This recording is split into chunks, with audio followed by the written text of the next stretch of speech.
Cheng Tianyuan smiled and handed Ran back to her. Of course not. I just didn't want you to be tired having to look after this little troublemaker after a long day. Xue Ling's dad chuckled. He sleeps through the night. No trouble at all. Cheng Tianyuan poured hot water for the elders, and once they were settled in their room, he turned off the living room lights and went back to his own room. Xue Ling had been exhausted that evening, falling asleep with a book in her arms. Cheng Tianyuan smiled fondly, took the book from her hands and gently pulled her into his arms before closing his eyes to sleep. For the next few days, Xue Ling's parents stayed home with Ran and rarely went out. Xue Ling took Cheng Tianyuan sightseeing, visiting all the famous spots in the capital until she got a call from Zhao Jiaxu. Tomorrow's the 8th. I've sorted everything out for you. Let's meet at the cafe, same place, same time. Xue Ling had almost forgotten about it, so she quickly set aside her play plans and went to meet Jiaxu. Jiaxu explained that she'd been back at the publishing house since the 5th, with colleagues taking turns on duty until the Lantern Festival. She went in every 3 days, and work would fully resume on the 16th of the lunar month. Here. This is the publication application for your second book. Fill it out while you're here. Xue Ling was surprised. It can be published. This one's hundreds of thousands of words. Jiaxu lowered her voice. The editor-in-chief said there aren't many translated versions on the market, and they all sell well. Your book from last year did great. It's already on its second printing. He probably thinks if your first one sold, the second will too, so he wants to get it out while the momentum's good. Who knows, maybe it'll sell even better. Xue Ling was thrilled. Having filled out the form before, she quickly completed it this time. Jiaxu pulled out a big army green backpack and patted it. The publisher put out some new dictionaries last year. Here's a set for you as a keepsake. And these are some popular foreign novels I snagged for you. The set on top, complete collection of jokes, is your future work. Take good care of it. Xue Ling couldn't help but ask, what's the name of the column? Complete collection of jokes? No, Jiaxu replied. Right now it's called A Laugh a Week. Not very catchy. It's just a small column, so no one's put much thought into it. As long as you translate and send it in on time, that's all that matters. Xue Ling thought for a moment. How about calling it Just Laugh? It's more eye-catching. If you're in charge, you name it, Jiaxu said quietly. That's way better than before. I can make the call. Let's go with Just Laugh. She pulled out a few handwritten contracts. Here's the serial column contract. It'll run for at least 3 years. I've filled in the time and column name. Just sign at the end. It's mainly to make sure you don't quit halfway, nothing else. Xue Ling carefully read through each clause and, seeing it was just a time commitment, signed without hesitation. I've worked at the paper before. I know how important deadlines are. Don't worry, I won't let you down. I'm not worried, Jiaxu said. It's just a short piece a week. You could do a month's worth in one evening. Xue Ling pretended to be overwhelmed. You think it's that easy? Please, money doesn't come that easily. Jiaxu laughed. Once this book is published, you'll get several thousand more. Last year's translation earned you over 10,000. You're a rich lady now, don't tell me you're broke. You're still paying for that steak dinner. Xue Ling giggled. All right, I'll treat you. Order as much as you want. That's more like it, Jiaxu said, eyes crinkling with a smile. After filling out the application and signing the contract, Xue Ling looked at the big bag of books and couldn't help exclaiming, You carried all this? It must weigh dozens of pounds. You're strong. Jiaxu shrugged. I handle books all day, of course I'm strong. She was used to it, but Xue Ling wasn't. After their meal, Xue Ling lugged the bag to the bus stop, nearly breaking her arm. When she got off, she slung the bag over her shoulder, but she wasn't used to heavy lifting, and the weight dug painfully into her shoulders. When she got home, she dropped the bag on the floor and collapsed on the sofa, not moving. So tired. Cheng Tianyuan was on the phone. Seeing her red hands, he quickly hung up and hurried over. How did you end up like this? Xue Ling, exhausted, pointed to the pile of books on the floor and gave a brief explanation. Cheng Tianyuan, feeling sorry for her, gently massaged her palms and shoulders. In the future, if something's too heavy, just leave it and wait for me to help. Or call a car and have it drop you at the door. I'll come down and get it. Don't make yourself suffer just to save a little money when you're out. Cheng Tianyuan had grown up poor, and even now that they were better off, he was still frugal and never wasted a cent. But he couldn't bear to see his wife suffer. Just to save a bit on a cab, she'd squeezed onto a crowded bus, hurting her shoulders and hands. It really wasn't worth it. Xue Ling explained. I couldn't find a car nearby, just some bikes, and they were far away. It was cold, so I just took the bus home. Cheng Tianyuan didn't say anything more after hearing that. Xue Ling couldn't help but ask, Where's little Ranran? Cheng Tianyuan replied, The weather's nice, the sun's out. Dad and Mom took him to the park. Xue Ling couldn't help but laugh. He's only 4 months old, he doesn't even know what a park is. But Cheng Tianyuan didn't seem to hear her, and his expression wasn't great. She nudged him. What's wrong? Who were you on the phone with just now? Cheng Tianyuan didn't try to hide it and explained quietly. I called home just now. Ah Fang answered. She said Dad and Mom went back home on the 3rd day of the new year, and they've been staying in the apartment, not going out much because it's cold. They're both fine. And? Xue Ling asked. What are you worried about? Cheng Tianyuan sighed. Ah Fang said, Something happened at Ah Hu's place yesterday. What? Xue Ling asked. What happened? Cheng Tianyuan frowned and shook his head. Ah Fang wasn't clear. She said a bunch of men suddenly showed up at their building yesterday, shouting and fighting with Ah Hu. Dad heard the commotion, went downstairs to help break it up. Ah Hu wasn't hurt, but he's in bad spirits. He said he was going to talk to Ah Min, then left. Wasn't Dad home? Xue Ling asked. Did you ask him? Cheng Tianyuan replied. Dad had just gone out. Mom didn't know the details, just said it seemed to be people from Ah Hu's wife's family. I'll call back later and ask Dad. Xue Ling couldn't quite figure it out, but thinking of Lily's family, she felt bad for Ah Hu. Sigh. Ah Hu's really unlucky to have married into that family. They've only been married a month, and there's already trouble? Cheng Tianyuan explained. If it was her family coming to fight with Ah Hu, Lily must be caught in the middle. But Ah Hu isn't the type to pick fights or act rashly. He must have been pushed too far. Xue Ling thought for a moment, then called the newspaper office. Director Liu answered. Xue Ling first wished him a happy new year, then asked about the paper. Director Liu explained, We started work 3 days ago. Everyone's still not quite back in the groove after the long holiday. Oh, about those 2 young men who came to apply for jobs. Neither has shown up yet. Xue Ling chuckled. You should follow up. If they see how sincere you are, they'll be tempted. If they're tempted, they'll act. So you have to act first. Director Liu laughed. You clever thing. I'll see if I can find their contact info and have Liu Xing send a telegram or something. Xue Ling took the chance to ask, Director, is Liu Xing there? I'd like to talk to him. Director Liu replied, He's here. Everyone's back at work. No skipping out. Hold on, I'll get him. The office phone was for everyone to use, and Director Liu never kept it to himself. Liu Xing soon picked up laughing. Aren't you coming back after the Lantern Festival? Did you come back early? No, Xue Ling explained. My flight's on the afternoon of the 16th, so I'll get home pretty late. Liu Xing lowered his voice. Ling, I've got good news. This new year our photo studio's business was almost overwhelming. Luckily, Wang Qing and my mom came to help, or we couldn't have managed. Revenue was 7 or 8 times the usual. So many people came to get photos developed. I've been working late into the night every day. Thanks for all your hard work, Xue Ling said sincerely. I couldn't help it all, so it's all on you and Tongzi. Liu Xing chuckled. You don't need to help. Just wait to split the profits when you get back. You'll get about 1,000 this time. Add in the last 2 months, and you'll be set for a while. Xue Ling laughed, not wanting to say more. If 1,000 or 2 was enough to be set, that would be too easy. Last time she made over 30,000 from the Shan Yu couple. That was real money.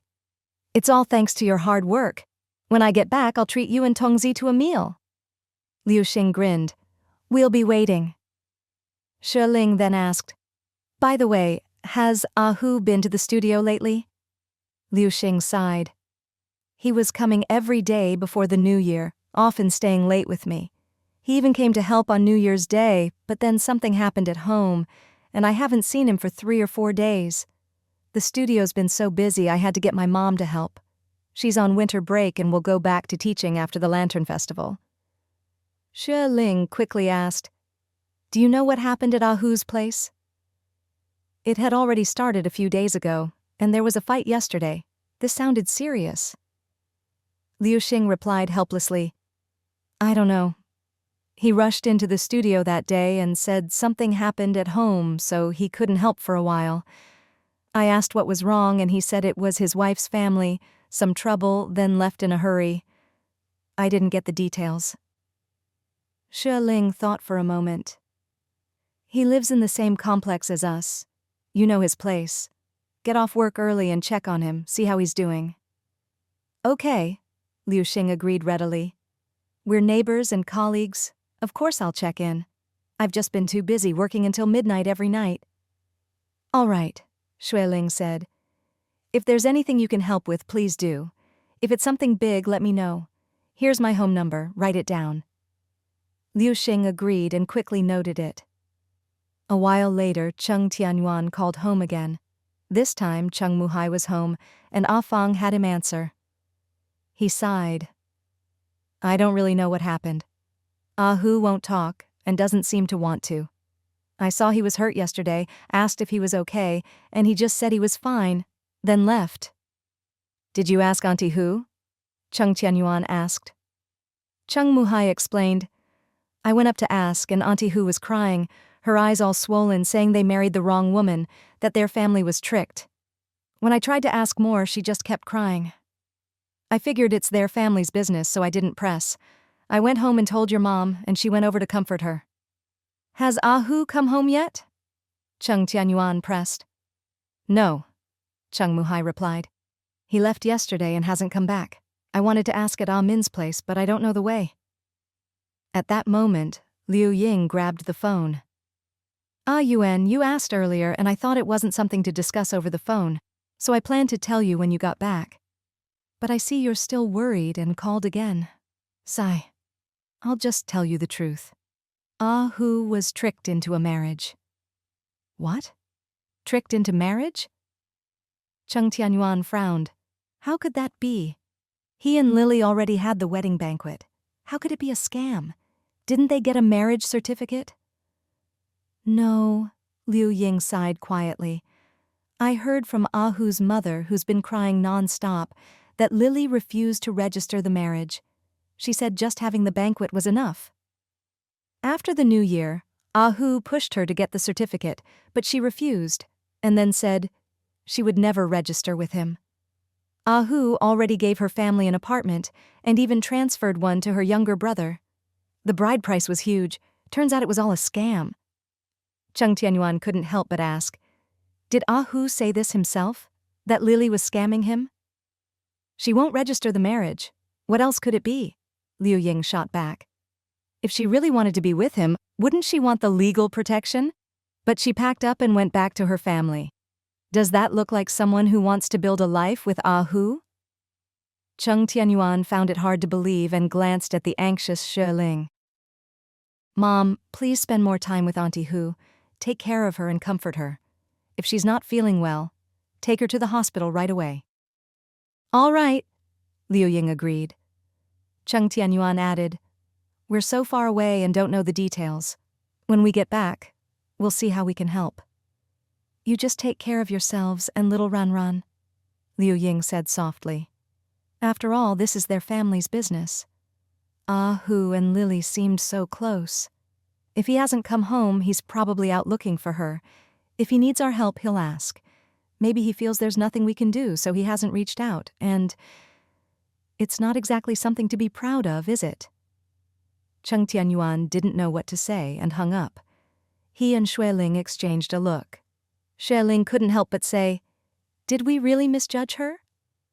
They hadn't interacted much with Mo Lily, but during those 10 days when Cheng Tianfang was in the hospital, she'd seemed like a warm, open, sincere girl, genuinely kind to friends. And the affection between her and Ah Hu had seemed so real. How could that be faked? How could someone like that do something as cruel as a marriage scam? Cheng Tianyuan gave a wry smile. You never really know someone's heart. Maybe we were fooled by her appearance. We never got to know her deeply. We don't know the whole story, so it's hard to say who's right or wrong. Xue Ling patted his shoulder. Let's wait and see. Or maybe try to contact Chen Min. He and Hu are inseparable. He should know best. Cheng Tianyuan hesitated. But Chen Min doesn't have a phone. He knows our number. Xue Ling remembered. Let's wait. Maybe he'll call us. Cheng Tianyuan thought for a moment. I know his address. I'll go to the post office and send him an urgent telegram and include our phone number again. Good. Go quickly. Xue Ling knew he was worried about Hu. She was too. The best thing was to get in touch with Chen Min. Cheng Tianyuan sent the urgent telegram and soon returned. We'll wait here. If the post office delivers it, it'll probably be evening before he gets it. Hopefully he's home and will call us right away. Xue Ling nodded. A while later, Xue Ling's parents came home with little Ranran. The little guy was nestled in Grandpa's arms, sleeping soundly. Xue Ling's mom beamed. He was so curious, looking at everything so excited. When we tried to bring him home, he didn't want to leave. Xue Ling's dad said gently, He fell asleep halfway home. Must have been tired from playing. Cheng Tianyuan took his son and smiled. It's great for him to go out with his grandparents. Her parents sat down, turned on the TV, and started snacking on sunflower seeds and drinking tea. It's 4 o'clock and the sun's already gone. Once the sun sets, the wind picks up and it gets cold again. Xue Ling couldn't help but ask, Did you buy groceries? How about cold noodles for dinner? Her mom replied, Yuan went shopping early this morning. There's plenty of food at home, more than we can eat. There are 2 big bundles of noodles left, enough for you to eat your fill. Her dad glanced outside and asked, Since the weather's still decent, how about I take you to see the new apartment and land we bought? Cheng Tianyuan forced a smile. Dad, maybe tomorrow. I'm waiting for a friend's call. No problem, her dad said gently. Tomorrow then. We'll take Ranran, have a big lunch out, bring a thermos and diapers, and a little blanket for the baby. He's a real little man, never afraid of new places. Her mom nodded eagerly. It's all new property for the family. You both need to see it. Okay. Xue Ling agreed cheerfully. Just then, the phone rang. Xue Ling answered. It was for her dad. I'm heading out, her dad explained. An old friend invited me to dinner, so don't wait for me tonight. Her mom went to get him a brand new leather jacket. It's windy out. Wear something warm. Her dad obediently put it on, slipped on his shoes, and hurried downstairs. As night fell, Cheng Tianyuan went to the kitchen to make dinner, while Xue Ling fed Ranran his formula. The phone rang again. Her mom answered, then called out, Yuan, your friend's on the line. She ducked into the kitchen. I'll take over here. You go answer the phone. Cheng Tianyuan quickly washed his hands and rushed to the phone. Hello? Min? I've been waiting for your call. What happened with Hu? We've only heard bits and pieces and are really worried. They talked for a long time before Cheng Tianyuan finally hung up, his face grim. Xue Ling, holding their son, hurried over. What happened? What's going on with Hu and Lily? Cheng Tianyuan sighed and lowered his voice. Lily's gone missing. Hu went to look for her. Min hasn't heard from either of them and is really worried. Missing? Xue Ling frowned. How did it come to this? And what about the marriage scam? Cheng Tianyuan shook his head. Min said Lily kept refusing to register the marriage, always making excuses. Later she even said she never wanted to marry him and would never get the certificate. Then she packed up and went back to her family. Hu went to look for her but couldn't find her. Mo Changqian said some nasty things and got beaten up by Hu. So yesterday, Mo Changqian brought people to get revenge? Xue Ling asked. Yes. Mo Changqian brought some thugs and fought with Hu. Hu was slightly injured, then borrowed 200 yuan from Min and rushed off to look for Lily. No one's heard from him since. Xue Ling was stunned, a strong sense of foreboding rising in her heart. What to do? They couldn't help, and they were so far away. Yuenga, should we go to the airport tomorrow and see if we can move our tickets up to the day after tomorrow? Okay, Cheng Tianyuan agreed immediately. The next morning, Xue Ling's parents took her and little Ranran to see the new land and apartments. Cheng Tianyuan, meanwhile, had to go to the airport, hoping to move their tickets up to the 10th day of the lunar month. But the airport staff explained, "Sorry, it's still the Spring Festival travel rush, and tickets are extremely limited. There aren't any available to change for the next few days." Cheng Tianyuan was disappointed and called Chen Min. Chen Min said, "Don't worry about coming back in a rush. Sister-in-law only gets to visit her parents once a year. Let her spend more time with them. I'm just as anxious here, but there's nothing I can do. Even if you came, it wouldn't help." "Still no news from Ahu?" Cheng Tianyuan asked. "Not a word," Chen Min replied. "I waited at home until midnight last night, but he never came back." "How's everything at home?" Cheng Tianyuan reminded him. "Auntie Hu is frail and elderly. She can't take much more stress. Try not to talk about it in front of her." Chen Min explained. "I already had Alan go over to keep her company, brought clothes, and is staying the night." "That's good," said Cheng Tianyuan. "If there's any news about Ahu, let me know." "Don't worry too much," Chen Min said. "Huge took your car. With this cold, snowy, windy weather, at least he has a car and won't freeze." Cheng Tianyuan hung up. At noon, Xue Ling drove over to pick him up. "Mom and Dad are at the restaurant up ahead, and Ranran's asleep again. Come on, let's go have lunch." That afternoon, Xue Ling's dad took them to see several new apartments. They used to call these suites, but now with better designs they use a foreign word, apartment. "We bought 5 here. Once the building is topped off, we'll get them simply renovated and then rent them out through an agency." Cheng Tianyuan looked up at the 30-plus story building, squinting. "So tall. I thought 10 stories was already high, but this is even taller." Xue Ling laughed. "There's always a taller mountain and always a higher building." Little Ranran wobbled his head, looking around curiously, as if he understood everything. Then, Xue Ling's dad took them to see a plot of land. "This one's under Ling Ling's name, bought with her ID." Xue Ling looked around and saw high-rises under construction all around, with a main road and overpass nearby. She smiled.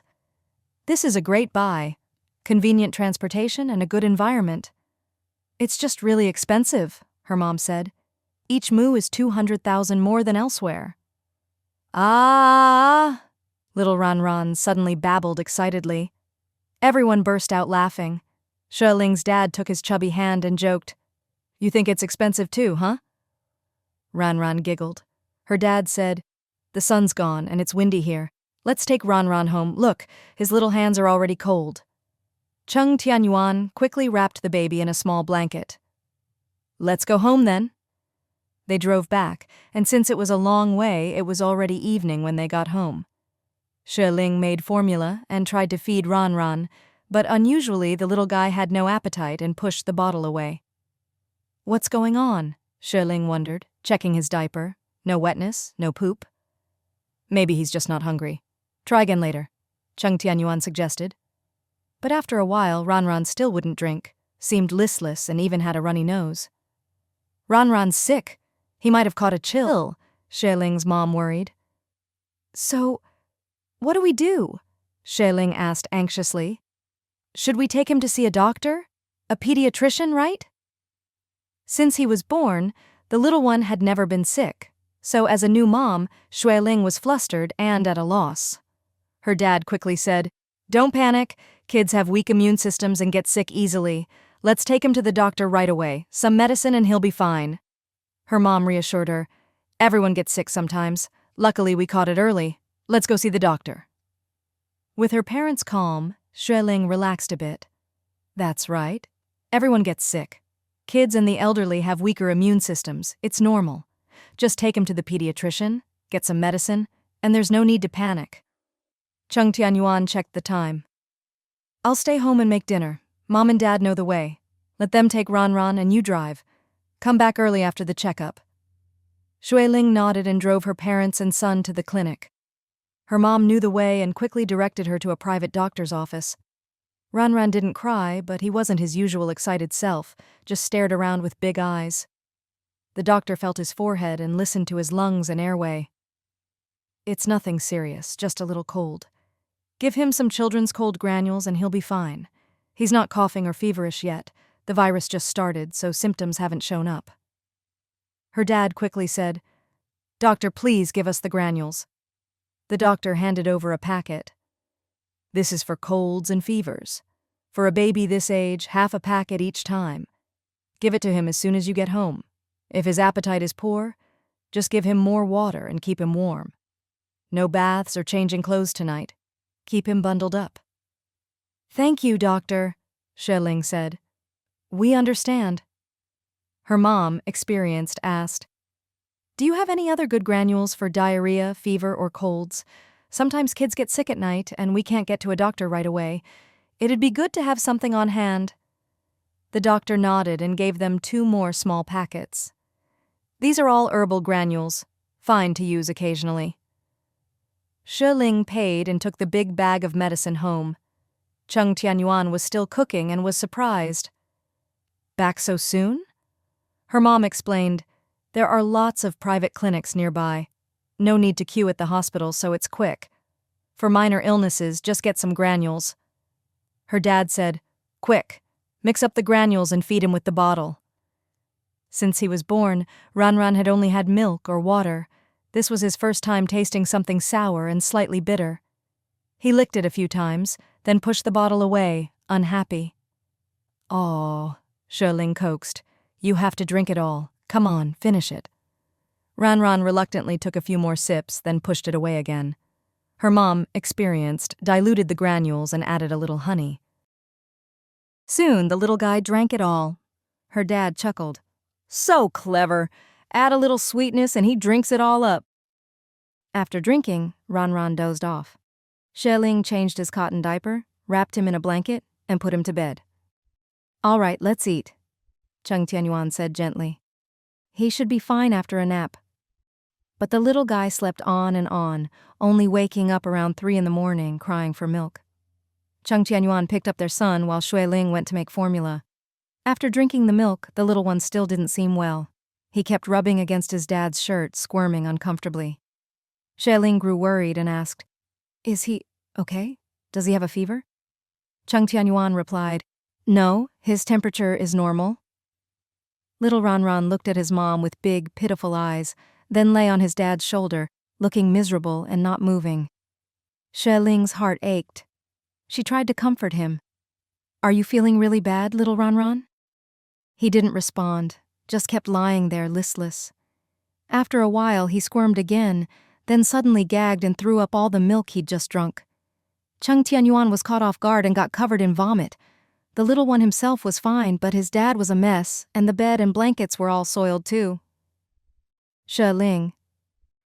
The 2 of them scrambled to clean up, one holding the baby, the other changing clothes and stripping the bed. After throwing up, little Ranran started crying miserably. His loud wails in the middle of the night woke up his grandparents across the hall. Soon the whole family was up and busy. Xue Ling's mom helped clean up, while her dad made more medicine. After drinking the medicine, little Ranran dozed off again. Her mom reminded them, "He's sick now, so don't feed him too much. When he's older, he should eat light, simple food like plain porridge." Once Ranran was finally sleeping soundly, Xue Ling hurried to help tidy up. "Mom, do we have any more bedding?" Her mom explained apologetically, "No, just 1 new quilt left. Why don't you turn up the heat and use that for now?" Cheng Tianyuan quickly found another small blanket for their son and handed it to her. "Lay this down and sleep. I'm fine with just the quilt." Seeing the mess, Xue Ling's dad took little Ranran to their room to sleep. Cheng Tianyuan said, "Mom, you should get some rest too. We've cleaned up for now. If it's sunny tomorrow, I'll wash the bedding and hang it out to dry." Her mom agreed. "If it's not sunny, we'll just buy a new set. No need to worry about the cost." By now it was past 4 in the morning, and everyone was exhausted and went back to bed. Xue Ling was used to sleeping with proper bedding, so lying on her son's little blanket felt strange. She kept rolling to the edge and even ended up outside the quilt. Cheng Tianyuan slept deeply and didn't notice she'd slipped out. At dawn, Xue Ling woke up freezing and quickly crawled back under the covers. But it was too late. When she woke up in the morning, her head was foggy, she was sneezing and had a runny nose. She felt terrible. Her mom said, "You've caught a cold. Ah Yuan, go make some ginger tea. And don't go near Ran Ran. He's already much better. Colds are contagious, so don't pass it to the baby." Cheng Tianyuan hurried to make ginger tea and fed it to Xue Ling. She slept fitfully until noon. By then, Cheng Tianyuan had washed all the bedding and hung it out to dry on the balcony. Since the thick quilts wouldn't dry easily in this weather, he'd also gone out to buy a brand new set while shopping for groceries. Thanks to catching Ranran's illness early and giving him medicine right away, he was already better and smiling again. When he saw Xue Ling bundled up in a fur coat, looking listless on the sofa, he gave her a big, happy grin. Xue Ling glanced at him and muttered, "You little troublemaker." Her mom laughed. "Don't talk nonsense. You caught a cold because you didn't keep warm, not because of Ran. Stay away from everyone and go back to your room. Don't spread it around, or I'll have to scold you." Her dad saw how unwell she looked and felt sorry for her. "When Ah Yuan gets back, have him take you to the doctor. Just drinking ginger tea is too slow." Xue Ling clung to his arm, snuggling up to him. "Dad, you're the best." He couldn't help but laugh and scold her. "You're not a kid anymore, still acting spoiled. If my love could keep you from getting sick, no one in the world would ever get sick." Xue Ling, feeling miserable, just leaned against him and refused to move. When Cheng Tianyuan came back, arms full of shopping bags, he saw his wife feverish and clinging to her father, half asleep. "I'll take her to the doctor right away." Her dad said, "Bring her sweater and hat, wrap her up well." Cheng Tianyuan said, "It's snowing again outside, not heavy, but cold and damp. Dad, Mom, please look after Ran. I'll take her to the hospital." "Don't worry, we've got it covered." Her dad helped open the door. Cheng Tianyuan carried Xue Ling downstairs. Luckily, they had a car parked right at the entrance, making it easy to get in and out. He settled her in the back seat and drove to the hospital. Xue Ling asked groggily, "Do you know the way?" Cheng Tianyuan replied, "I've been driving around these days buying things and exploring. I know my way. Don't talk. Your voice is hoarse." At the hospital, he took her straight to the emergency room. After an exam, the doctor said, "It's a severe cold from exposure to the cold wind, and she's also got some internal heat, which is why she's running a high fever. She should stay for an IV drip until the fever subsides, then take medicine at home. Once the fever's gone, she'll be fine." "All right," Cheng Tianyuan agreed. "Please arrange it." So Xue Ling had to stay at the hospital for an IV.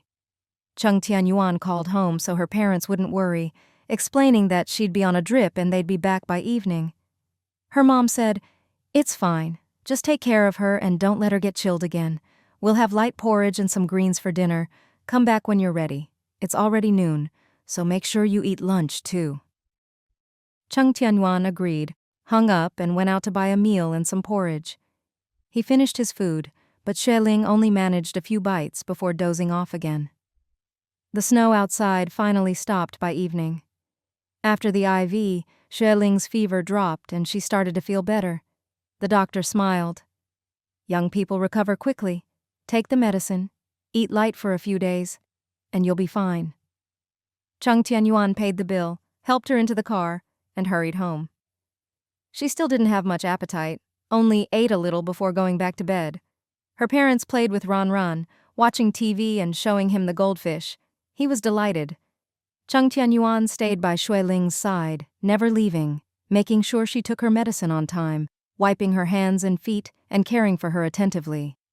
In the middle of the night, he made some soft porridge, coaxed her to eat, and gave her another dose of medicine. "This is an antibiotic. If you take it on an empty stomach, it'll hurt your stomach. Be good, eat a little." With his coaxing, Xue Ling managed to eat half a bowl, rested a bit, took her medicine, and went back to sleep. Only after she was sleeping soundly did Cheng Tianyuan go out to clean up the kitchen.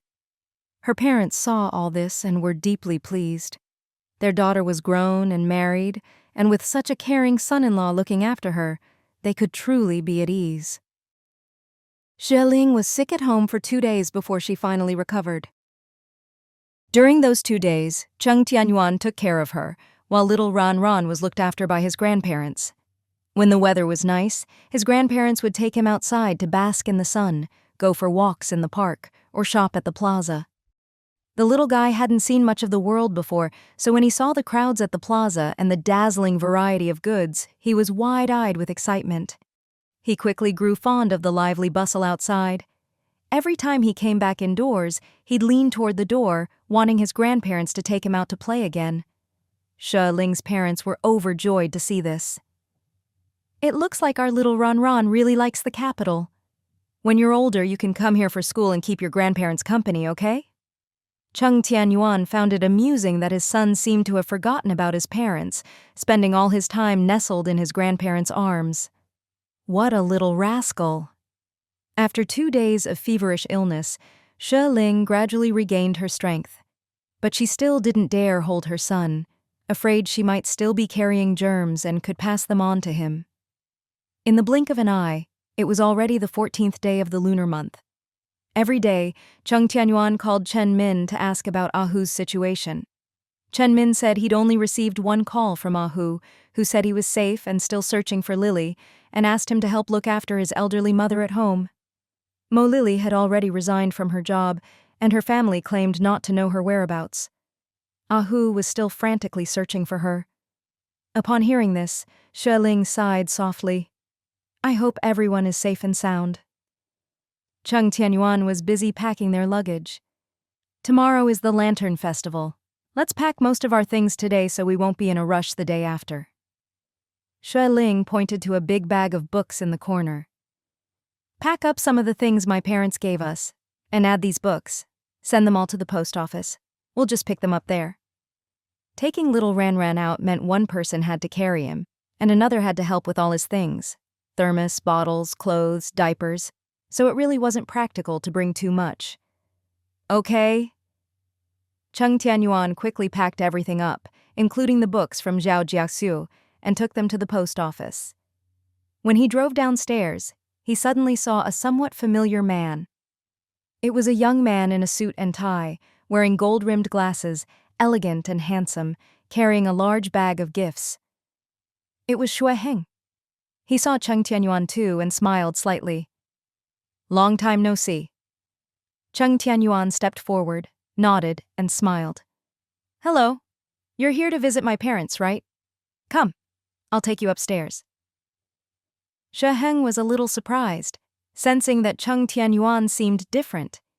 He used to be rather reserved. Although he never looked self-abased, there was always a sense of unease about him. Now, he was open and confident, even more at ease than Xue Ling, who was a frequent visitor. Upstairs, Cheng Tianyuan opened the door and let him in. "Dad, Mom, Cousin Xue Ling is here." Xue Ling's parents were playing with little Ran Ran. When they saw him, they beamed with joy. "Oh, Heng is back. Come, have a seat." "Xiao Heng, how are your parents? Is your dad busy? Did he come with you?" Xue Ling set down the gifts and smiled. "They're both well. These are gifts they asked me to bring for you. My dad is very busy. There are always lots of patients at the hospital, and he even has to work during the holidays, so he really can't get away. He said he probably won't be able to come back to the capital until he retires." Cheng Tianyuan poured him some tea. "Have some to warm up." Xue Ling looked a little embarrassed and forced a smile. "Thank you." Little Ran Ran, seeing a guest at home, looked at him curiously, babbling in his own baby language.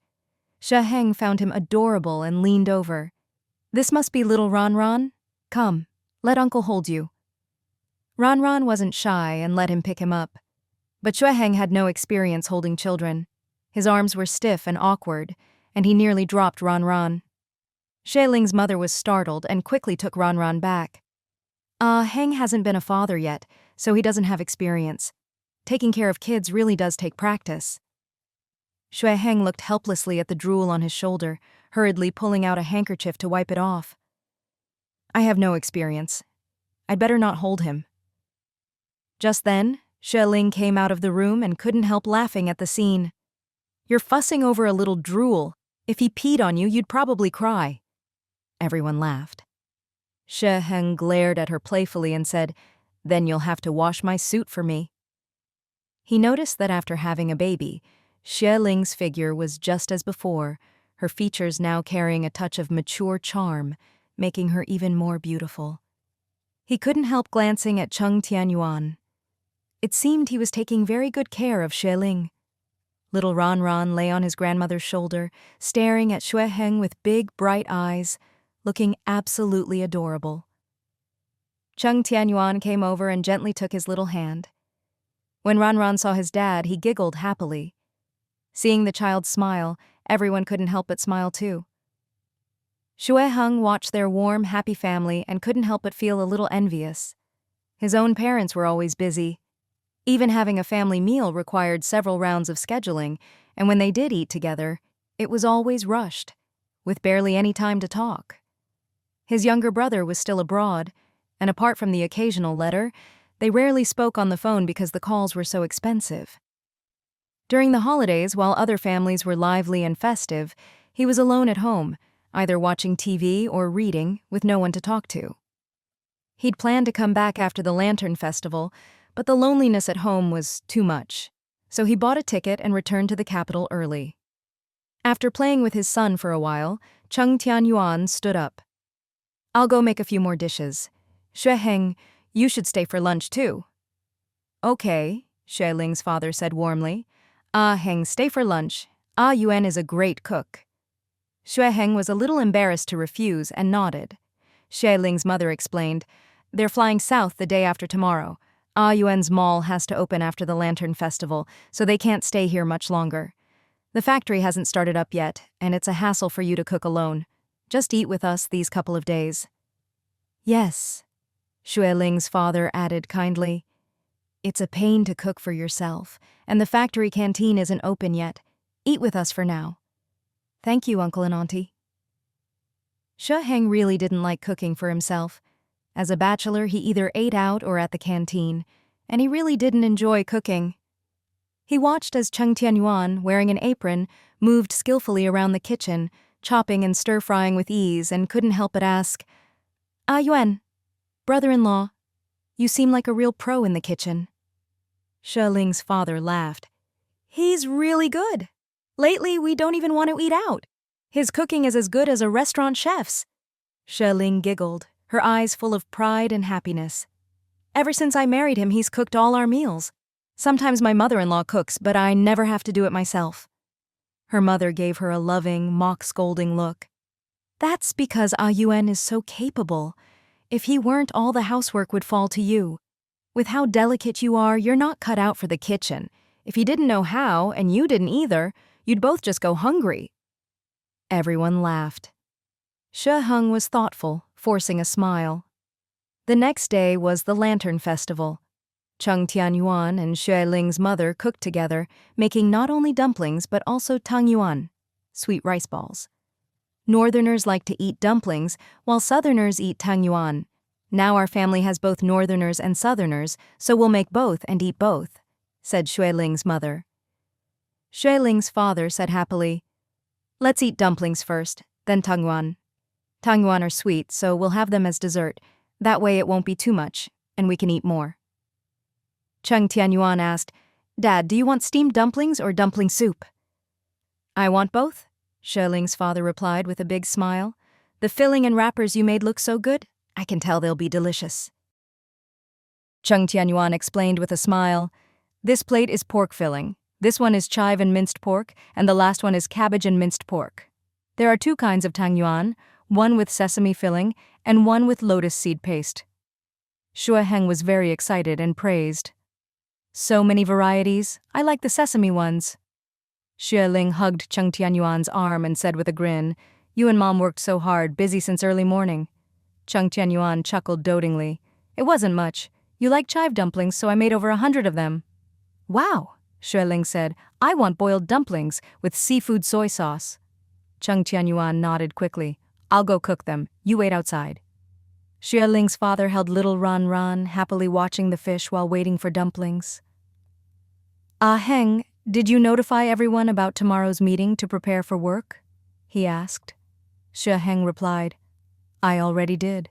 Also, the rain and snow from before ruined the notices at the factory entrance. I had someone rewrite and post new ones at the main and side gates. That's right, Xue Ling's father said. There will be new workers this year, so we need to recruit early. The main factory has plenty of orders, so it'll be busy. The branch factory, Lingyun, will be all on you. Xue Heng smiled. No problem, uncle. I'll handle the export business. Xue Ling's father thought for a moment and asked, By the way, your brother is graduating next year, right? Yes, Xue Heng explained. He's in medical school, getting his master's. My dad wants him to teach at the medical school in the capital, working at the hospital and teaching at the same time. Xue Ling's father was surprised. Your dad doesn't want him to go to the provincial capital? With both sons far away, it must be hard emotionally. Xue Heng smiled. My parents plan to retire here in the capital. After all, we still have the old house here and lots of relatives and friends. It's our base. They still believe in returning to their roots. That's true, Xue Ling's father said, kissing his little grandson. As people get older, they lose their ambitions and just want a sweet, harmonious family to enjoy their grandchildren. And as they get even older, they start to miss their hometown and want to return to their roots. That's only natural. Xue Heng added, The capital is better than the provincial city, bigger, with more opportunities. My parents think it's better for my brother to come here for work. When they retire, the whole family can be together. Xue Ling couldn't help asking, When will uncle and auntie retire? How many more years? At least 5, Xue Heng answered. There's a few years difference between them, but they'll retire around the same time. Xue Ling said, That's not too far off. By then, when you settle down and have kids, your parents can help take care of them and enjoy a happy old age surrounded by family. Xue Ling's father nodded. That's a good plan. There are lots of relatives here, so everyone can look out for each other. Heng, save up this year and buy a good house. If you find a good location, maybe buy 2, so when your parents come, you can all live together and take care of each other. Isn't that a bit much? Xue Heng replied. Living together might cause some little conflicts. Better to have a bit of distance. Xue Ling's father smiled. It's up to you. If you don't want the elders nagging at home, you'll have to do everything yourself. But that way, young people have more freedom. Even if I buy, I won't buy together. I'll see if I can buy 2 by the end of the year. If I can't afford it, I'll ask my parents to help, Xue Heng said. Xue Ling pursed her lips but said nothing, secretly looking down on this approach. If you're not buying together, you can always buy another one later. If you can't afford 2 by the end of the year, just save up and buy another one later. You've already graduated and are earning money. Buying a house for your parents should be easy. Given your share of the company, you could save up in half a year. Why make your parents pay? Where's the filial piety? Hearing talk of buying houses, Xue Heng turned to Xue Ling. Ling, I heard you bought a lot of houses in Rongcheng? That's right, Xue Ling replied. There are just over 20 left, all rented out. Xue Heng laughed. Are you planning to be a landlady? That's not bad, just collect rent and live comfortably. Wrong. Xue Ling raised a finger and wagged it. You don't understand me at all. I'm not someone who's content with the status quo. Collecting rent is just a backup plan. I'm still young. I should be working hard, not taking it easy. Oh? Still planning to wholesale clothes? He asked. Xue Ling replied. I might invest in some real estate, build and sell some myself, and keep a few for rental income. Xue Heng hesitated. Real estate investment cycles are long. Some big projects might take 3 to 5 years to pay off. Are you sure you want to get into that? Yes, Xue Ling said. Big fish take time to catch. I'll wait. Rongcheng is developing fast and there's still a lot of room in real estate. I believe I won't make a mistake. Xue Heng half joked, half serious. Even if you do, you've got uncle as your big backer. What's there to be afraid of? Xue Ling just laughed. No matter how capable or wealthy her parents were, at most they could be her safety net. She still had to rely on her own efforts. "Everyone, come eat dumplings!" Xue Ling's mother brought out 2 plates of dumplings, smiling. "Eat while they're hot!" Everyone hurried over to eat. Cheng Tianyuan held his son in one arm and ate with chopsticks in the other, occasionally picking out dumplings for Xue Ling. Xue Heng ate by himself, focused only on his own bowl. Xue Ling watched their different ways and chuckled quietly. In many people's eyes, Xiao Heng was nearly perfect. Talented, good-looking, with a bright future, elegant and refined, an ideal match. But he was always independent, had lived abroad for years and valued freedom and independence. He was self-centered in his thinking and actions. By contrast, Yuenge might not match him in those ways, but he was responsible, dependable, and most importantly, caring toward his family, respectful to elders, and loving to both young and old. If it were her previous life, she might have foolishly longed for a perfect romantic man. But after living again, she knew what kind of man was truly suitable for marriage and life together. She would choose Cheng Tianyuan without hesitation. Fortunately, she made the right choice and married the right person. The next morning, Cheng Tianyuan got up early to pack up little Ranran's things. Afterward, Xue Ling's father drove them to the airport. Xue Ling's mother held little Ranran, her eyes red the whole time. "It's only half a month, but I can't bear to part with him. My little Ranran, my precious baby." Seeing the old lady like this, Cheng Tianyuan couldn't help but say, "Mom, whenever Ling Ling and I have time, we'll bring Ranran to visit you and Dad. Don't worry, we'll come back every year for the new year." Xue Ling's mother choked up. "You must come more often." Seeing her mother about to cry, Xue Ling's eyes reddened too. "Mom, if you have time, you can fly over and stay with us for a while. When Dad's factory is on break, you can both come. There's plenty of space for you." Xue Ling's father was also reluctant to part with his grandson and said gently, "After summer, when the factory isn't busy, we'll go south to visit you." Cheng Tianyuan quickly added, "Yes, you can come south whenever you have time, and we'll come north whenever we can." Little Ranran, meanwhile, was excitedly looking out the window, babbling in his own language. Everyone smiled at his adorable antics. His cheerful shouts helped ease everyone's sadness at parting. By the time they reached the airport, it was almost noon. Cheng Tianyuan checked in a box of formula, keeping the rest of their things with them. "We might need these on the way, so better not to check them in." Xue Ling's mother kissed little Ranran's head, her eyes red again. Xue Ling's father, unable to watch, pulled her aside. "That's enough. Don't scare the child. When Ling Ling and Ayuan have a second baby, let them send Ranran to us. We'll help take care of him." Cheng Tianyuan smiled. That would be wonderful. Xue Ling sniffled and waved goodbye to her parents. The flight wasn't delayed. They boarded on time and landed at the provincial capital's airport just over an hour later. Cheng Tianyuan had already told Amin about their schedule, explaining that they'd take a taxi back to Rongcheng themselves. But as soon as they walked out of the airport, they saw Ah Hu and Chen Min waving at them. Chen Min still looked honest and simple, neither fat nor thin. Ah Hu, on the other hand, had changed a lot. His hair was long and dirty, his face covered in stubble, and his eyes dull and lifeless. If you didn't know him well, you might not have recognized him. Cheng Tianyuan pulled the luggage, while Xue Ling carried the sleeping Ranran, and they walked over. "Ah Yuan, sis-in-law!" They hurried over to help with the luggage. Ah Hu forced a smile. "It's only been half a month, but it feels like ages." Cheng Tianyuan and Xue Ling both looked at him, their eyes full of concern and helplessness. Chen Min blinked, looking a bit lost. Hugo went home yesterday, then came to find me.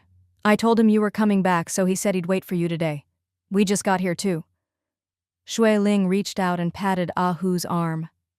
Ah Hu's eyes reddened and he choked up. "Don't just stand there. You must be tired. Come on, let's get in the car. I'll drive you home." Cheng Tianyuan sighed, handed the luggage to Chen Min, and carefully took his son from Xue Ling. "Let's go. We'll get in the car first and talk more later." The Jeep was dirty on the outside, its tires caked with mud. showing it had been on the road a lot. Inside, it was fairly clean, but there was a strong smell of smoke. Clearly, someone had been smoking a lot lately. Cheng Tianyuan handed Ran to Xue Ling. "I'll drive. You all just sit." Hu, not in great spirits, and knowing he couldn't handle a long drive, nodded and sat in the front passenger seat. Chen Min put the luggage in the back and got in the back seat with Xue Ling. Little Ran was still fast asleep in Xue Ling's arms. The car quickly left the airport and headed for the highway. Hu couldn't help asking, "Did you and sis-in-law have lunch? Min and I already ate earlier." Cheng Tianyuan replied, "There was a simple meal on the plane. We're not hungry." Hu seemed to think of something and forced a smile. "A few days ago, I almost got on a plane. Honestly, I've never flown before. I'll have to try it someday, see what airplane food tastes like." "It's terrible," Xue Ling said honestly. "Really terrible." Hu chuckled, leaning back in the seat and letting out a long sigh. "Yuan, sis-in-law, I'm sorry for making everyone worry. I'm still not okay. When I'm better, I'll take you out, treat you to a meal, and carry Ran on my shoulders." The car fell silent, only his choked voice breaking the quiet. After a while, he actually started crying, sobbing louder and louder, then finally suppressing his voice, sounding utterly heartbroken. Cheng Tianyuan drove steadily. There weren't many cars on the road, so he drove a bit faster. The wind howled outside, the gloomy winter weather matching the mood in the car. Hu explained that Lily had never truly intended to marry him. She'd been planning to scam him from the start. At first, she thought he was rich, but when she realized he was only a bit better off than most, she wanted to back out. Still, she figured she might as well get something out of it, so she and her family conspired to cheat him out of an apartment and several thousand yuan in betrothal money. From the time they got engaged, Hu had been urging her to go to the Civil Affairs Bureau to get their marriage certificate, but she always made excuses. She was busy, had to work, and so on. Even after the wedding banquet, she kept asking him for money, and her family would regularly ask for money too. That's when Hu started to get suspicious. If they'd already had the wedding banquet, why wouldn't she get the marriage certificate? Why did her family need so much money? He started to investigate, following Lily and staking out her family's apartment. Soon, he found clues. It turned out that not only Lily, but also her two younger sisters and her older sister were all involved with various men. The sisters would often bring men home, and the family elders would put on an act, pretending to be poor and pitiful. Most of these men were young and inexperienced. Some would generously give money, while others, realizing something was off, would quietly disappear after giving a small sum. And then there are fools like me, infatuated and devoted, doing whatever she asked. She said her family's living conditions were bad, so I went to sis-in-law to buy them an apartment. Whatever they needed, I provided. Even when I couldn't scrape together the betrothal money, I borrowed from friends and from Yuan, just so I could marry her. She was only a temp at the hospital, not a permanent employee. She always wanted to marry a rich man so she wouldn't have to work and could live like a rich wife. When I finally found her, I still couldn't let go and asked if she had her reasons. She laughed and said, "How can you be so stupid? Things have come to this and you still can't face reality." She laughed at me, said I was over 30 and still as naive as a young man. She said, since we never got the marriage certificate, we're not legally married and there's nothing I can do to her. Then she got in a man's car and left. I finally gave up. I sat by the roadside for a whole day and night. Then I remembered I still had an old mother at home. If I died of hunger or heartbreak, what would happen to her? I dragged myself to the street corner, bought a pack of cigarettes and a bowl of noodles, then drove back to Rongcheng. I slept in a daze, took a shower, went to find a Min, ate some Tangyuan, and suddenly remembered I hadn't picked you up yet, so I asked him to come with me. After he finished speaking, the car remained silent. No one said a word. Xue Ling felt quite upset, never expecting Mo Lily to be that kind of person. She considered herself someone who'd met all kinds of people and after a few interactions with Lily, she'd thought she was a good girl. Who would have thought you can know a person's face but not their heart? Even she had misjudged. Ahu had spent years as a driver, meeting plenty of people, yet he'd been fooled too. It just showed how well Mo Lily had hidden her true self. Finally, Cheng Tianyuan, who was driving, broke the silence. That day, Mo Tianqian even dared to bring people to your neighborhood to confront you? What happened? Ahu replied, After I realized something was wrong, I went to confront Lily. At first, she wouldn't tell the truth and packed her things to hide at her mother's place. I went after her, but Lily turned it around and accused me of hitting and scolding her. Mo Tianqian and her parents kicked me out. The next morning, Mo Lily left Rongcheng by bus. Mo Tianqian deliberately brought people to my neighborhood, saying I'd lost his sister. Their family is just shameless, Cheng Tianyuan shouted gruffly. He was usually calm and composed, but he couldn't help himself this time. He was just too angry. Ahu said in a low voice, I got into a scuffle with them. Luckily I'm strong and know a bit of self-defense, so they couldn't hurt me. Afterward, I drove out to look for Lily. I had to find her and get an explanation. Chen Min added quietly, He searched for her for days. We were all so worried. Xue Ling couldn't take it anymore and asked, Did you call the police? Ahu was taken aback and explained, We never got a marriage certificate, so the law doesn't recognize us as married. In this situation, can I even call the police? Why not? Xue Ling said. This is a clear case of marriage fraud. The house was transferred to her family and all the paperwork is there. Plus the money you gave them, those are all hard evidence. And we're all witnesses. Lily already had a wedding banquet with you and all the neighbors know about it. Cheng Tianyuan quickly added, Exactly. Report it to the police. People like that can't be allowed to get away with it, or they'll just keep hurting others. There has to be justice. Even Chen Min, usually timid, couldn't stand it anymore. Yes, let's call the police. They've gone too far. You worked so hard to earn a better life and now your house and money are gone. If you don't report it, who knows how many more people will get hurt like you. Ahu suddenly came to his senses. All right, let's go back to Rongcheng first. I'll report it right away. Xue Ling couldn't help but ask, Where did you find that woman? By now, she didn't even want to say Lily's name, afraid it would dirty her mouth. Ahu replied, In the provincial capital. She left by bus that day. It's a big place with lots of people. I searched hotels and bus stations for 5 or 6 days before I found her. Xue Ling said, No matter where she is, this is marriage and financial fraud. You have to report it. The police will definitely bring her to justice. By evening, they stopped at a small restaurant for dinner and refilled the thermos with hot water so little Ran Ran could have food whenever he needed. As night fell, Cheng Tianyuan slowed down, driving steadily. It was after 7 when they finally reached Rongcheng. They entered the neighborhood and first took their luggage back to the Cheng family home. Cheng Muhai and Liu Ying were waiting at the elevator, joyfully crowding around to hug little Ran Ran, calling him sweetheart and precious over and over. Cheng Tianfang called from inside, Come in, it's still cold outside. Big brother, sister-in-law, you're finally back. We've been waiting for you for ages. She invited Ahu and Chen Min to sit and explained, There's soup on the stove. I'll make some noodles for everyone. No one had eaten enough at the small restaurant, so everyone was hungry. Cheng Tianfang soon brought out the noodles and called everyone to the kitchen to eat. Chen Min took a bite and couldn't help but praise, Fang, your cooking is good enough to open a noodle shop. Cheng Tianfang smiled shyly. My brother taught me, he's even better. Xue Ling laughed. You're already a pro. Cheng Tianyuan asked calmly, Did you handle your school enrollment yourself? How did it go?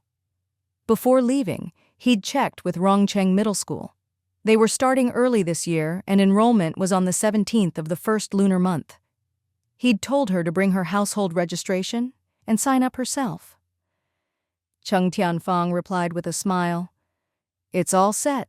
When I went, they first gave me a second-year test. The teacher said I got everything right, so they gave me a third-year test. And I got that all right, too. Cheng Tianyuan was surprised. You could even do the third-year test? Xue Ling was delighted. That's wonderful. You've worked so hard and it's paid off. Cheng Tianyuan smiled shyly. It's all thanks to you, sister-in-law. My English was terrible at first, but you helped me every day, teaching me to read and write. Liu Ying, holding little Ran, beamed. The teacher told her to join the third-year class tomorrow morning, and she's already got her textbooks. That's great, Xue Ling said happily. If you're in third year, you can take the vocational school entrance exam at the end of the term. Really? Liu Ying asked, not quite understanding. What kind of schools can she apply to? Xue Ling replied, There are several vocational schools in the provincial capital. We can choose whatever major we want: nursing, teaching, postal service, water conservancy, all sorts of fields suitable for girls. Cheng Tianyuan blushed and said softly, I want to be a doctor. Great, Cheng Tianyuan said. If you want to be a doctor, you'll need to go to high school for a few more years, then take the university entrance exam for medical school. Liu Ying exclaimed, That's so many years. By the time you finish, you'll be a grown woman. Xue Ling said, Don't worry, at her age, she'll graduate around 23.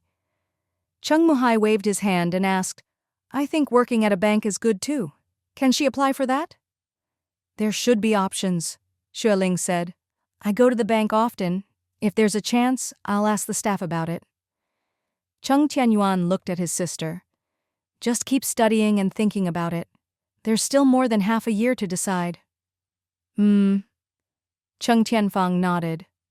Liu Ying reminded her, It's already after 8. Tomorrow's your first day, don't be late. She obediently agreed, said goodnight to everyone, and went next door. Chen Min chuckled and said quietly, Fang has changed a lot. I almost didn't recognize her. She's taller and fairer and much prettier than before. Cheng Tianyuan smiled. She's only 17. She'll keep growing for a while yet. Xue Ling agreed. Girls change a lot as they grow. She'll just get prettier. Everyone chatted about the sights and food in the capital, but Hu just sat quietly, listless. Cheng Tianyuan stopped the conversation. Let's unpack and sort gifts tomorrow. Everyone should rest. Amin, take Hu home. I'll take him to the police station in the morning. Okay, Chen Min agreed and did as told. That night, Cheng Tianyuan and Xue Ling went to bed early. Little Ran hadn't seen his grandparents for a long time, and they couldn't bear to let him sleep with his parents, so they took him to their room next door. Xue Ling was happy to have a break, handed the little one over, quickly showered, and fell asleep as soon as she lay down. After all the traveling by car and plane, Cheng Tianyuan was tired too, and also fell asleep right away. They slept soundly, but over at Hu's house, the lights were on all night. Early the next morning, Chen Min arrived, yawning. Cheng Tianyuan was making porridge in the kitchen. When he opened the door and saw Chen Min's tired face, he couldn't help but ask, Didn't you sleep last night? Was there nowhere for you to sleep at Hu's place? Chen Min gave a wry smile. There was plenty of space. But Huge couldn't sleep, so he kept me up drinking beer. He finally passed out after 5 in the morning, and I helped him to bed and looked after him until now. When his mom woke up, I asked her to take care of him, then came over here. Cheng Tianyuan pointed to the guest room. There's a bed and blankets in there. Go get some sleep. No need. Chen Min's eyes flickered, as if he wanted to say something but hesitated. Cheng Tianyuan wiped his hands and said, Just say it. We've known each other for years. There's nothing we can't talk about. Chen Min sighed and finally spoke. Hu Ge thought it over all night and decided not to call the police. Cheng Tianyuan raised his eyebrows in surprise, then frowned. What's he thinking? He was all for it yesterday. Chen Min explained with a bitter smile. He really loved Mo Lily. He kept thinking, after all, they were a couple. If he called the police, she might get arrested, maybe even go to jail. Huge said he doesn't want her to suffer. Even if it was all fake for her, he truly put his feelings into it. He just can't do it. Cheng Tianyuan fell silent.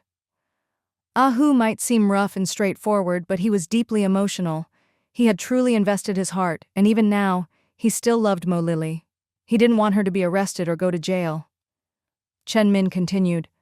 Huge said, even if he lost the house, he still has another to live in. If the money's gone, he can earn it back with his own hands. None of that is a real problem. But to personally send the woman he loves to prison, he just can't do it. Once you've given your feelings, you can't take them back. Enough, Cheng Tianyuan said quietly. It's his business. If he doesn't want to call the police, let him be. Chen Min lowered his voice. Good people get good rewards. Bad people get bad ones. With a family as rotten as Mo Lily's, heaven won't just let them keep cheating people forever. Cheng Tianyuan went back to the kitchen to knead dough. Let's not talk about it. I'm making buns and fried dough sticks. Come help me. Chen Min was tired, but after a sleepless night, he was also starving. All right, I'll help. After I eat, I'll go keep Huga company. The two chatted quietly as they made buns and used the leftover dough to make fried dough sticks. Chen Min watched as Cheng Tianyuan rolled up a dough stick and fried it, curious. Why do it like that? Cheng Tianyuan explained. I saw people do it this way in the capital. Rolled up, it looks nice. I tried it and found it's not hard at all. Chen Min blew on it and took a big bite. It's still just fried dough. As long as it tastes good, that's what matters. Cheng Tianyuan laughed. We're practical people, so we like to do practical things. But life can't always stay the same. There needs to be something new, some change, or it gets boring. You should try to change things up in your life too. Chen Min caught the hint and stammered, I'm not ready. My mom just passed away. I'll think about it in a year. He wanted to find a partner, but before he had no money and no girls liked him. Now that his family was better off, seeing what happened to his cousin Ahu had scared him off even more. Huge was smart and capable with sharp eyes, and even he got tricked. How could a simple guy like him not be worried? Cheng Tianyuan didn't push. The New Year's here and you're almost 30. You should think about it. Sooner or later you can't avoid these things. There are more good people in the world than bad. Chen Min nodded thoughtfully, munching on the dough stick. Cheng Tianyuan changed the subject, talking about the Dajia Lei store opening. After you eat, go get some rest. Dad and I will go clean up and get ready for tomorrow's opening. Chen Min reminded him, don't forget to get a string of firecrackers. You need a big bang for good luck. Got it. Cheng Tianyuan asked, did you look into hiring another female worker like I asked? I did, Chen Min replied. A friend of Alan's from the nursery heard our place pays well, so she quit and wants to work at our store. What's she like? How old? Reliable? Cheng Tianyuan asked. Have you met her? I have. She's a bit shy, seems honest and steady. About 20, same age as Alan. Cheng Tianyuan was a little doubtful. Sales staff need to be outgoing and talkative. If she's too shy, maybe not. No, it's fine, Chen Min explained. She talks smoothly with Alan. Alan said she was great at the nursery, just didn't like the stingy boss and low pay, so she wanted a new job. Cheng Tianyuan said, let Alan bring her tomorrow. She can try out for 3 days. If she's good, she can stay. If not, give her 20 yuan and let her find something else. Okay, Chen Min agreed. They chatted and ate breakfast. Afterward, Chen Min went to Ahu's house to catch up on sleep. Cheng Muhai came in smoking. Yuan, you made breakfast? Your mom already cooked next door. Cheng Tianyuan was surprised. You cooked in the other kitchen? When did that start? After the New Year, Cheng Muhai said, exhaling smoke. Now that Fang has to get up early for school, it's easier to eat over there and not disturb you. Cheng Tianyuan nodded. Whatever works. Did Fang bring lunch to school? She did, Cheng Muhai replied. The school has a big kitchen to heat things up. Your mom packed her 2 aluminum lunchboxes, 1 for rice, 1 for dishes, plenty of food. Cheng Tianyuan said, let's all have dinner here tonight. We have to work. Ling Ling's busy and Mom will be here with Ran Ran, so it's easier to cook here. Cheng Muhai nodded. That's what I thought too. Whatever's convenient for the family, no need to fuss. Then the old man asked about Ahu. There were too many people last night, so I didn't ask much. Cheng Tianyuan briefly explained, lowering his voice. I wanted to persuade him to call the police, but he decided not to, so I'm not pushing. The old man sighed. He's a good guy, just didn't get a good marriage. What a pity. After that, Cheng Tianyuan drove his father to the development zone to get ready for the store opening. After waking up at Ahu's house, Chen Min saw that Ahu was still groggy and reminded his aunt to take good care of him before heading to the development zone to help out. Before the new year, Gradual had already been thoroughly cleaned, and then the doors and windows were tightly locked. When they opened up, there wasn't much dust. After a round of cleaning by Cheng Tianyuan and his father, plus Chen Min's help, everything was tidy by the afternoon. Cheng Tianyuan wrote a notice explaining that the store would open early the next morning. Chen Min walked around the development zone and came back. 2 factories will start up the day after tomorrow. Quite a few workers have already returned. There are a lot more people around now. Cheng Tianyuan didn't mind. Workers come back bit by bit. We'll just open up first. If there are people, we'll make more money. If not, we'll have a few quiet days. It'll take a few days to fully restock the shelves anyway. Chen Min said, I'll tell Alan to bring her friend over. Okay. Cheng Tianyuan nodded. Cheng Muhai asked with concern, How's Ahu? Chen Min sighed. Still groggy, probably needs a few more days to recover. Cheng Muhai said quietly, You should visit more often for a while. Having someone around is always better. Of course, Chen Min said. I may not be good with words, but I can at least keep him company. That's something. Cheng Muhai said, The store's open now, so I'll start staying here at night. Let's go home for dinner and I'll bring my clothes over after. The 3 of them rode their bikes back from the development zone. After getting paid before the new year, Cheng Muhai bought a second-hand bicycle.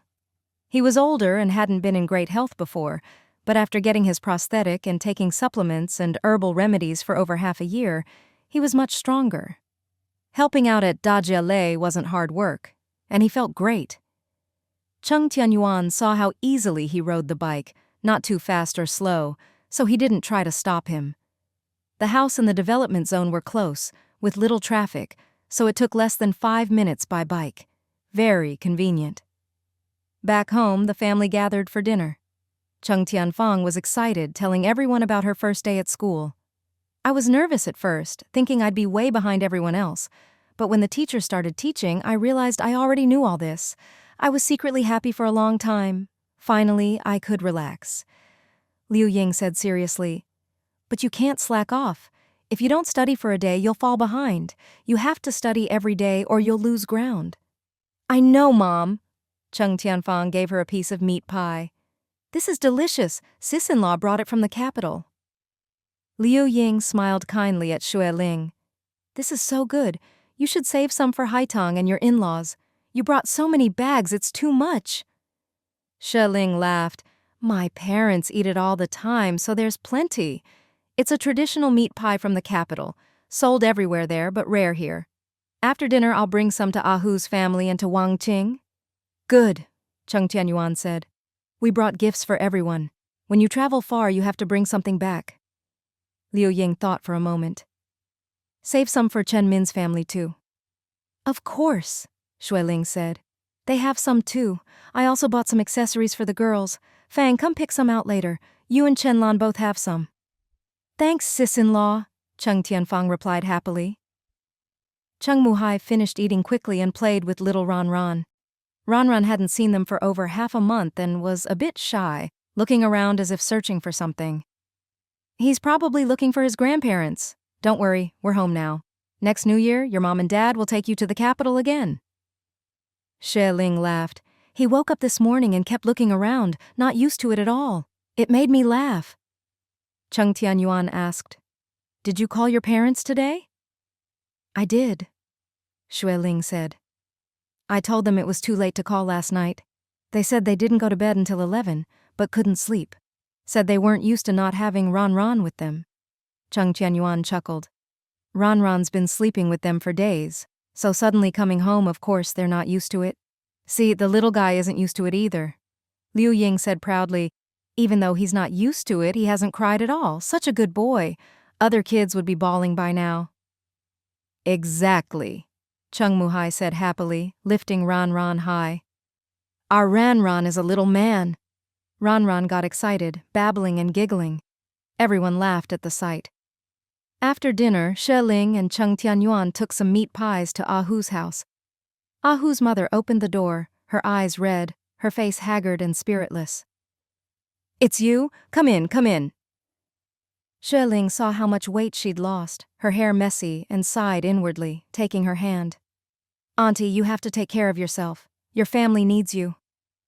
Ahu's mother choked up, nodding toward Ahu's room. He's my only son. Whenever he was sick as a child, I couldn't eat or sleep. Now he's like this. How can I take care of myself? It's such a sin. Cheng Tianyuan and Xue Ling quickly helped her to the sofa. The big red wedding decorations were still up, but the house felt cold and empty, the atmosphere heavy. Cheng Tianyuan saw Chen Min busy in the kitchen and went over with the meat pies to help. Chen Min wasn't much of a cook and was flustered. Auntie's not well. She said she was dizzy, so I didn't let her help. Just told her to sit in the living room. Cheng Tianyuan took the spatula and quickly finished cooking. Slice up a meat pie into small pieces. Chen Min nodded. Soon a dish, a meat pie, and a soup were ready. Chen Min grinned. You're amazing. I can handle simple stuff, but cooking for a group, I have no idea where to start. Cheng Tianyuan wiped his hands. You serve the rice, I'll go get Ahu. Chen Min nodded. Cheng Tianyuan went to Ahu's room. As soon as he opened the door, he was nearly overwhelmed by the strong smell of alcohol. He frowned, quickly turned on the light, and strode to open the window. With fresh air circulating, the smell soon faded. Cheng Tianyuan looked at the bed, pulled back the covers. Ahu's face was flushed, and he was sleeping in a daze. Ahu! Ahu! Cheng Tianyuan shook him, immediately sensing something was wrong with his complexion. He touched his forehead. It was burning hot. Cheng Tianyuan shouted, This is bad! He's got a high fever! At his words, everyone rushed in. Ahu's mother trembled. Is he all right? I saw him sleeping and thought he just needed rest. I didn't know he had a fever. Chen Min asked, Should we take him to the hospital? Cheng Tianyuan asked, Has he eaten today? Ahu's mother replied, Just a little this morning, nothing since. Xue Ling thought for a moment and said, We'd better take him to the hospital. Help him up and put on a coat. Yuenge, you carry him, I'll drive. That night, everyone hurriedly took Ahu to the hospital. After a flurry of tests, the doctor explained, He has a lung infection caused by a cold, and on top of that, he's been drinking and smoking, not eating properly, and his immune system has been weakened for a while. That's why everything flared up at once and got so serious. Everyone felt a pang of heartache hearing this. Ahu's mother began to sob quietly. Xue Ling supported the old lady and said, Doctor, please do your best to save him. The doctors and nurses quickly arranged for injections and an IV, gave him medicine to reduce the fever and fight the infection. Cheng Tianyuan and Chen Min ran back and forth, and it wasn't until after 9 at night that Ahu's fever finally started to subside. Ahu's mother stayed by his side, wiping her tears over and over. This child's life is so hard. He finally found a girl he loved, but she turned out to be a liar, cheating him out of love and money. The money's gone. Does he have to lose his life too? Son, you're my only child. Your father died young, and I've only ever had you to rely on. Ahu, still groggy, let out a faint, Cheng Tianyuan sighed and comforted the old lady. Ahu is a filial son. He wouldn't want you to be so upset and worried about him. Please take care of yourself. Once he recovers, he'll be his lively self again. Xue Ling thought for a moment and said, Auntie, and Amin, you haven't had dinner yet. Amin, go out and get something to eat and bring back a meal for Auntie. We'll stay here and watch over things. Chen Min had only had a few bites earlier and was already hungry, so he quickly agreed and left the hospital. He ate and brought back some porridge, but Ahu's mother shook her head, saying she couldn't eat. Xue Ling was worried and tried to feed her a few bites. Ahu's mother kept shaking her head, looking worse and worse. Even though the new year had passed, there was still no sign of spring in Rongcheng. At night, it was bitterly cold. The hospital was spacious and drafty, and the wind howled, making it even colder. Cheng Tianyuan took off his coat and wrapped it around Xue Ling. "Wife, why don't you go home and sleep? Min and I can stay here and watch over things. You can come back in the morning." Xue Ling thought for a moment and said, "Go borrow a blanket from the duty nurse and take turns sleeping with Min. I'll drive Auntie home." Ahu's mother shook her head, choking up. "I want to stay here and take care of Ahu. You all go home, I'll be fine here." "No," Chen Min frowned. "Auntie, you haven't rested in days and you're not well. You can't stay up all night again. We'll watch over him." Xue Ling took her hand and gently persuaded her. "The men will stay tonight. I'll bring you back first thing in the morning and we'll take turns during the day. Auntie, please listen to me. It's too cold here. Let me take you home to rest and you can come back tomorrow." Ahu's mother finally agreed and nodded slowly. "Then I'll have to trouble you to bring me back in the morning. I don't know the way." Xue Ling quickly promised, "Don't worry, I'll bring you first thing." She helped the old lady down the stairs, but the further they went, the slower and shakier she became. Xue Ling was startled and quickly held her by the waist. "Auntie, what's wrong?" Ahu's mother panted and said softly, I don't feel well." Xue Ling panicked and shouted, "Help! Help! Someone please help!" There was no shortage of people in the hospital. Her cries at the stairwell were quickly heard by nearby nurses. 2 nurses rushed over and helped Xue Ling support the old lady, so she was sent to the emergency room as well. Chen Min saw her unconscious and his eyes turned red. How could this happen? Cheng Tianyuan managed to stay calm and pulled Xue Ling into his arms. "Don't be afraid. Auntie will be okay. Are you hurt?" Xue Ling trembled a little and whispered, "I'm fine. Thank goodness those nurses came in time, or both of us might have fallen." Cheng Tianyuan patted her shoulder gently. "Take a moment to rest." He helped Xue Ling sit on a bench and put his coat over her again. After a checkup, the doctor quickly put the old lady on an IV. She hasn't rested enough, is physically exhausted, and her body can't keep up. She was already weak. How could she push herself like this? Cheng Tianyuan sighed and asked, "Doctor, she's the mother of the patient in bed 16. Can you move her to that room so we can take care of them together?" The doctor was surprised but quickly agreed. "Sure. I'll have the nurse move her bed over. Let her sleep and get some nutrition. She should be much better tomorrow." Cheng Tianyuan and Xue Ling helped move her, so mother and son were in the same room. Chen Min, who was never good at handling things, was at a loss with all this happening. He looked at his aunt, then at his cousin, and quietly wiped his eyes. Cheng Tianyuan patted his shoulder and sat him down. Xue Ling went out to call home. Cheng Tianfang answered. Xue Ling briefly explained that Ahu and his mother weren't doing well and that they were all at the hospital emergency room, so she'd be staying to help take care of them. She asked her mother-in-law to look after little Ran. "If you're making formula at night, help out if you can." "Okay, sis-in-law," Cheng Tianfang replied. "Ran's already asleep. Mom was just wondering why you weren't home yet." Xue Ling said softly, "Tell Mom to rest early. You have school tomorrow, so don't stay up late." "Okay." Cheng Tianfang hung up. That night, Xue Ling and the others all stayed at the hospital. Mother and son slept deeply, IVs running all night. By dawn, Ahu's fever had finally broken. A nurse checked Ahu's mother's blood pressure and said, "It's still a bit low. Keep a close eye on her, and if anything seems off, go to the nurse's station right away." "Okay, thank you," Xue Ling replied. A little after 6, Cheng Tianfang arrived with a big thermos. "Sis-in-law, brother, amen, you've all worked hard. Mom asked me to bring this over. It's so cold. Have something to warm up." Xue Ling saw her little face red from the cold and couldn't help but ask, "Don't you have school? Why did you come over?" Cheng Tianfang whispered, "My backpack's on my bike. I'll drop this off and then go to school." She could ride a bike now. The apartment her sister-in-law gave her had been rented out 2 months ago, and she'd saved the rent money to buy a bike for commuting after the New Year. Cheng Tianyuan nodded. Sit and rest a bit. School probably hasn't started yet. Take a break before you go. Xue Ling opened the thermos and found it full of porridge and soup. She had some soup and shared it with Cheng Tianyuan. It was cold, and after a long night she didn't have much appetite, but a few sips of soup made her feel much better. Chen Min ate a bowl of porridge. That's much better, thank you, Fang.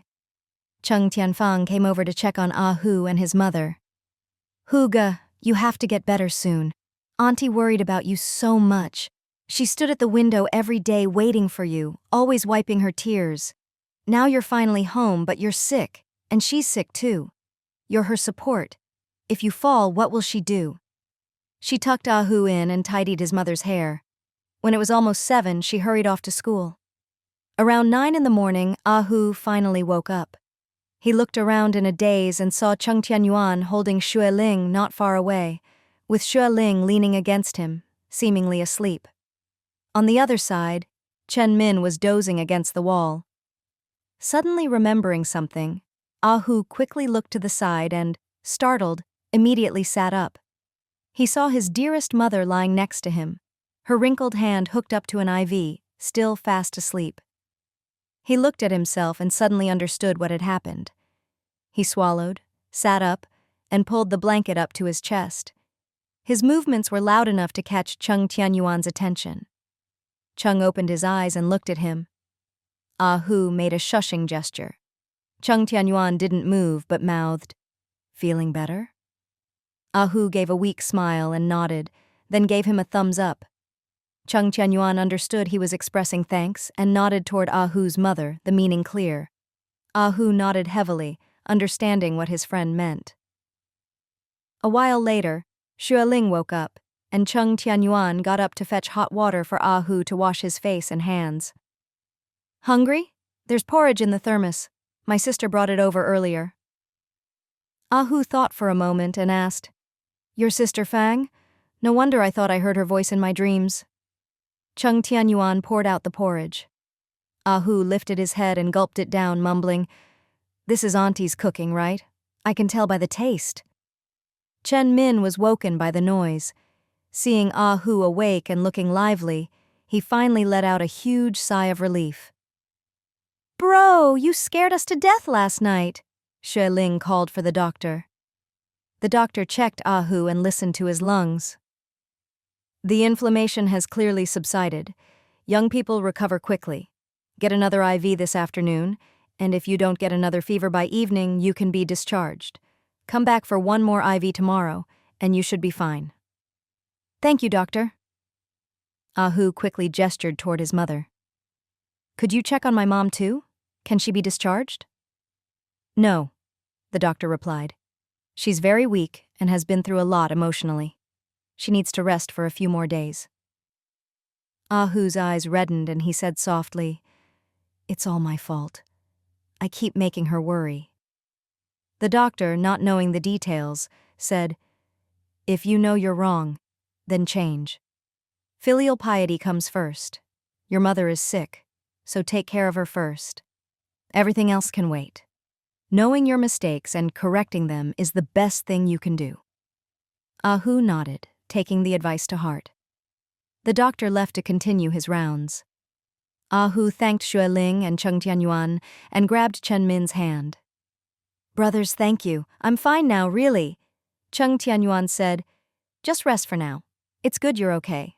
We were supposed to open Gradual today, but looks like we'll have to wait a few days. Everyone's waiting to make money together, so get well soon." Hu nodded quickly. "Yes, I still have to go with sis-in-law to the provincial capital to buy clothes." Just then, 2 men walked in, led by Liu Xiaoyu. He looked anxious, glancing around before hurrying in. Everyone greeted him. Liu Xiaoyu asked worriedly, Hu, are you all right? I got home late last night and stopped by your place, but the door was locked and it was cold inside, so I went home. This morning I went again, but you still weren't back. I thought something was wrong, so I went to Yuan's house and Auntie told me what happened. That's why I rushed over." The other man, also a friend of Hu's, saw his pale face and the IV and couldn't believe it. "You, sick? You're supposed to be a tiger, the king of beasts. How can you get sick?" Hu managed a smile and said quietly, "Thanks for caring, guys. I'm fine, I'll be discharged this afternoon." Liu Xiaoyu, being close to him, knew what had happened in his family, or he wouldn't have come by so late to comfort him. "As long as you're okay. We've all been through tough times. There's nothing we can't get through." "Well said," Hu grinned. "That's how a man should be." Xue Ling poured hot water and gave them each a cup. Liu Xiaoyu thanked her, smiling. "Good thing you are all here to help." "We're friends," Xue Ling said. "Friends help each other.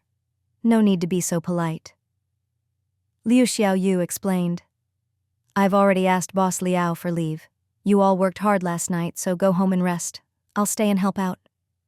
"No need," Xue Ling said quietly. "I'll take care of Ahu's mom. It's easier that way." Cheng Tianyuan nodded in agreement. "Since you're here, I'll go to the development zone.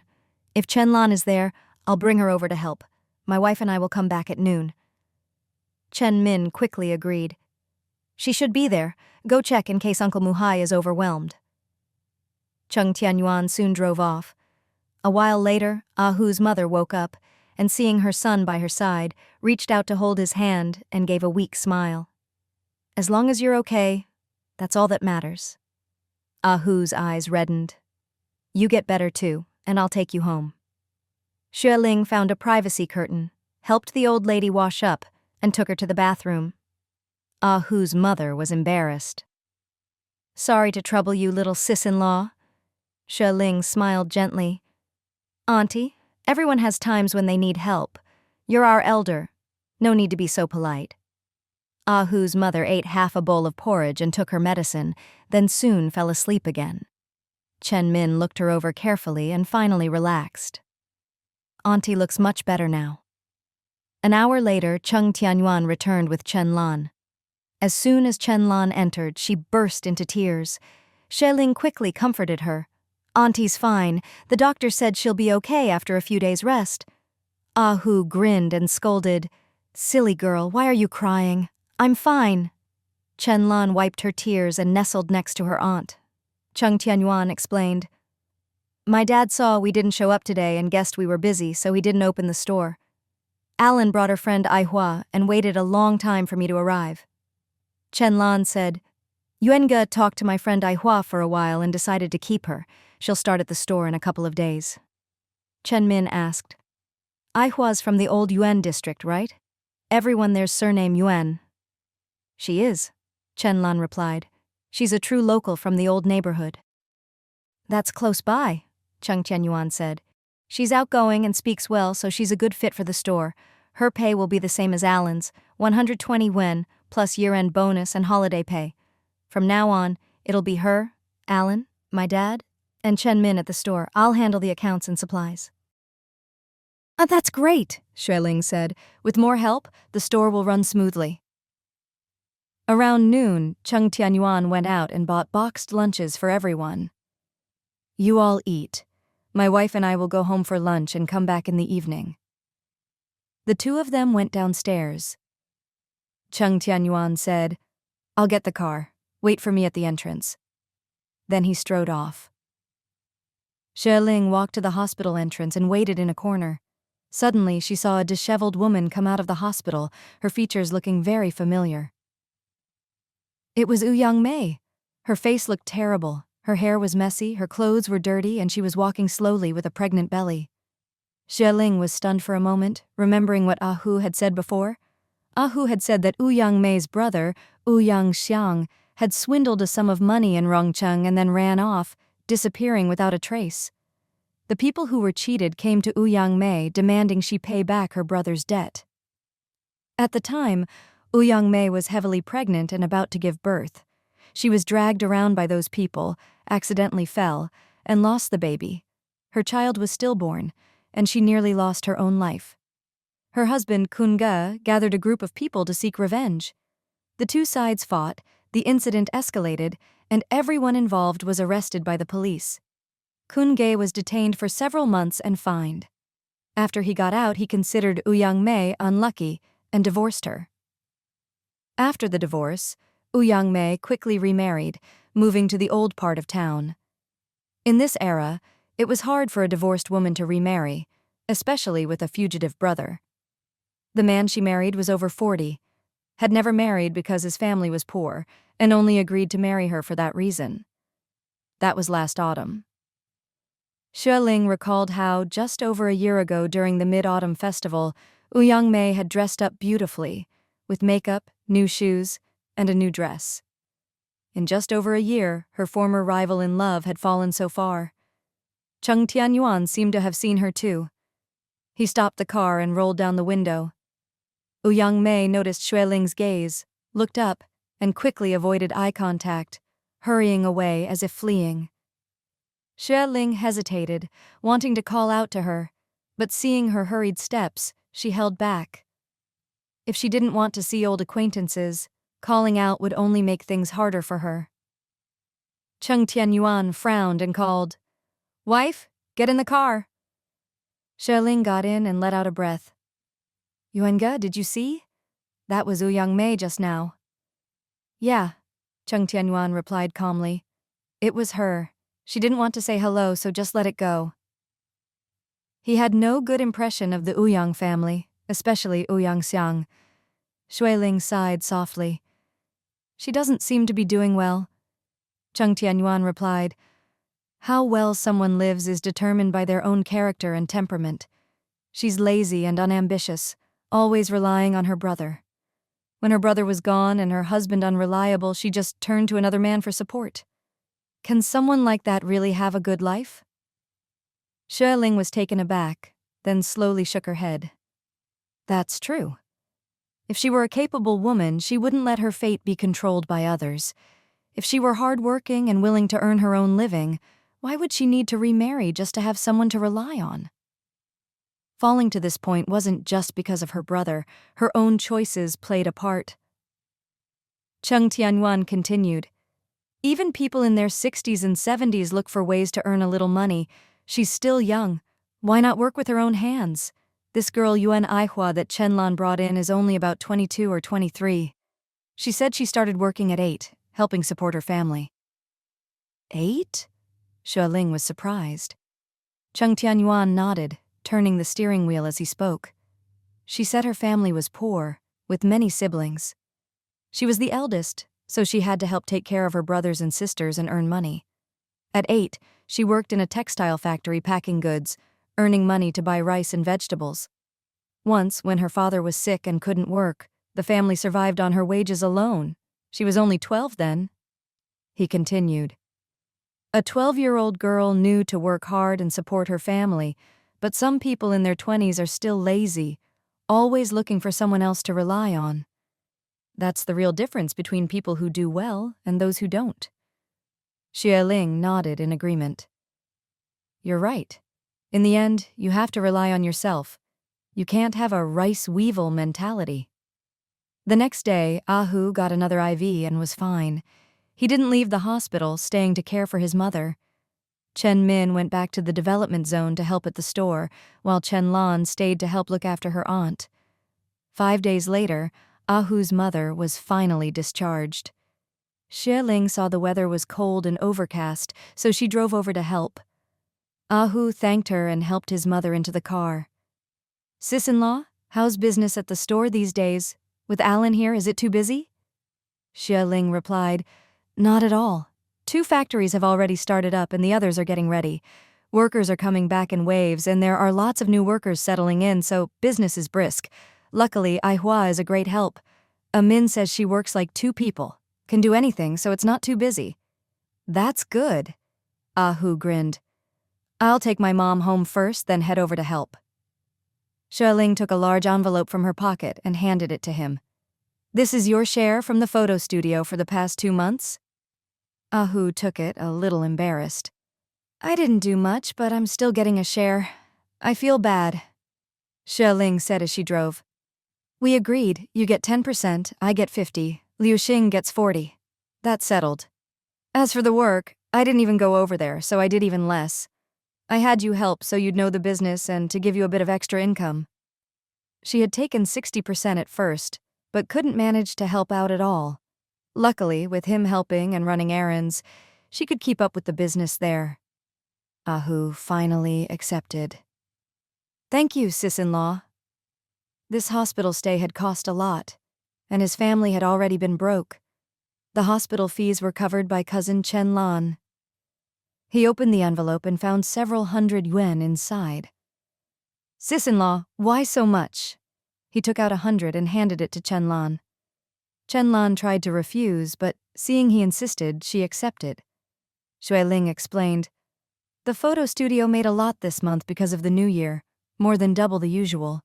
Liu Xing came by a few days ago with the accounts. After I got the money, I set aside your share. At first, Liu Xing had been unhappy with Ahu, saying he was always busy and rarely helped. And after the new year, he hadn't seen him at all. Xue Ling explained that Ahu had been the victim of a marriage scam, lost money, and was now in the hospital with his mother.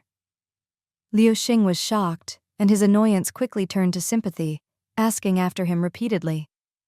Xue Ling didn't say much, just that Ahu was a colleague who'd run into a big problem, and hoped everyone could be more understanding and caring. Liu Xing agreed.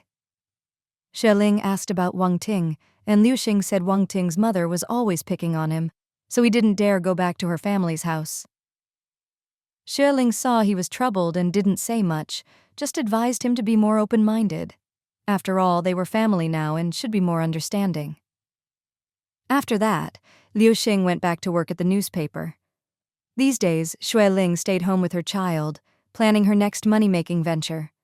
Aside from translating a few dozen jokes for Xiao Jiasu, she had plenty of free time.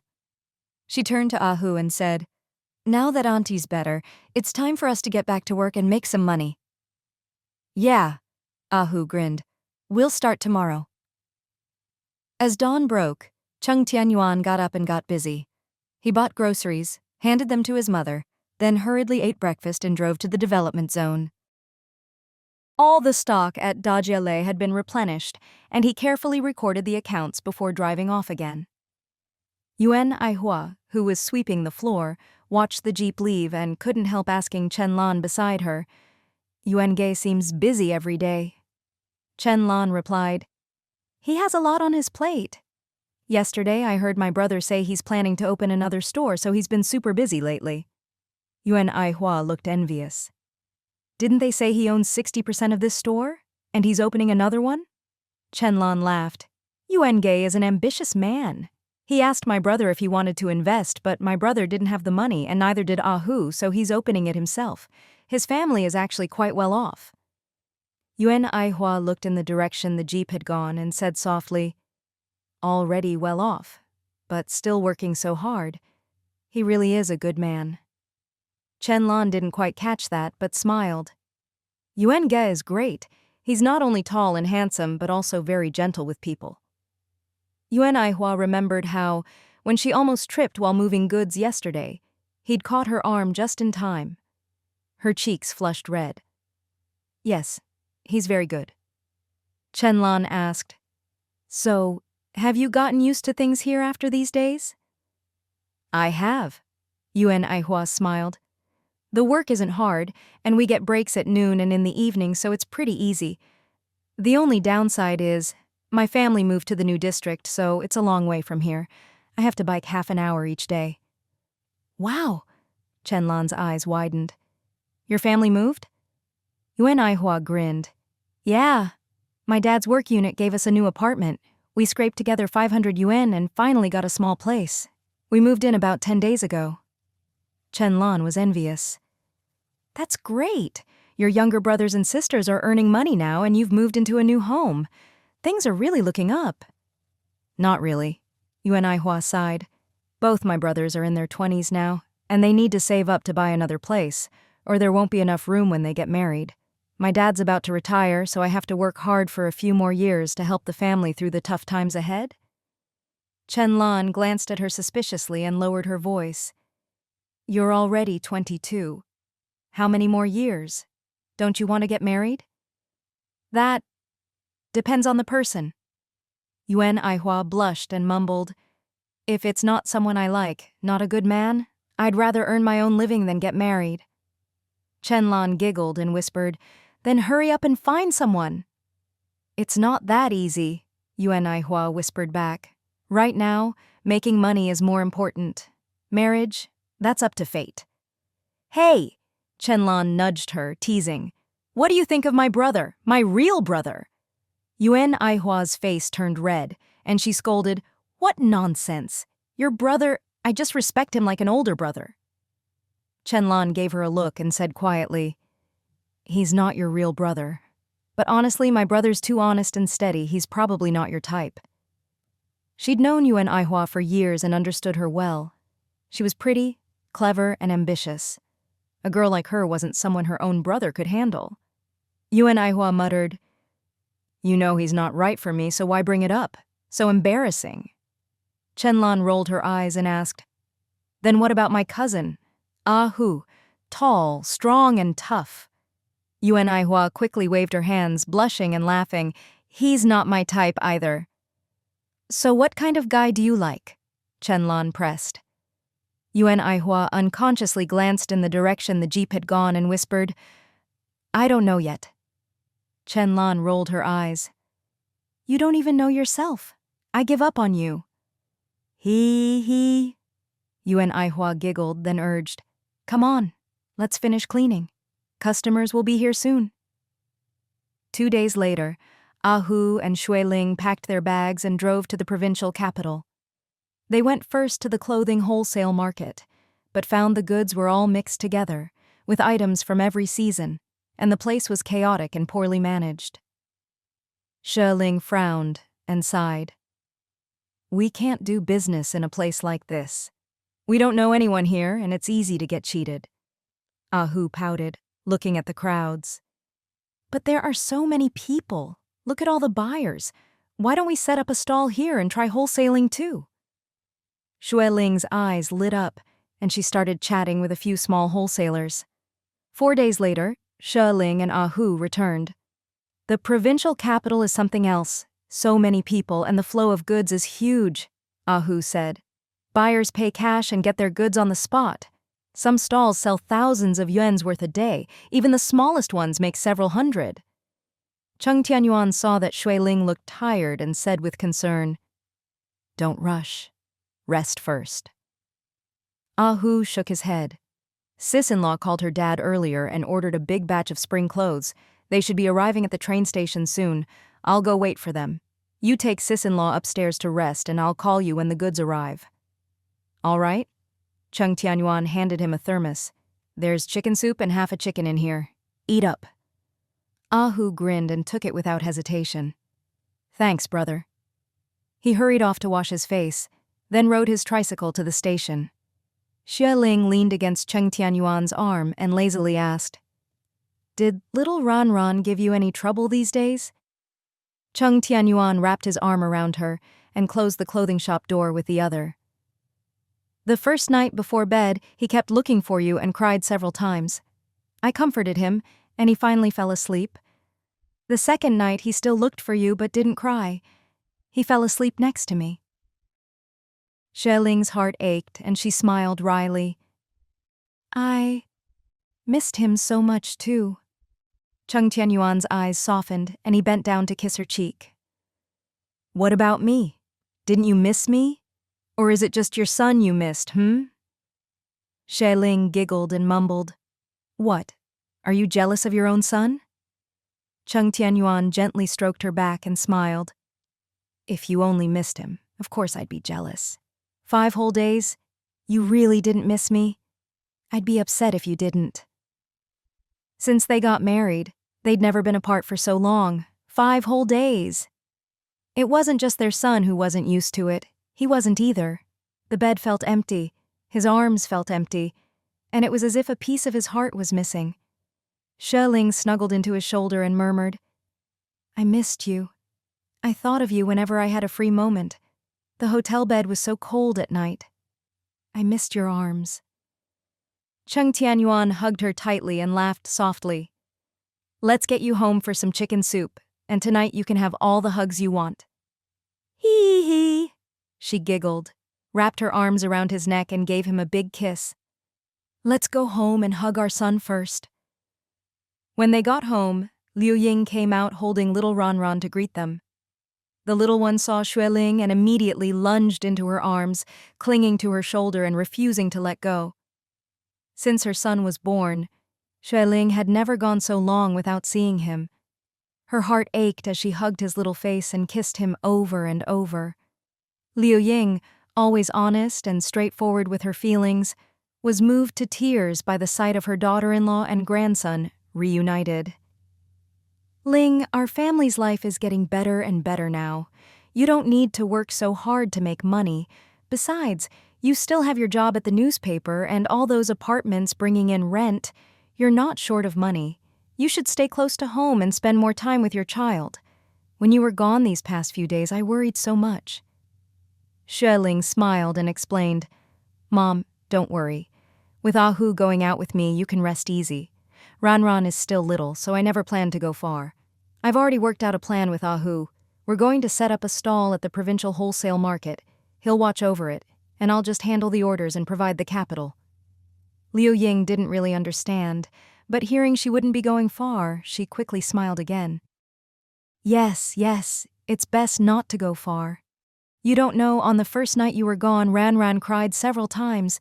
He's always been a quiet child, not one to cry, so he must have really missed you. Cheng Tianyuan patted his mother's shoulder. Mom, Ling is tired. There's chicken soup in the pot. Go get her a bowl. All right, I'll go.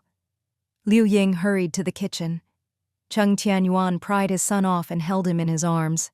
All right, Mommy just got home and is still dirty. Let her change and eat before she holds you again. Little Ran didn't understand and thought his mom was leaving again. He burst into tears. Xue Ling's heart ached and she quickly took him back. Mommy's here, don't be scared, Mommy's here, we won't listen to Daddy, Daddy's wrong. Cheng Tianyuan couldn't help but laugh and scolded, You're going to spoil him! Xue Ling giggled. Strict father, loving mother, that's how it always is. If you want to be the strict one, go ahead. I'll just be the loving mom. Cheng Tianyuan wasn't worried at all and patted his son's little bottom. Wait until he gets naughty. You'll want to be strict too. Xue Ling stroked her son's chubby hand. The weather's warmer now, so he can wear a vest and move his hands more freely. By the way, did you pick up the vests I bought in the capital from the post office? I did, Cheng Tianyuan said. Your books are on your desk and his clothes and a box of formula are with Mom. Liu Ying brought over a bowl of chicken soup with a big drumstick on top. Ling, come eat. I'll hold Ran. I've already washed all his new clothes and with the sunny weather I've hung them out to dry. Take whatever you need. Xue Ling handed the little one to her and said, It's spring now, so he can wear a vest to stay warm and move around comfortably. If it's sunny at noon, take him outside to play. All right, Liu Ying said with a smile. The weather's finally warming up. Since Ran's first month, it's been cold except when we went to the capital. He hasn't been out much. Xue Ling said, Kids need to go out more so they won't be shy and will be braver. Boys shouldn't be too timid. Getting out and about is good for early education. Liu Ying didn't really understand, but she trusted her daughter-in-law and nodded quickly. If it's warm at noon, I'll take him out. Xue Ling ate her chicken soup, then took a hot shower and fell into bed for a deep sleep. When she woke up, it was already after 4 in the afternoon. Cheng Tianyuan wasn't home. Only her mother-in-law was in the living room knitting and Ran was still napping. Xue Ling asked, Mom, isn't it Saturday? Is Fang studying next door? No, Liu Ying replied. Her brother's busy opening a new store, and the place is set. She went to help clean up. She said she'll study tonight and help her brother during the day. Xue Ling smiled softly. She's really changed, a whole new person. Liu Ying smiled kindly. It's the best thing for her. Now she studies and makes friends every day and says her life feels full. As long as she studies hard, that's all that matters. Loving to study is a good thing, Xue Ling agreed. When she graduates and has a skill, it'll benefit her for life. Liu Ying nodded. She said spring is coming and thin wool sweaters look nice. She drew a design and asked me to knit one for her. It looks great, Xue Ling praised. Liu Ying grinned. If it turns out well, I'll make one for you too in a few days. Xue Ling didn't stand on ceremony. Thank you, Mom. I think it'll look great. Liu Ying's needles clicked quickly. Here, we wear thin sweaters in autumn, all winter, and even early spring. Honestly, we need sweaters for months every year. Xue Ling suddenly had an idea. If the demand for sweaters is so high and we could use machines to knit them, they'd sell really well. Liu Ying squinted. What? Machine knit sweaters? Is that possible? Sweaters aren't easy to make. Machines are fast and efficient, Xue Ling said. Liu Ying was curious. How fast? I knit pretty quickly. If Ranran's asleep, I can finish his in 2 or 3 days, and Fang's takes several days. Xue Ling laughed.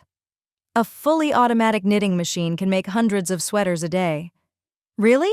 Liu Ying asked. Machines can do that? And so fast? Yep, Xue Ling said. They work from templates, but you need professionals to run them. I'll ask my dad tomorrow if sweaters sell well. If they do, I'll invest in a sweater factory in a few months. Just then, the phone rang in the living room. Xue Ling hurried to answer. It was Ah Hu.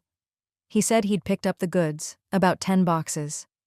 Xue Ling thought for a moment. Take them all to the provincial capital. Don't leave any here. Next time, have my dad send the goods directly to the provincial capital. It's faster and easier. Ah Hu hesitated. Sis-in-law, shouldn't we keep some for the clothing shop here? No, Xue Ling said. Business here has been slow for too long.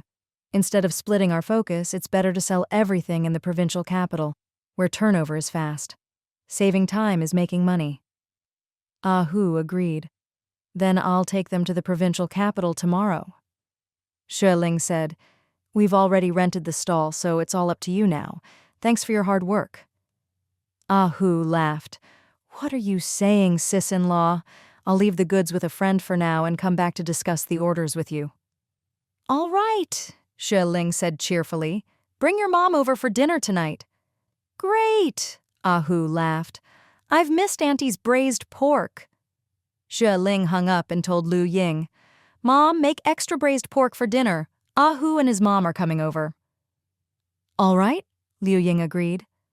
Looking at the yarn on the sofa, Xue Ling's eyes lit up and she called her father.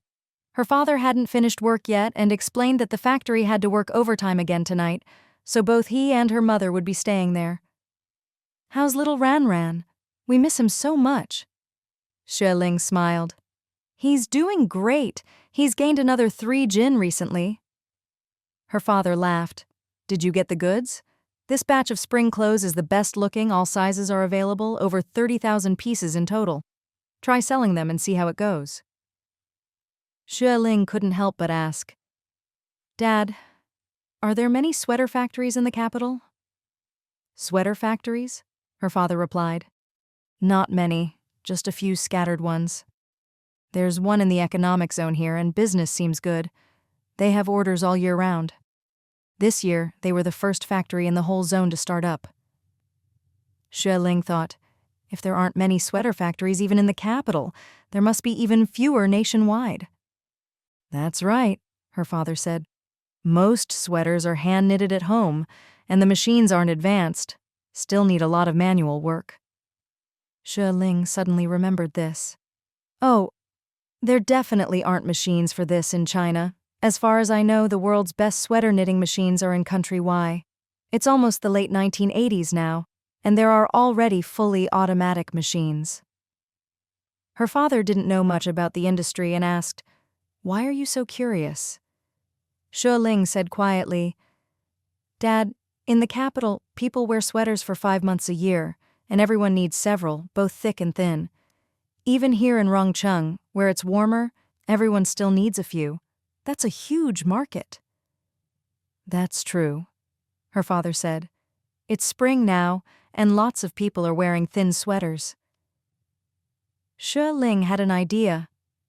Dad, why don't you go to that sweater factory and get me a batch of goods in the next few days? Let me see how well they sell, okay? No problem, her father said. I'll go check it out. Last time there was a meeting in the economic zone, the factory manager even gave me his business card and told me to come by for tea and to keep in touch. Xue Ling urged. Then please go soon. It's spring here too, And if thin sweaters sell well, I might invest in a sweater factory myself in a few months. Hold on, her father laughed and scolded. You're just one person. How much of the market do you want to grab? See if they sell first, don't get ahead of yourself. Xue Ling giggled and urged him to check it out, then hung up. That evening, Hu brought his mother over for dinner. Hu's mother beamed.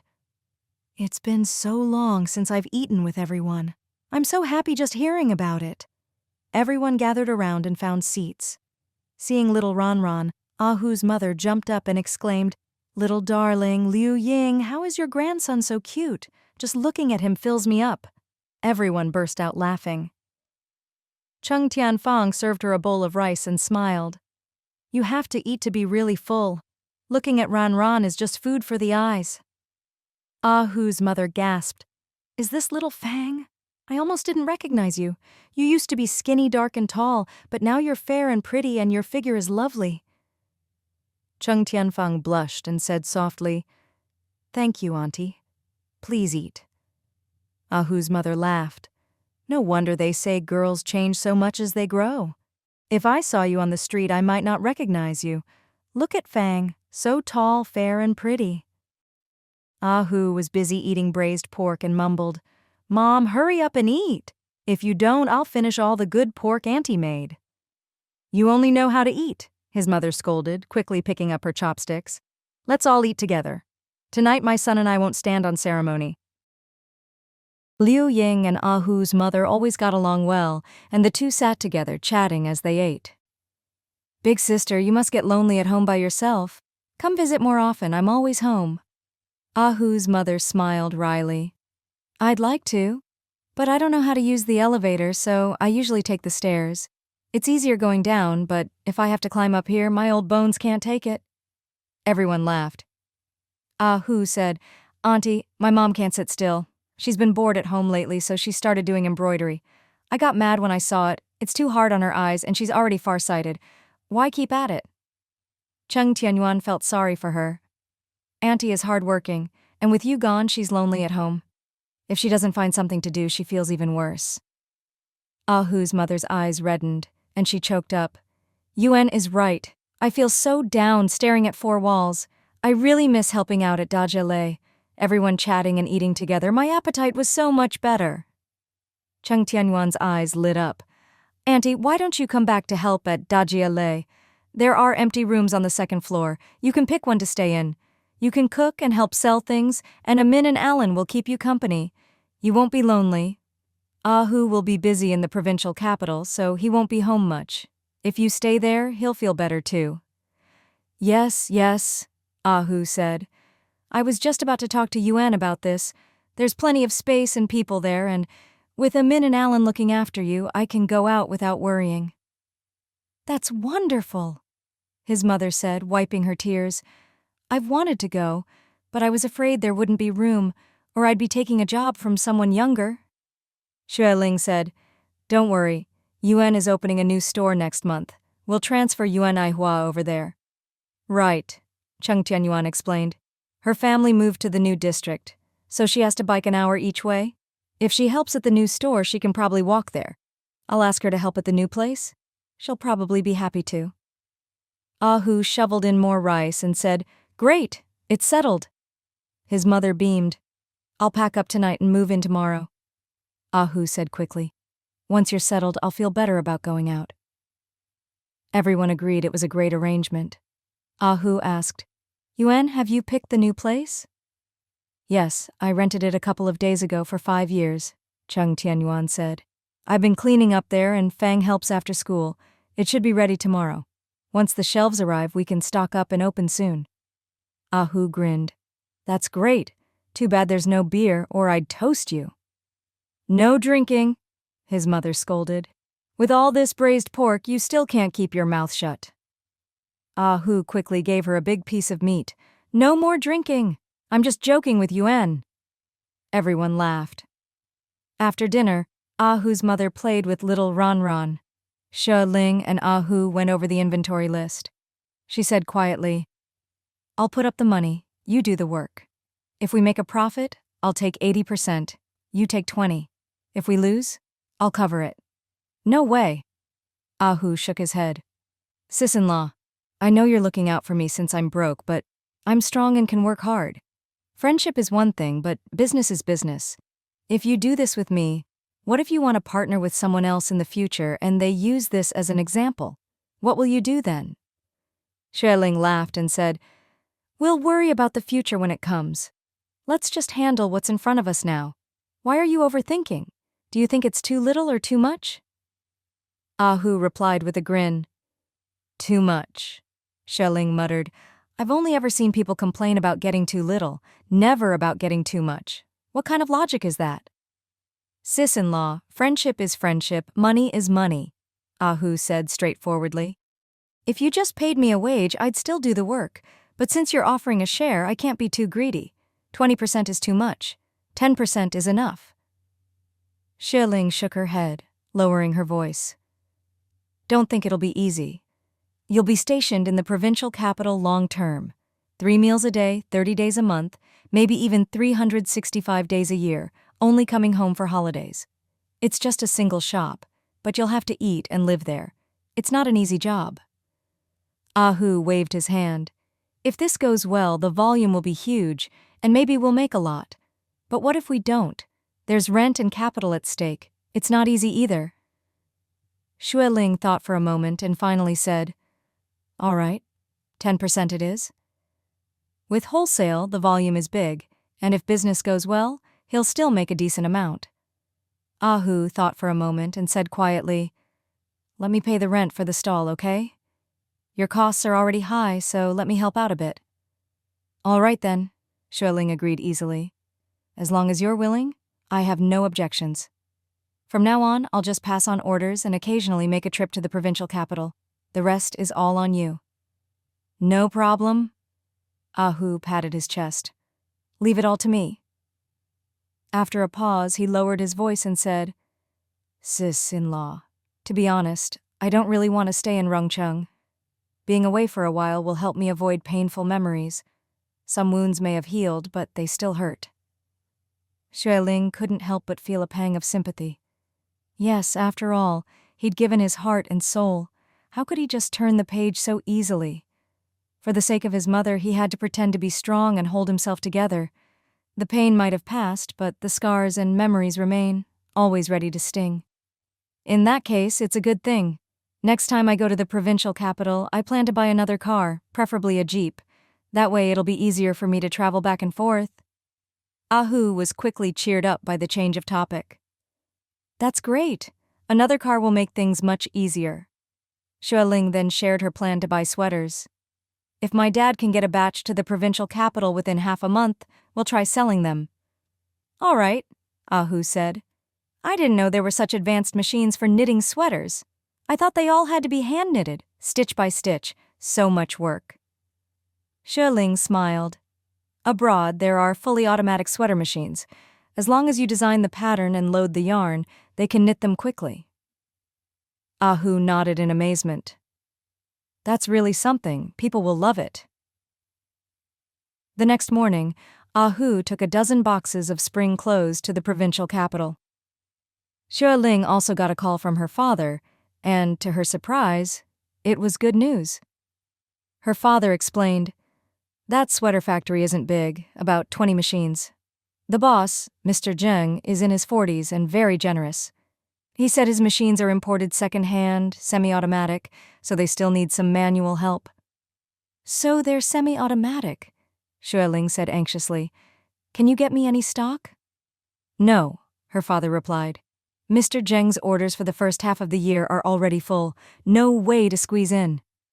Xue Ling was instantly deflated and disappointed. So if I order now, I can only get sweaters for next winter.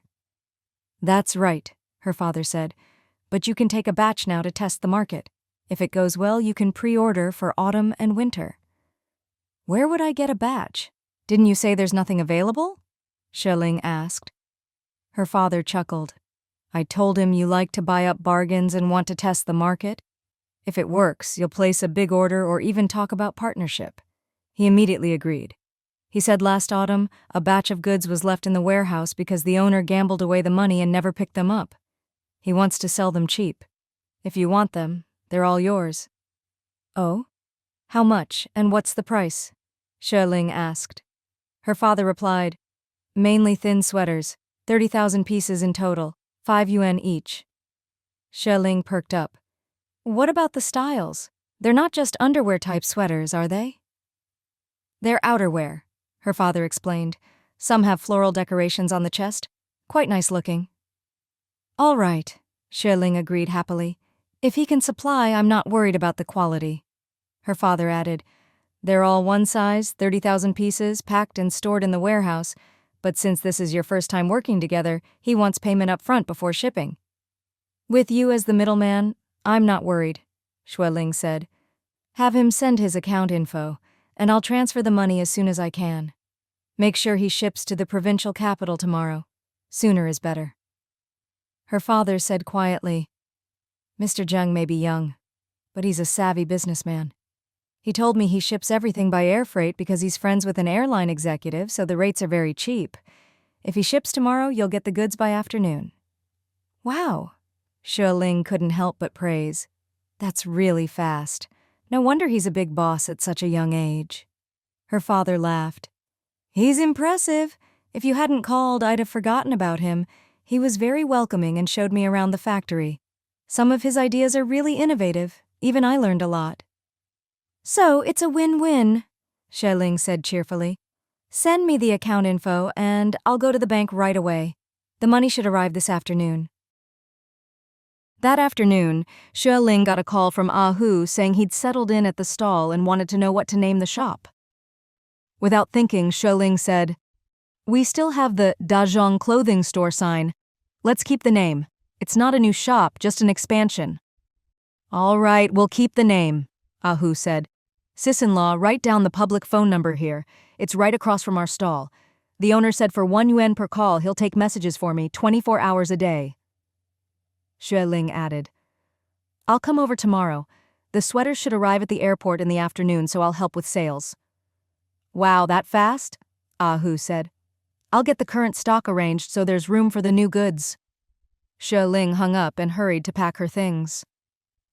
Liu Ying came over holding little Ran, and, seeing Xue Ling packing her bags again, couldn't help but ask, Ling, what are you doing?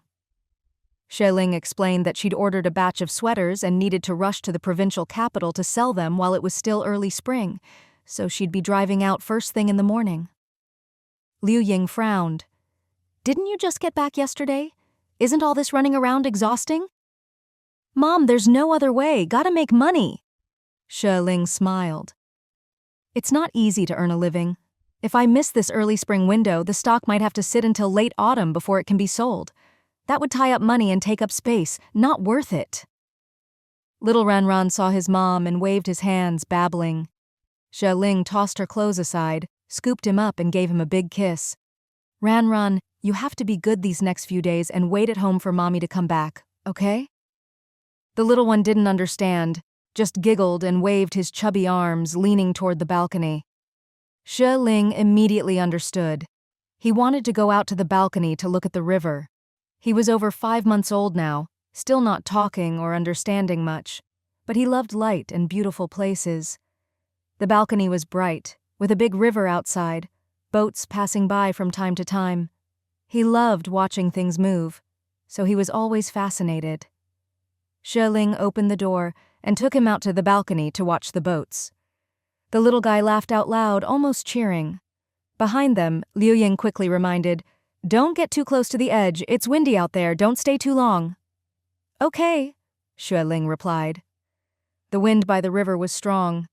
She turned sideways to shield her son from the wind, letting him snuggle in her arms to watch the boats. After a while, she felt a chill and quickly brought him back inside.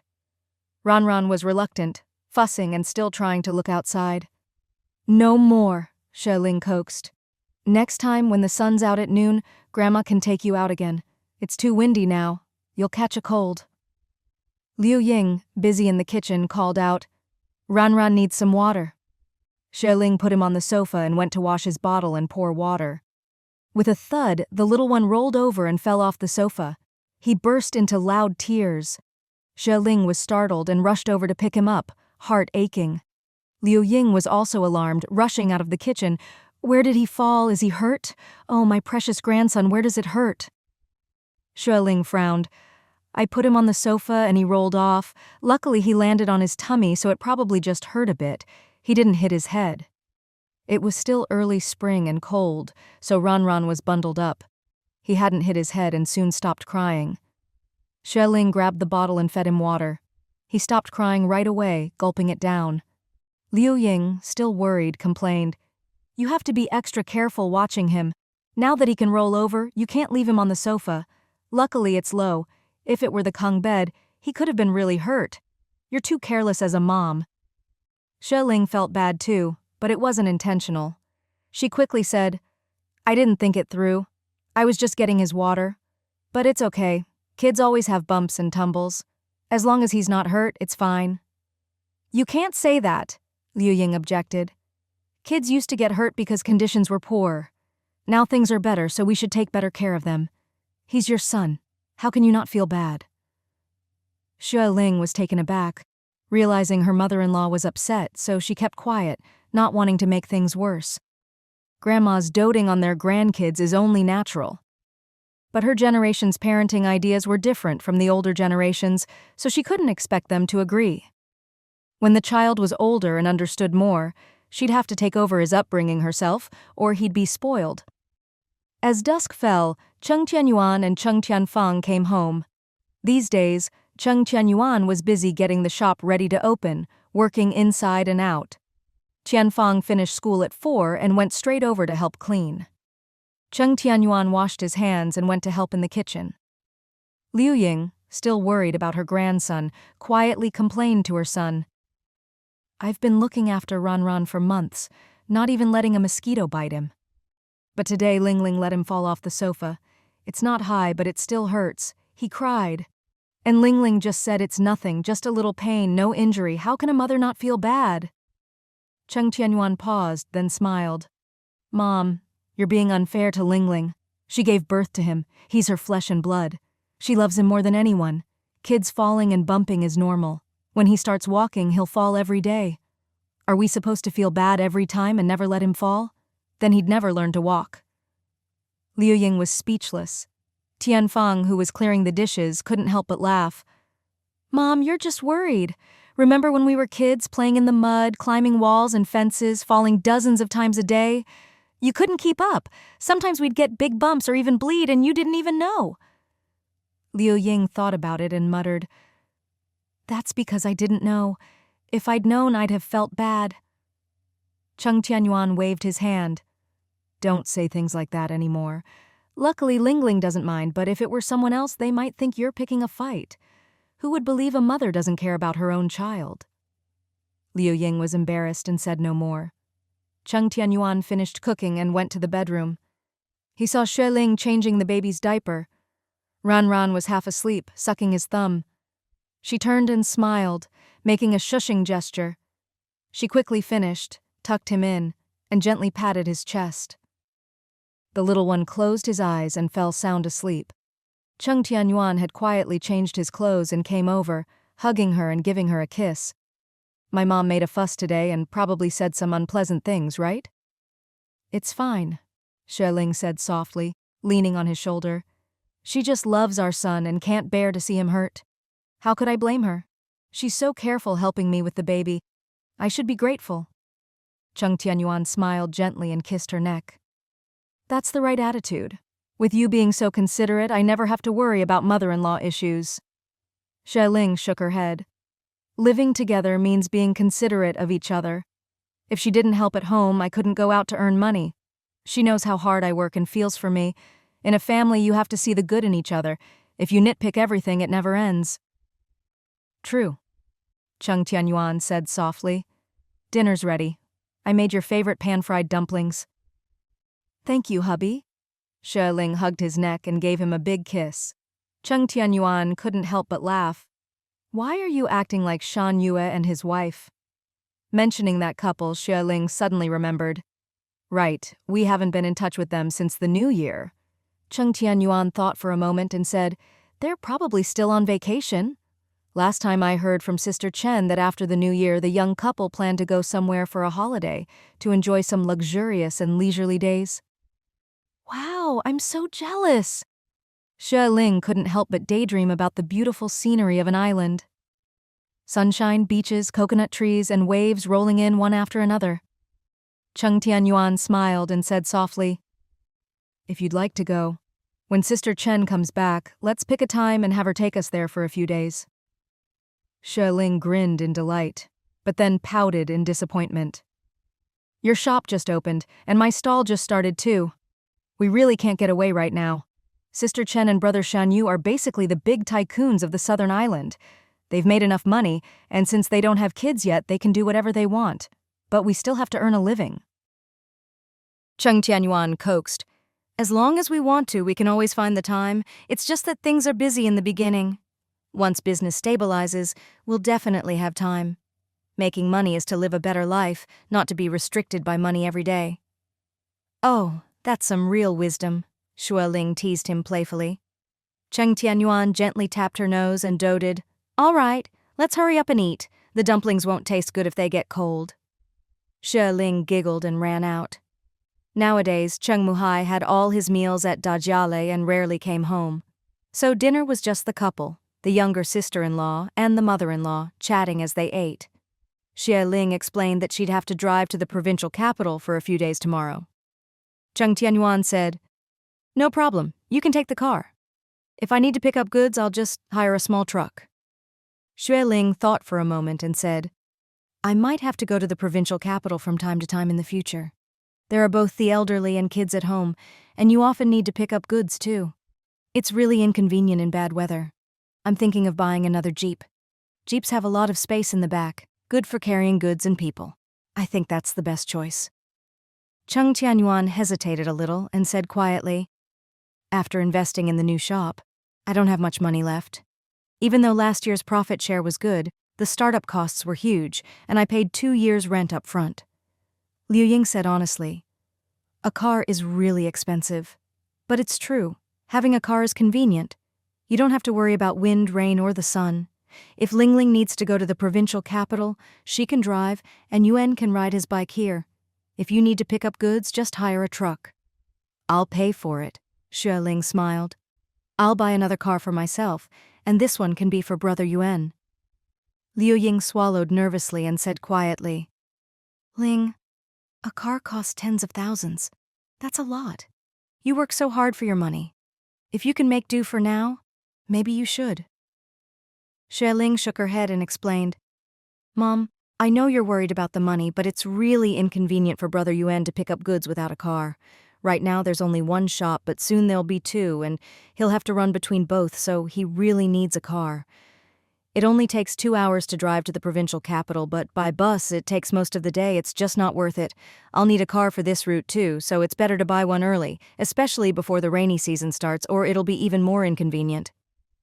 Cheng Tianfang chimed in, "Exactly. The rainy season is coming and it rains every few days. There's no way Big Brother can manage 2 shops just riding a bike.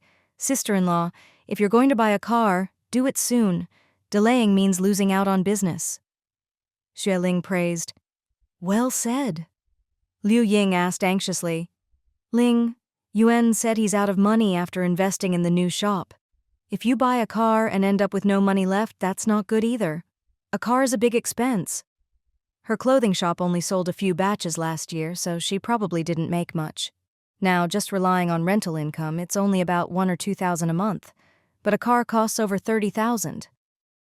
"It's fine," Xue Ling smiled. "I have enough on hand. Enough for 2 cars, actually." Liu Ying's eyes lit up with a smile. "That's great. Ling Ling, you're amazing at making money, even better than Yuan."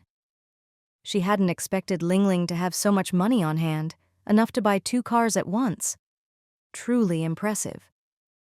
Seeing everyone in agreement, Xue Ling quickly made up her mind. "All right then, I'll bring my ID and driver's license and take the bus to the provincial capital tomorrow. Once I get there, I'll go buy the car with Ahu." Ahu said before, "If it's a sedan, you have to order 1 or 2 months in advance, but if it's a Jeep, you can pay and drive it away right away. They're always in stock." Great, Cheng Tianyuan smiled. Then you can just drive it home when you're done. Early the next morning, Xue Ling said goodbye to her mother-in-law and left with her luggage. Cheng Tianyuan went to Gradual first, then came to pick her up for the bus station. If you're traveling alone, be careful. Don't let anyone bump into you.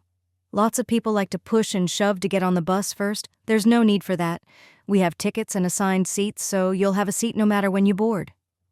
Got it? And check your belongings when you get off. Check above and below your seat. Got it? And keep your money in separate places. Don't put it all on you or all in your bag, just in case. Got it? Did you bring your ID? When you go to the bank in the provincial capital, take Ahu with you. Over 30,000 isn't a small amount. It'll be a big wad of cash. Very conspicuous. Ahu is tall and strong, so even if a thief is eyeing you, they'll think twice. Got it? Buy the car first. It'll make things easier. And don't try to save money by staying in dirty little inns. Safety first, understand? Got it. Eat your meals on time and don't eat cold food. You're not suited for that. Try to eat hot meals. Xue Ling couldn't help but laugh and said, Brother Yuan, I never thought you were the nagging type, but now I see I was wrong. Maybe you should just come with me. Cheng Tianyuan blushed and complained. And who am I doing this for, huh? Is it wrong to care? Ha ha! Xue Ling laughed happily, hugged his neck, and gave him a big kiss. Cheng Tianyuan smiled in satisfaction. After driving to the bus terminal, Xue Ling bought her ticket and, after waiting half an hour, finally boarded. Cheng Tianyuan watched the bus leave, reluctant to part, then drove off toward the city. The new shop was in the city, not right in the center, but near several residential areas and office buildings, so there was a lot of foot traffic and business should be good. A little further down the road was the newspaper office where Xue Ling used to work, and a few hundred meters beyond that was the Good Friends photo studio, all very close by. As soon as he reached the shop entrance, someone jumped out from inside. It was Yuan Aihua. She greeted him with a big smile. Brother Yuan, the shelves have been delivered and just moved in. The workers are still inside waiting for you, the boss, to check the goods. Go take a look. Cheng Tianyuan nodded and strode into the shop. Yuan Aihua watched his tall, slender figure and couldn't help but smile sweetly. That afternoon, it was past 4 when Xue Ling finally arrived in the provincial capital. She carefully carried her luggage off the bus and then hailed a tricycle outside. When the driver heard she wanted to go to the clothing wholesale market, he immediately agreed, saying it would cost 2 yuan. Xue Ling smiled and said, All right, 2 yuan it is. My brother is waiting for me over there, and I'm planning to go back and cook for him. Hearing this, the driver figured she must be a local, so he didn't try to recommend any hotels or take her on a roundabout route. He drove her straight to the entrance of the clothing market. She paid, turned around, and went in to look for Ahu. Even though it was almost evening, the wholesale market was still bustling, packed with people coming and going. She headed straight for the stall and saw several people chattering away, bargaining with Ahu, while others were browsing the goods inside. Xue Ling was secretly surprised. Business seemed pretty good for the first day. Ahu! She hurried over. Ahu saw her and broke into a delighted grin, calling out, My sister-in-law is here. She's the real boss. All these goods are produced by her family's factory, so you can rest assured. If you want to place an order, just let us know, so long as the quantity is big enough. Xue Ling greeted everyone with a cheerful smile. The others quickly brought over clothes, crowding around her. Boss, your spring collection is nice, but the price is a bit high. If I take 2,000 pieces, can you give me a better deal? Can I get 200 more of this size? Do you have this color in stock? Boss, I want this fabric in a short-sleeve style. Can I order that? Xue Ling didn't even have time for a sip of water before she was busy at work. Despite the cold weather, Ahu was sweating from all the activity. Sis-in-law! Good thing you came to help or I wouldn't be able to handle it. Clothes from the capital really are different. Once I put them out, people swarmed in, saying the styles are beautiful. Some savvy buyers said this is the most popular style for spring this year. Xue Ling poured herself a glass of water, gulped it down, and let out a satisfied, ah. My dad said this is the best looking style this year, and so far only 2 shops have placed orders. I heard this design was inspired by a foreign fashion show's spring collection. No wonder it's so popular, Ahu said with a laugh. This morning a guy took 500 pieces, then brought a big guy back later, said he was a fellow townsman and introduced him to buy some too. Xue Ling explained. The people who buy here are all long-term clothing sellers. They have a sharp eye. As long as we keep up the quality and style, we won't have to worry about business. It's just a bit expensive, Ahu said quietly. Almost everyone this year says it's pricey and wants me to lower the price. Good quality, good fabric, and good design. It has to be expensive. Xue Ling laughed. We're not charging more for no reason, right? Ahu nodded quickly. That's what I said too. I told them I'm just a worker, not the boss. The boss sets the price, I just sell at that price, I can't make the call. After hearing that, most people just bought without haggling further. Xue Ling couldn't help but laugh. I'll use that excuse too from now on. It's pretty good. Ahu handed her a somewhat messy sales slip. Here's what we sold today. Our stall is right across from the entrance, so everyone sees it as soon as they come in. It's a great location. Xue Ling explained. That's why the rent is 100 yuan more per month than other stalls. Tsk, tisk, Ahu muttered. No wonder. I thought we'd gotten a great deal. Xue Ling flopped down on the pile of clothes, lazily looking at the numbers on the slip. There's no such thing as a free lunch. It's all about money. Everything is built with money. Ahu counted the cash, muttering, It's a decent amount. I'll have to deposit it in the bank later. Xue Ling took a pen and carefully added up the numbers. It's about 12,500. Ahu counted the money again and again, stacking it in small piles. Why is it more than 200 short? Xue Ling smiled and said quietly, With so many people and so much going on, someone's bound to take advantage and slip a few bills. We'll just have to be more careful in the future and not give people the chance. It's my fault. I couldn't keep track of everything. Ahu pouted, a little unhappy. Xue Ling shrugged and comforted him. We still made 2,000 or 3,000 this year. No need to worry. Ahu laughed. Xue Ling glanced at the sky outside and said, Let's pack up the goods, lock up, and go get dinner. Ahu said, I'll come back right after eating. Most people stay here overnight, afraid someone might steal the goods. Xue Ling frowned and said quietly, That's tough on you.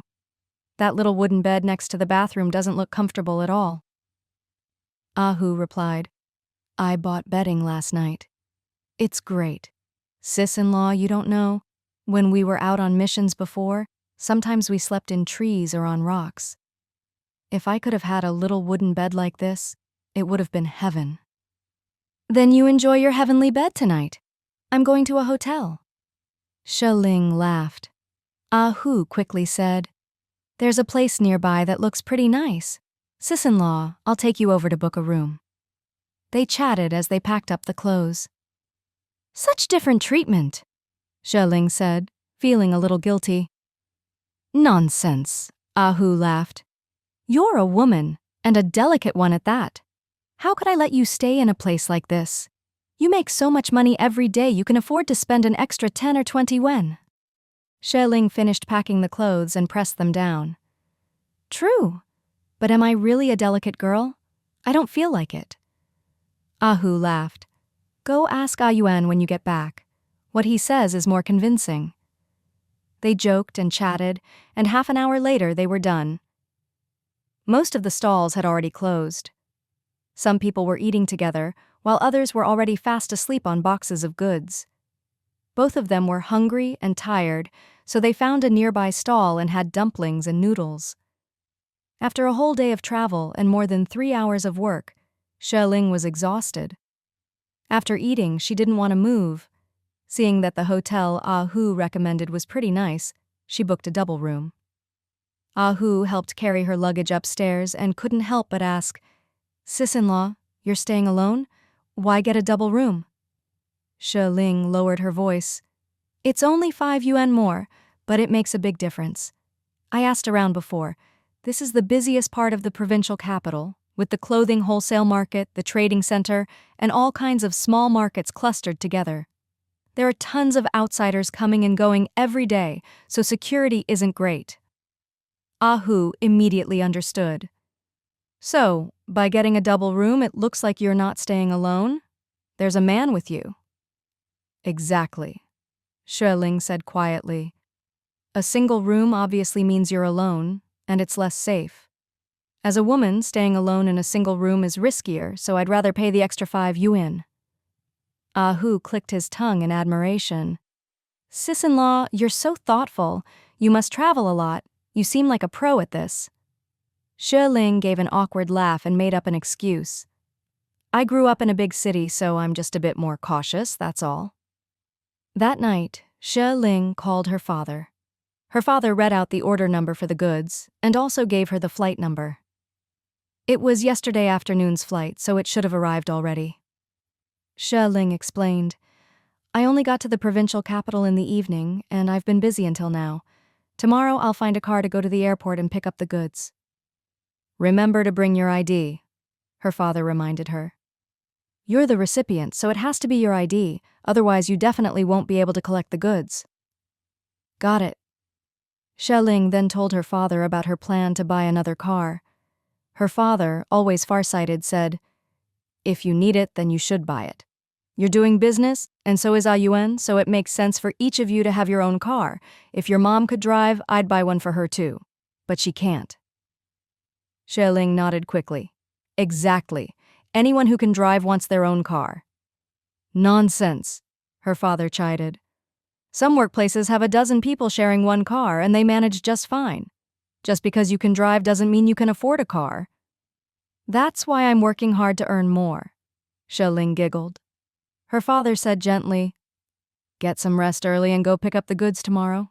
You really do need to buy a car, otherwise it's just too inconvenient. You have enough money on hand, right? I could buy 12 cars and still have enough, Xue Ling replied with a soft laugh. Her father knew roughly how much she had, since all her money was earned through him. You're still young, don't show off, her father reminded her before hanging up. The next morning, Xue Ling got up, had breakfast, and went to find Ahu. The stalls at the wholesale market weren't open yet, but Ahu was already up, stretching at the entrance. Hey, sis-in-law, you're up early, Xue Ling said. It's still early, no rush to open. Let's go to the airport to pick up the goods first, then bring them back. Ahu nodded quickly. I talked to old Yu next door yesterday. He said everyone around here goes to Liji vehicle service up ahead to hire trucks. It's not expensive and the drivers are reliable, so almost everyone at the market uses them. Let's go check it out, Xue Ling said. Have you had breakfast? Not yet, just got up. Ahu took out his belt and strapped his money to himself. Let's grab some buns and soy milk on the way. Sounds good, Xue Ling agreed cheerfully. When you're away from home, you can't be too picky. They quickly finished breakfast, found a big truck at Liji, and headed to the airport. Do you always need to pay a deposit when you hire a truck? Xue Ling asked the driver. The driver, in his 40s, drove steadily. Yes, there are so many people coming and going at the clothing market, most of them are strangers. We can't just take off without a deposit. 100 yuan deposit gives the boss peace of mind. Ahu couldn't help but complain. 100 yuan is a lot. Some people don't even make that much in a month. The driver chuckled. We have to ask for a bit more. If it's not enough, you can make up the difference later. If it's too much, we'll refund the extra. That's just how it is. It should be enough, Ahu said. The airport isn't that far. You can't overcharge or people around here won't use your service anymore. Of course, the driver explained. We used to not ask for a deposit, but a few times people just disappeared and we lost money. The boss had no choice but to start taking deposits. When the truck comes back, we calculate the distance and refund the difference. Everything's above board. The boss never overcharges. Xue Ling smiled. That's just how things are these days. Don't worry, our stall will be shipping goods regularly, so we can work together long term. Hearing they had their own stall, The driver was even more reassured. If you have a fixed shop or stall, we feel much better. You can run away, but your shop can't. Ah Hu burst out laughing. I still need to get married someday. You keep talking about monks and temples, but my sister-in-law already has a baby. She can't live in a temple. The driver laughed and asked, Where are you from? Rongcheng, Ah Hu replied. Oh, the driver said. We're fellow townsmen. No wonder your accent sounded familiar. My hometown is by the river in Rongcheng. I moved here with my parents when I was a kid and never went back. Ah Hu quickly asked his name. The driver said his surname was Liu, given name Chow, and explained that he was a minor boss at Liji because he'd invested 30% in the business, so the other drivers called him Little Boss Liu. Xue Ling couldn't help but laugh, thinking of Liu Xiaoyu. There are a lot of people surnamed Liu in Rongcheng. I know quite a few from there with that surname. Like Director Liu, Liu Xing, and Little Boss Liu Xiaoyu? The driver explained. There used to be only a few families in Rongcheng, but the Liu family was the biggest. Over time, the family split into branches and spread out, so now there are even more. Exactly. Ah Hu nodded. With this hometown connection, Ah Hu quickly became friends with Little Boss Liu. When they got to the airport, Little Boss Liu led the way.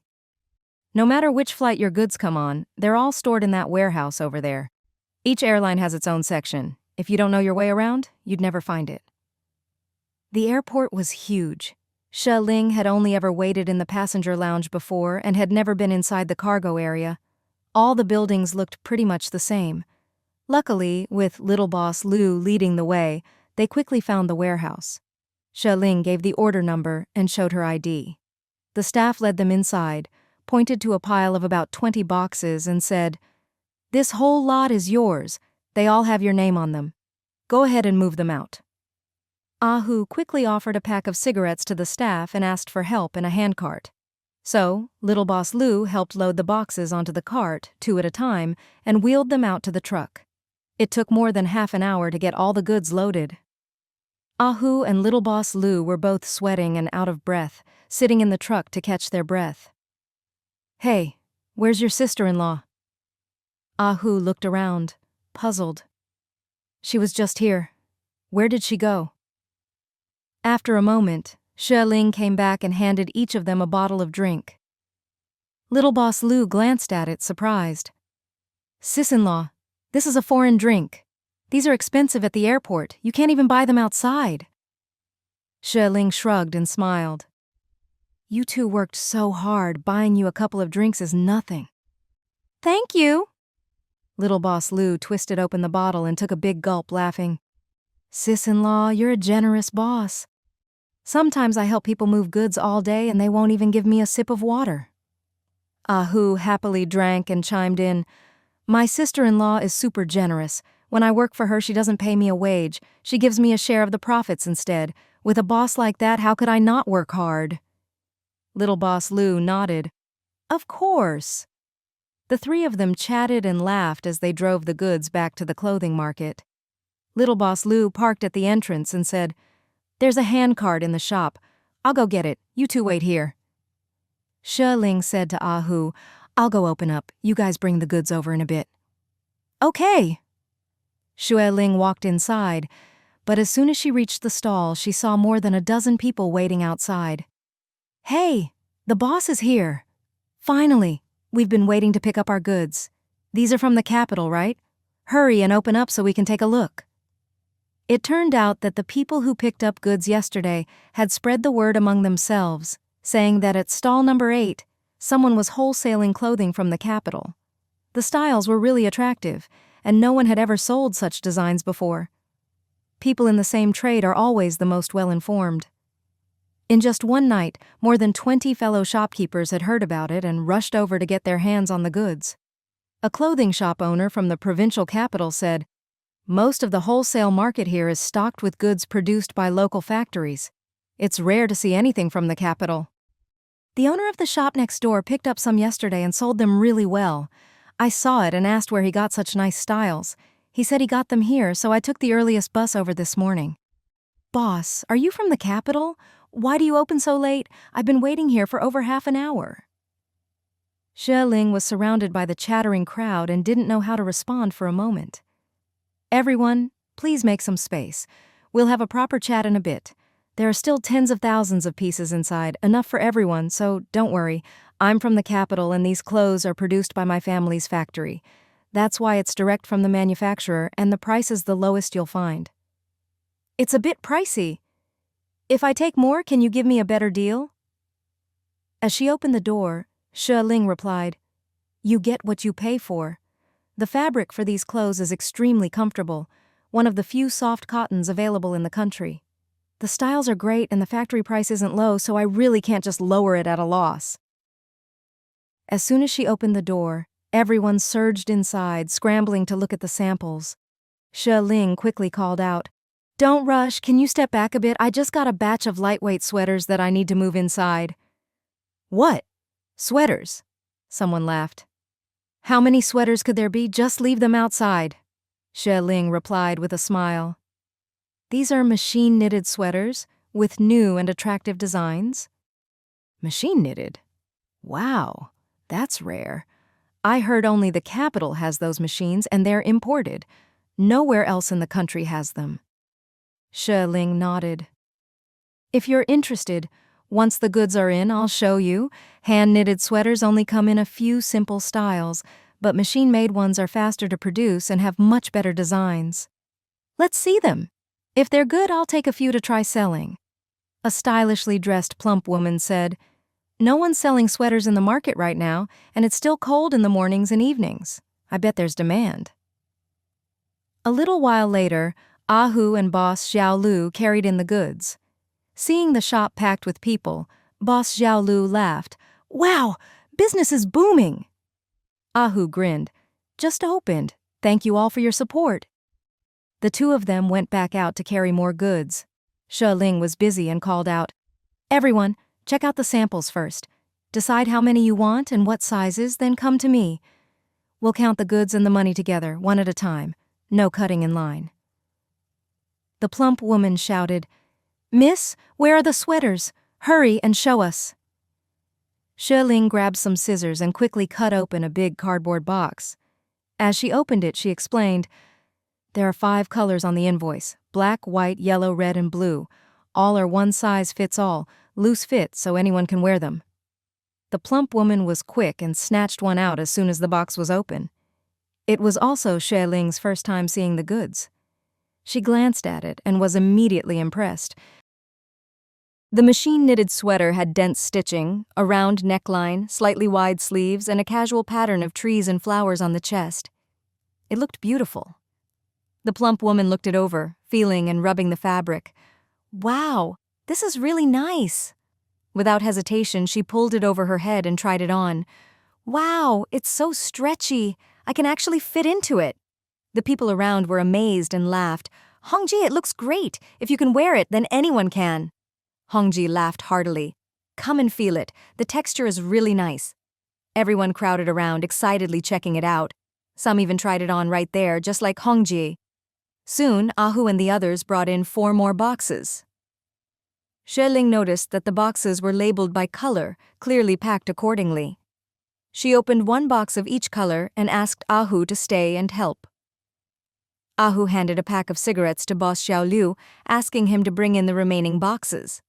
Hongji called out, Miss, how much for these sweaters? What's the price per piece? Xue Ling quickly replied, If you take more than 2,000 pieces, it's 7 yuan each. Less than that, 8 yuan each. Hey, that's too expensive, Hongji grumbled. Xue Ling explained with a smile. Look at these spring clothes. Each one is 5 or 6 yuan. Sweater yarn is expensive plus labor, so it's naturally a bit more. Think about how much yarn it takes to knit a sweater this big, and it takes days to make by hand. Hongjie fell silent, rubbing and feeling the sweater. Can't you go a bit lower? Xue Ling said. This batch of sweaters is on consignment. There are only 30,000 pieces, and that's it until the end of the year. Since it's consignment, I can't decide the price. Hongjie snorted and said boldly, Give me 10,000, 2,000 of each color. I'll take 2,000, all colors, 400 each. I want both spring clothes and sweaters. Pack them up for me. I think the sweaters are great too. I'll take 1,000 to try selling. Ahu was stunned and muttered, "Sweaters are selling this fast? They're flying off the shelves."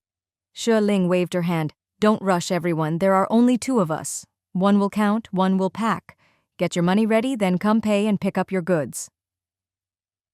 They were busy all morning, and it wasn't until after 2 in the afternoon that Ahu and Xue Ling finally had a chance to catch their breath and drink some water. Ahu was in charge of packing and was exhausted. "Sis-in-law, there's someone selling food outside. I'll go get us something to eat. I'm starving." Xue Ling was also worn out, sitting on a pile of cash and exhaling.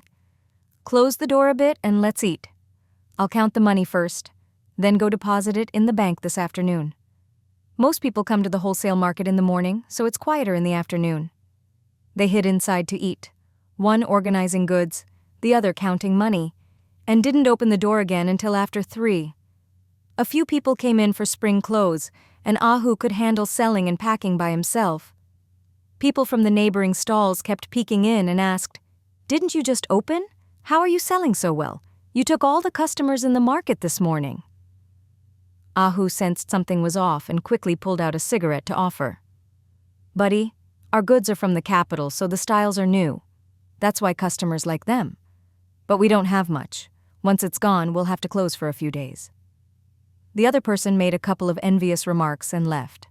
Xue Ling counted the money and did the accounts, exhausted but happy. "There were 30,000 sweaters and we sold 23,000 just this morning. They're selling like crazy." Ahu quickly asked, "How much did we make?" Xue Ling thought for a moment and replied, "Over 40,000. Ahu blinked in disbelief and collapsed onto a box. "Oh my God! I can't believe it! Sis-in-law, hurry and order more from Uncle! Quick!" "There's no more," Xue Ling said honestly. "This is the only batch. If we want more, we'll have to wait for the end-of-year orders. Or start our own factory and sell them ourselves." Ahu was still unwilling to give up and tried to persuade her. "Sister-in-law, 30,000 sweaters, and we've sold almost all of them in half a day. But out of 100,000 spring outfits, we've only sold a bit over 20,000 so far. It's nowhere near as good. Why not ask Uncle? Maybe there's still a chance." Xue Ling smiled and explained, "He really has a lot of orders. Even if we place one now, it won't be ready until the end of the year." "What kind of business is this? It's so lively," Ahu muttered. "Machine-knitted sweaters. What a great selling point." Xue Ling lowered her voice. "Let's close the door first and go deposit the money at the bank." "All right," Ahu grinned. "I made several thousand today. My God, it feels like I'm dreaming." Xue Ling burst out laughing and whispered, "There'll be plenty more chances to make money in the future. Of course, it won't always be as easy as today." "That's true!" Ahu thumped his chest and laughed. "Who would have thought business could be so profitable? No wonder everyone's always talking about going into business for themselves." Xue Ling couldn't help but pour some cold water on him. "But there are plenty of people who lose everything too. Not every business makes big money." Ahu nodded quickly. "You're right, sister-in-law." The 2 of them locked up the shop and hired a tricycle to go to the bank. Yesterday's tens of thousands, plus today's over 100,000, added up to 240,000. But Xue Ling only deposited 200,000, leaving the rest for Ahu to carry in a woven sack. "Ahu, if we go buy a jeep now, will we make it in time?" Ahu was surprised. "Huh? Sister-in-law now? Are you sure?" "Yes," Xue Ling explained. "I've already discussed it with Brother Yuan. We'll just buy it while we're here. It's so inconvenient always having to call for a ride." "That's great," Ahu said excitedly. "The car factory is that way. Let's go now. They have working hours, so if it gets dark, we'll have to wait until tomorrow." They hurried to the car factory's direct sales office, only to find the staff getting ready to close up. Ahu explained that they wanted to buy and pick up a car. The staff said, "This isn't like buying just anything. You have to pay taxes, get paperwork, inspect the car. It takes most of a day." Xue Ling pulled Ahu aside and said, "I'll come back tomorrow morning to buy it. You watch the shop." "Sister-in-law, are you okay going alone?" Hu was a bit worried. Xue Ling smiled. No problem. After dinner, Hu went back to the stall to watch the goods and sleep, while Xue Ling split the money into 2 parts, one for him to keep on his person and the other in an old army bag she carried herself. Hu was uneasy and whispered, Sister-in-law, there's 20,000 in there, and you're just using that bag? It's not safe. No choice, Xue Ling replied quietly. I'm a woman staying alone at an inn. If I carried a fancy, bulging bag, it'd be like advertising easy target to thieves. This way I won't attract attention. Hu thought about it and agreed. That night, Xue Ling locked all the doors and windows and even blocked the door. Luckily, the night passed safely. She got up early, changed clothes, and left the inn with the old bag. She met Hu for breakfast, then took 40,000 to buy the car. The staff recognized her and greeted her warmly, bringing out a stack of forms for her to fill out. We only have Jeeps in stock. For other vehicles, trucks, sedans, you have to order 1 or 2 months in advance or you won't get one. Sometimes it takes over half a year. I just need a Jeep, Xue Ling smiled. We already have one at home, but it's not enough, so I'm buying another. Lucky you, the staff said enviously. After several hours of paperwork, she finally got the car, which cost over 36,000. Xue Ling got in and drove straight to the wholesale market. It was after 2 in the afternoon, and the market was still bustling. Hu was sweating from all the work and asked with a smile, Sister-in-law, how'd it go? Did you get the car? Yes. Xue Ling jingled the keys. Hu gave a wry smile. Sister-in-law, the sweaters were all gone by this morning. That Hongji woman came knocking at dawn. I thought she was here to collect a debt. She asked how many were left and said she'd take them all, no matter how many. I told her there were only 7,000 or 8,000 left, and she dumped out a pile of cash and told me to pack them all up. She even left her number and said to call her if we get more sweaters. He pointed to the money bag and whispered, Plus over 5,000 spring outfits. The orders and cash are all in there. Now that you have a car, settle up and take it to the bank. Xue Ling said, You watch the shop. I'll call home and then call my dad. Go ahead. Hu pointed. There's a public phone over there. 1 yuan per call. Xue Ling called home first. It was the middle of the afternoon, so no one else was home except Liu Ying, who answered.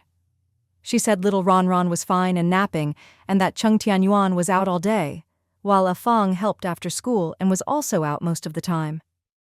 Ling, are you done with work? When are you coming back? Are you eating enough? Xue Ling exhaled and replied, I'm eating well, don't worry. Business is good here, just very busy. Yesterday we didn't eat lunch until almost 3. Liu Ying was distressed and said softly, No matter how busy you are, you have to eat.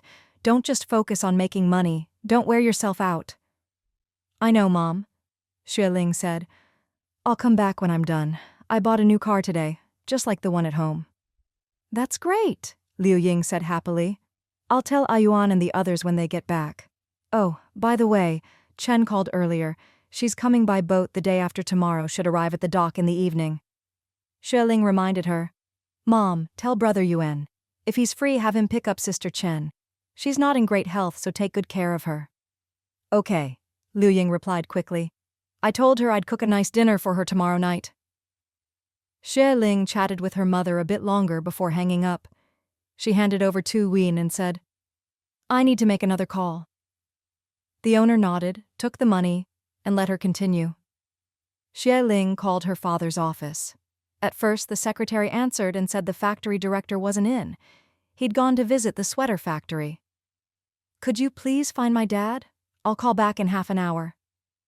The secretary agreed and hung up. Xue Ling went back to do the accounts and count the money. The market had quieted down, and with no business, Hu sat down to help count. Today's business wasn't as good as yesterday's, so the accounts were easy, and the money didn't take long to count. Xue Ling checked the time and saw that nearly an hour had passed, so she took another yuan and went to call again. Her father answered this time and asked, How did it go? Sold well, didn't you? Wow, you're sharp, Xue Ling laughed. We sold out today, just one day. Dad, the sweaters sold way better than the spring outfits. It was totally unexpected. Her father replied in a low voice. Of course. Sweaters are new and rare, and they're in season. It's no surprise they sold so well. Xue Ling couldn't help but click her tongue twice. The only downside is, there just weren't enough. Her father chuckled and said quietly, I guessed as much. If sales hadn't gone well, you probably wouldn't have called for another 10 days or half a month, telling me you couldn't move the stock. But you called right away, eager to talk to me, so I knew you must have sold out and were itching to see if you could get more. Wow! Xue Ling exclaimed. Dad, you really know your daughter. You're amazing, like a fortune teller. Get out of here, her father scolded her playfully. You think I don't know how sly you are? Xue Ling pouted and said sweetly, So, can you help me get another batch of sweaters? Just one day and they sold so well I can't help but want more. Her father didn't answer directly but explained, I've been visiting Xiaojing whenever I have a free moment these past few days. He's a solid businessman, honest, open-minded, and loves making friends. He even invited me to play chess, and his wife came over to chat with your mom. They're both very warm people. He's not from the capital, but he's invested here and managed to make friends with everyone in the clothing industry. He's really got a knack for it. Xue Ling lowered her voice happily. That's all thanks to me. If I hadn't insisted on selling sweaters, you wouldn't have made such a good friend. That's true, her father laughed. Just now my secretary came to tell me you'd called, so I explained to him that you thought the batch was too small. You're used to orders of 100,000, and suddenly only getting 30,000 is a bit of a letdown. Xiaojing thought about it and said, if his niece likes selling sweaters so much, he can adjust the order and give you another 50,000. The styles are this spring's latest, even nicer than the last batch. Really? Xue Ling almost kissed the phone in excitement. Dad, you're the best. You really are a wise old fox, her father said quietly. He said the price is the same as before. As soon as he gets the payment, he'll ship the goods. But he also explained that this is a special favor. Don't spread it around or it'll ruin his reputation. He's doing this as a favor to your old man, so don't get greedy. Take this extra batch and that's it. If you want more, wait until after summer to place another order for autumn and winter. Thanks, Dad, I understand.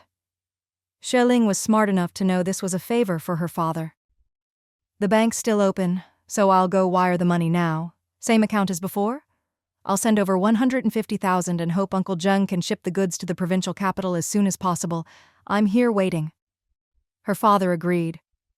Last winter, the factory had some leftover stock in seconds, 5 whole boxes. I'll have them packed up and sent along with the order, and I'll cover part of the cost. Great. Thanks, Dad. After hanging up, Xue Ling hurried back to the stall. Ahoo, I'm gonna wire the money. We've got another sweater order, 50,000 pieces. Ahu was overjoyed. Then take all this cash to the bank too. Xue Ling nodded, grabbed the money and drove straight to the nearest bank. With a car, she didn't have to worry about carrying so much cash.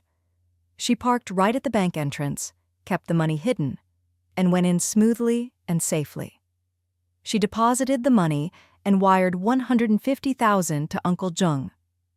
The next morning, Xue Ling called her father and wrote down the shipping number.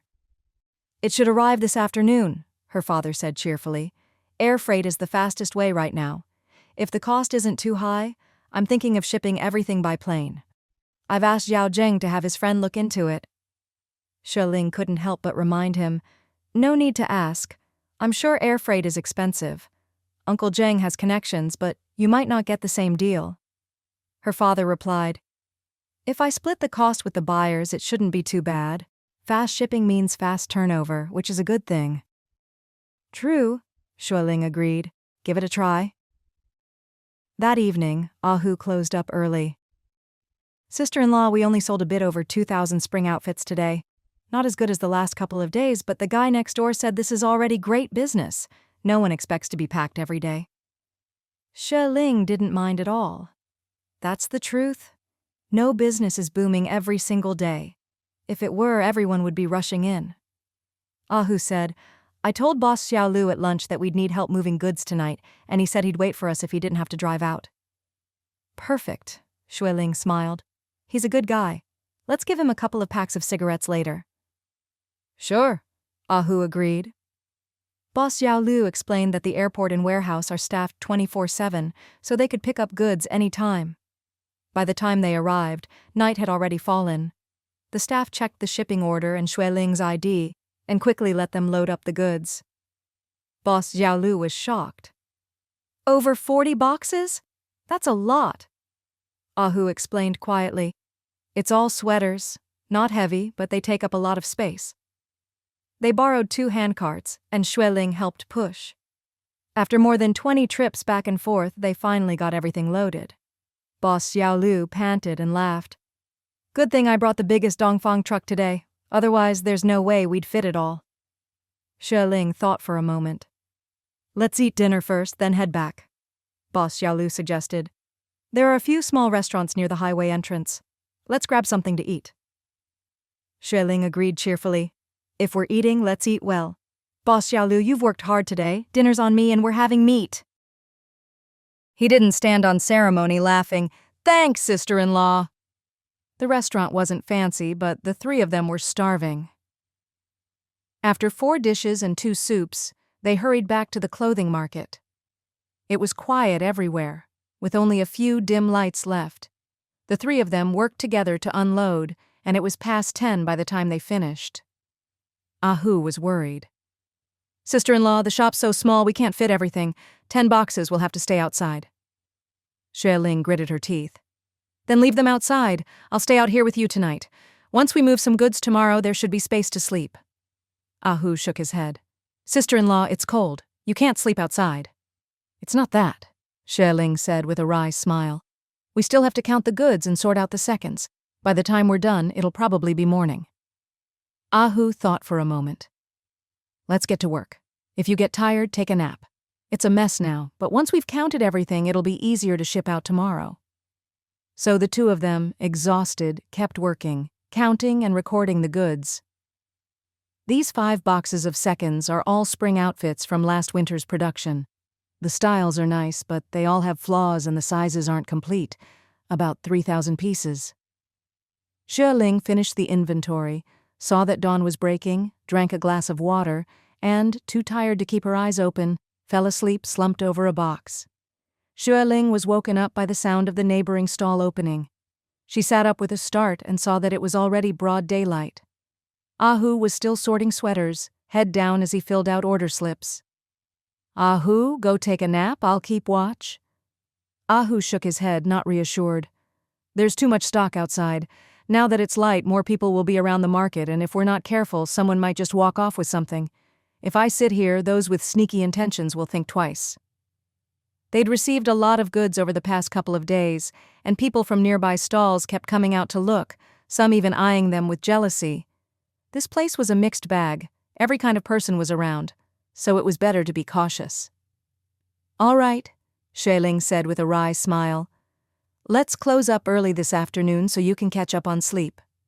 Don't worry about me, Ahu grinned.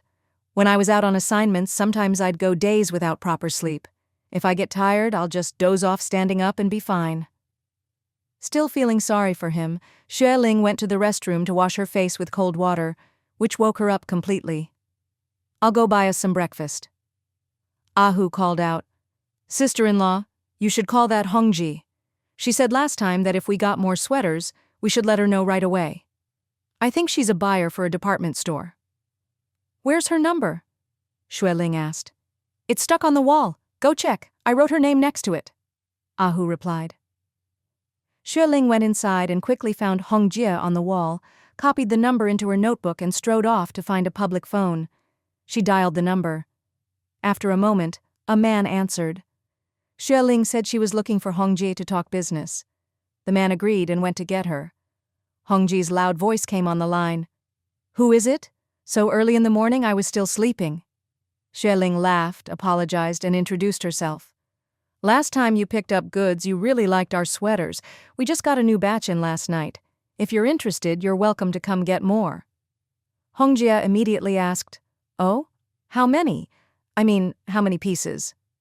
Xue Ling replied. 50,000 in total, still one size fits all, several colors, and the price is about the same. Hongjie was delighted.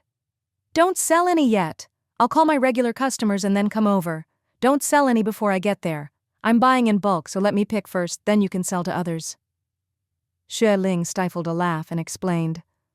I run an open business. I can't offend other customers. The goods just arrived and the styles are even better than before. If you're interested, come quickly. She hung up and went out to buy 2 servings of porridge and some meat buns. Ahu, do you eat porridge? There was no soy milk today, so I just got porridge. Ahu nodded eagerly. Anything's fine. I'll eat whatever. The 2 of them huddled in a corner among the boxes, wolfing down breakfast. It wasn't that they wanted to eat fast. They'd just been so busy all night that they were starving. Ahu devoured 4 meat buns and all the porridge before he finally felt full. Xue Ling didn't have as much appetite, only eating 2 buns and giving the rest to him. At that moment, they heard voices outside. Xue Ling quickly stood up and went out. She saw a few people picking through the boxes of seconds outside, curiously asking, "Where did these come from? Why are they so colorful with all kinds of styles?" Xue Ling smiled and replied, "These are factory rejects. Each has a small flaw. The sizes and colors aren't complete, so they're all mixed together." "Can you even sell this stuff?" someone scoffed. Xue Ling answered openly, "Why not? Some people like a bargain, some don't mind a little flaw, they'll buy. We're honest about it. These are seconds, and we say so." "Wow." Someone picked one up and looked it over, surprised. "The styles are actually pretty nice, and the quality's not bad." Ahu chimed in from behind, "Of course. Our goods come from a big factory in the capital. Even the seconds are guaranteed quality." The person rummaged through the pile and asked, "How much are these? If they're not cheap, no one will want them." Xue Ling replied, "No matter the size or color, 2 yuan each." The group discussed quietly among themselves, picking through the pile. Xue Ling left them to it, figuring she'd tidy up later. No need to offend customers. She and Ahu went back to counting sweaters. A while later, the leader of the group called out, "We only want a few hundred pieces. Is that okay?" "As many or as few as you want," Xue Ling replied. "They're on consignment from the factory, just covering labor and material costs." They picked out 500 pieces and paid 1,000 yuan. Soon they left with their goods. By a little after 8, more and more people were coming to buy. The entrance was busy with people coming and going. The sweaters were very popular. 2,000 sold quickly, bringing in over 10,000 yuan. "I'm here!" a loud voice called out. Xue Ling and Ahu were startled and looked up to see a plump, middle-aged woman. It was Hongjie. She was wearing one of the sweaters she'd bought before, looking tired from her walk, wiping sweat from her brow with a red handkerchief. Ahu grinned. "Oh, you're here. Please have a seat." Hongjie looked around the messy little shop and complained, "Where is there to sit?" Then she plopped herself down on a big box. True to her size, the box collapsed under her. She raised her fair, chubby hand and said, "All the department stores say these sweaters are selling well. As soon as they hit the shelves, they move fast. Girl, young man, your sweaters are really pretty good." "These are even better." Xue Ling took out a sample and handed it to her. "The styles are even nicer, though the yarn is the same." Hongjie squinted at it, rubbing the fabric. "It is a bit nicer, but your price is still too high." Xue Ling replied cheerfully, "These are from the capital, and there are costs for materials and shipping. It's not easy. If you like them, please keep supporting us." Hongjie patted the sweater and said grandly, "I'll take all 50,000. Give me a better price." Xue Ling and Ahu exchanged a glance, then shook their heads with apologetic smiles. "Sorry, someone already took 2,000 earlier. They packed them up and left." "What?" Hongjie was annoyed. "Didn't I say not to sell any before I got here? I need to pick first." Xue Ling smiled wryly. "Hongjie, these sweaters are just too popular. I wanted to save them for you, but I couldn't hold off the customers. They were desperate to buy. To be honest, the last batch sold out in less than a day. Just now, a regular came by, and I really couldn't refuse, so I let them have 2,000. Hongjie pouted and huffed. Fine. 2,000's gone, but give me a better price on the rest. I'll take them all. Xue Ling smiled apologetically again. Sister, these styles are even nicer, and the designs are more complicated, so the factory price is a bit higher than before. I have to sell them for a bit more. But if you take them all, I'll give you a deal. The same old price, 7 yuan each. 7 yuan? Hongjie clicked her tongue. I'm taking the whole batch and you can't even knock off a few cents? Girl, you're really not giving me any face at all. Xue Ling wasn't the least bit flustered. She slowly pulled an invoice from her pocket. Big sis, look! The 2,000 sweaters I just sold all went for 7.5 yuan each. I'm giving you 7 yuan. That's already 50 cents cheaper, isn't it? This batch is different from the last one. Hongjie chuckled and lowered her voice. Girl, you must have heard about me from people around here, right? I supply several department stores. If I like a product, it's guaranteed to sell well. If we work well together, you'll never have to worry about moving your stock in the future. Xue Ling nodded quickly. I understand, you're looking out for me, but my purchase price is high and shipping is expensive. I'm already giving you a 50-cent discount. I can't sell at a loss, can I? Ahu chimed in. Exactly. We shipped these by air and the freight was really expensive. What? By plane? Hongjie exclaimed. You must be loaded. Xue Ling laughed. If we were rich, we wouldn't be working so hard here. The goods are from the capital, and they're valuable, so we had to use a faster, safer method. That way we can catch the spring season and sell the sweaters quickly. That's true, Hongjie muttered, but sweaters aren't that risky. If you don't sell them in spring, there's still autumn and winter. You're joking, right? Xue Ling smiled. In the clothing business, the biggest fear is styles going out of fashion.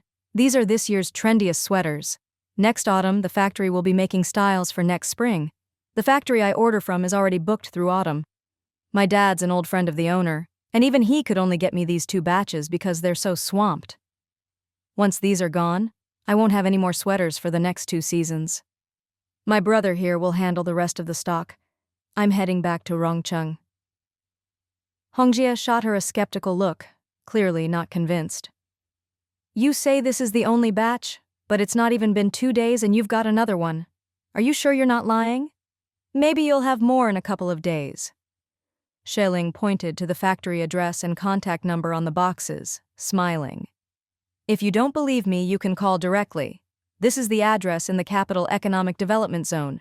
See those boxes of seconds outside? That's our own factory's address. Hongjie glanced over, then looked outside. Seconds? What's that? Rejects?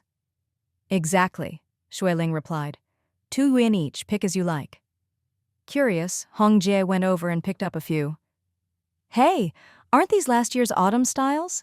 And this year's trendy spring outfits? They look fine. Where's the flaw? Ahu answered, We already pulled out anything unwearable. These just have tiny flaws you can barely see, so we're selling them cheap. Hongjie kicked a box with her thick leg. How many pieces in these boxes? Must be a few thousand, right? Ahu quickly pulled out the list. We sold 500 earlier, so there are about 3,200 left. Hongjie said, Pack them up. I'll take them all. Ahu blinked. And you still want the sweaters? Of course, Hongjie boomed. 7 yuan each. I'll take all 40,000 plus. Get your sister-in-law out here. We'll go to the bank and transfer the money. I'll get someone from Liji to pick up the goods. Get everything ready for me. Ahu grinned. Big sis. I could tell right away you're a real boss. You don't mess around. Hongjie laughed, patting her wallet. I'm not rich. I'm just delivering to department stores. I only make a little on each piece, but the more I buy, the more I make. It's all about volume. Straightforward. Xue Ling shook her hand with a smile.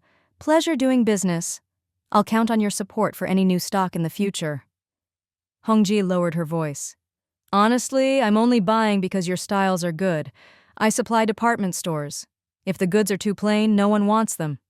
These seconds I'll send to my brother in the countryside. Should make a bit there too. Girl, no matter what you sell, quality is key. Absolutely. Thanks for the advice. Xue Ling gave her a thumbs up. Hongji lifted her chin. Come on, let's get a car and head to the bank. I've got a car outside, Xue Ling said, grabbing her keys and bag. I'll drive you. Hongjie eyed her up and down, laughing. Not bad. You can drive. You're young and pretty, and you know how to make money. Your husband's a lucky man.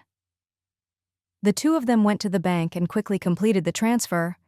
When they got back to the stall, Ahu was already shipping out goods with boss Xiao Lu from Liji. Hongjie called out, Hey, you really trust me, huh? Not bad. Ahu gave a wry smile. Out here, trust is everything. Since you went to the bank with my sister-in-law, I didn't need to wait. Just called someone to pick up the goods. Saves you time and hassle. Hongjie gave him a thumbs up. You're a good guy to know. Boss Xiao Lu, standing nearby, laughed. He's my hometown buddy, really good guy. Boss Xiao Lu brought 2 helpers, and in about 10 minutes they'd loaded everything onto the truck. Hongjie got in and waved as she left. Xue Ling and Ahu each bought a boxed lunch for lunch. But after barely sleeping the night before, and with the food not tasting great, they found it hard to eat. Ahu forced it down, but Xue Ling, spoiled by Cheng Tianyuan's cooking, just couldn't swallow it. She went out and bought a bowl of beef noodles, managing to eat half. Ahu, it's roomier inside now. Lock up and get some sleep. I'm heading back to the hotel for a nap. We'll keep the shop closed this afternoon. Ahu nodded in agreement. Xue Ling drove to the hotel, went upstairs, locked the doors and windows, took a hot shower, and collapsed into a deep sleep. When she woke up, the sun was already setting and everything outside was dusky. She opened the shop, sat dazed on the bed for a while before finally waking up. She drank a cup of warm water and realized she was starving and still a bit groggy. Being away from home, she was extra careful. She kept her valuables in bed with her as she slept. When she went out, she drove straight to the wholesale market. Most stalls were already closed. Ahu was sweating as he finished sorting goods, and 3 men were sitting in the shop, chatting and eating sunflower seeds. Xue Ling hurried over. Ahu, why are you still open? Ahu gave a wry smile. I was halfway through my nap when these 3 guys from Maicheng knocked, wanting to buy 3,000 spring outfits. I just finished counting, and they've called a truck. It'll be gone soon. Xue Ling clicked her tongue. You've worked hard. Make sure you get a good rest tonight. Ahu waved her off and got back to work. After selling the 3,000 spring outfits, Xue Ling finished the paperwork and carefully counted the money. It's too late to deposit this 10,000 plus at the bank. No one replied. It was quiet. Xue Ling turned and saw Ahu slumped over a box, fast asleep. She sighed and smiled, then pulled over a discarded sweater and draped it over him. Early the next morning, Xue Ling went to the bank and deposited the remaining money. She called her father to say she'd already wired the payment for this batch of goods. Her father asked with a smile, Did the sweaters sell well? Xue Ling replied quietly, The shipment arrived the night before last and everything sold out in a single morning. Wow, that good? Her father praised her with a smile. No wonder Xiao Zheng's orders never stop. He's busy every day. Xue Ling couldn't help but remind him, Dad, this industry is really promising. There's a gap in the domestic market right now. Why don't you invest in it too? Maybe ask Xiao Zheng to help you get started. Her father sighed and refused. My own clothing factory is already busy enough, and now there's the Lingyun branch and a 3rd branch. Both branches need managers. Your mom and I have been living at the factory for over half a month. We haven't even been home. I'm getting old. Can I get a break? Then let me do it, Xue Ling said. I've looked into it. There are very few of these machines in China, and most are only semi-automatic. Country Y has fully automatic ones, very advanced. Don't get any wild ideas, her father said quietly. Country Y doesn't sell those machines here easily. The technology is tightly controlled. Xiao Zheng has tried many times to buy some Y Country machines to expand, but he can't get them. The ones he's using were actually a batch of scrap machines a friend brought back and reassembled. I have another way, Xue Ling chuckled. Her father asked, What way? Tell me. I'll ask Xiao Zheng about it when I see him. We're meeting to play chess. Xue Ling lowered her voice. Go to XH City in the south and buy them. What? Her father was startled, seeming to guess her plan, and couldn't help but laugh. Is that possible? Of course, Xue Ling replied, but you have to ship them out by water, using a big cargo ship. How do you know about this? Her father asked. Xue Ling hesitated, mumbling, a friend from XH told me.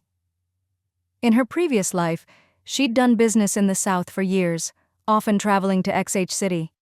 She knew exactly what could be bought where, and the best ways to get it. Her father quickly said, Don't go anywhere. Call back in half an hour. I'll have Xiao Zheng talk to you. He told me those machines are all reassembled from scrap and won't last long. He's wanted to buy a new batch and open another factory, but never had the chance. Xue Ling laughed. Buying the machines isn't a problem. I can help him with that deal. But I have conditions. You want to partner with him? Her father said with a wry smile.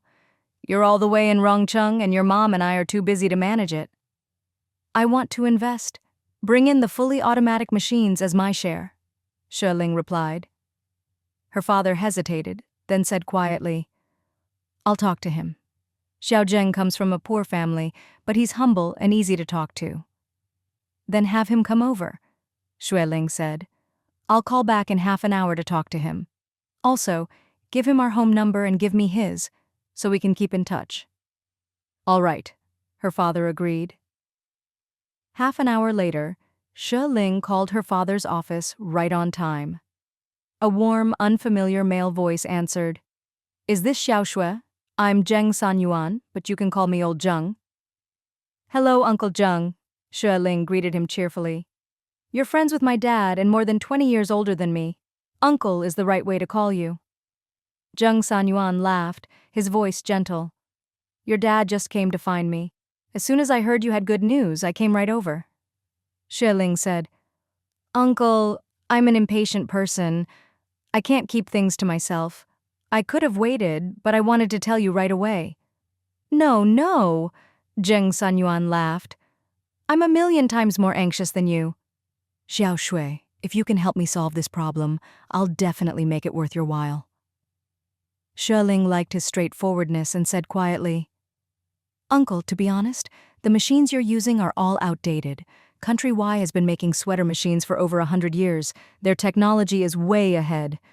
There was no demand for this in China before, so we never developed the technology or machines.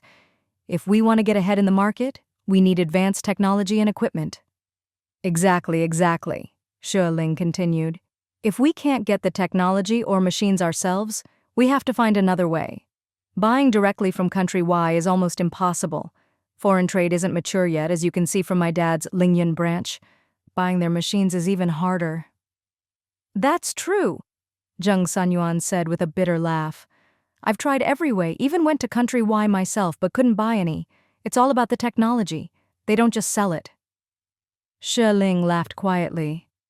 But you can buy them in XH City and there are plenty available. Cheng Tianyuan was surprised. Xiao Xue, can you go there and buy them? Don't you need a visa or something? I heard it's complicated. I can handle it, Xue Ling said confidently. I know the South well and have friends in the right channels. I can have her take me to buy the machines, then ship them by cargo ship to the capital's port.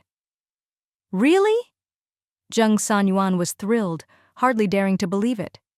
Xue Ling explained, Uncle, my dad isn't one to brag and neither am I. I'm telling you this because I've wanted to work with you from the start. That's easy, Cheng Tianyuan said happily. There's money to be made for everyone. I have 25 machines now, running almost around the clock with 3 shifts, but I still can't keep up with orders. And it's only February. My orders are booked through the end of the year. Xue Ling asked, Is your factory big enough? Can you fit 30 more machines? Not really, Cheng Tianyuan sighed. With the warehouse, storage, canteen, and dorms, it's already cramped. If I can get more machines, I'll have to rent more space.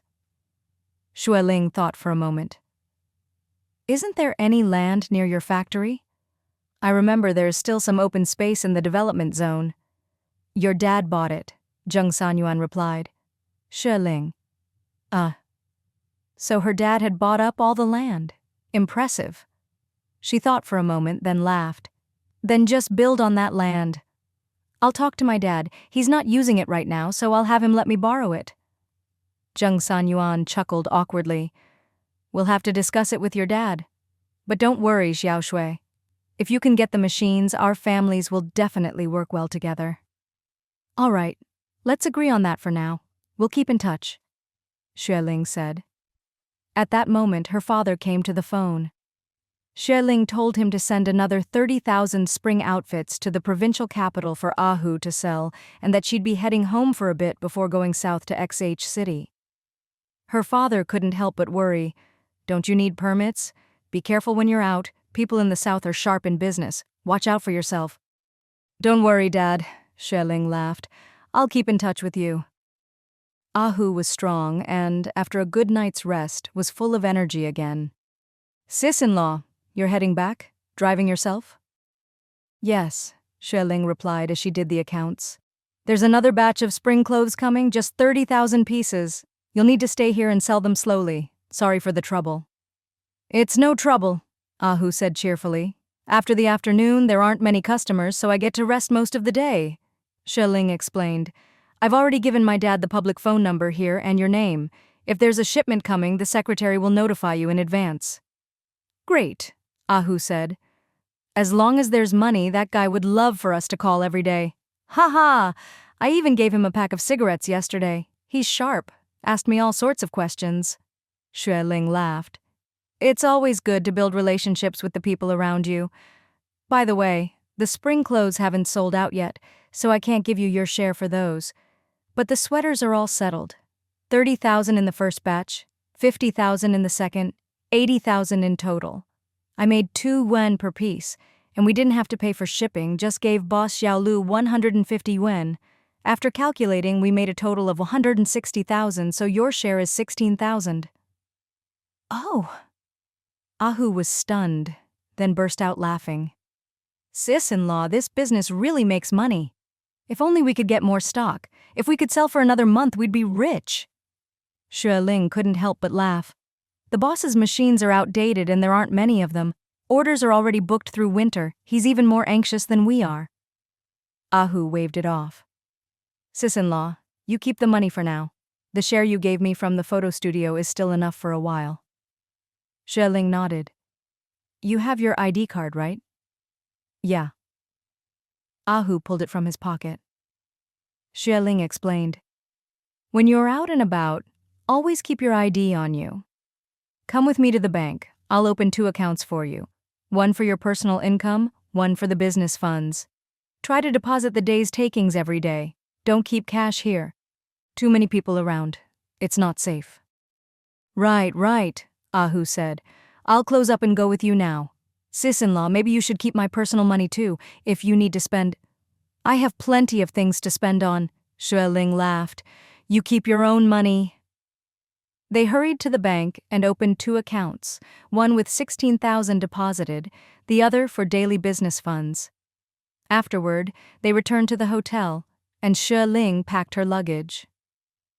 My clothes haven't been washed. I'm bringing a whole pile of dirty laundry home, Ahu suggested. Sis-in-law, why don't we check out the local market and buy some things from the provincial capital to take back to Rongcheng? I heard there's a fruit market here with lots of fruit from the southern islands. Let's try some, and if it's good, you can take some back for my mom and Amin. Great idea, Xue Ling said. It's still cold here, hardly any fruit in winter. If we can get fruit from the southern islands, that's a real treat. So the 2 of them hurried to the fruit market. The market was bustling, with fruit from north and south. Aside from the smell of some rotting fruit, everything else was great. Xue Ling bought several big bags of southern island watermelon, and Ahu bought some longan. Ahu said enviously, I heard the southern islands have fruit all year round. Any season there's always something growing. These longans are so sweet. Back home we only see them in summer, and even then only a few vendors sell them. Longan and lychee are most common in the south, Xue Ling explained. Not much up here. Thinking of the south, Xue Ling added, Ahu, I'll be heading south soon. Not sure how long I'll be gone, but I'll call you from time to see if you need more stock. Okay? Ahu couldn't help but ask, Sis-in-law, what are you going south for? Driving? No, Xue Ling smiled. I'll take a boat. I've been exhausted these days, so I'll rest a few days at home, then head south by ship. I want to buy a batch of machines for the capital. Hopefully it goes smoothly. Ahu was worried to hear she'd be traveling alone. Sis-in-law, I can't leave the wholesale business here, but you should have Aiwan go with you. It's a long way for a woman to travel alone. It's safer with someone else. We'll see, Xue Ling said quietly. Yuan is the only one handling supply for both stores in the city. If he leaves for too long, neither shop can run. I'll be gone at least half a month, maybe a month or more.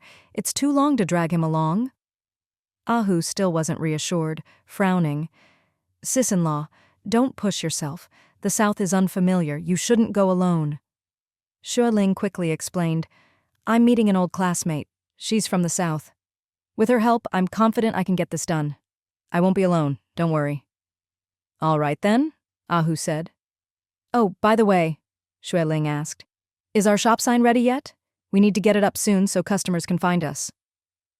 Ahu replied, it'll be ready the day after tomorrow. They said it'd be delivered in a week. Haha, our Dajong clothing store has opened in the provincial capital. One day we'll open all over the country. Xue Ling laughed out loud.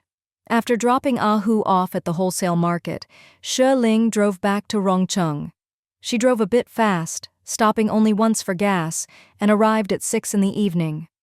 By dusk, the neighborhood was filled with the smell of cooking. Seeing her family's Jeep, she happily parked it next to the other one. She still needed to go to Ahu's workplace the next morning to hang the new sign. Carrying 2 big bags of fruit and her travel bag slung over her shoulder, she hurried into the elevator and soon reached the 5th floor. I'm home! I'm back! Cheng Tianyuan was the first to hear her voice. He rushed out, surprised and delighted. Why didn't you call to say you were coming? Seeing her loaded down with things, he hurried over to help with the fruit. Liu Ying came out holding little Ran Ran, beaming with joy. Ling, you're finally home! Ran Ran, look! Mommy's home! The little one stared at Xue Ling for a moment, then broke into a giggle and lunged at her. Xue Ling scooped him up, her heart full of happiness and excitement. Little Ran Ran hugged her neck tightly, his chubby hands clinging as if afraid she'd leave again, his little head burrowing into her shoulder. Yaya. Xue Ling's throat tightened, her eyes instantly turning red. Cheng Tianyuan handed the fruit to his sister and, seeing mother and child like this, felt a pang of tenderness. He stepped forward and put his arm around Xue Ling's shoulders. Wife, everyone's been waiting for you to come home. Let's go inside. Xue Ling sniffled and nodded happily. Last time she'd been away from home for a few days, it hadn't really bothered her. This time it was 4 or 5 days as well, but she'd been so busy making money that she hadn't had time to miss her husband and son. It wasn't until she stood at her own front door that she realized it wasn't that she didn't miss them. It was just that she hadn't let herself think about it. As Xue Ling ate the delicious home-cooked food and looked at her smiling family, her heart felt sweet and full. While the others weren't paying attention, Cheng Tianyuan lowered his voice and said, You had time in the evenings but didn't call home. These past few nights our son and I waited in the living room for your call. The reproach and dissatisfaction in his eyes were obvious. If his mother and sister hadn't been there, he would have carried her straight to the bedroom to give her a proper scolding. Xue Ling gave a wry smile. I couldn't help it. I was just too busy. When you're out, it's hard to even find a public phone. There's a phone at the inn, but there are always several men waiting to use it. As a woman staying alone, I can't just hang around crowded places. Hearing this, all of Cheng Tianyuan's complaints vanished. Your safety is what matters. Whether you call or not doesn't matter. Whatever it is, we can talk when you're home. Cheng Tianfang, full of excitement, started asking about business, whether Ahu had come back with her, and if she still had more work to do. Xue Ling replied, Business was good. Ahu is still over there, stationed long-term, and will only come back when he has time. I'll stay home for a few days, then I have to head south. This time I'll probably be gone for quite a while. What? Going south? Liu Ying couldn't help but ask, Are you going to the southern islands? Chen already came? Oh, you probably didn't know she's here, right? Xue Ling nodded. I know. Mom, you told me. She's still living downstairs, right? Why didn't she come up for dinner? Everyone's expressions turned a bit odd, and they exchanged glances, unsure how to explain. Xue Ling immediately sensed something was off. "What's wrong?" Cheng Tianyuan tapped his bowl. "You just drove a long way home. Eat first. I'll tell you after dinner." She really was hungry. Lunch had been light, and she'd only had some tart fruit. After driving for over 2 hours, she was starving. Seeing that they were hesitant to talk, she didn't push. After all, she was home now. She could go downstairs and see Chen Shuiyu anytime. Most likely, Shan Yue had come with her, and the couple were eating together, so they hadn't come up. She quickly shoveled down her rice. Cheng Tianyuan kept adding food to her bowl, murmuring, "Slow down, slow down." Liu Ying couldn't help but feel sorry for her. "Ling, look at you. Just a few days away and you've lost weight again. You lost weight last time and now you're even thinner. It breaks my heart." "It's nothing," Xue Ling said with a smile. "Just think of it as dieting. I'll eat well for a few days and gain it back. The food out there isn't fresh and sometimes I'm so busy I don't even have time to eat. Once I'm home and eating regular meals, I'll put the weight back on in no time." Cheng Tianfang sighed. "Sis-in-law, you really work too hard." At that moment, little Ran Ran started fussing and even began to cry. Liu Ying quickly put down her bowl. "I'm full. I'll go hold Ran Ran. You all keep eating. Aiwan, give Ling more braised meat. Make sure she eats more, and you all let her have the best." Xue Ling laughed. "I've eaten plenty. It's best when everyone eats together." After dinner, Xue Ling hurried to soak her dirty clothes in the bathroom. Cheng Tianyuan followed her in. "Leave them. After you shower tonight, I'll wash them all together." Xue Ling couldn't help but ask, "Where's our son?" "He had his milk and fell asleep," Cheng Tianyuan replied. "Mom said he barely napped this afternoon. He kept wanting to go out on the balcony to watch the boats. He just had a bottle and is sleeping soundly." "I want to see him," Xue Ling said. "What for?" Cheng Tianyuan pulled her into his arms, lowering his voice. "He's already asleep. Mom took him across the hall. Afang is washing dishes. I boiled hot water for you. Take a nice bath and get some rest." Xue Ling gave a wry smile. "Do I look that tired and messy?" He sighed, pinching her nose. "I don't even need to look. Can't you tell? You smell, your hair's a mess, you look exhausted. What else can I say?" Xue Ling quickly pushed him away. "Wait for me. I'll go shower and wash my hair right now." Cheng Tianyuan held her back. "Go get your clothes. I'll fetch the water. I'll help you wash your hair." Xue Ling smiled sweetly and nodded. After Cheng Tianfang finished the dishes, she grabbed her backpack and went next door. Cheng Tianyuan boiled 2 big pots of hot water and helped Xue Ling wash her hair, almost ended up helping her bathe too. After they finished, he helped towel her hair dry while listening to her talk about everything she'd done and how much she'd earned. Cheng Tianyuan was amazed. "I never thought machines could knit sweaters and that they'd be so popular. We always used to knit patterns by hand, but machines can make them denser and finer. No wonder they sell so well." Xue Ling nodded, grinning. "That's why I plan to make my money in this business." Cheng Tianyuan couldn't help but laugh. "Where are you going to get the machines, the factory, the workers? Not just anyone can run those machines, right?" Xue Ling just smiled and muttered, "Wait until I succeed. Then you'll see for yourself. Oh, the car's downstairs. Tomorrow I'll go to the traffic office to get the license plate put on." "All right," Cheng Tianyuan said gently. "You sleep in tomorrow? I'll take care of it." Xue Ling lazily leaned against his leg, half asleep. "I haven't slept enough these past few days. I really need a good rest. Yuanya, did you miss me? Cheng Tianyuan chuckled indulgently, pinching her cheek. "What do you think? Our son and I waited in the living room every night staring at the phone. Without you in bed, I toss and turn for half an hour before I can sleep. Comrade Xue Ling, what do you think?" She giggled, nuzzling his strong chest. "I'll be busy for another month or 2, so you'll have to keep missing me for a while." Cheng Tianyuan raised an eyebrow. "You're really going to the Southern Islands? Do you know about Shan Yue and his wife?" "No," Xue Ling replied.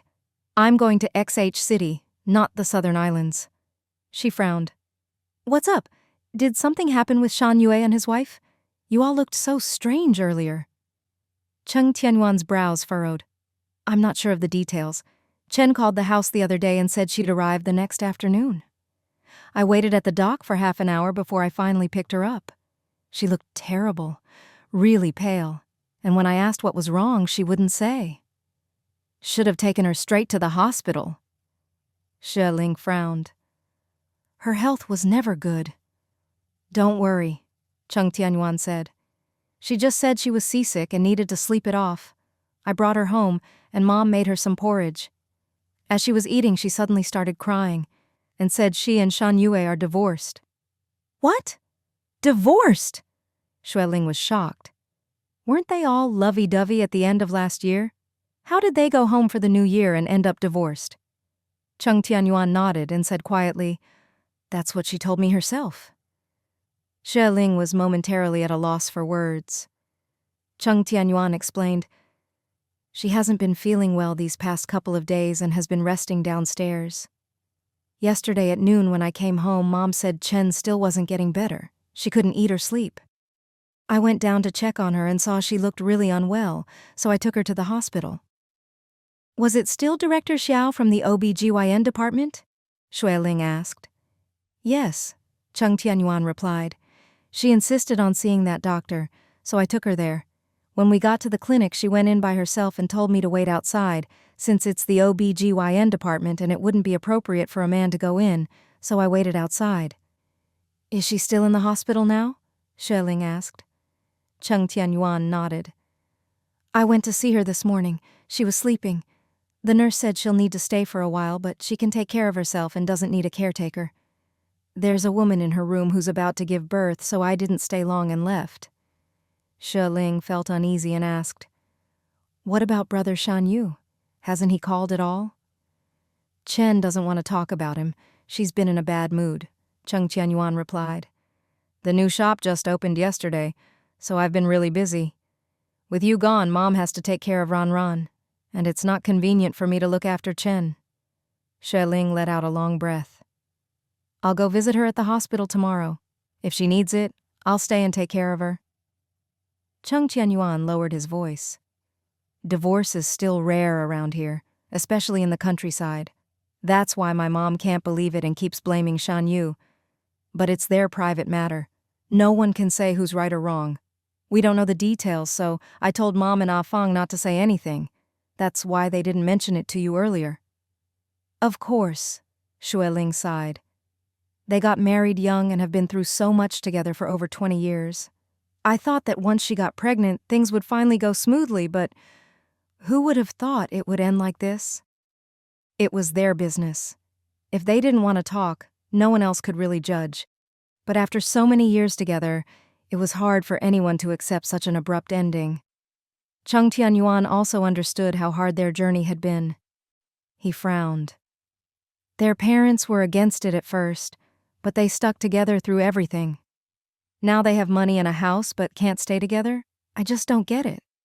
Xue Ling gave a bitter smile. There's something we always forget. Marriage is like drinking water. Only you know if it's hot or cold. We're not them, so we can't understand their pain. In life, if the difficulties are all practical, you can work hard and get through them. But emotional problems are different. If you can't resolve them, they fester inside until they finally explode and become unmanageable. You mean the issues between Chen and Shan Yu's family? Cheng Tianyuan asked. Probably, Xue Ling said softly.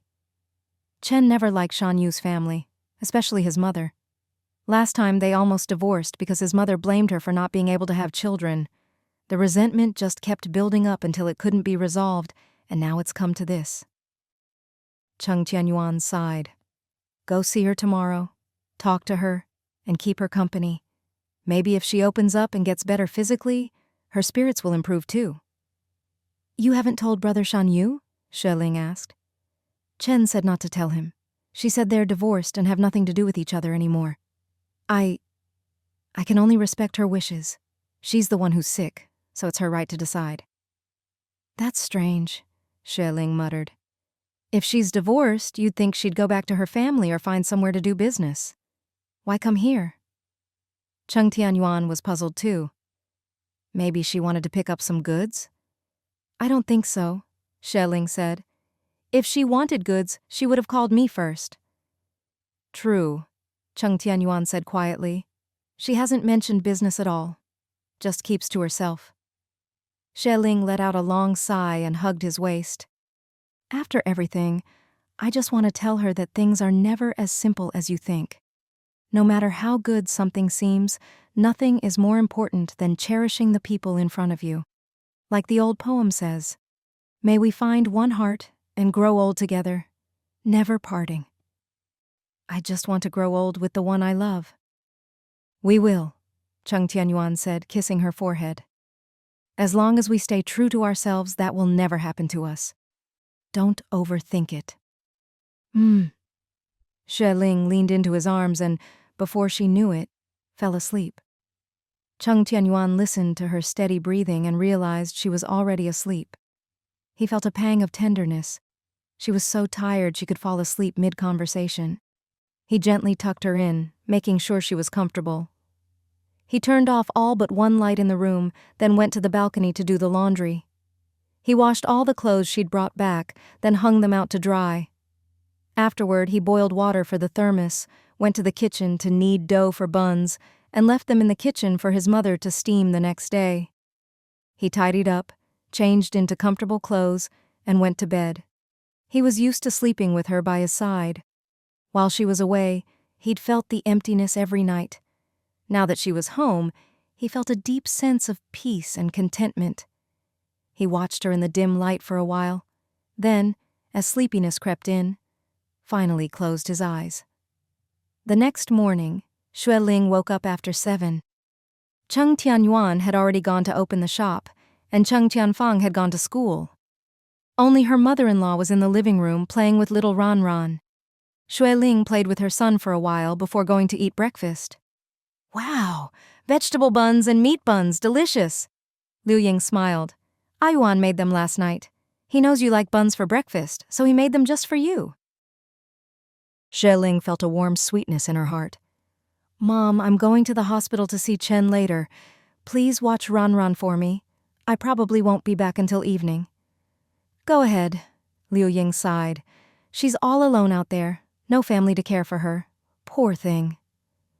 After breakfast, Xue Ling packed her bag, made sure everything was in order, and hurried downstairs. The new car had already been taken by Cheng Tianyuan, so she drove the old Jeep straight to the hospital. The hospital was bustling. After asking the nurse, she quickly found Chen Shuiyu. She looked pale and thin, lying in bed, staring blankly out the window. Xue Ling entered and called softly, Chen. Chen Shuiyu quickly turned away, then managed a faint smile. Ling, you're back? Yes, Xue Ling said, coming closer. I got home last night. The family said you weren't feeling well and were in the hospital, so I came to see you. How are you feeling? What's wrong? When can you go home? Chen Shuiyu shook her head and forced a weak smile. I've had terrible morning sickness and can't keep anything down. The doctor said I'm a bit old for this, so I need to stay here and rest until things stabilize before I can leave. Xue Ling was stunned. She was pregnant. Xue Ling's mind was a complete mess. She just couldn't process it. She and Shan Yu had always been so close, childhood sweethearts who'd grown up together, married for over 20 years. Now they were financially secure, with a house and a car. If there was anything missing, it was just that they hadn't had a child yet. But now she was pregnant, so why would they get divorced? It was simply unbelievable. Seeing Xue Ling frozen in shock, Chen Shuiyu gave a weak, faint smile. He doesn't know. I didn't tell him. I came north by myself. Xue Ling frowned. What on earth happened between you two? When you went home for New Year, everything seemed fine. I haven't known Brother Shan Yu for that long, but I know how he treats you. He truly loves you. At those words, Chen Shuiyu's eyes immediately reddened. He does love me, but his family doesn't. I love him, but I couldn't give him a child. And I was always fighting with his mother. I wasn't a good wife either. Knowing that pregnant women shouldn't get too emotional, Xue Ling quickly moved closer, poured her a glass of water, and handed it to her. Chen, you're here all alone. We're good friends, but some things are easier with family around. You'd have someone to talk to and help you. But Chen Shuiyu just looked lost. I don't even know who I could ask. My siblings are all married with their own families, busy making a living or raising kids. I'll probably be here for a month or two. I can't ask them to drop everything for me. I can still take care of myself for now, so I don't want to trouble them. She took a sip of water and sighed. When I went back to the southern islands, Shan Yu came to pick me up, took me home, and even cooked a big dinner. He told me how much money we'd made that year. Then, right before New Year, his parents came to stay with us, and things just spiraled out of control. After the holiday, we went and got divorced. Xue Ling frowned. Brother Shan Yu agreed to the divorce? She could hardly believe it. Chen Shuiyu gave a weak smile. He didn't object. His parents said he was already in his 30s. If he didn't have a child soon, he'd have no one to rely on in old age. His mother even took my birth date to a fortune teller who said I was a woman with thin fortune and no son in my fate, not worth keeping. His father told him, with the money he has now, he could marry any young woman he wanted, someone who'd give him a child. Xue Ling was dumbfounded. What kind of parents would say such things? To push their own son to divorce for these reasons? How outrageous! Chen Shuiyu closed her eyes, hiding the tears at the corners. I'm stubborn too. You know me. I'm not someone who can just put up with things. I couldn't stand his parents' constant meddling and their dislike of me. We fought all the time. In the end, he got fed up and agreed to the divorce. Xue Ling gently patted her shoulder and changed the subject. How far along are you? How many days? Chen Shuiyu gently touched her still flat belly. I must have conceived right after I got back. The doctor says it's almost 2 months now. Director Xiao is amazing. I think it was her herbal medicine that helped me recover and finally get pregnant. Take good care of yourself, Xue Ling said softly. In another 7 months, you'll have a baby just like little Ranran, a child of your own. Tears shimmered in Chen Shuiyu's eyes. At first, I just thought I was sick from stress. It never occurred to me I might be pregnant. It wasn't until 10 days ago when my period didn't come that I realized. I didn't dare take any chances. Since it was Director Xiao who helped me get pregnant, I decided to come see her, so I told my family I needed a break and came here in a hurry. You're a bit older, so you have to be extra careful, Xue Ling said quietly. Pregnant women over 30 are considered high risk. You really need to take care. Chen Shuiyu gave a bitter smile. I've never had trouble with boats before, but this time I felt awful the whole way. Yuan picked me up at the dock and I could barely speak. Yesterday I couldn't eat or sleep, but thankfully he brought me here. Director Xiao said I need to stay in the hospital and rest. If everything goes well, I can leave after things stabilize. If not, I'll have to stay until the 4-month mark. Xue Ling said, With your morning sickness so bad, it's better to stay in the hospital. I already feel better than yesterday, Chen Shuiyu said. The doctor gave me medicine to help keep the pregnancy, and I feel a bit more energetic now. Xue Ling was relieved and smiled. That's good. Chen Shuiyu took her hand. I heard you opened a wholesale shop in the provincial capital? You look so thin. I've been running around for more than 10 days, so I lost a bit of weight, Xue Ling said, squeezing her hand. I'll be busy for another month or two before I can come back. Chen, if you're here in the hospital alone, if it gets too hard, you really should have someone with you. Chen Shuiyu sighed. I know what you mean, but I really don't know how to face him. I was the one who shouted the loudest for divorce. I started it, so now I have to deal with the consequences myself. No, Xue Ling said, patting her hand. You and Brother Shan Yu still love each other. The divorce was just a moment of anger. You just needed a child to shut his parents up, and now you have one, so there's nothing to be afraid of. Even if you don't care about anything else, you have to think of the baby. Chen Shuiyu frowned. I was the one who asked for the divorce. I even said some harsh things that I never wanted to see him or his family again. Xue Ling knew about her fiery temper and sharp tongue and shook her head gently. That was just anger talking. Don't let a moment's temper turn into a lifetime of regret. Can you really bear to let brother Shan Yu be with another woman? Let your hard-earned money be spent by someone else? Let your child grow up without a father? They still loved each other. If this dragged on, who knew if a third party might get involved? That would only make things worse. Chen Shui-yu froze, then huffed. No way! Half that money is mine, he promised me. Why should some other woman spend my money? And the baby? The baby can't be without a father. He's the father, after all. Exactly, Xue Ling said, seeing her words had hit home. So the most important thing now is to tell brother Shan Yu. Let him know the good news, and you two can welcome this baby together. I'm not going, Chen Shui-yu muttered. I already said I never wanted to see him again. How can I be the one to tell him? Why hasn't he come to find me? I stayed at my parents' for over half a month and he never even showed up. Xue Ling stifled a laugh. I'll go tell him. Let me be the one to share the good news. Chen Shui-yu still tried to act tough, muttering, no need to tell him, he's probably already forgotten about me.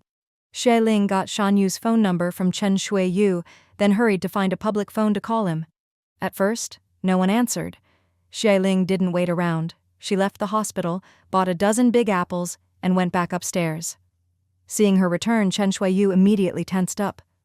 What did he say? Xue Ling stifled a laugh and explained, no one picked up. He's probably out. I'll try again later. Chen Shui-yu grumbled. Who knows where he's run off to? It's been over a month since the Lantern Festival and he still hasn't come to get goods from you. Doesn't he want to make money? If the supply chain breaks, it's not so easy to pick it up again. Not wanting to upset a pregnant woman, Xue Ling quickly nodded in agreement. Exactly. I'm still waiting for him to come get stock from me. She borrowed a fruit knife from the next bed, washed it, and peeled an apple for Chen Shui-yu. Chen Shui-yu didn't have much appetite, but the sweet tart apple cheered her up. Wow! I never realized apples could taste so good, Xue Ling explained. A lot of women have nausea in early pregnancy and crave sour things. Some like sour, some like spicy. When I was pregnant with Ron, I loved sour food and even wanted spicy dishes at every meal. Chen Shui-yu laughed, happily munching on the apple. Xiao Shui, give me another one. This is so good. Xue Ling shook her head. It's still cold out and you can't eat much else, so don't eat too many cold fruits at once. If you like, I'll buy a few more apples later and make pork bone soup with them. Nutritious, tangy, and sweet. It's really good for you. Chen Shui-yu was curious. Apple soup? Really? I've never heard of that. Xue Ling nodded. It's delicious and good for your stomach. And pork bone soup is full of nutrients and calcium. Great for the baby, too. I want to try it, Chen Shui-yu said with a wry smile. I haven't been able to eat much these days. Even the nurses' meals don't appeal to me. Xue Ling said, I'll go call brother Shan Yu again, and then call home to ask my mother-in-law to make apple soup. We have bones and apples at home. It'll be ready in a couple of hours. A moment later, she hurried downstairs, called home to ask for apple soup, then dialed Shan Yu's home number. After a while, Shan Yu answered, sounding tired as if he'd just woken up. Xue Ling couldn't help but ask, Brother Shan Yu, it's Xiao Shui. Are you sick? Your voice sounds strange. Did you just wake up? Xiao Shui? Hello? Shan Yu's voice was weary. Both, actually. I've had a cold that won't go away, so I've just been sleeping at home. Did you see a doctor? Xue Ling asked. You shouldn't let it drag on. No, Shan Yu muttered. It's just a cold. It'll pass. I'm a grown man. Not afraid of a little cold. Cough, cough, cough. Xue Ling smiled helplessly. By the way, is Chen there? It's been over a month since the new year. Why hasn't she come to get goods from me? Shan Yu sighed. She's not here. She went back to her family. I haven't been in the mood for business lately. I'm just exhausted, really exhausted. Xue Ling giggled and teased. Exhausted? Why? I called Chen and heard she's not at her family's place anymore. What? Shan Yu muttered. Not at her family's? Maybe she's visiting her siblings. Nope, Xue Ling said. I heard she's left the southern islands. Where did she go? Shan Yu's voice grew anxious. Why did no one tell me? Xue Ling held back a laugh and countered, Exactly! You're her husband. How do you not know she left? Shan Yu let out a long sigh, sounding helpless and upset. She wanted a divorce. I couldn't talk her out of it, so we got divorced. Xue Ling gasped. You didn't really mean it, did you? After all these years together, how could you bear to split up? I was planning to wait until she calmed down, then coax her to come back, Shan Yu admitted honestly. Xue Ling couldn't help but laugh. How can you two treat divorce like a game? Sigh, Shan Yu explained. My parents were pressuring me, my head was spinning, and she kept arguing with me. I lost my temper and agreed. We really went and got divorced. That night I regretted it. And then? Xue Ling asked. She packed up and left. I was so upset, I sent my parents back to the countryside and drank alone. Spring came, it kept raining, and I caught a cold. I thought I'd wait until I got better, then go to her family to make up. Do you know where she is? Did she go to Rongcheng? That's right, Xue Ling said on purpose. She's here in Rongcheng and she's in the hospital. What? Shan Yu was shocked and anxious. What happened? Is her stomach acting up again? I'll come find her. Don't rush, Xue Ling said. You're still sick. See a doctor and get well first. Don't come here and pass your cold to her. She's pregnant now, and her health is a bit weak. She absolutely can't catch a cold. What? What did you say? Shan Yu was so shocked he switched to his hometown dialect. Xue Ling laughed. Congratulations, you're going to be a dad. Chen is almost 2 months pregnant and is in the OB/GYN ward for observation. On the other end, Shan Yu went completely silent, not even a breath. Xue Ling called out a few times, then laughed. What's wrong? Too happy to speak? Chen said she got pregnant right after returning to the southern islands before the new year. She's been feeling unwell, so she came to Rongcheng to see Director Xiao and rest. I'm going to see her right now. Shan Yu burst out, both angry and anxious. That stubborn woman, how could she not tell me something this big? Is she trying to kill me with worry? Running off to Rongcheng pregnant, she's got some nerve. Don't rush, Xue Ling said, laughing. She's doing okay now, but she can't get too worked up. You need to get well first. Don't bring your cold to her. Don't worry, we'll take care of her for you. Come when you're better. Thank you. Shan Yu was overwhelmed. I'll go see a doctor right now, book a ticket to the provincial capital, and then come find you. Zhao Xue, I'm counting on you. Thank you. Xue Ling hung up, stayed with Chen Shuiyu until noon, then drove home for lunch. She brought back some braised pork and apple soup to the hospital. Chen Shuiyu ate the braised pork, smiling happily. I really missed Aunt Lu's braised pork. It's so good, not greasy at all, and with this sweet and sour apple soup, I don't feel nauseous anymore. It's delicious. Zhao Xue, thank you. I haven't enjoyed eating this much in days. Xue Ling hummed and teased. When brother Shan Yu gets here, make sure he pays for your meals. Chen Shuiyu, as stubborn as ever, snorted. If he dares to come, I'll kick him out. I can't stand him. Xue Ling pretended not to hear. This big sister's little temper. Only brother Shan Yu could truly understand her. After Chen Shuiyu finished eating, a nurse came to check her blood pressure and the baby's heartbeat. Everything's fine. Since you've just eaten, go for a slow walk in the hallway.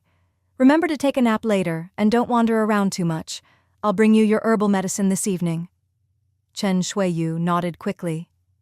Seeing that she was fine, Xue Ling said, Chen, I'm off to take care of some things. I'll bring you dinner when it gets dark.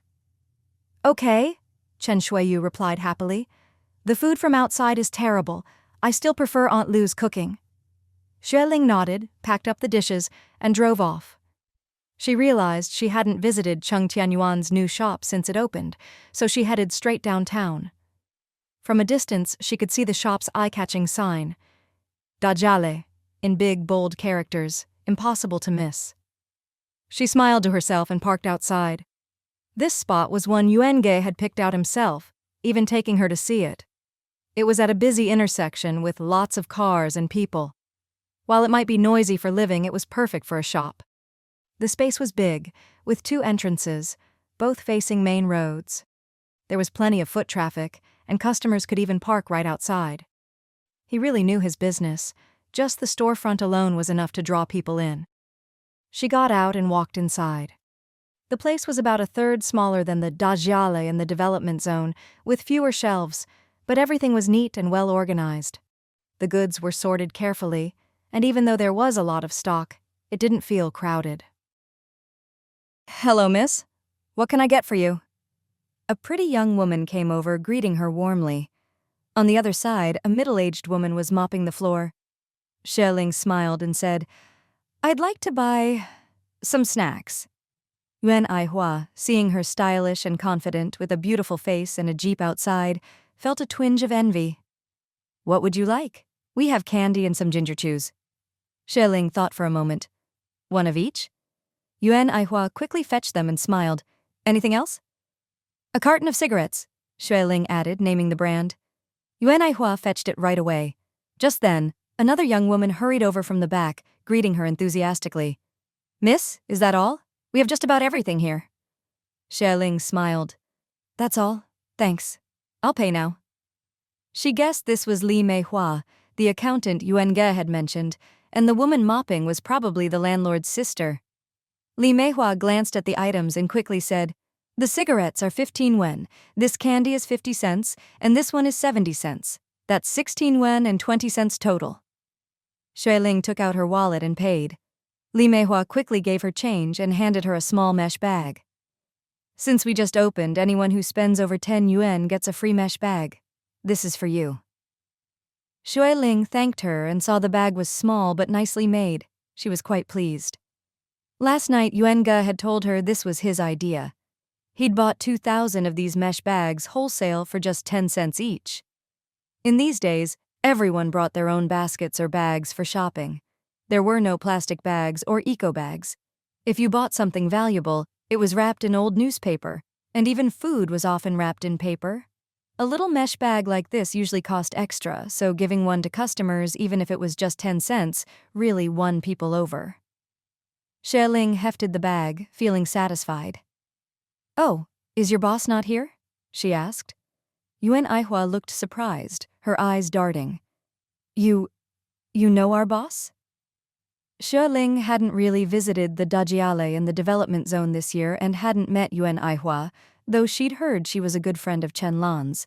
They'd never met, so they didn't recognize each other. Li Meihua, always quick to speak, answered, "The boss is out. Do you need him for something?" Xue Ling smiled. "No, I'll come back later." Just then, a brand new jeep pulled up outside. The door opened. It was Cheng Tianyuan. She smiled and hurried over.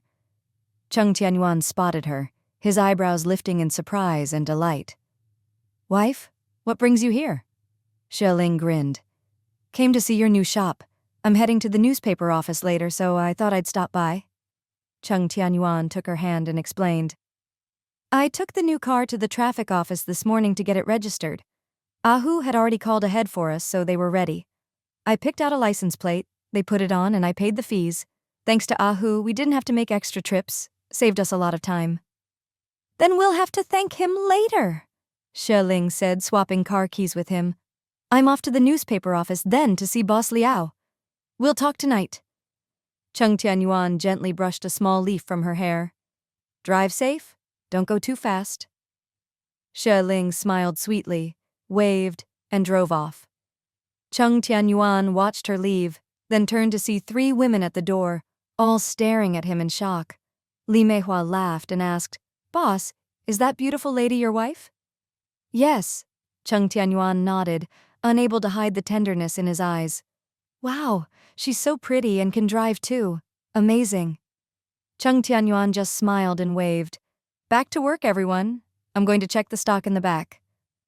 He turned and headed to the storeroom. Li Meihua whispered, "The boss smiles so much more when his wife's here. Did you see how he looked at her? So gentle." The woman mopping grinned. They look perfect together. The way he looks at her, so loving. He must really dote on her. Li Meihua giggled. Definitely a loving couple. You can see it in their eyes. "Enough," Yuan Aihua snapped, her face darkening. The boss told us to mind the shop, not gossip. Li Meihua awkwardly turned away to get back to work.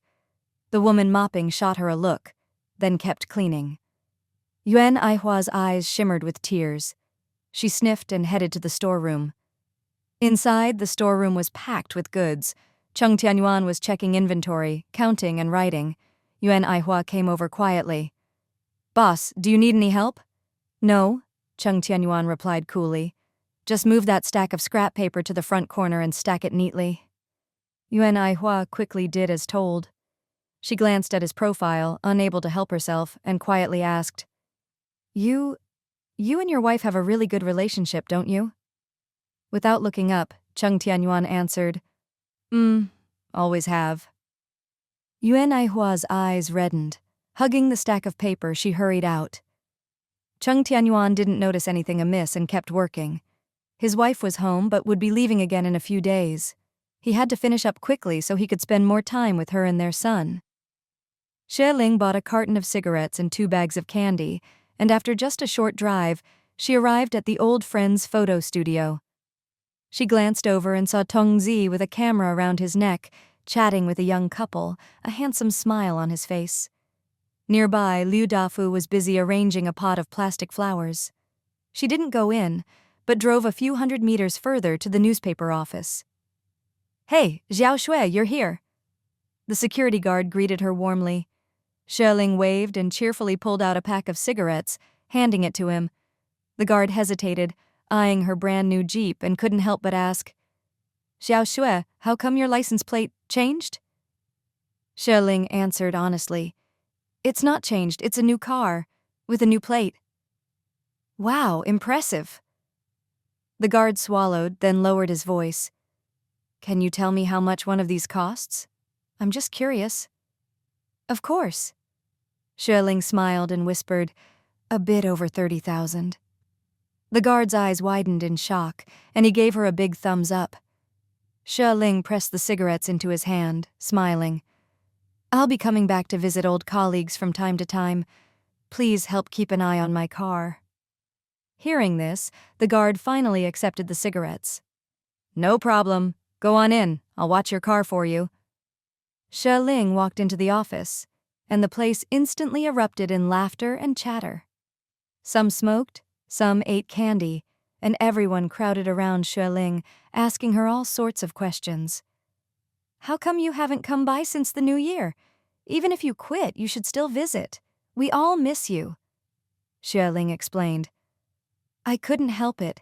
Been way too busy. I just got back from the provincial capital last night, almost 7 o'clock by the time I got home. Had some free time this afternoon, so I rushed over to see everyone. Liu Xing clicked his tongue. Don't work yourself too hard. You can never earn all the money in the world. Xue Ling shot him a playful glare, noticing he looked a bit pale and thinner than before. Then you shouldn't work so hard either. Just close the photo studio. Get out of here. Liu Xing laughed. Who curses their own wallet like that? Besides, it's good money. Wang Qing, munching on candy, whispered, Chat with me later. Xue Ling nodded, then asked about Director Liu.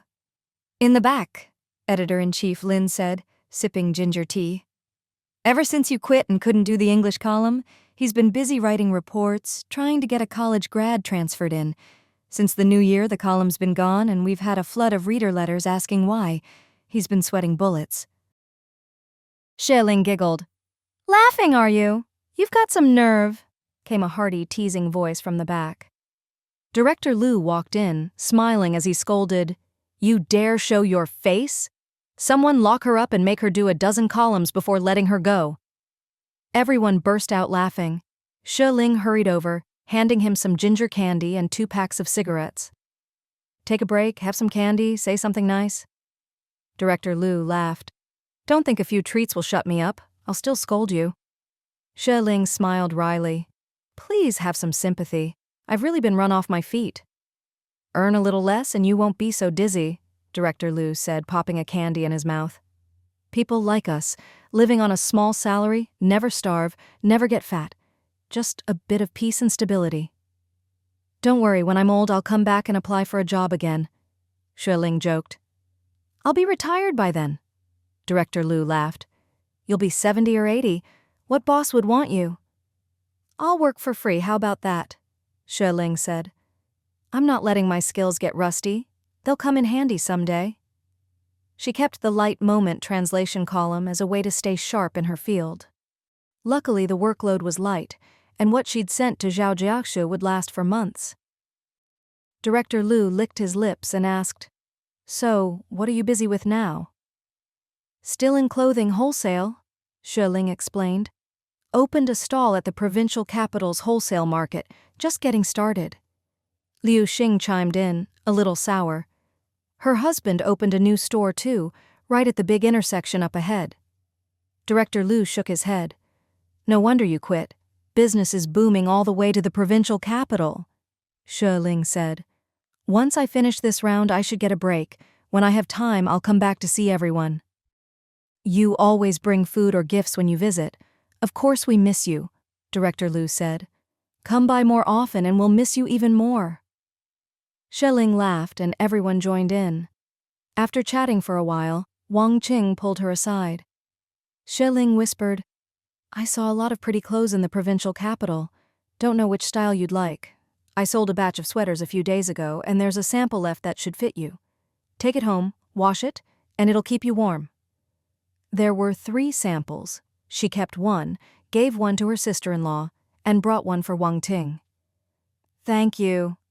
Wang Qing knew she was embarrassed to give it in front of everyone, so she quickly tucked it away, happy. Xue Ling noticed the dark circles under her eyes and couldn't help but remind her, Don't stay up late writing. You've got serious dark circles. Wang Ting gave a bitter smile. Back when I lived at home, my mom made breakfast so I could sleep in, get ready, and go to work. Now with Liu Xing, I have to get up early to cook. Liu Xing's parents lived in their old house, not with them. They ate lunch at the paper, dinner at the photo studio, but breakfast was at home. And Liu Xing couldn't cook, so Wang Ting had to handle both breakfast and dinner. Xue Ling sympathized. Then go to bed earlier. Now that you have your own little family, you have to balance work and home. Don't overdo it. Wang Ting's eyes reddened, looking at her with envy. Ling, I feel so conflicted. I used to dream of getting married, being with the man I loved, but I never realized how many little chores there'd be. Now I finally understand how complicated daily life is. Dating is dating, but marriage is real life. It's so different. It really is, Xue Ling said with a smile. But a good marriage is true stability and happiness. Dating is just 2 people, but marriage is 2 families, 2 jobs, and future kids. You 2 are just getting started. Wang Ting sighed softly. There are so many worries. Xue Ling's eyes flickered and she asked quietly, Are things working out at night? Wang Ting's eyes filled with tears, and she shook her head. I told him to see a doctor. He refused, said it was about a man's pride and dignity. Not only did he refuse, he even yelled at me. Xue Ling frowned. Liu Xing was an educated man. How could he be so stubborn about seeing a doctor? If it was serious, it could be a real medical issue, maybe even psychological. But she knew it needed a professional's help, maybe even medication. Wang Ting grabbed her hand, choking up. Ling, what should I do? Xue Ling was taken aback. This was a matter between husband and wife. How could she possibly know what to do? Her cheeks flushed and she said awkwardly, This is really something private between you 2. Only you can persuade him.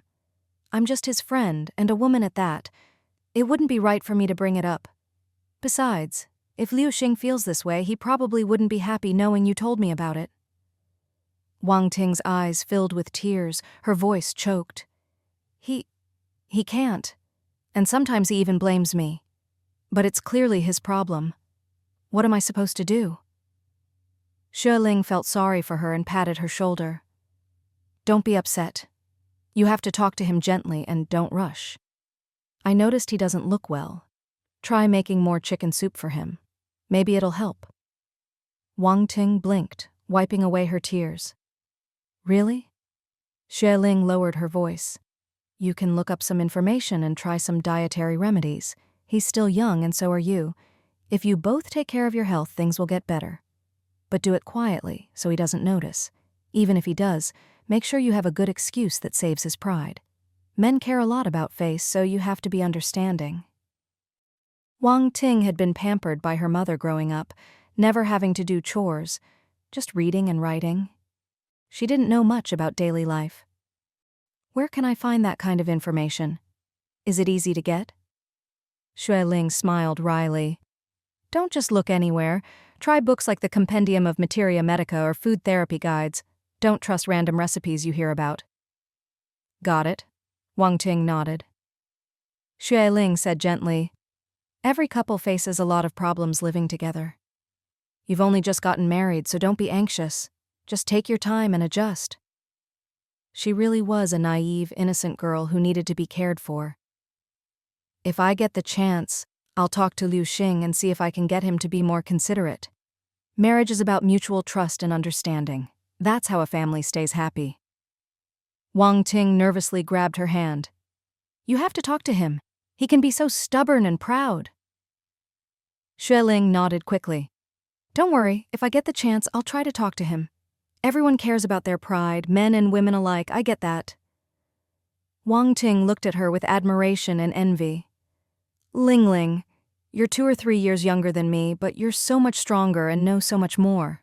You're always teaching me. Xue Ling laughed. It's nothing. I'm from a bigger city, so I've seen more. I got married earlier, so I have more experience. We're friends. If my advice helps, you can always come to me. Thank you, Wang Ting said softly. I really like the bike you gave me. I ride it to and from work every day. It's so convenient. In the evenings, I cook with my father-in-law, and Tongzi often comes over for dinner. He's so funny and charming. Really a great guy. He is, Xue Ling agreed. I haven't had much chance to get to know him, but he seems like a cultured, decent man. She'd only met Tongzi a few times, so she didn't know him well. But he was educated, artistic, handsome, and witty. No wonder so many people liked him. With him around, I'm sure the photo studio will do even better, Xue Ling said. Ahu is helping me run the clothing shop in the provincial capital now, so he can't help out anymore. I took back his small share in the studio. If things get too busy, I suggest hiring another helper. No need, Wang Ting said. My father-in-law is retired and has plenty of free time. The studio isn't busy all the time. Sometimes we go half a day without a customer. Tongzi is there during the day, so we don't need extra help for now. Xue Ling hadn't been involved in running the studio, so she said, You all know best. Just tell Liu Xing not to overwork himself. I've noticed he's lost weight. Wang Ting lowered her voice. I've told him, but he won't listen. He says if he doesn't work hard now, he'll never succeed. Xue Ling thought for a moment. After the new year, he already paid off the rest of your apartment. He shouldn't be under so much pressure now. But he still doesn't have any money, Wang Ting explained. He says he wants to buy another house and a car, and he doesn't want to work at the paper forever. He wants to open another photo studio. That's a good thing, Xue Ling smiled. It's good for a man to have ambition. He's not really ambitious, Wang Ting muttered. He just doesn't want to be stuck at the paper. He wants a job with more freedom, less stress, and more money. I work at the paper because I love words. It's my passion. He doesn't get it and says I'm old-fashioned and just want an easy life. That really annoys me. Xue Ling frowned inwardly. They hadn't been married long, but already sounded like an old couple, always complaining. She still had things to do, so she said a quick goodbye to Wang Ting, went back inside to say goodbye to her colleagues, and then drove to Boss Liao's construction company. After a brief chat with Boss Liao and leaving her request with him, she'd visited 3 places and it was already getting dark. She hurried home, packed up dinner for Chen Shuiyu, and rushed it to the hospital. After making sure Chen Shuiyu was fed, she finally drove home. Sis-in-law, you're back, Cheng Tianyuan called as she cleared the table. Dinner's ready, come eat. Thanks, Xue Ling asked. Where's Mom and little Ran? Cheng Tianyuan was reheating food. The little guy just fell asleep. Mom took him to bed. He's older now, so he doesn't nap as much. Lately, he hardly sleeps in the afternoon. Good thing Mom helps watch him, Xue Ling said, washing her hands and calling her mother-in-law to dinner. These days, after school, Cheng Tianyuan would help out at the new shop, only coming home at dusk. Homework isn't hard or heavy. I have free time, so I help out. My brother's running around everywhere, he's too busy. Xue Ling smiled. That Li Meihua seems really capable. She is, Cheng Tianyuan said. She didn't go to school much, but her father was an old accountant and taught her bookkeeping and writing, so she can make a living from it. Cheng Tianyuan added, Everyone needs a skill. Her father taught her for her own good. Xue Ling nodded. And Wen Aihua seems hardworking too. They're both good salespeople. They're not bad, Cheng Tianyuan said. I pay them the same salary. Li Meihua also handles the accounts, so I give her an extra 20 yuan a month.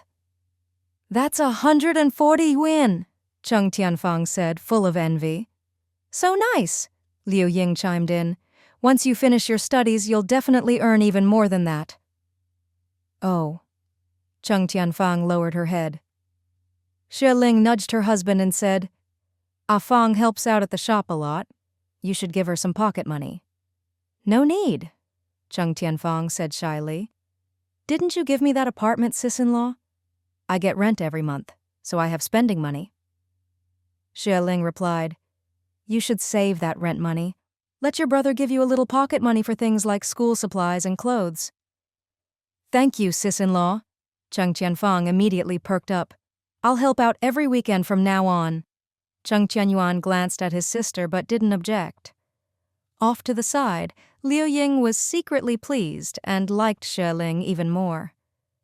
Her daughter still had tuition to pay, and if she could save the rent for that, she wouldn't have to worry so much. Having a bit of pocket money meant her daughter wouldn't be looked down on when she went off to school. It was all thanks to her generous and thoughtful daughter-in-law. Otherwise, she'd feel awkward asking for extra money for her daughter. Her husband was always away at the development zone and rarely came home, so she hardly had a chance to ask him for money for their daughter. After dinner, Liu Ying and Cheng Tianyuan cleaned up together. One tidied, the other washed dishes, and they finished quickly. Cheng Tianyuan swept the rooms while Xue Ling mopped the floors, chatting as they worked. You went to see Boss Liao? Did you run into that Lu Xiaoyu? Xue Ling shook her head. That was at the company. Liu Xiao is probably out at the construction site. Boss Liao takes on small projects, and he relies on people like Liu Xiao to get things done. Cheng Tianyuan couldn't help asking, What did you need Boss Liao's help with?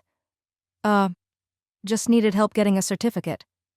Xue Ling didn't want to go into details and quickly changed the subject. Why are you asking about Liu Xiaoyu? Cheng Tianyuan replied. A few days ago, I ran into him at the entrance to our neighborhood. He'd hurt his arm and was looking for a ride to the hospital. I happened to see him and took him there. It wasn't serious, just a mild sprain. He should be fine after a few days' rest. Since you were going over there, I thought I'd ask, just to check in. Oh, I see, Xue Ling said. He works in construction and is pretty strong. If it's just a minor injury, he'll be fine. Cheng Tianyuan smiled. Some men don't like going to the hospital. They think a little pain will go away on its own. But Liu Xiaoyu is different. He says he's the breadwinner for his family. His parents, wife, and kids all depend on him, so he can't afford to get sick or hurt. If anything happens, he goes straight to the hospital to get better quickly, so he can get back to work. He told me this on the way, and I thought it made a lot of sense. Xue Ling couldn't help but think of Liu Xing and gave a wry smile. Look at Liu Xiao. Even though he's not well educated, he has such a good attitude about seeing a doctor. Why can't Liu Xing, an educated man, do the same? Maybe it's about pride and the nature of the problem. He just can't bring himself to face it. After cleaning up, they showered and sat in the living room, drinking tea and chatting. Little Ranran had played all afternoon and fell asleep as soon as it got dark. He hadn't woken up since. Xue Ling changed his diaper, tucked him in, and seeing Cheng Tianyuan in the living room, made a cup of tea to join him. Cheng Tianyuan wasn't used to tea and chuckled. It smells nice, but it's a bit bitter. You've had coffee, haven't you? That's even more bitter. Xue Ling explained. My mom gave me this tea. It's her way of showing she cares, so I brought it back. Your mom doesn't drink tea and I don't want to waste it, so I thought I'd share it with you. Cheng Tianyuan smiled, lost in thought. When I was young, we were so poor that just having enough to eat was a blessing. Who ever thought about drinking tea, let alone coffee? If I hadn't gone to the capital with you and tried coffee there, I'd only have read about it in books. Xue Ling snuggled into his arms and laughed softly. If you don't like it, don't drink it. No one's forcing you, right? They sat by the window, looking out at the dark river, dotted with fishing lights, feeling especially peaceful. He held her close, cherishing the warmth of the moment. Wife, there's something I haven't discussed with you. I'm not sure if I should tell Ahu. Xue Ling mumbled. What is it? Cheng Tianyuan lowered his voice. The other day, Liu Xiaoyu was in my car and told me something. He said the apartment Ahu gave to Mo Lily's family is near his own home. A few nights ago, there was a big commotion, and later he heard that Mo Qian sold the apartment. Oh.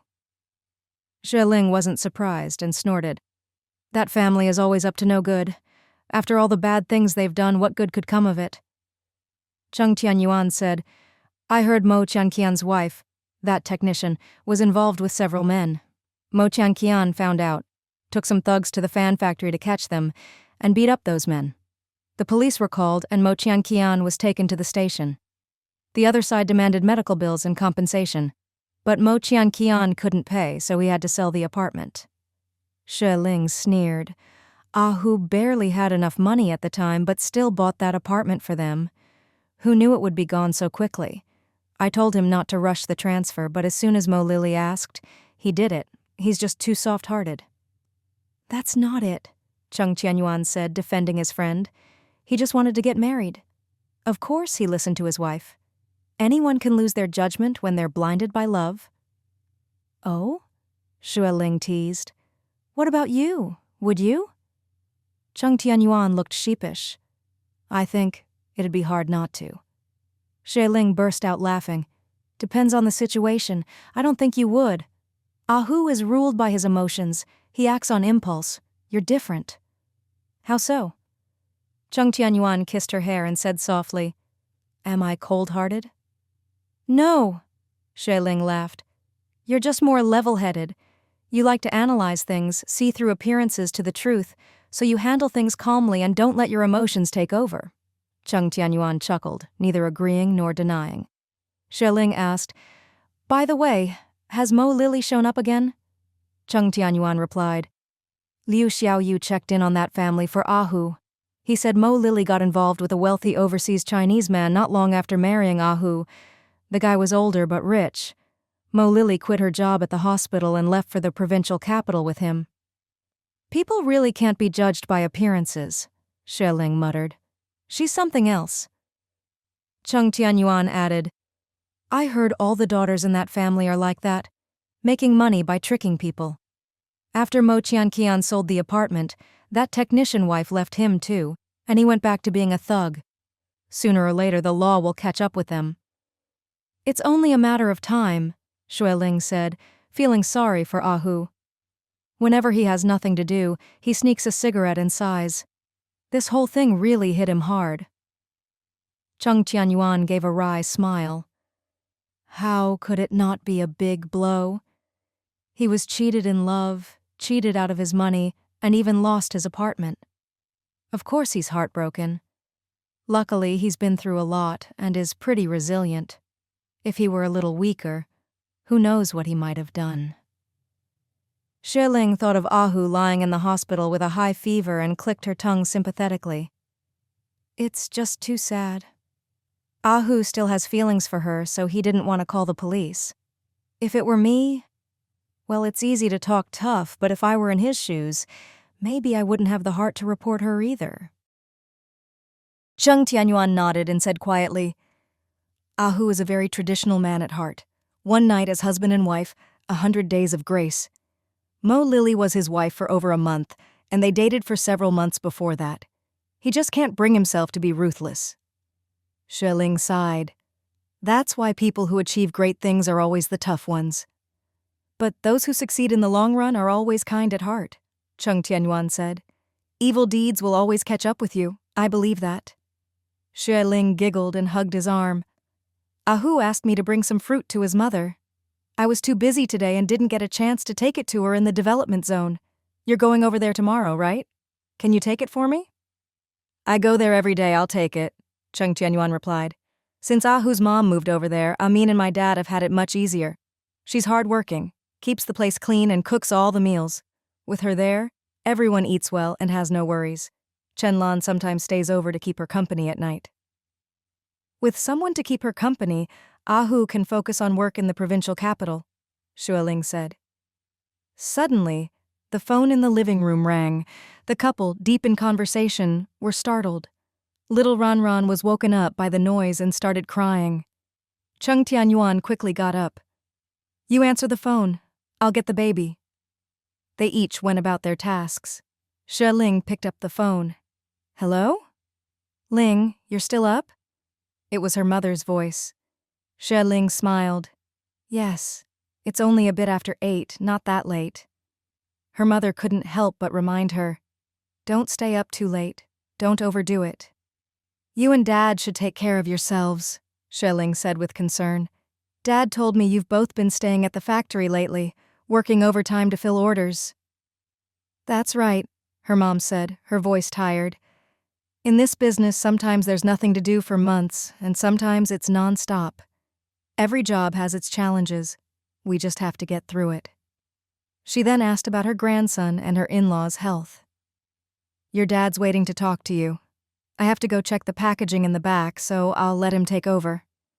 Soon, her father came on the line, getting straight to the point. Ling, what are your plans? I heard from Xiao Zheng that you want to partner with him to open a sweater factory. Is that true? It is, Xue Ling replied quietly. I don't have much capital, but I can buy 20 or so machines. I'll provide the equipment and the site, and he'll handle management and operations. Her father laughed and scolded her. There's only that little plot of land nearby, and you want to take it too? You're not using it anyway, Xue Ling muttered. Just let me borrow it, otherwise it'll just get overgrown and go to waste. Her father softened at her words. It's all family. If you need it, take it. No need to talk about borrowing. You're right, it's just sitting there. Xiao Zheng has more orders than he can handle. He'd love to open another branch. He's made a lot of money over the years with those old machines. Xue Ling was tempted. Dad, can you get someone to clear the land quickly? Hire more workers and get the factory built as soon as possible? Her father asked, Are you in such a hurry? You don't even have the machines yet. I do, Xue Ling said. I'll be heading south in a few days, and I'm confident about this. Dad, I only have enough money for the factory and machines, nothing left for anything else. Her father explained, That plot may look small, but it's over 15 mu, plus some odd corners, plenty of space. If you want it, I'll find a contractor tomorrow. No need for fancy renovations, just get enough people, and the brickwork will go up fast. Great, Xue Ling said. I'll wire you 200,000 yuan in the morning. Please get the factory built for me. Of course, you'll need to check with Uncle Zheng on the design. He's the expert. Her father said, Don't worry, I'll have him supervise. He's a solid guy and worth working with. He's made a good life for himself in the capital, and there's a lot you can learn from him. Got it, Xue Ling said with a laugh. I don't even know if 200,000 is enough. If it's not, can you cover the rest? No need, her father said firmly. I was planning to build something there anyway. The area is all factories now, so that's all you can build. It should only cost 100,000 or so. I'll cover it. That doesn't feel right, Xue Ling said. This is my business. If you pay, it makes me look incapable. Her father laughed. You're only so capable. What more do you want? If you want to send the money, I won't stop you. But I'd rather you save it to buy another machine or two. Once you start making money, you can pay me back. Xiao Zheng's orders are booked through the end of the year. Once the factory's up and the machines arrive, you'll be making money right away. It's just 100,000 or so. You'll pay me back in no time. Xue Ling was delighted. Then you cover it for now, and I'll pay you back when I've made some money. her father said. Spring's here and the weather's warming up. I'll pay extra to get the builders to work overtime and get the factory up quickly. Thanks, Dad, Xue Ling said happily. I hope I can make some good money by mid-year. You want to invest in real estate, right? Her father asked. Yes. Xue Ling lowered her voice. But I'll need at least 5 million, so I have to start preparing early. I've thought it through. Wholesale clothing can make some money, but not the big money. So I have to seize this opportunity. As long as you have a plan, her father said. It's only the second lunar month. If the machines arrive quickly, you'll have plenty of chances to make money. Xiaozheng makes over 2 million a month. If you have good machines and enough of them, you'll do well. Xue Ling grinned. No worries. I'll invest gradually. As long as I have 2 or 3 million by mid-year, that's enough. I'll keep adding to it and invest carefully. Good, her father said gently. Get some rest. I'll let you know when construction starts. As for the machines, that's all up to you. Okay, Dad, Xue Ling reminded him. You and Mom take care of yourselves. After hanging up, she went to check on her son. Cheng Tianyuan was holding the little one, feeding him and softly humming. Little Ran, cozy in his father's arms, was dozing off with a belly full of warm milk. Xue Ling snuggled up to Cheng Tianyuan's shoulder, watching their adorable son, and smiled with quiet happiness. Early the next morning, after coaxing her son, Xue Ling brought breakfast to Chen Shuiyu. The doctor said her condition was getting more stable, but she still needed to avoid jostling and emotional shocks, so it was best for her to stay in the hospital and rest for a while longer. Chen Shuiyu replied, I'll do whatever you and the doctor say. The doctor smiled and explained, You and your family can rest assured. I'm only charging for the bed and some herbal medicine, no unnecessary fees. It's at most 2 yuan a day. Xue Ling quickly said, Whatever you think is best, doctor. We'll cooperate fully.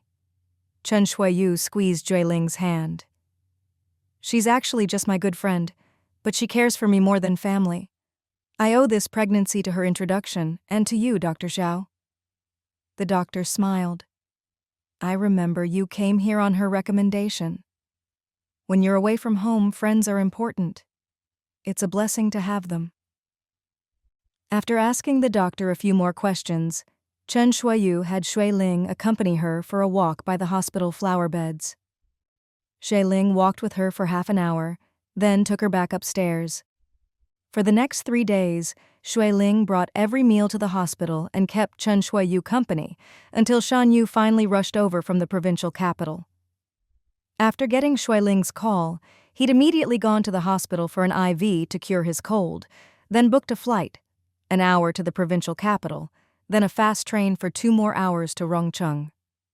He arrived at the hospital just as Xue Ling was bringing dinner to Chen Shuiyu. Shan Yu glared at Chen Shuiyu, then broke into a smile and grabbed Xue Ling's hand. Xiao Shui, thank you. I don't even know how to thank you.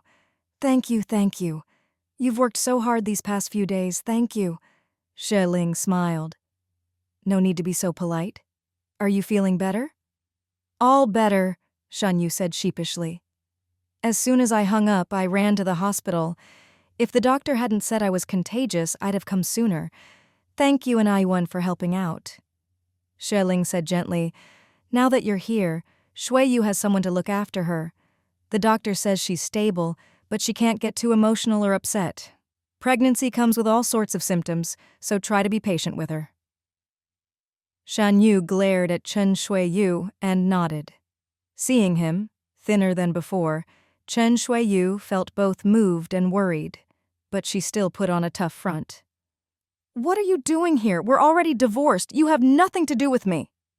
Shan Yu snorted and pointed at her belly. Keep your voice down. Don't disturb my son. He was still angry. All that fuss over a divorce, and when he got fed up, he really went through with it just to show her. Chen Shuiyu grumbled. Why can't it be a daughter? I want a daughter. If you want a son, go have one yourself. A daughter is my daughter, too, Shan Yu retorted. Boy or girl, I'll love them the same. Enough with the talk. Xue Ling tugged at Shan Yu's sleeve and whispered, Don't upset a pregnant woman. Shan Yu sighed, looked at Chen Shuiyu, and couldn't stay angry. Wife, I know you don't like my parents, but when they argue with me, you can't argue with me too. I got so fed up with all the fighting that I agreed to the divorce in a moment of frustration. I thought you'd cool off at your parents for a few days, and then I'd come get you. I'm 37 now, and I've spent 35 years with you. Our relationship isn't defined by a marriage certificate or a divorce paper. Chen Shuiyu's eyes reddened. I just can't stand your parents, they're too much. I can't stand them either, Shan Yu said softly. I've already sent them back to the countryside. I have plenty of siblings. I'll give them money to take care of our parents. From now on, except for New Year's, you don't have to deal with them. And now that we have a child, they won't dare say anything. I won't let them say anything, Chen Shuiyu huffed. Right, Shan Yu said. You won't and I won't either. But they're still my parents. I can't disrespect them. Now that you're going to be a mom, you should know how hard it is to be a parent. For my sake, when they come for New Year's, just try to be a little more understanding. Chen Shuiyu unconsciously touched her belly, feeling a wave of emotion. Okay. Shan Yu was overjoyed and took her hand. Wife, this baby didn't come easy. Take good care of yourself, okay? Chen Shuiyu's eyes filled with tears. Maybe getting divorced was the trick. Now I'm finally pregnant. Shan Yu didn't know whether to laugh or cry. Don't say that. Once you're better, we'll get remarried. I don't want to, Chen Shuiyu muttered. Being divorced is so much more free, you can't boss me around anymore. Shan Yu knew she was just venting and patted her shoulder. I'm going to boss you around anyway, for the rest of your life. She leaned into his arms, crying.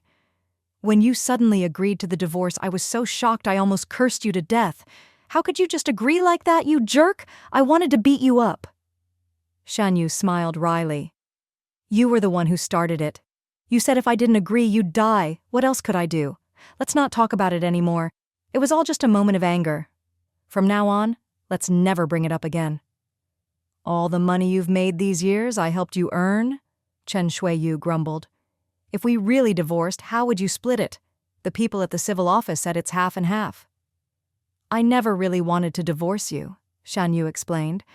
I was just waiting for you to cool off so I could come get you. Too slow, she scolded. I was at my parents' for days and you didn't even call. Jerk. Shan Yu smiled helplessly. I was sick and in a bad mood, too lazy to even boil water. I just slept and slept, not even sure how many days passed. Are you trying to kill yourself? Chen Shuiyu hit his arm, worried. Why didn't you see a doctor? Don't think a little illness is nothing. It can be serious. I won't do it again, Shan Yu said with a grin. From now on, I'll listen to you. Without you, life's not worth living. I didn't care about anything. Don't worry. If you say no, there won't be a next time. Chen Shuiyu huffed and explained quietly. When I realized my period was late and I kept feeling sick, I suspected I was pregnant. I wasn't feeling well, and since Dr. Xiao helped me get healthy, I figured I should come here. The trip was rough, and I felt awful. Iwan rushed me to the hospital, and the doctor said I needed to stay or I might lose the baby. So I was admitted right away, and thankfully, everything's been fine. I'm getting more stable every day, and the doctor says the baby's doing well. Shan Yu breathed a sigh of relief and gently stroked her slightly rounded belly. That's wonderful. Don't worry, I'll take good care of you and our daughter. Go away, Chen Shuiyu huffed. I want a son. Either is great, Shan Yu said happily. Standing outside the window, Xue Ling saw the couple reconciled, leaning on each other, and smiled to herself as she took the empty lunchbox and headed home. That evening, Shan Yu arrived at Wangjiang Garden, carrying a bag of local specialties from the southern island and a few coconuts. Cheng Tianyuan opened the door and quickly welcomed him inside. Xue Ling was playing with little Ranran. When she saw him come in, she hurriedly carried the child out to greet him. Oh, little Ranran! Shan Yu looked at the chubby, fair little one and jumped up with delight. My goodness, you're getting cuter and cuter. Come, let Uncle hold you, let Uncle hold you. Little Ranran wasn't shy at all, staring at him with big, adorable eyes. Shan Yu was overjoyed as he held the child, taking his little hand and planting several kisses on him. Smooch, smooch. Sweetheart, how can you be so cute? Oh my, you're melting my heart. Cheng Tianyuan and Xue Ling exchanged a glance and both laughed. He's already 6 months old now. That's so fast. Shan Yu kissed him again and said, He can almost sit up by himself now. I remember before the new year, you still had to hold him like this, and now he already looks like a little kid.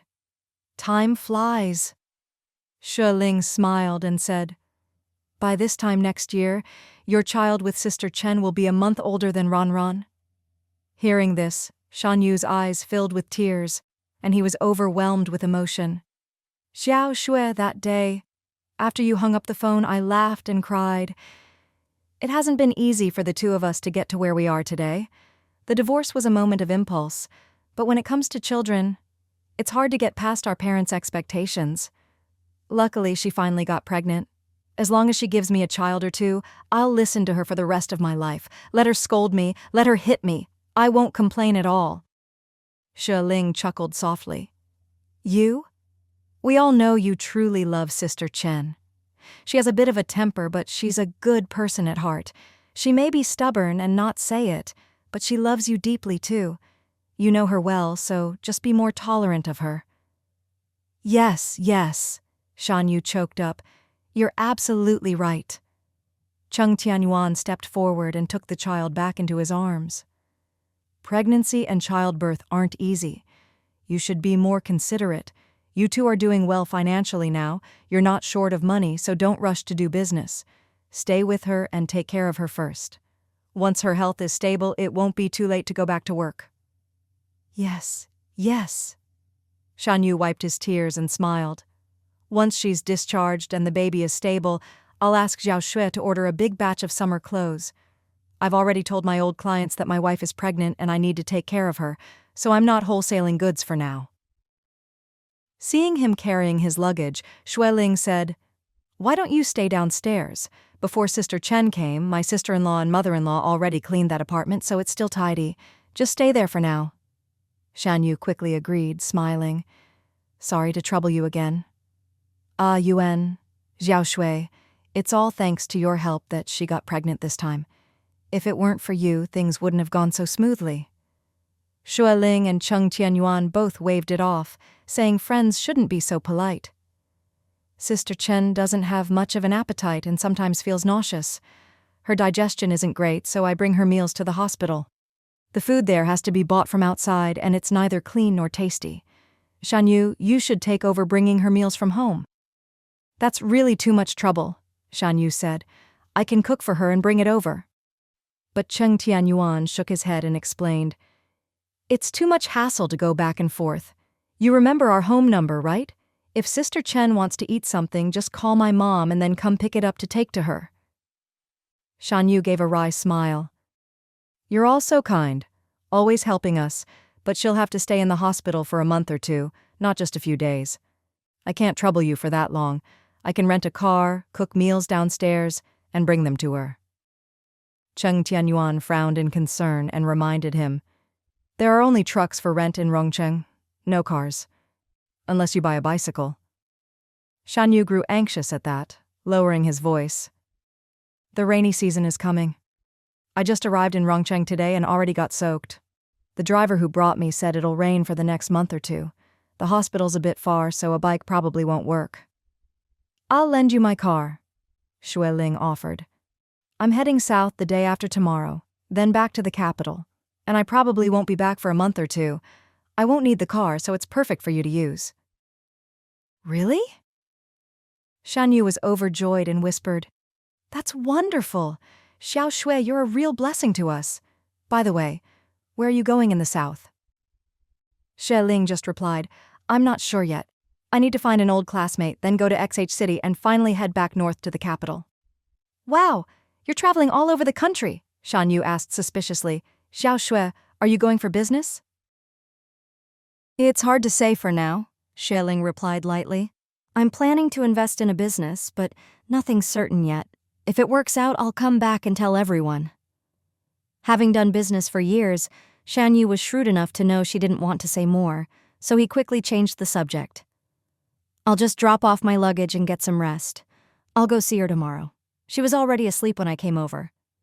Cheng Tianyuan said, I'm making braised pork buns tonight. Sister Chen loves them. When you wake up tomorrow, come up and eat and take some to her. All right, Shan Yu replied cheerfully. Then I won't say thank you again. No words can express my gratitude. Cheng Tianyuan helped him with his luggage, saying, I'll walk you down and help tidy up your room in a bit. Xue Ling waved goodbye to Shan Yu while holding little Ran Ran. The next morning, Xue Ling drove to see Boss Liao, got a pass, and hurried home. She stopped by the post office first to send 2 months' worth of light moment translations to Zhao Jiaxiu. After returning home, she called Zhao Jiaxiu to explain. Zhao Jiaxiu was very pleased with her efficiency. You don't have to be so fast, that's enough for half a year. By the way, I'll send you the original manuscripts for translation. Check them carefully, and if there are no issues, I'll send them for review and get ready to publish. I won't have time lately, Xue Ling said with a wry smile. I have to go away for a while. Zhao Jiaxue pouted. I'll give you 3 months, okay? The sooner you submit, the sooner it gets reviewed, and the sooner you get paid, got it? Got it, Xue Ling laughed. Thanks. 3 months should be fine. After that, Xue Ling packed her luggage and called Hu. Recently, Hu said the spring clothes were selling well, sometimes more, sometimes less, but averaging over 2,000 pieces a day, so business was good. He said to call back in half an hour because someone else needed the phone for a long-distance call, so Xue Ling hung up and called her father instead. Her father explained, I called the contractor first thing the next morning. He said there was work after the new year, so that afternoon he brought over a dozen workers. The ground's been leveled, the foundation's done, and they're already laying bricks. Zhao Zheng comes by every day to check and even helps out. Great, thank you all, Xue Ling said. I'm heading south tomorrow. Though her father didn't say it, he was actually very worried about his daughter. Be careful. Safety first. I know, Dad, Xue Ling reminded him. I'll try to keep in touch. I still need to follow up on the clothing wholesale in the provincial capital. The next morning, Cheng Tianyuan drove Xue Ling to the provincial capital, where she caught a plane straight to the south. Xue Ling only said she was going south to buy machines for knitting sweaters. She didn't dare explain to her family exactly where she was going, nor did she say how she planned to make the purchase. However, Cheng Tianyuan knew she had taken all her savings with her on the trip south. Thinking that she was never one to spend money recklessly, Cheng Tianyuan didn't ask any questions. Every day he shuttled between 2 shopping malls, handling accounts and picking up goods, then went home in the evenings to take care of the child. Day after day, his routine repeated, keeping him busy. At first, during the first 10 days or so, she would occasionally call home to let them know she was safe. But then, for more than 10 days in a row, there wasn't a single call. Every time Cheng Tianyuan came home, before he even had a chance to hold his son, he would anxiously ask, Mom, did Ling Ling call today? One evening, as he drove up to the building, he noticed another jeep parked downstairs. Shan Yu was downstairs making porridge and had also asked Liu Ying to cook a lot of braised meat, saying that Chen Shuiyu's appetite was improving and she was always asking for meat. Ah, Yuan, you're back. Shan Yu was packing up the meat and greeted him with a smile. You must be really busy with Xiao Shui away these days, right? Cheng Tianyuan forced a smile and replied, It's all right. The new store has stabilized now, so I just need to restock and settle the accounts each day. It's not that busy anymore. Now that he was only responsible for purchasing and accounting, he'd gotten used to it and didn't find it too much work. Cheng Tianyuan asked, How's Sister Chen? Is she about to be discharged? Almost, Shan Yu replied cheerfully. Her belly is starting to show, and her appetite is getting better every day. The doctor says she's almost at the stable stage, and once she gets there, she should be able to leave the hospital. Just a little longer, maybe half a month or so. Cheng Tianyuan smiled. Then you'll have to keep running around for a bit longer. Shan Yu took the meat and hurried off. Liu Ying changed little Ran Ran's diaper and brought him over. Look, Daddy's home! Little Ranran called out, "Daddy!" The pronunciation wasn't perfect, but it was impressive enough. Cheng Tianyuan smiled and scooped him up into his arms. Liu Ying beamed with pride. "Our Ranran is so much quicker than other kids. He can already call you Daddy. Some kids can't do that until they're over a year old. He's only 7 months and already knows how amazing." Cheng Tianyuan patted his chubby son and glanced at the phone in the living room. "Mom, Ling Ling should be calling today, right?" Liu Ying shook her head. "No, not a word. It's been very quiet." Cheng Tianyuan sighed softly, staring at the phone extension, his mind restless and full of worry. Liu Ying thought for a moment and asked, "Which city did Ling Ling actually go to? It's been a month. Why isn't she back yet? Does it really take that long to buy a machine?" Cheng Tianyuan shook his head. "She only said she was going south, to several cities, but never gave a specific place." Thinking about it made him even more anxious. Liu Ying knew he was worried about his wife and comforted him gently. "Don't worry. Ling Ling is clever and knows foreign languages. I'm sure good people will meet good people on the road." But Cheng Tianyuan still couldn't relax. They'd been married for so long, and this was the first time she'd been away from him for so long. He managed fine for the first few days, but as the days dragged on with no calls, he grew more and more anxious. With only elders and children at home, he couldn't say much, so he just kept it bottled up inside. "Ah Yuan, why are you eating so little today?" Liu Ying noticed he'd put down his chopsticks and couldn't help but remind him, "There's still plenty of rice in the pot." Cheng Tianyuan had no appetite and shook his head. "No, I'm full." Seeing his lack of energy, Liu Ying muttered, "You're not getting sick, are you?" "Of course not," Cheng Tianfang grinned. "My brother must be missing his wife. She's been gone so long he's definitely thinking about her." Liu Ying didn't argue, just tapped her bowl. "What do you know? Eat up, finish, and then do your homework." Cheng Tianfang chuckled and buried her head in her food. That night, after coaxing his son to sleep, Cheng Tianyuan sat in the living room waiting. But even by 9 o'clock, there was still no call. He paced anxiously back and forth in the living room. Suddenly, the phone finally rang. He spun around and lunged for the phone, grabbing the receiver. "Hello? Hello? Is this Yuan?" came Xue Ling's father's warm, steady voice. Cheng Tianyuan jolted and quickly replied, "Dad, it's me. How are you and Mom? Are you both well?" Her father answered gently, "We're fine, all good. And little Ranran is behaving, right?" "He's good," Cheng Tianyuan replied. "He's over 7 months now, and he can already call me Daddy and babble." Her father laughed happily. "Smart kid."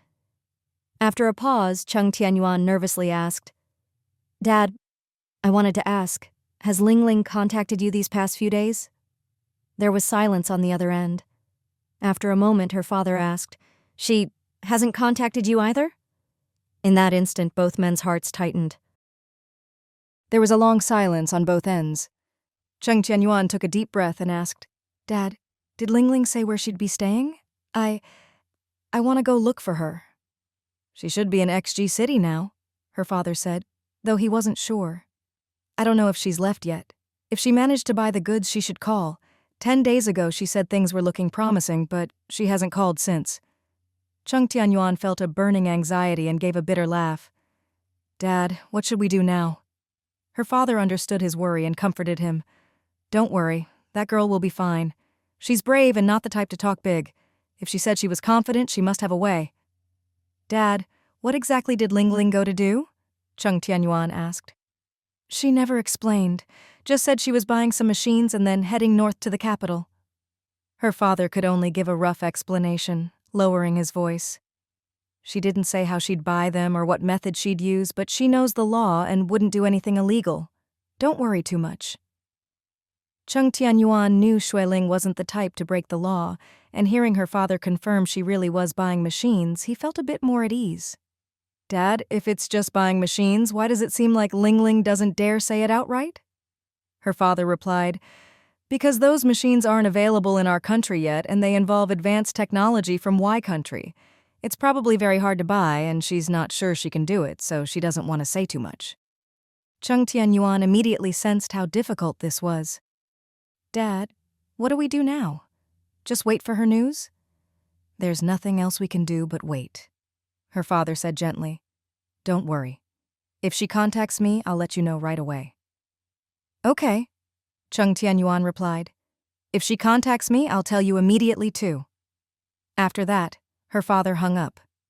Cheng Tianyuan climbed into bed, helpless, looking at his adorable son sleeping beside him, his mind in turmoil. Wife, where are you? Are you safe? Are you healthy? He tossed and turned, unable to sleep until late into the night. The next morning, Liu Ying woke him up. Yuan, are you all right? Are you sick? Cheng Tianyuan woke up groggy, his head heavy and aching. I think I caught a cold. Liu Ying, holding little Ran, scolded. It's only spring, and it's still chilly at night. You fell asleep without covering up. Of course you caught a cold. How could you be so careless? Last night, Cheng Tianyuan was careless and didn't use a blanket, so he caught a cold. Liu Ying urged him, Quick, go make yourself some ginger tea. Little Ran stretched out his arms and lunged toward him. Daddy? Dad. Afraid of passing on his cold, Cheng Tianyuan didn't dare hold him. He quickly put on a light jacket and went to the kitchen to make a big pot of ginger tea, drinking it all down. Liu Ying was still worried.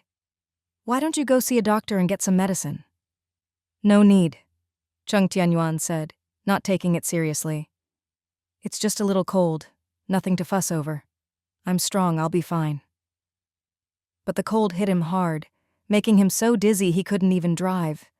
He had no choice but to go home and lie down on the sofa, where he fell asleep. Shan Yu came by to drop off breakfast, and when Liu Ying told him what happened, he immediately dragged Cheng Tianyuan downstairs. Come on, I'll take you to the hospital. You can't just ignore being sick.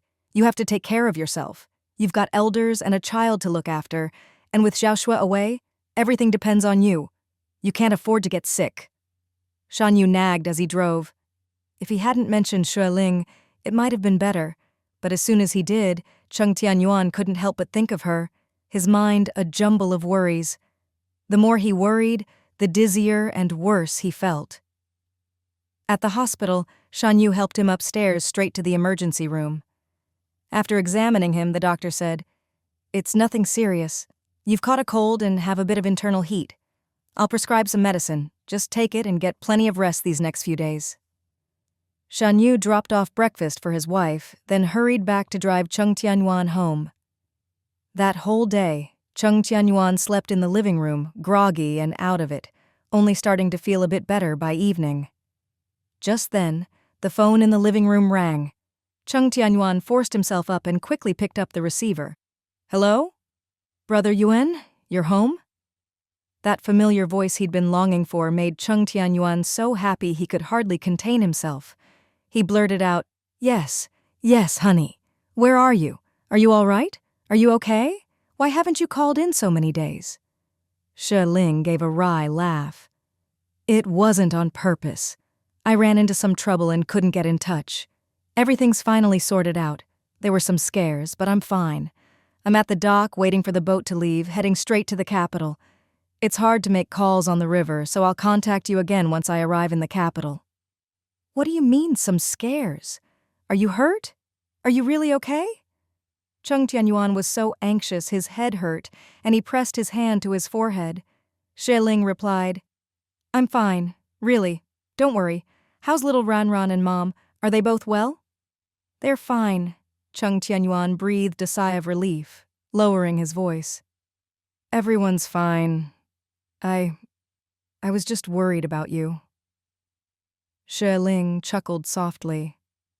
I'll explain everything when I get back. I'm about to board the boat and we'll head north right away. It'll take about 7 or 8 days to reach the capital, maybe 10 if the weather's rough. I'll call you as soon as I arrive. Okay, Cheng Tianyuan said. You should call Dad and Mom too. They're worried about you. I just did, Xue Ling replied gently. Dad said the factory building is almost finished and will be up and running soon. I'll have to stay in the capital for a while before coming home. I'm counting on you to take care of everything at home and look after our son. When you get to the capital, you have to call me every couple of days? Cheng Tianyuan said seriously. These past weeks, I've been worried sick. Sorry, Xue Ling said with a wry smile. I really had no choice. Don't worry. Once I'm in the capital, there'll be phones at home and at the factory, so I'll call you every day. Finally, Cheng Tianyuan felt at ease. He said softly, Travel safely. When you get to the capital, have Dad meet you at the dock. There'll probably be a lot of people coming to meet me. Xue Ling laughed. I bought a lot of machines. They'll need help unloading. My call time's almost up, Brother Yuan. I have to go. Bye. The phone beeped twice. Then the line went dead with a prompt to add more credit. Cheng Tianyuan looked out at the darkening sky, the setting sun painting the west with streaks of red. He felt a weight lift from his heart, and even his illness seemed to ease. At dinner, Liu Ying noticed his appetite had returned and he ate a lot. She cautioned, You're still sick? Don't eat too much. Cheng Tianyuan smiled. It's fine. I know my limits. Cheng Tianfang snickered quietly. Sister-in-law called, so now you're happy. When you're happy, you get better, and when you're better, your appetite comes back. Eat your food, Cheng Tianyuan said sternly, but he couldn't hide his smile. Just then, the doorbell rang. Cheng Tianfang ran to open the door and was delighted to see, Dad, you're back. Cheng Muhai nodded and came in. Liu Ying greeted him happily. Have you eaten? Come have some more. No, I'm good. Cheng Muhai waved her off, looking around with a loving smile. Where's little Ran Ran? Where is he? Cheng Tianyuan smiled. He's playing on the bed. Cheng Muhai glanced at his son and asked, What's up today? Why didn't you go to the shop? His son was always helping out at Dajiale, so not going today seemed odd. He'd taken the chance during dinner to come check on things and see his grandson. Cheng Tianyuan replied, I caught a chill, but I'm fine now. Cheng Muhai saw that his son looked a bit pale but otherwise seemed all right, so he relaxed and hurried to the bedroom to find his precious grandson. Ran Ran, little Ran Ran. Little Ran Ran could sit up now, though sometimes he'd still topple over. To keep him safe, they let him sit on the big bed surrounded by blankets, so even if he fell, he wouldn't get hurt. The little guy was playing with some wooden pig toys Xue Ling had brought back from the provincial capital. When he heard someone calling, he turned his chubby face around. Cheng Muhai laughed and clapped his hands. Little Ran Ran broke into a big, happy smile. Cheng Muhai's face lit up like a flower as he scooped up his little treasure. Our Ran Ran's smile is looking more and more like Ling Ling's. By the way, why isn't Ling Ling back yet? Cheng Tianyuan, still eating, called out, She won't be back so soon. She's on her way to the capital now. She'll come home when she's finished her business. Cheng Muhai glanced at his son and said quietly, It's not easy for Ling Ling to earn money, running around everywhere as a woman. You need to work harder, so your wife and son don't have to struggle. Cheng Tianyuan nodded. Liu Ying couldn't help but chime in. That's not quite fair. Yuan works hard too, up early and late, busy all year round without a break. Cheng Muhai couldn't argue with that, so he just said, Ling Ling is very driven, and I want him to work hard too, so he doesn't fall too far behind her. Cheng Tianfang giggled and muttered, Sister-in-law is a real heroine. It'll be tough for our brother to catch up to her. Exactly, Liu Ying said mysteriously. I heard Ling Ling say she's starting a factory, something to do with sweaters. If you don't understand, don't spread rumors, Cheng Muhai laughed. Ling Ling will tell us everything when she gets back. Mama, ya. Little Ran Ran, hearing everyone chatting, joined in. Oh, little Ran Ran misses his mama too. Everyone burst out laughing. The sea stretched endlessly, the wind howling over the waves. A huge ship sailed across the water, the sounds of the dock occasionally echoing from its hull. We're almost there. Almost. Many people on board grew excited, happily sharing the news with each other. Xue Ling was quietly delighted, thinking about the radio message she'd sent her father 2 days ago. She wondered if he'd made it to the dock to meet her. She wasn't very familiar with the capital's docks. They were far from the city, sometimes a 2-hour drive away. She thought about the 40 machines that needed to be unloaded and transported. It would take at least half a day, and with the time needed to find trucks, she'd probably be busy until evening before everything was off the ship. Luckily, it was only midday now. She could see the shore, but it still took more than half an hour to actually dock. Xue Ling was long tired of the ship's food. She ate some biscuits to fill her stomach, then went to the control room to discuss unloading with the captain. "Don't worry about that," the captain said. "We have cranes on board. It'll be quick. You'd better call for some big trucks to pick up the cargo. It'll probably take several trips." Xue Ling nodded, planning to get off the ship first to call her father. Once they docked, the passengers all disembarked, laughter and chatter filling the air. After 10 days at sea, everyone was restless and eager to get off, dragging their luggage down the gangway. Xue Ling was swept along with the crowd, carried off the ship, and onto the dock. "Ling Ling! Ling!" several men shouted loudly. Xue Ling quickly looked over and saw her father surrounded by a group of men, waving at her with a big smile. She called out joyfully, "Dad! Dad!" Her father hurried over with the others. Xue Ling grabbed her father's hand and smiled. "Dad, you must have been waiting a long time. I didn't know the exact time I'd get off the ship, so I just told you today." A tall man in his 40s laughed warmly. "We got here this morning and have been waiting ever since." Xue Ling recognized his voice immediately. "You must be Uncle Cheng Tianyuan. Your voice is so clear, it's easy to recognize." Her father smiled and explained, "That's right. This is Xiao Zheng. Was your trip smooth?" "It wasn't at first. There were a lot of twists and turns, but I finally managed to buy the machines," Xue Ling said lightly. "Luckily, some friends helped me, and I got on the ship without trouble. I just told them they were embroidery machines for making clothes. The captain had them inspected and said it was fine, so we set sail." Cheng Tianyuan gave her a thumbs up. "Ling Ling, you're only in your 20s, but you've got the guts and drive to go all the way to XG City and bring back such rare equipment. I have to admire you. Brother Xue, you really raised a remarkable daughter." Her father finally let out a long breath, his worries easing, though he still spoke lightly. "It's just a few machines. As long as you're back safe, that's all that matters. I was worried you'd get lost on the way." Xue Ling laughed, not minding at all. "Dad, let's hurry and get some trucks and people to help." Cheng Tianyuan quickly said, "I already arranged it. This is my friend who does freight. He's got more than a dozen Dongfang trucks. He sent 5 over this morning." Xue Ling thought for a moment. "Each truck can probably only fit 2 machines at most. If we don't have more help, we'll have to make several trips." Cheng Tianyuan turned and called, "Xiao Li, call your uncle and see if he has more trucks. However many he has, send them all, and bring a few more people to help." The young man agreed and ran off. Unloading from the ship was slow, but fortunately, Xue Ling's machines were at the far end, right on the outside, so she didn't have to wait too long. It took 5 full hours to move all 40 machines onto the trucks.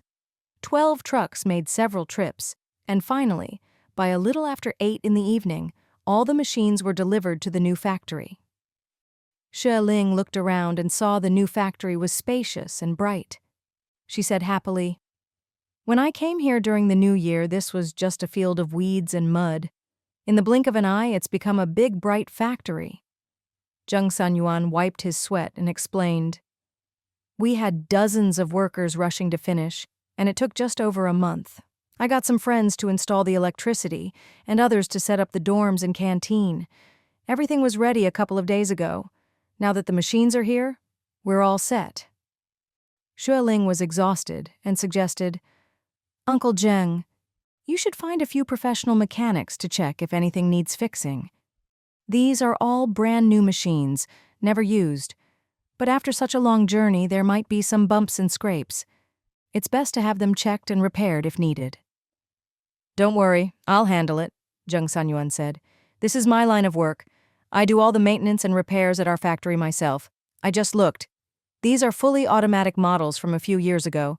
I've read the manuals, so I should be able to get them running." Wow! Xue Ling couldn't help giving him a thumbs up. "You're really hiding your talents." Cheng Tianyuan waved her off modestly. "I'm nothing compared to you. Ling, you're amazing. I was about to give up, but you managed to go so far and bring back all these machines." Xue Ling shook his hand and smiled. "The factory will need you to manage it. My home is in Rongcheng, so I can't always be here." "No problem," Cheng Tianyuan said. "You go rest for now. We'll talk more later." Her father took her to the garment factory. Her mother had prepared a table full of dishes, waiting eagerly. When she saw them come in, she hurried to reheat the food. "Quick, you must be starving. Eat the chicken first." Xue Ling washed her hands, grabbed a big chicken leg, and started eating hungrily. "Ah, this is so good! I was starving, Mom, you have no idea. I ate coarse rice and hard biscuits every day on the ship. I was so hungry I'd wake up at night. This is delicious." Her father scolded her with a smile. "Slow down, don't choke." Her mother looked at her daughter, who had lost a lot of weight, and said softly, "Eat up. There's more food in the pot. Eat until you're full so you won't be hungry anymore." "It's so good," Xue Ling said happily as she ate. Her father ate slowly, wanting to ask how she'd managed to buy the machines, but seeing how much she was enjoying her food, he held back. Only after everyone was full did they sit down to talk. The factory had a canteen, and the office meals were cooked by the canteen aunties. After they finished eating, 2 plump ladies came in to clear the table. Her mother looked at Xue Ling's pale face and said softly, "You must not have slept well on the ship, rocking back and forth. I've prepared a small bed for you. Take a hot bath and get some rest." "Okay." Xue Ling rubbed her full belly, looking content. Her father asked, "How did you manage to buy them?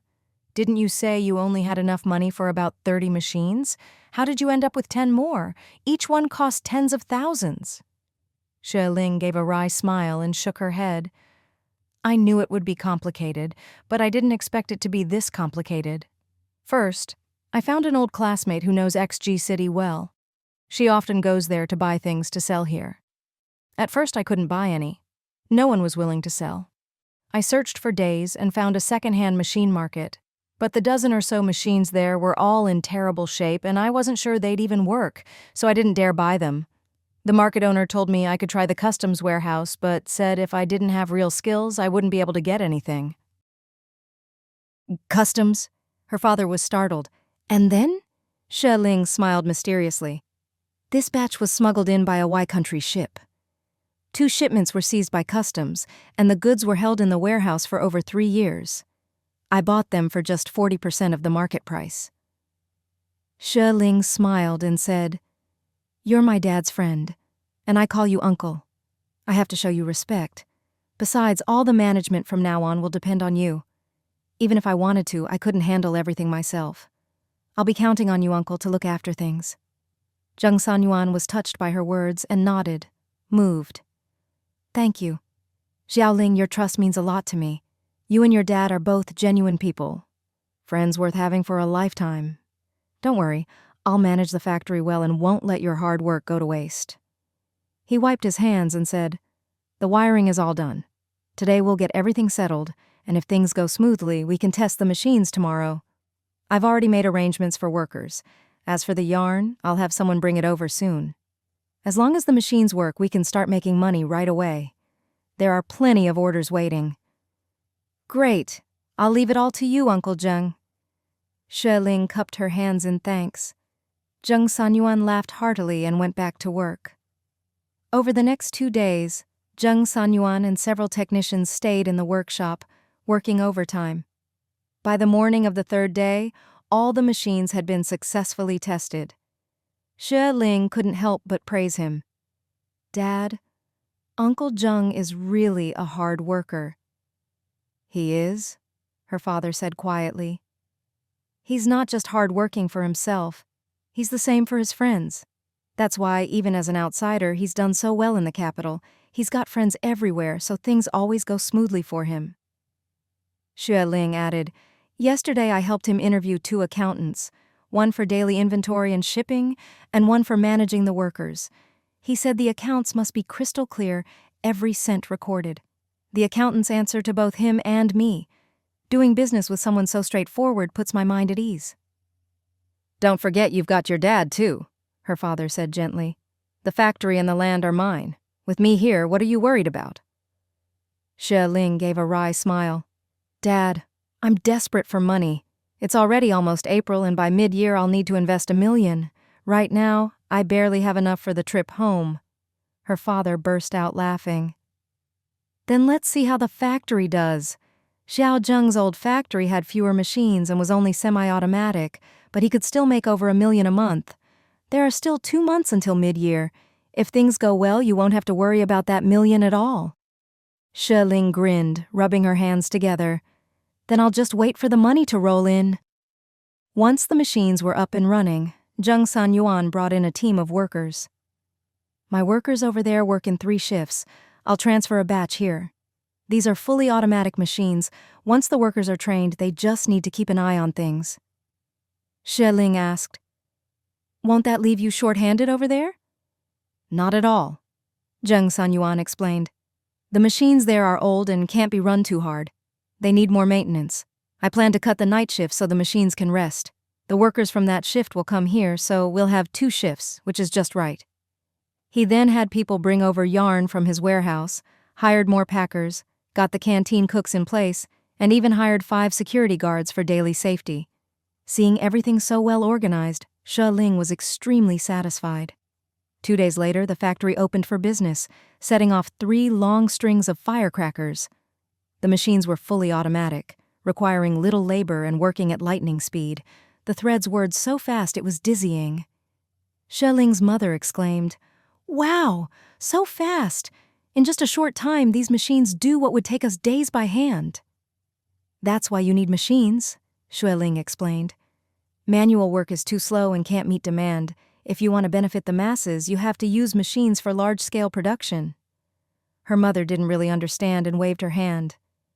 "When there weren't machines, we all did it by hand. Maybe one day handwork will be worth more." "It will, for sure," Xue Ling laughed. "But not now. When handmade things become trendy, I'll have you knit a few for me." Her father looked at the factory sign and burst out laughing.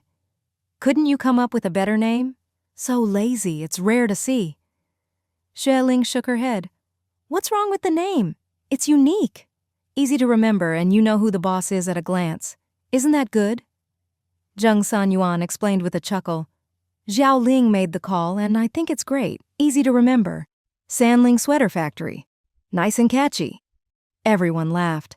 The fully automatic machines worked incredibly fast, and the workers barely had to do anything.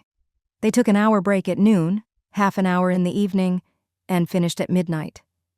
On the first day, the output was impressive. Cheng Tianyuan was overjoyed. "It's more than double what I get at my old place, and with more machines, the total output is over 4 times higher." Xue Ling let out a long sigh of relief. That night, she called Cheng Tianyuan to share the good news. Cheng Tianyuan was happy for her, but he missed her deeply. "Wife, it's been 2 months." Hearing his quiet words, Xue Ling's heart ached. "I miss you too, and I really miss little Ran. Cheng Tianyuan couldn't help urging, "Come home soon." Xue Ling replied, "As soon as things are stable here, I'll come back." 5 days later, the first order was completed, 100,000 pieces in total. Cheng Tianyuan personally supervised the packing and quickly shipped the goods out. The next morning, he brought over the account book, smiling. "Xiao Ling, my client settled up last night and wired the money. Here's the cost column, here's the labor, and here's the profit, 225,000.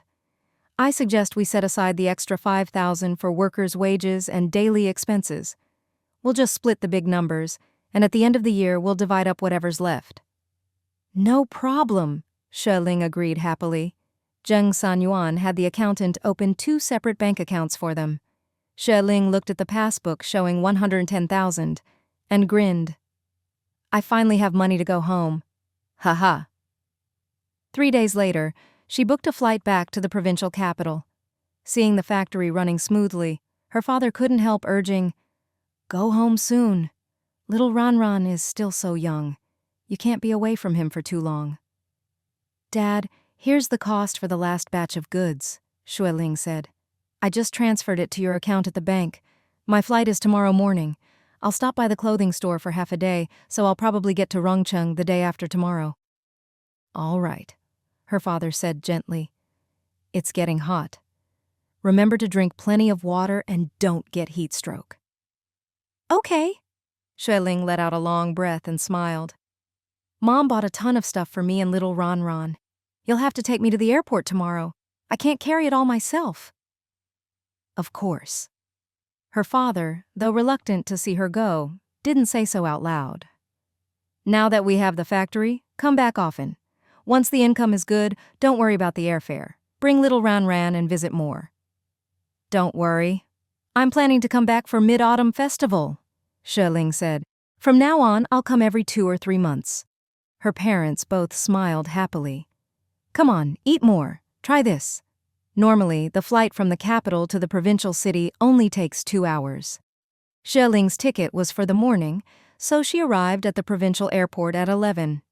She hired a car and hurried to the clothing wholesale market. She hadn't told Ah Hu in advance, so when she showed up with all her luggage, he was startled. "Sis-in-law, what are you doing here? My God, you've lost so much weight." Xue Ling gave a wry smile. "I couldn't get used to southern food, and I was hungry for 10 days on the ship. How could I not lose weight? I just got off the plane, came to check on you, and then I'll head to Rongcheng." Ah Hu clicked his tongue. "Sit down first. Let me finish packing these 2 boxes, then I'll take you out for lunch."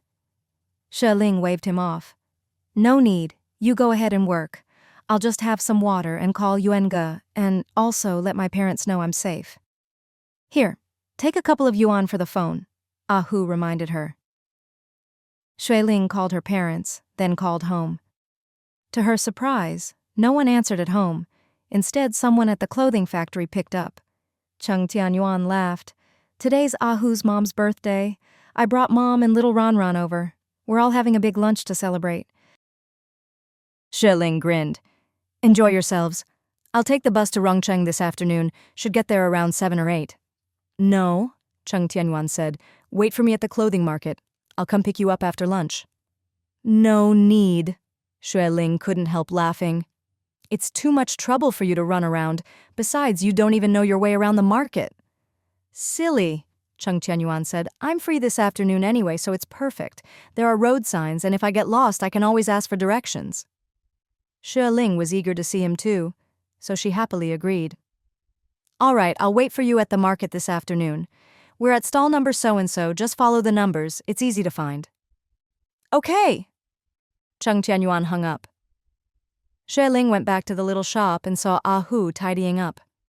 The shop was packed with goods, but everything was neatly arranged, with numbers and colors marked on every box. "Looks like you've really gotten the hang of things here." Ah Hu grinned. "Yeah, at first I was all over the place, but after a while I figured things out. Sis-in-law, have a seat. I'll pour you some hot water." Xue Ling noticed how cramped the place was. Even boiling water was a hassle, and felt a pang of sympathy. "Ah Hu, once things are stable, let's try to rent the shop next door or find a bigger place. That way your daily life will be easier." "No worries," Ah Hu said. "I'm a rough guy. Just need a place to stand and I'm fine." Xue Ling couldn't help laughing. "Rough guy. Do you know what day it is today?" "What day?" Ah Hu scratched his head. "The days go by so fast here. I only remember the date on the calendar, not the lunar date." "Today's your mom's birthday," Xue Ling reminded him. "What?" Ah Hu muttered. "It's already the 10th of the 4th lunar month? That fast?" Xue Ling laughed. "See, you remembered. You just didn't realize it was today." Ah Hu looked embarrassed. I totally forgot. What an unfilial son." Don't say that, Xue Ling said. Auntie knows you're working here and can't be with her. She won't blame you. Yuan brought my mother-in-law and little Ranran, plus Chen Min and his sister. They're all celebrating with her at Dajale. They're having a big lunch together. Hu was touched. Thank goodness they're there for my mom. Better than her own son. Since he wasn't in Rongcheng, he relied on Min and Yuan to look after his mother. He'd heard she was living well at the shop, always cheerful, cooking for everyone, helping clean, earning a wage, and enjoying time with her niece and nephew. That's why he felt at ease working away from home. Don't say that, Xue Ling said softly. If you say that, I'll feel guilty. You came here to help me make money. Ha ha, I'm doing it for my own wallet too. Hu took out the account book and explained carefully. Sis-in-law, in the past 2 months, we got a batch of summer clothes, but we've only sold about a third. Most of the spring clothes are gone, those last few thousand pieces you told me to discount, so we at least got back some capital. Here's the daily ledger. How much we made, how much cash, how much by transfer, it's all clear. Xue Ling took it and looked through it carefully. Hu half closed the shop and brought out the bank book.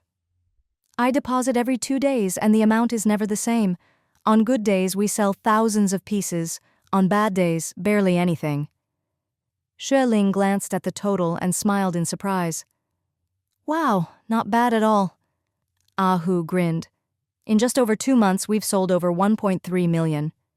Xue Ling said, Wait, let me calculate the profit and split it with you. No rush, Hu said. It's lunchtime and you must be starving after your flight. Let's eat first. Sis-in-law, there's a little restaurant around the corner, cheap, tasty, and spicy. You're making me hungry just talking about it. Xue Ling handed back the books. Put these away, let's eat first and look at the accounts this afternoon. All right, Hu agreed cheerfully. They closed the shop and headed out.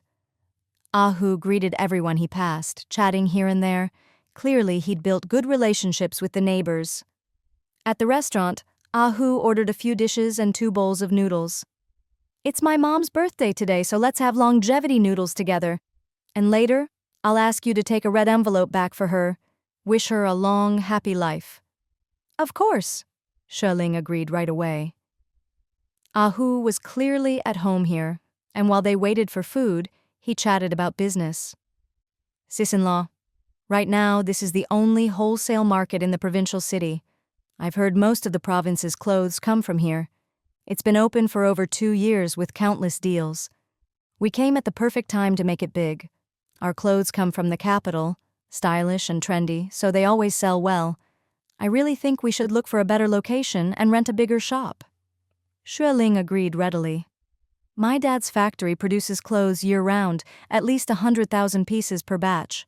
We can order any time, so supply is never a problem. If business is good, we should definitely expand. You know the area.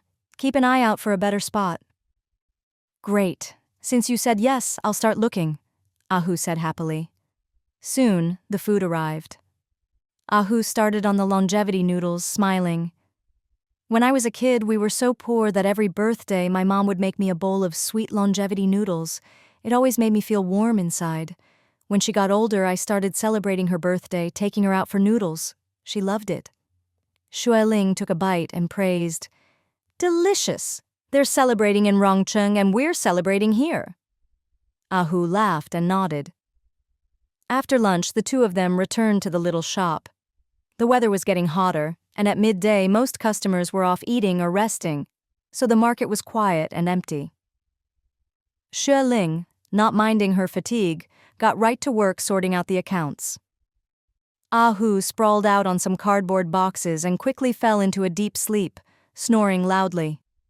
His bookkeeping was fairly clear, but his handwriting was so messy that Xue Ling got a headache trying to read it.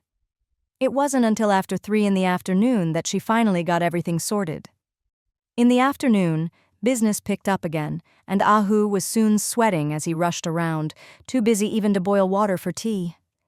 Xue Ling used the electric kettle to make a big pot, leaving it to cool in the corner. Hu, it's too much for you to handle alone. Why don't you see if there's someone trustworthy nearby you can hire to help?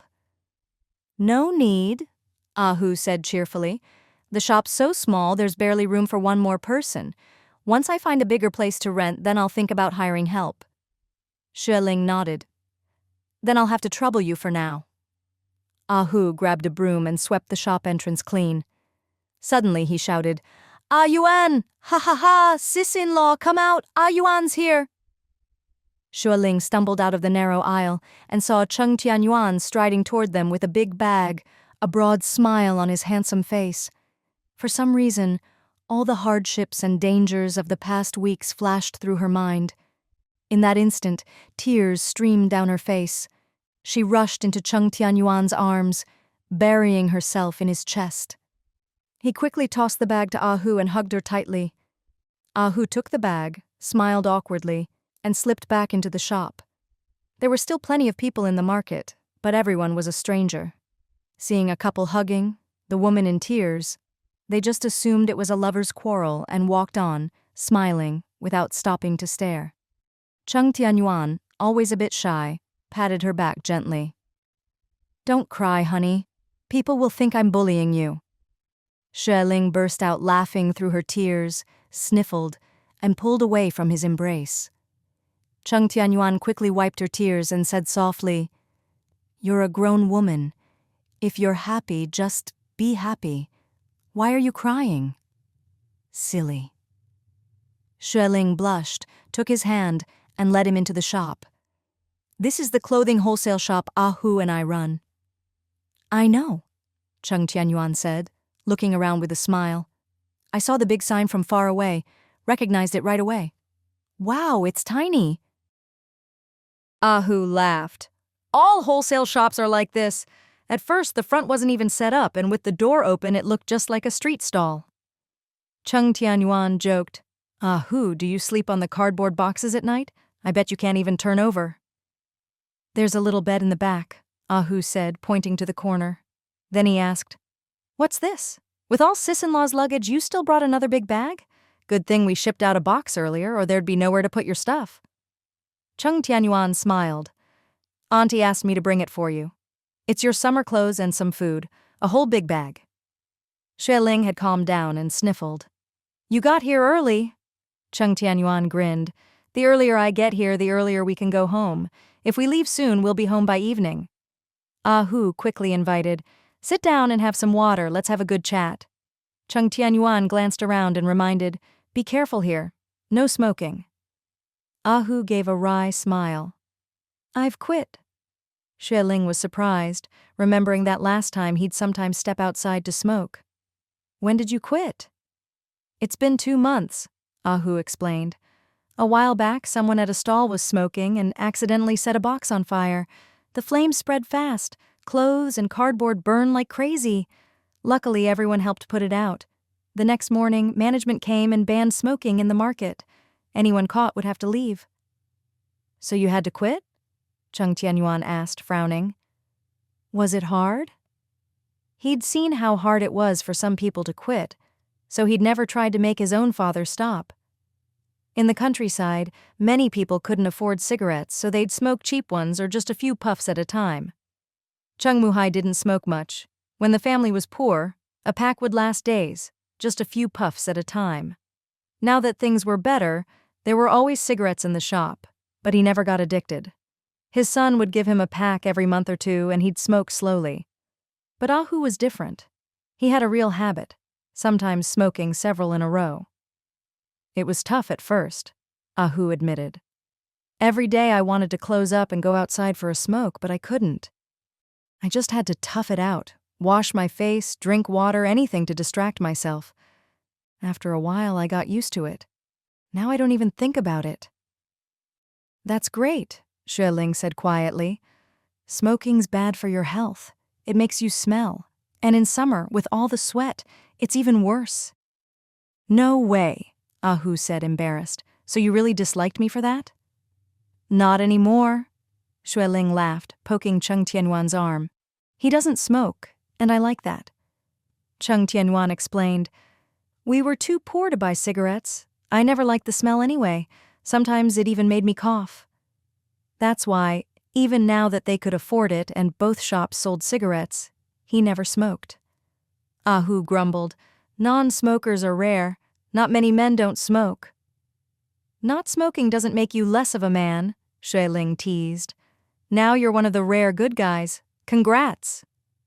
Ah Hu rolled his eyes and handed a red envelope to Cheng Tianyuan.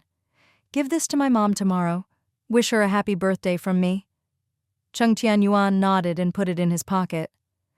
Auntie's in great health, don't worry. She's more worried about you.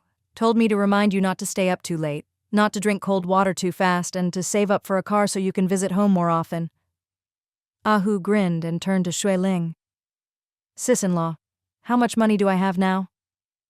Xue Ling, having just finished the accounts, raised her eyebrows. With the last batch of sweaters, you've got enough for a Jeep.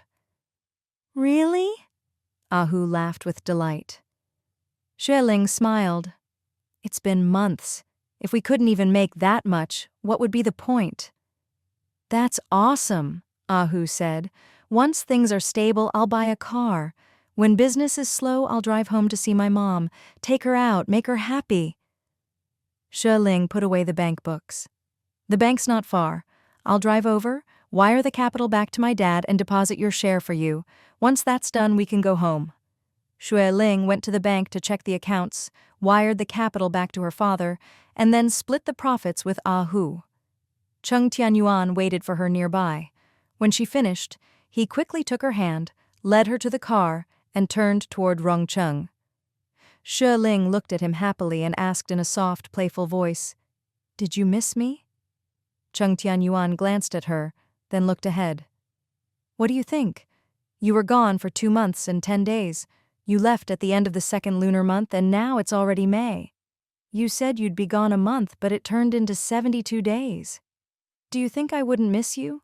Is that possible? Xue Ling giggled. I couldn't help it. There were so many problems to solve, and I had to take my time. Now the factory's running smoothly, and all I have to do is come back and wait for my share. At least that's one big thing off my mind. The sweater factory? Cheng Tianyuan asked. Yep, Xue Ling replied with a smile. I've already had the paperwork started. It's called Sanling Sweater Factory. I've handed everything over to Uncle Zheng Sanyuan. I'll just go there every 2 or 3 months to check the accounts and split the profits. Cheng Tianyuan couldn't help but ask. There was a stretch when you didn't call home for over 10 days. I was so worried. Did something happen? No. Xue Ling didn't want to tell the truth, so she brushed it off. The phone lines there didn't connect to ours, so I couldn't call. Once I got to a new area, I called you right away.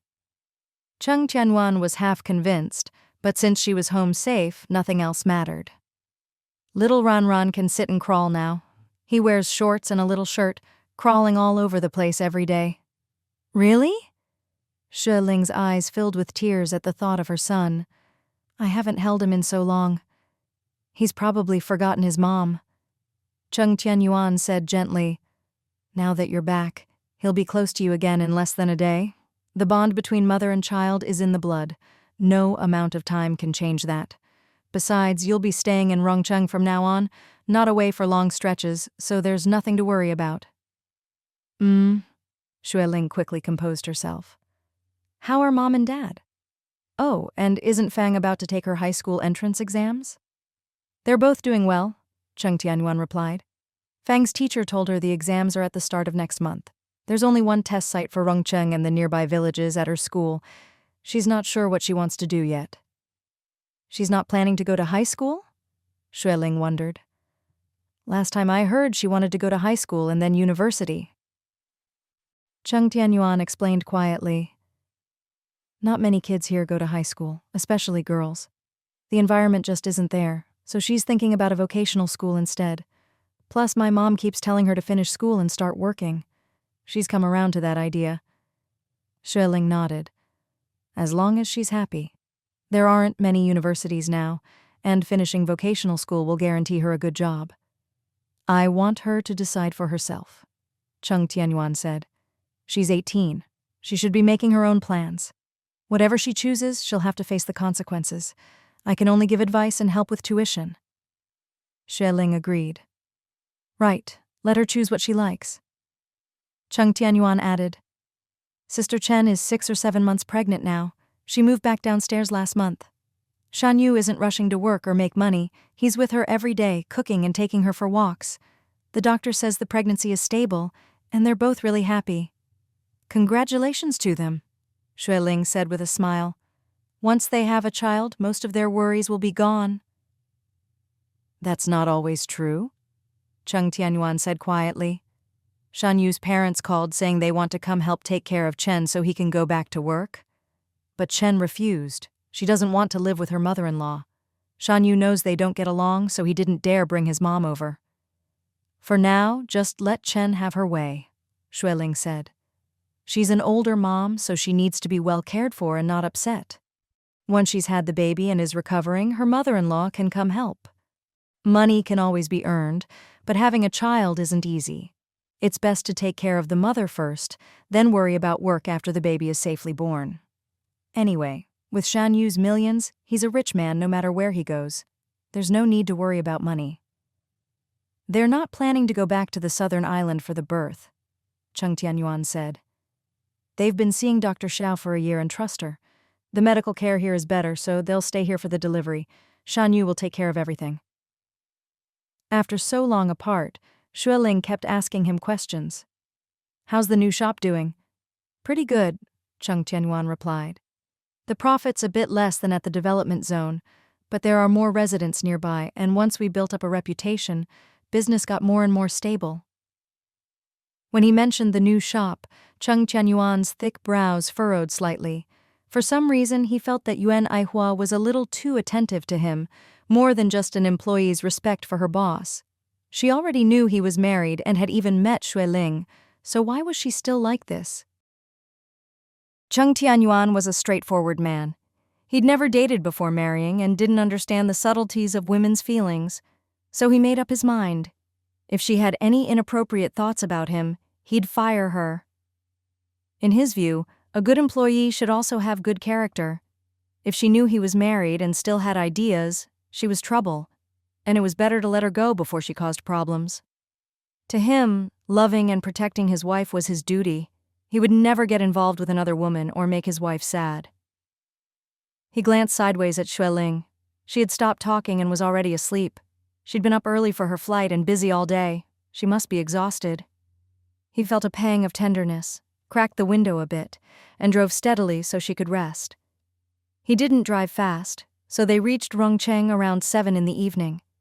Luckily, it was summer, and the sun didn't set until after 6, so 7 wasn't too late. Liu Ying had already prepared a table full of dishes and was waiting downstairs with little Ranran in her arms. Cheng Tianfang was there too, waiting eagerly. As soon as their car pulled into the complex, Cheng Tianfang spotted them and shouted, "Mom, brother and sis-in-law are here." Liu Ying said anxiously, "Quick, let's go. Ranran, Mommy's home, Mommy's home." The little one blinked his big eyes and echoed, "Ma?" Xue Ling saw them too. As soon as the car stopped, she hurried out. "Mom, Fang!" Liu Ying's eyes filled with tears. "Ling, you were gone so long. We were so worried." Cheng Tianfang quickly handed little Ranran to Xue Ling. "Sis-in-law, you're finally back. We all missed you so much." Xue Ling gazed at her son, her heart aching. "A lot of things delayed me, so I got back late." Little Ranran stared at her, as if trying to remember.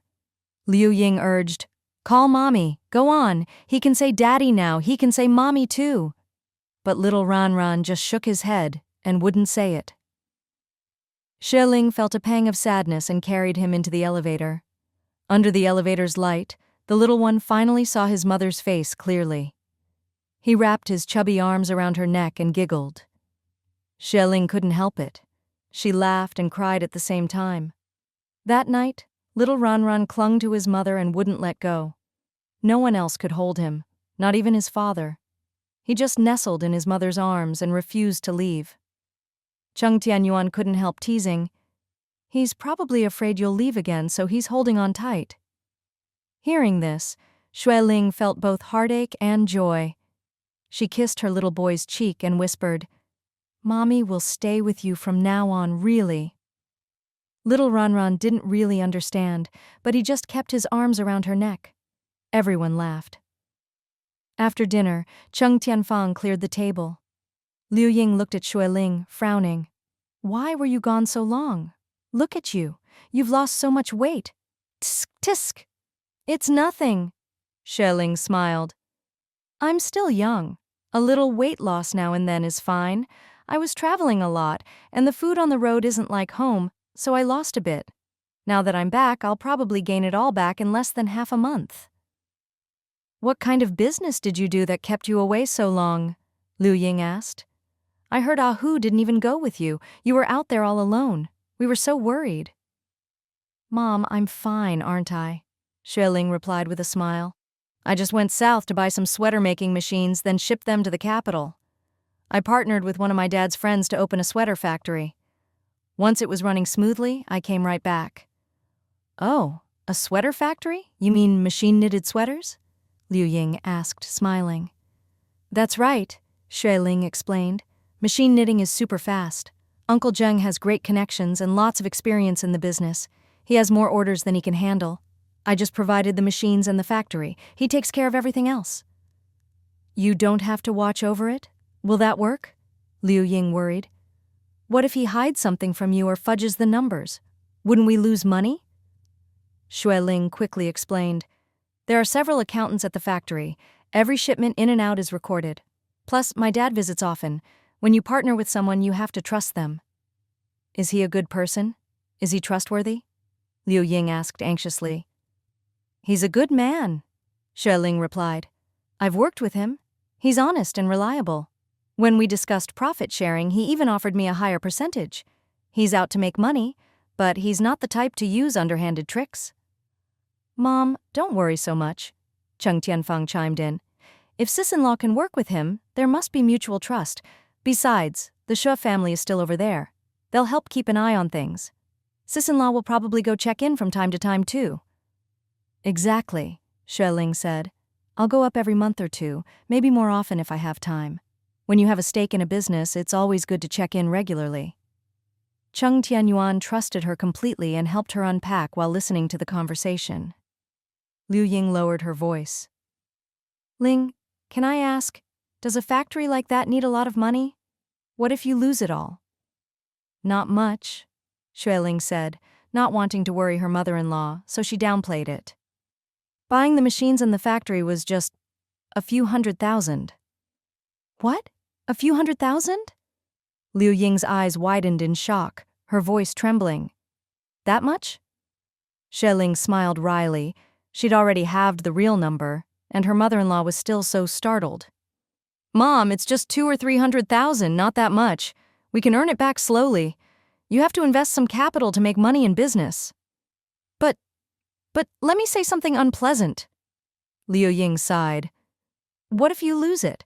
Not every business makes money. If you're just buying and selling clothes, you only risk the markup, not a big loss. But with machines and a factory, that's a huge sum. Xue Ling forced a smile and said softly, If I lose, I'll just do something else to earn it back. There's no such thing as guaranteed profit in business. I'm prepared for that. Liu Ying shook her head and sighed. Ling, it's not that I don't trust you. I just think you're too bold. Money is hard to earn, and you put it all in at once. Next time, talk things over with Yuan before making such big decisions.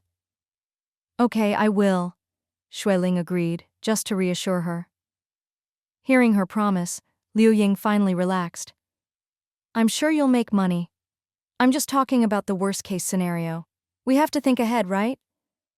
I understand, Mom, Xue Ling said with a smile. You're just looking out for me and the family. You're right. When investing, you have to consider the risks. Seeing how sensible she was, Liu Ying's worries finally eased. While wiping the table, Cheng Tianyuan called out, Mom, stop nagging. The water's boiling. Go sterilize the dishes. I have something to talk to sis-in-law about.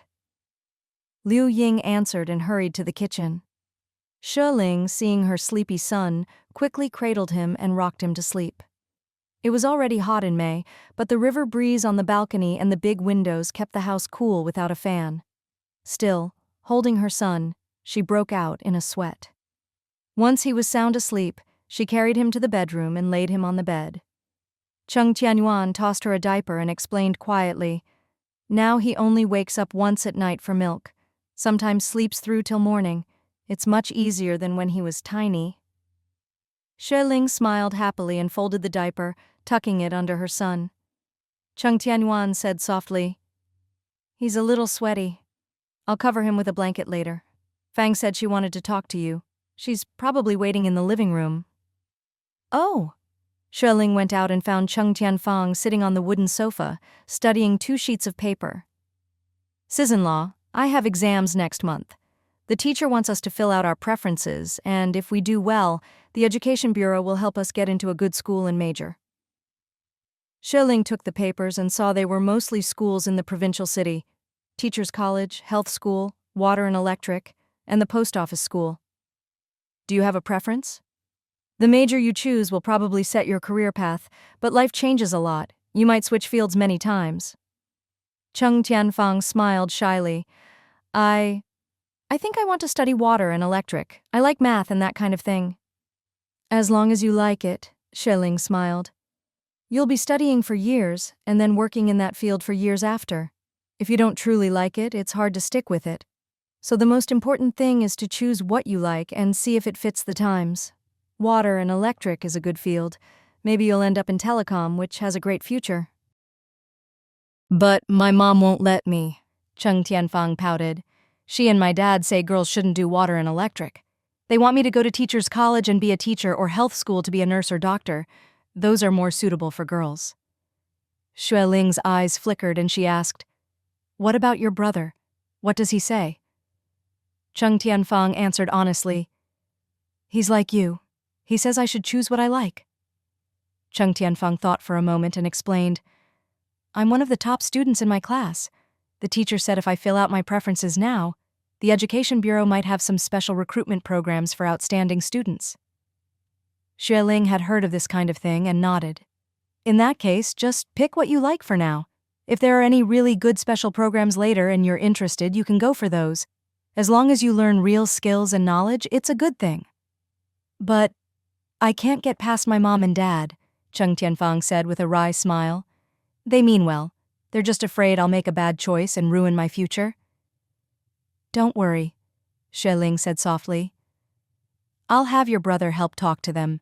And even if you graduate and can't find a job you like, you can always come help me. I'll pay you a salary." "Really?" Cheng Tianfang grinned. "Thank you, sis-in-law. Thank you so much. You have to tell my brother, okay? My parents always listen to him, and you have to help me too." "Don't worry, I support you," Xue Ling said. "As long as you study hard, you can choose whatever you want. Our family's better off now, so you have the chance to choose. Make the most of it." "Thank you, sis-in-law," Cheng Tianfang said. "I'll go study now. Mom's already in the kitchen. You should rest early too." "Good night." Xue Ling saw her out and closed the door.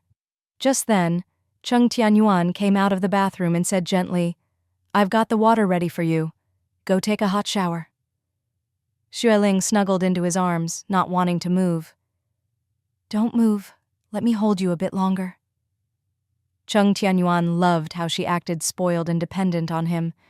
He wrapped his arms around her and held her tight. "I heard everything you two said just now. Tomorrow I'll talk to Mom and Dad. If she wants to study something, let her. I'm the one paying for her school now. If I say so, they won't object." "That's good." Xue Ling wrapped her arms around his neck and laughed softly. "Nothing's better than doing what you love." Cheng Tianyuan's heart melted. He kissed her forehead. "Wife." Xue Ling giggled and nudged him away. "I'm going to shower." Cheng Tianyuan pulled her back, whispering, "Let's shower together." Xue Ling blushed and nodded. The next morning, little Ranran woke up, groggily sat up and rubbed his eyes. He saw his mom and dad cuddled together, sleeping soundly.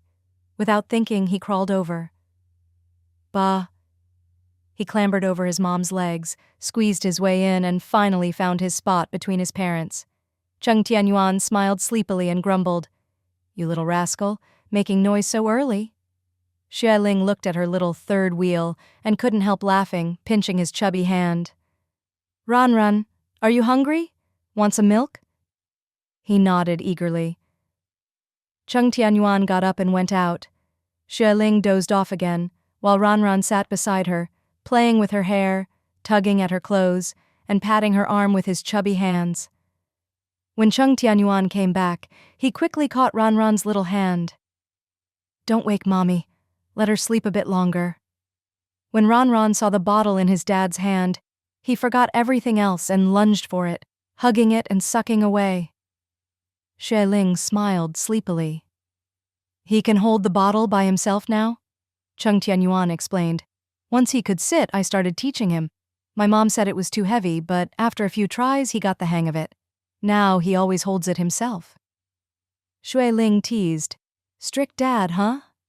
Cheng Tianyuan shot her a look and playfully grabbed her thigh. Xue Ling giggled, burying her face in the pillow. Ranran saw his mom laughing and couldn't help but grin too. "Eat your breakfast," Cheng Tianyuan scolded with a smile. "Let me and your mom have a moment. Why are you always in the middle?" Ranran didn't understand and just kept drinking his milk. Xue Ling asked, "Mom said you've started feeding him rice cereal and porridge, right?" "Yeah," Cheng Tianyuan replied. "We started when he was about 6 months. Now he has porridge twice a day, rice cereal at lunch, and milk the rest of the time. Milk is more like a snack." Xue Ling nodded. "I haven't even fed him yet." Cheng Tianyuan said gently, "You were busy, then you went south. Now that you're back, you can help feed him whenever you have time. He's got a great appetite. He can eat a whole bowl and he eats fast, so it's not hard." Xue Ling pinched her son's chubby thigh, then his plump little arm. I can tell.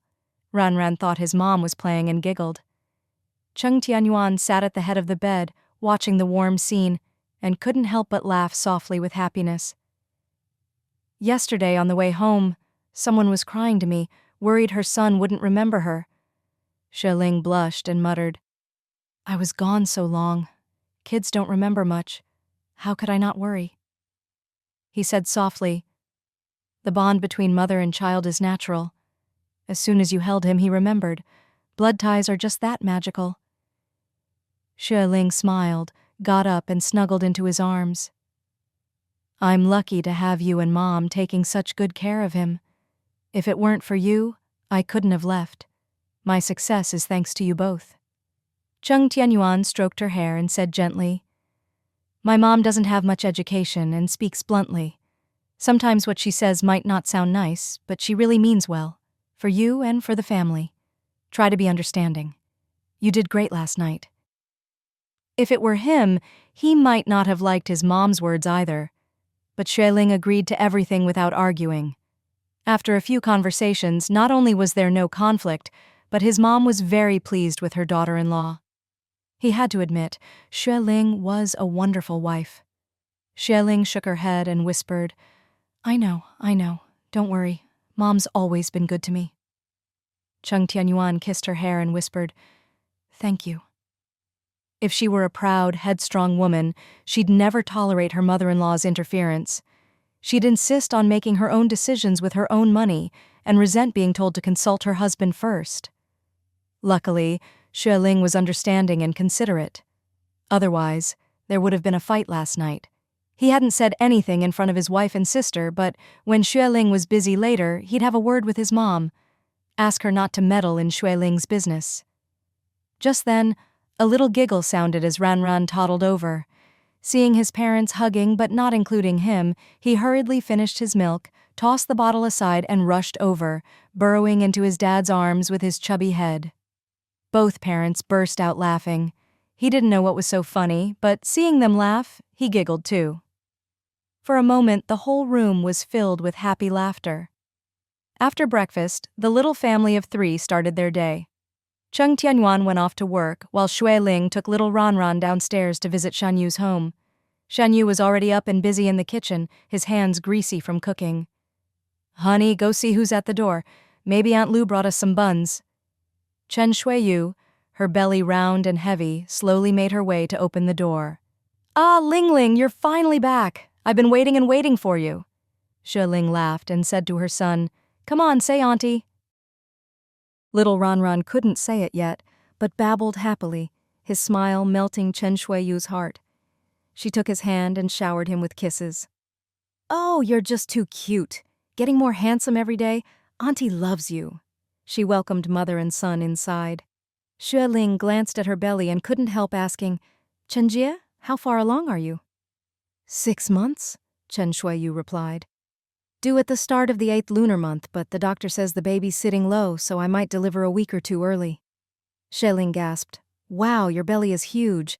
Looks like you're about to give birth any day." Chen Shuiyu grimaced. "I saw Dr. Xiao the other day. She said I'm eating too much and need to exercise and watch my diet. More walking, less food." Shan Yu poked his head out of the kitchen when he heard them chatting. "Oh, it's little Shi. You've been gone over 2 months. Yuan must have missed you like crazy. Every time we saw him, we'd ask when you were coming back, and he'd just shake his head with a gloomy face. He looked so pitiful I couldn't help but laugh and feel sorry for him." Chen Shuiyu added, Yuan came by every few days, bringing me fruit and sometimes bringing Ranran to visit. He always looked so worried when you were gone. He must have missed you a lot." Xue Ling smiled. "I flew in yesterday morning and he picked me up at noon. By the time I got home, it was 7 or 8 at night. I barely had time to eat and rest. Today's the first day I've felt normal again." "If he could have gone to the capital to get you, he would have flown there himself," Shan Yu joked. "I heard there was a stretch when you didn't call home. He was so worried he got sick." "Really?" Xue Ling muttered. "Why didn't he tell me last night?" Chen Shuiyu teased. "Men are stubborn and prideful. They'd never admit it to their wives." Shan Yu laughed. "They say as soon as you called, he got better. He probably didn't want you to worry or tease him, so he kept quiet." Xue Ling laughed out loud. Little Ranran spotted a plate of crab apples on the table and wriggled out of his mother's arms, crawling quickly toward the table. "Wow!" Chen Shuiyu cheered. "He's crawling even faster after just a few days." Shan Yu wiped his hands and picked up a crab apple for him. "He sees food and speeds up. Our little Ranran is smart. He knows what's good to eat." Ranran took the fruit, opened his mouth wide and licked it, but finding it neither fragrant nor sweet, soon lost interest. Xue Ling laughed, bit open a crab apple, and offered it to him again. Ranran licked it, tasted the sweet and sour flavor, and immediately liked it, hugging it and gnawing away. Shan Yu said, "He's only got 2 little teeth, he can't really eat it. Shi, why don't you chew it up for him?" "No thanks," Xue Ling said, a little grossed out. "He can gnaw what he can. I'm an adult. My mouth has more bacteria. If I pass something to him, that wouldn't be good." "Exactly," Chen Shuiyu agreed. "Dr. Xiao said adults have more germs. We go everywhere and touch everything. We have strong immune systems, but kids don't. They're much more vulnerable." Shan Yu nodded in agreement. "Then forget it." Chen Shuiyu took Xue Ling's hand and started chatting about all the woes of pregnancy. "Sitting is uncomfortable, sleeping is uncomfortable. Did you feel like this too?" "Of course," Xue Ling said. "The bigger you get, the worse it is. Especially near the end. Your belly's so big you can't sleep, and even standing is hard." Chen Shuiyu gave a wry smile. 3 more months to go." "Hang in there," Xue Ling encouraged. "Every mom goes through it." Looking at 8-month-old Ranran, Chen Shuiyu sighed. "It's not easy, raising a baby to this size, and he's still so little. Every meal, every diaper, every nap. Adults have to take care of everything." Shan Yu added, "Shi has Aunt Lu to help, so it's easier for her. My mom said when you're about to give birth, she'll come help with your confinement. With her around, I'll have it easier too." At that, Chen Shuiyu's face darkened. I don't want to see her. Who was it who used to curse me for not being able to have kids? Now I finally can, and she dares show up? Back then, your family didn't even give a proper bride price, but I still stuck with you through all those hard years. Just because I was late having a baby, she had to say such awful things, even kept telling you to divorce me." Shan Yu looked embarrassed and apologized softly. She's just got a sharp tongue, but a soft heart. She doesn't mean it. When she heard you were pregnant, she was so happy she couldn't sleep for days." Humph. Chen Shuiyu snorted and turned away. Shan Yu looked helplessly at Xue Ling, clearly hoping she'd help smooth things over. Xue Ling smiled and patted Chen Shuiyu's hand. Elders always nag and say the wrong things. My mother-in-law does. My mom does too. But deep down, they want the best for us. Now that you're a mom, you know how hard it is to carry a baby for 10 months and raise a child. Shan Yu's mom had lots of kids. She must have had it even harder. Try to put yourself in her shoes and be a little more understanding. Chen Shuiyu lowered her eyes, not saying anything more. Shan Yu quickly added, Exactly. When I was a kid, we were poor. If my mom managed to get something to eat, she'd give it all to us. She'd eat coconut husks and wild greens, always dirty and sweaty, just so we could have a full meal. My dad wasn't healthy, so she took care of him too. That's how we kids could go out and earn money. She's had a tough life. Xue Ling gently patted her belly and said softly, Confinement is important. When the baby comes, Shan Yu will have to take care of both you and the baby. It'll be a lot. Last year, my mom, my mother-in-law, Yuan Ge, and sometimes even my father-in-law all helped with my confinement. With so many people, I was well cared for. Elders just want to help and make sure you're okay. She's just coming to see her grandson, not to take care of me, Chen Shuiyu muttered. Xue Ling smiled. That's fine. She can look after her grandson, and Shan Yu can look after you. Everyone's happy. Chen Shuiyu pouted. We'll see when the time comes. Shan Yu saw she'd finally softened and broke into a relieved smile. After visiting, Xue Ling took little Ran home for his milk. The little one accidentally wet his pants, so she found him a pair of shorts to change into. Liu Ying was busy in the kitchen and called out, Ling, what do you want for lunch today? I'm making some bone broth with extra kelp. Do you like that? I love it, Xue Ling replied with a smile. Mom, when I was away, what I missed most was your egg pancakes. How about making a few for lunch? That's easy, Liu Ying said. We've got plenty of flour and eggs at home.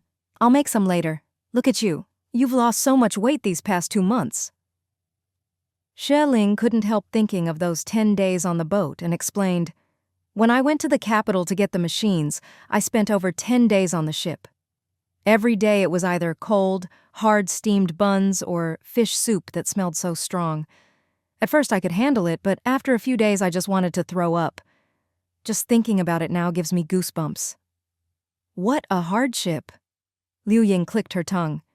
Don't go through that again. Ling, with all those rental properties you own, you get a couple thousand a month. You're making enough. No need to work so hard. Xue Ling smiled and nodded. You're right. I've decided to take it easy at home for a while.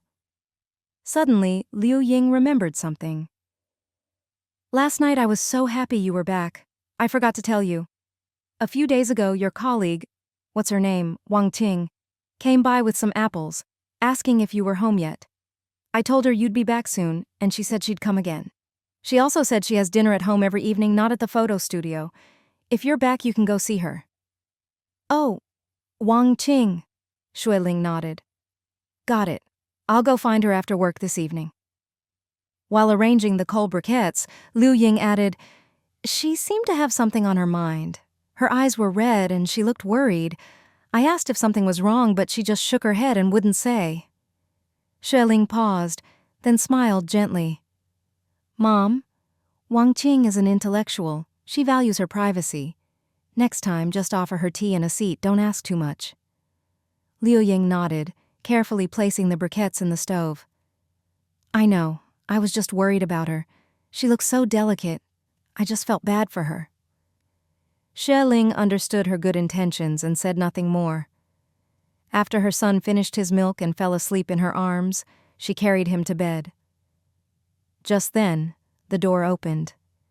Cheng Tianyuan came in carrying 2 big mesh bags and headed for the kitchen. Mom, I went to pick up some goods earlier and ran into Uncle Chang selling vegetables in town. I gave him 2 packs of cigarettes, and he stuffed a bunch of fresh greens and carrots into my bags. I also bought extra pork and beef. Put them here, Liu Ying said, then asked, Is Uncle Chang still in good health? Did he come by donkey cart? Yeah, Cheng Tianyuan replied. He's still strong, but the old donkey looks like it can barely walk. I invited him to visit us, but he said he doesn't know the way and wants to go chat with Dad in the development zone when he has time. Liu Ying said, Uncle Cheng often comes to town and sometimes visits your dad. Your dad always gives him cigarettes or candy, so he doesn't come for nothing. Cheng Tianyuan said, he lives in our village, so it's good for him to visit. That way we can keep up with what's happening back home. Liu Ying seemed to remember something but hesitated. Yuan, we haven't been home much these past 2 years, and the old house hasn't been repaired. When we went back for New Year, it was drafty and leaking. I'm worried the things inside won't last much longer. Cheng Tianyuan thought for a moment. When the weather cools down, I'll hire some workers to fix it up. Can't we just rebuild? Liu Ying looked around the spacious kitchen and said quietly, we live so well here. Why can't we rebuild the old house? We only have 2 rooms in the village. Can't we make them nice? Cheng Tianyuan frowned slightly. Rebuilding would cost a lot. I just opened another shop and business is only just getting stable. We can't be too aggressive or the accounts will get messy. We don't need to live there now, so let's just repair it for now. Liu Ying lowered her head. I'm just afraid the old furniture will rot away. If it's gone, Cheng Tianyuan said. It's all old stuff we don't use anymore. When the weather cools, I'll get some people to fix the house. If the furniture's too old, we'll toss it. Anything usable, we'll air out. You child, how can you be so careless? Liu Ying scolded. Those are things our family has used for years. How can you just throw them away? Cheng Tianyuan saw she was upset and didn't argue. Don't worry, I'll keep whatever I can. Liu Ying added, when you make more money, you have to rebuild the old house. We can't have nothing in the village, at least 2 nice big rooms. Mom, that's not quite right, Cheng Tianyuan said quietly. Ling Ling still has hundreds of acres of land in the village, Liu Ying pouted. It's all wasteland. She doesn't farm or plant anything. What's the point of owning so much? Cheng Tianyuan made a shushing gesture. Ling Ling has her own plans. We'll talk about rebuilding when I'm more financially comfortable, and I'll discuss it with her. Liu Ying was reassured by his promise. Cheng Tianyuan pulled a telegram from his pocket and handed it to Xue Ling. Wife, a few days ago the postman delivered a telegram to Gradual. It's from Zhao Jiaxu in the capital. Xue Ling stuck out her tongue and laughed. She's probably chasing me for my manuscript. She opened the telegram and, sure enough, Zhao Jiaxu was urging her to finish proofreading the translation and mail it before August. The publisher had already scheduled it, hoping to promote it when universities opened in September to boost sales. Before August? It's almost July now, Xue Ling muttered. Looks like I won't be relaxing for a while. Luckily it's just proofreading, or I'd never finish in time. Cheng Tianyuan, drinking water in the living room, saw her sorting through her translation drafts and proofreading as she read. Wife, is it urgent? A bit, she replied. Can I help? Xue Ling shook her head. No, I'm just proofreading and making a few edits. Cheng Tianyuan didn't disturb her and quietly went to help in the kitchen. At noon, Shan Yu and his wife came up for pancakes and bone broth. After lunch, everyone went home for a nap. Xue Ling napped with little Ranran, then got up to work on her translation. When Ranran woke, Grandma fed him and took him downstairs to play. Xue Ling got so absorbed in her work that she lost track of time. As the evening sun shone through the window, she remembered her plans for the evening. She took a summer dress from her bag, one in Wang Qing's size, folded it, put it in a bag, and told her mother-in-law she was heading out. Then she went downstairs to Wang Qing's apartment. They lived in the same complex, so it was easy to find. Wang Qing! Xue Ling knocked and called, Wang Qing! It's me, Xue Ling! A moment later, the door opened quickly.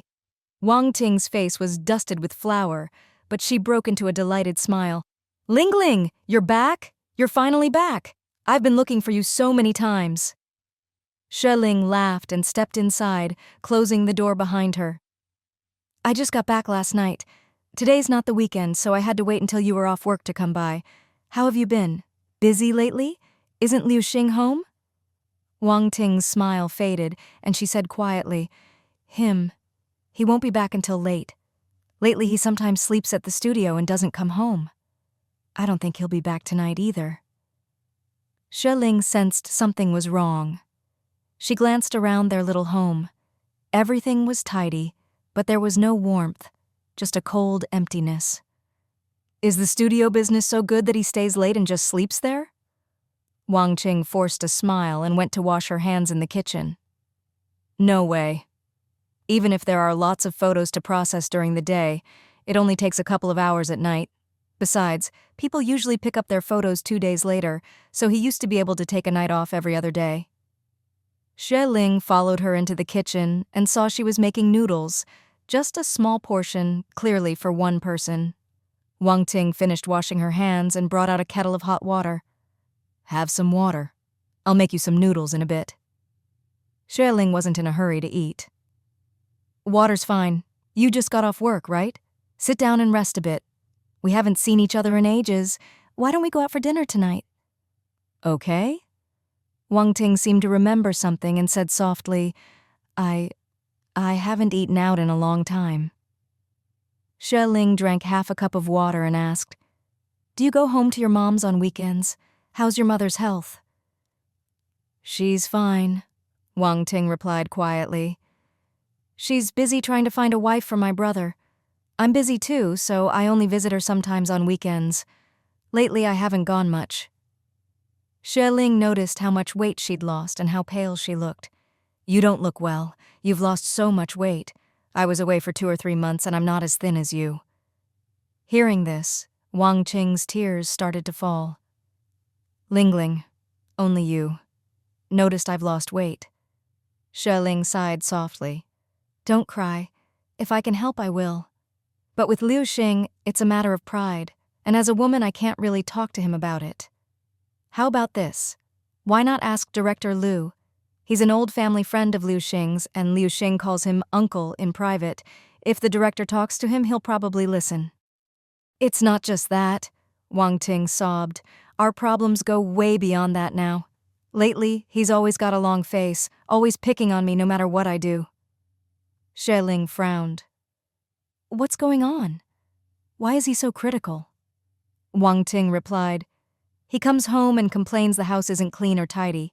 I work all day, then help at the studio in the evening, so sometimes I can't keep up with the housework. He gets angry and says I'm not a good wife. When I make dinner at the studio, his father and Tongzi eat with us. If I tell Tongzi to eat more, Liu Xing glares at me. Not long ago, he even accused me of liking Tongzi." Xue Ling was stunned. "What's wrong with Liu Xing? Has he lost his mind?" Wang Qing cried harder. "Does he have a screw loose? We've been colleagues for years. He knows what kind of person I am. Tongzi is his junior and friend, and his father is there too. How could I possibly have any improper thoughts? After all we've been through together, how could he turn into this?" Xue Ling thought for a moment and said softly, "He probably has a psychological issue." Wang Ting sobbed. "He's always busy, and I understand that. But can't he spend a little time with me on weekends? He avoids me now, tells me not to go to the studio, wants me to eat dinner alone and spend the night by myself." She grew more agitated, grabbing Xue Ling's arm. Ling, I can't take it anymore. Before we got married, he was so good to me. We fell in love freely. I almost broke with my family to be with him. Now we're finally married, but life is like this. I can't even put my pain into words. I feel like he's bullying me to death." Xue Ling patted her back, comforting her. "Don't get worked up and don't cry. Tell me everything and we'll figure something out. I promise I'll help you." Wang Ting clung to her hand. Ling, you're the only one who knows the truth. I've never told anyone else. I think it's because he can't, that he's become like this. I don't blame him. I love him for who he is. But he's changed so much, it's scary. I feel like I can't go on." Xue Ling soothed her and handed her some water. "Calm down. I think he needs to face the problem and see a doctor. His bad temper and insecurity are probably not just physical anymore, but psychological too." Wang Qing, tears streaming, slumped onto the wooden sofa. Ling, I'm so tired, physically and mentally. I used to imagine marriage as a gentle stream, peaceful and lasting, even if we were poor. But now every look he gives me is full of hatred and disgust. At work, I don't even dare look at him. Xue Ling asked. He's acting so strange. Haven't your colleagues noticed? What about Director Liu and Editor Lin? They have, Wang Ting said. Everyone says he's withdrawn and always has a cold face. He says he's busy opening another studio and looking for a location, so he's stressed. Is that just an excuse? Xue Ling asked. Yes, Wang Ting replied softly. Tongzi even joked that we must have fought, but Liu Xing just stormed off.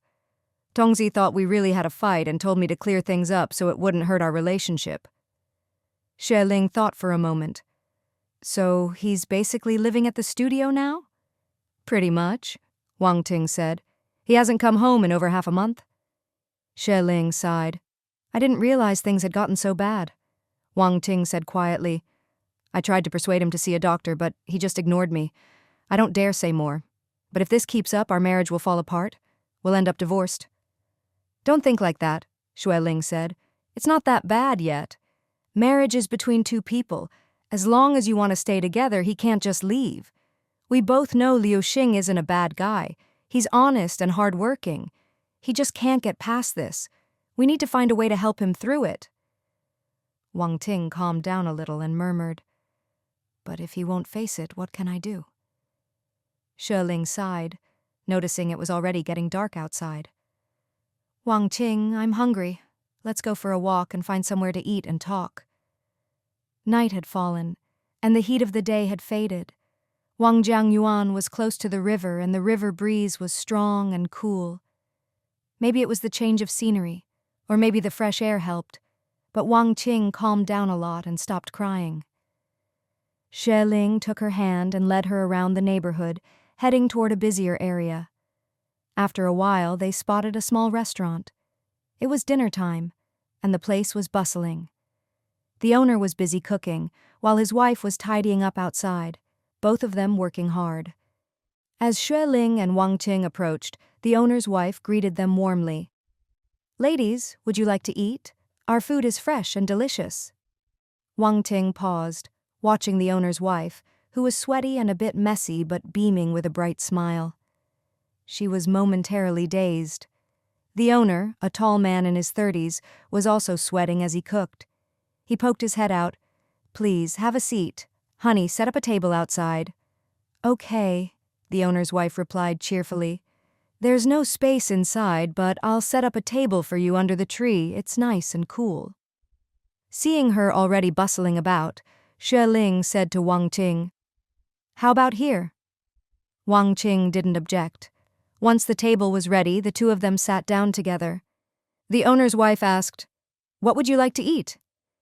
Wang Ting had no appetite and looked to Xue Ling. Xue Ling smiled wryly. Just stir-fry a few fresh dishes with rice, whatever's freshest.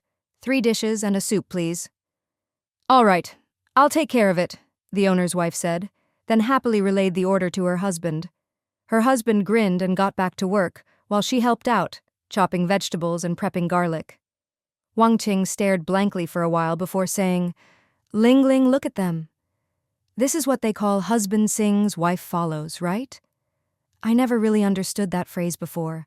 I thought, since Liu Xing and I worked at the same place, left together in the morning and came home together at night, that was it. But now there's nothing left. Xue Ling sighed softly. You're being too pessimistic. There's always a way. He won't face reality, won't acknowledge the problem, and he's become so sensitive and gloomy, Wang Ting said quietly. If anyone else found out, he'd be even angrier.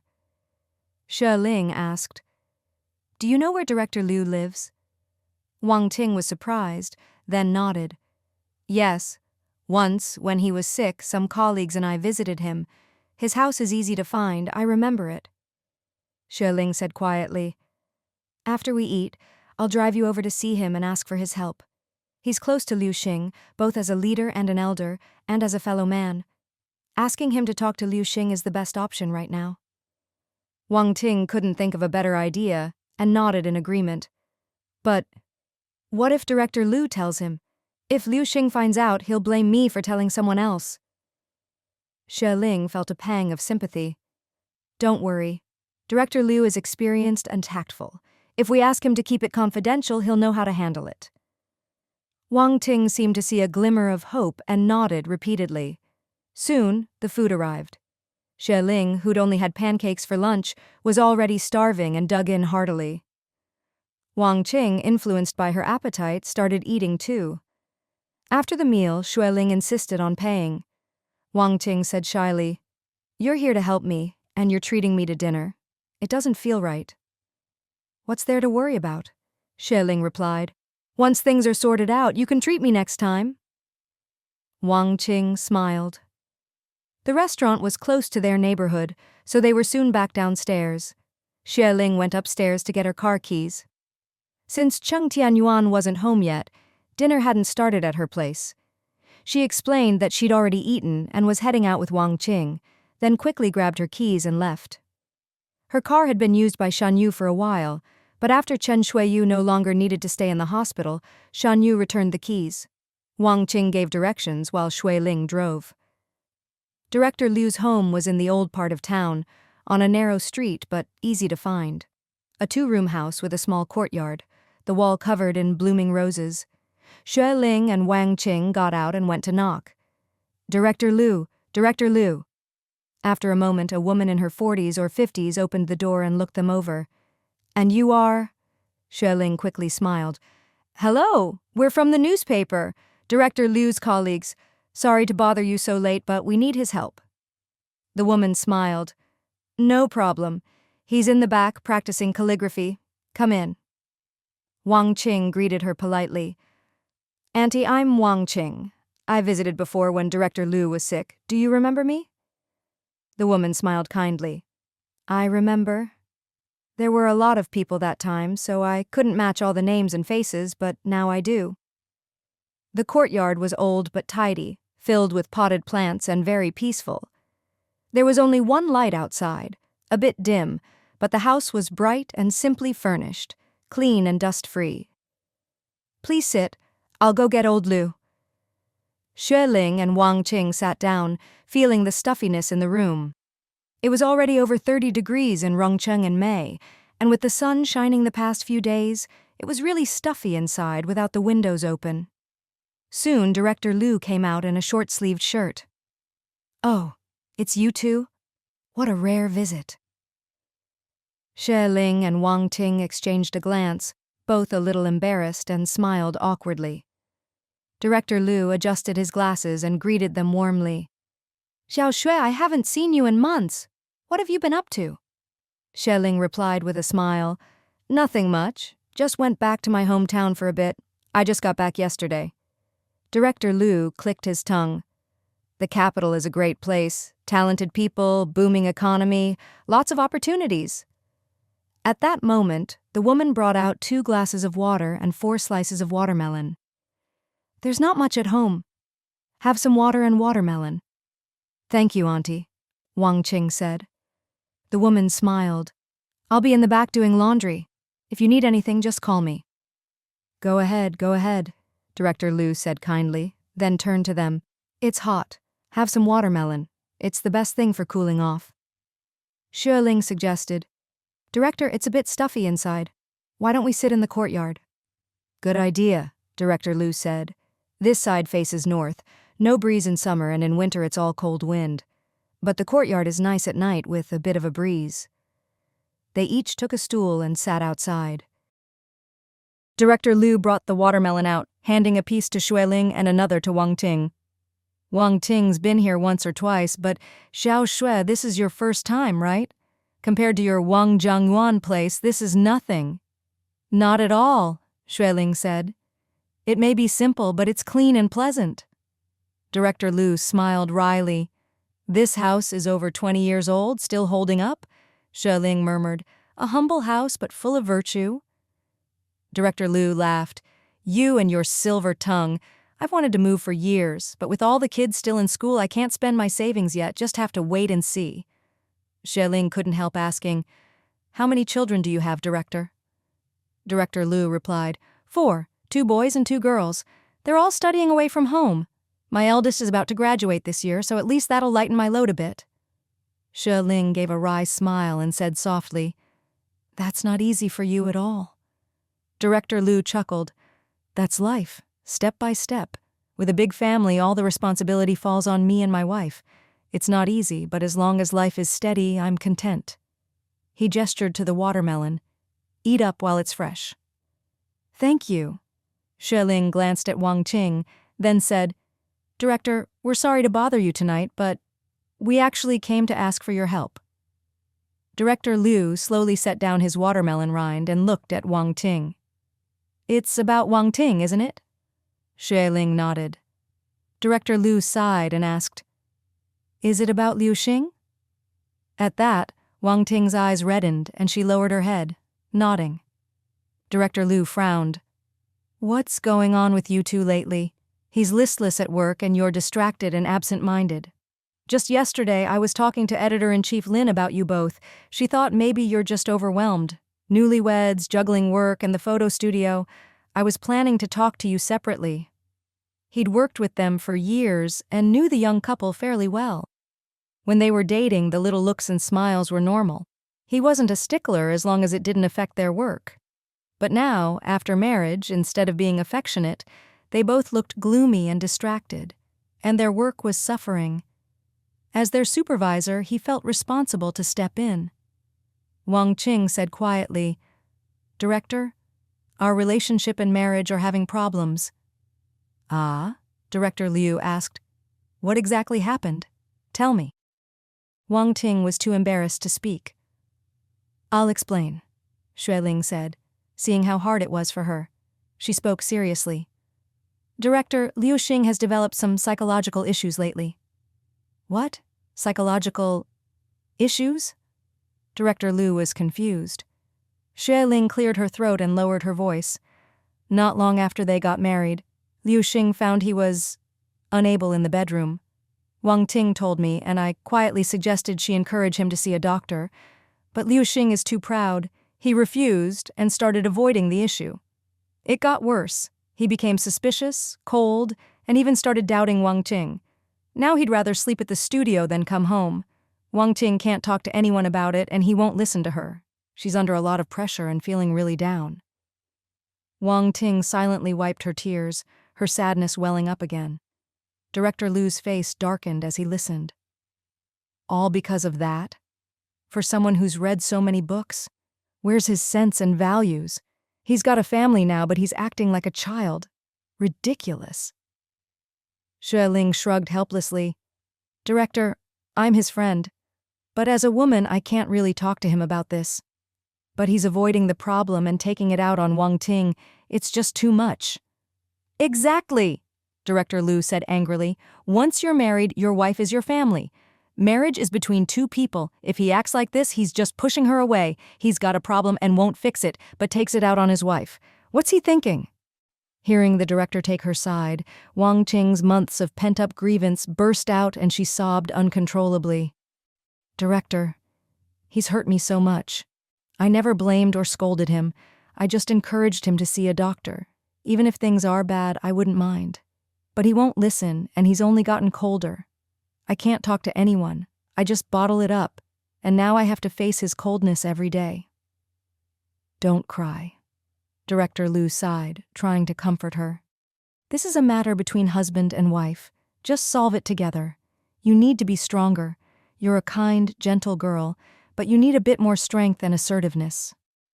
Wang Qing choked out, Director, please help me. Of course. Director Liu nodded firmly.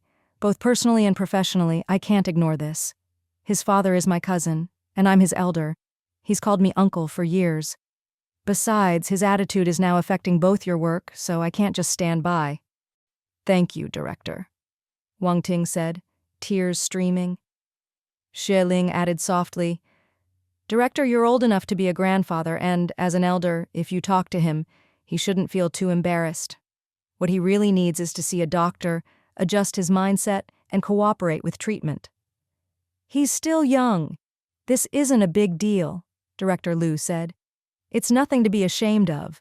In this, he's not as brave as you two girls. You came to me for help, but he's just bottling it up. That pride of his will only hurt him in the end. Wang Qing grew anxious. Director, please don't say it was me who told you. Maybe just sound him out, see if he'll bring it up himself. I'm afraid he'll blame me. Director Liu felt even more sympathy for her. Don't worry, I'll be careful. He's been in a bad mood and his work is suffering. It's my job to talk to him. I'll make him tell me the truth, then drag him to the doctor if I have to. And I'll give him a good talking to about how he treats you. He's lucky to have a wife. He should cherish you. Thank you. Thank you. Wang Qing sobbed gratefully. Director Liu saw her crying again and smiled wryly. You're just too soft-hearted. Don't cry so much, it's bad for your eyes. You should learn from Xue here. She probably doesn't cry much. No, Xue Ling laughed. I'm a crybaby too, but when there's a problem, I try to solve it first. After all, crying won't fix anything.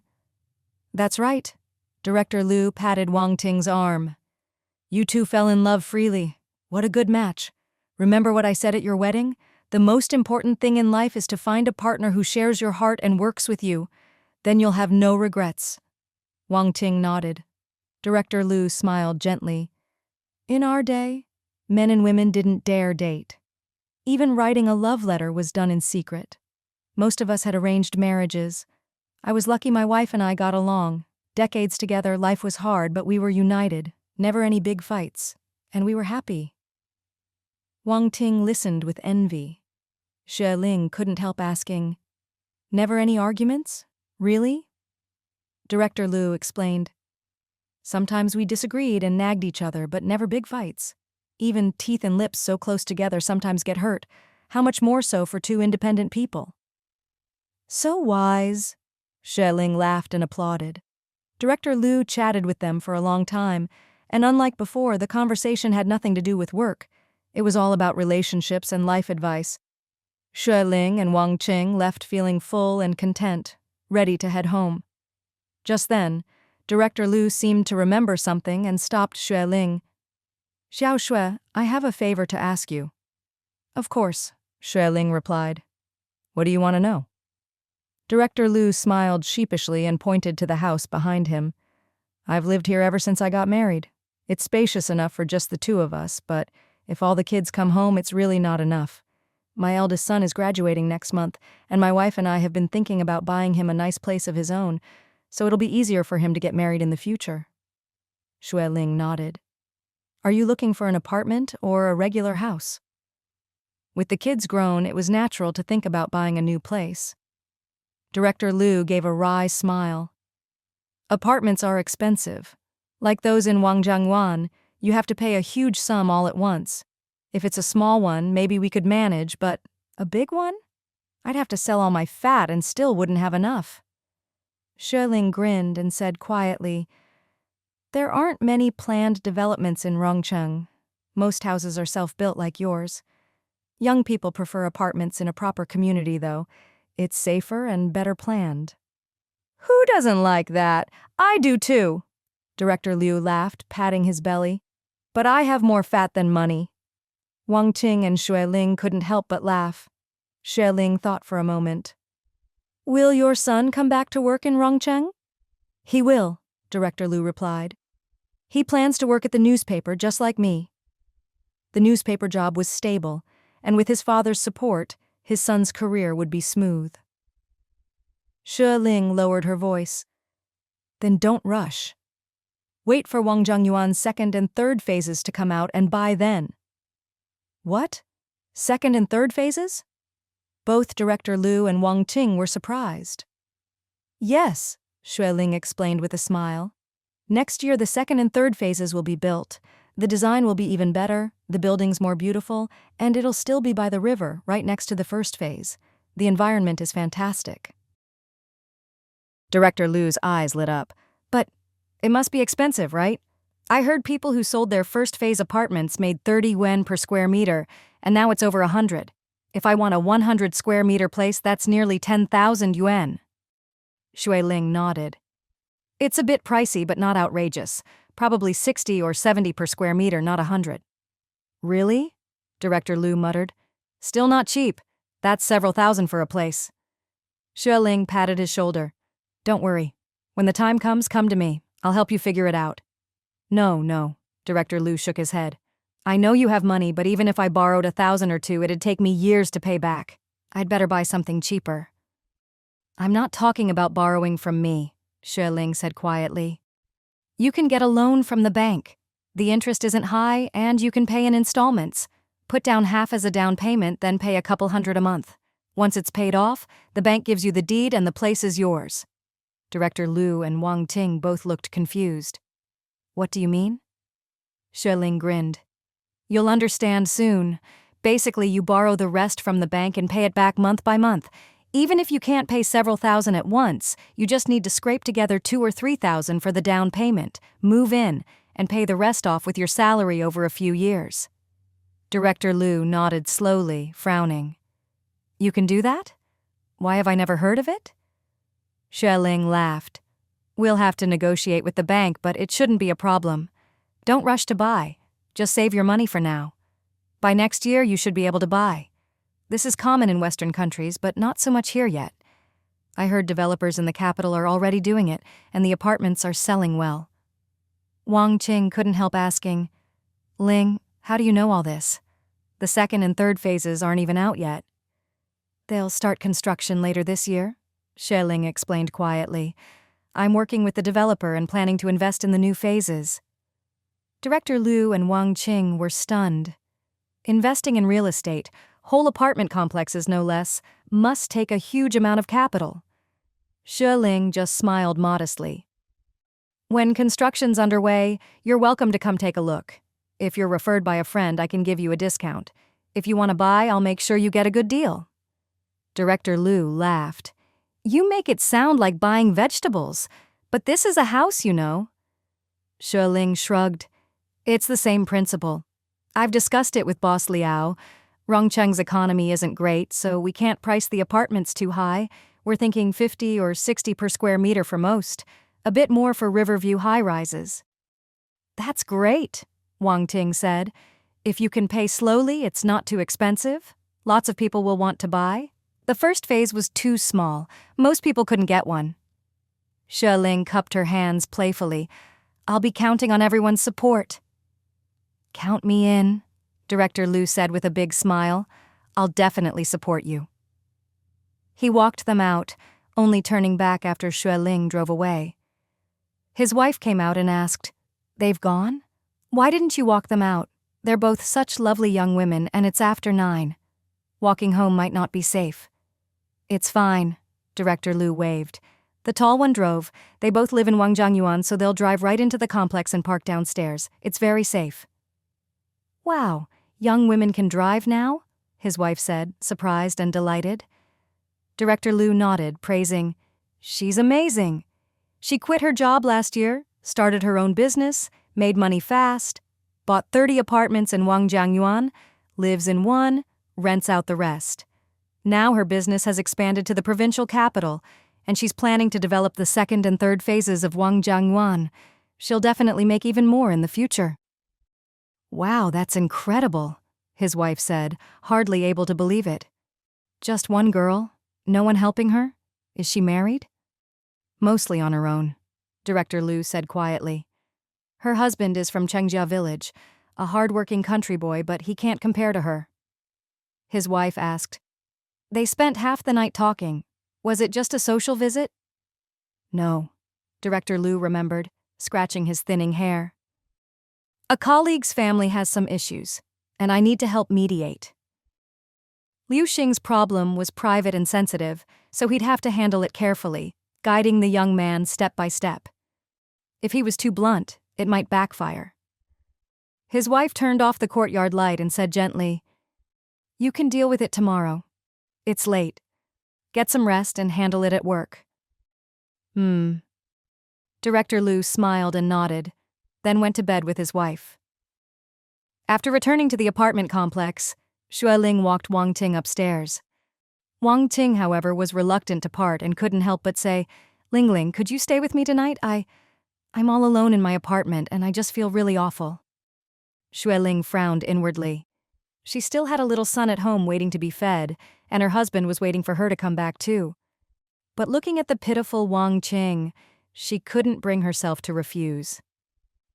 All right, but I need to go home first, take a shower, and check on my child. Wang Qing suddenly realized she was being too much and quickly said, No, you still have to take care of your child tonight. I was just being impulsive and forgot. You go home first, I'll be fine on my own. The elevator doors opened. Xue Ling walked her out, but unexpectedly saw that there were lights on in Wang Ting's apartment. It must be Liu Xing who's back. Wang Ting sighed softly, not looking happy at all, and whispered, Do you want to come in and say hi to him? No, Xue Ling replied. It's a bit late now, maybe another day. If he asks, just tell him I just got back yesterday and invited you out for dinner and a walk, so that's why you're home late. He's a bit overly sensitive right now, so it's better to come up with a good-sounding reason to avoid him overthinking things. Wang Ting nodded and went inside. Xue Ling got back in the elevator, went downstairs, then walked over to her own building, took the elevator up, and went home. Cheng Tianyuan was playing with their son. When he saw her come in, both father and son, one walking, one crawling, hurried over to her. Xue Ling picked up her son and smiled. Why are you still up so late tonight? Cheng Tianyuan replied. He wet himself just now, so I changed him into shorts. The thermos ran out of water and the hot water is still cooling. Once it's ready, I'll make him some milk. He should fall asleep after drinking it. Xue Ling remembered something she'd read in the newspaper and reminded him, Gynecologists say kids shouldn't eat or drink things that are too hot. Their food and drinks should be cooler than what adults have, so it doesn't hurt their delicate esophagus. Oh, got it, Cheng Tianyuan explained. I usually test it myself first. If I can drink it, then I give it to him. Xue Ling smiled. He's eating porridge for all 3 meals now and drinking less milk. Her own mother sent 2 boxes of formula every month, so they always had plenty at home. Cheng Tianyuan reminded her, There's half a bucket of warm water in the bathroom. Add some cold water and take a shower. It's already past 9. Don't stay up too late. Xue Ling was a bit tired too, so she hurried off to shower. A while later, Cheng Tianyuan made the milk and handed it to their son. The little guy was rolling around on the bed, drinking and wiggling, but soon stopped moving, closed his eyes sleepily, finished the last drop of milk, and fell asleep, hugging the bottle. Cheng Tianyuan gently pulled the bottle away. The little one's lips were still puckered, as if he was still drinking, smacking his lips in his sleep. Cheng Tianyuan chuckled, grabbed a small blanket, and covered his son's belly. It was hot, so the child only needed his belly covered, nothing else. The wind by the river was strong, so the window was only half open to avoid too much wind at night.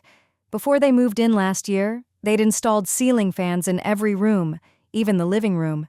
He would set the fan to the lowest speed, letting it blow gently to keep the room cool.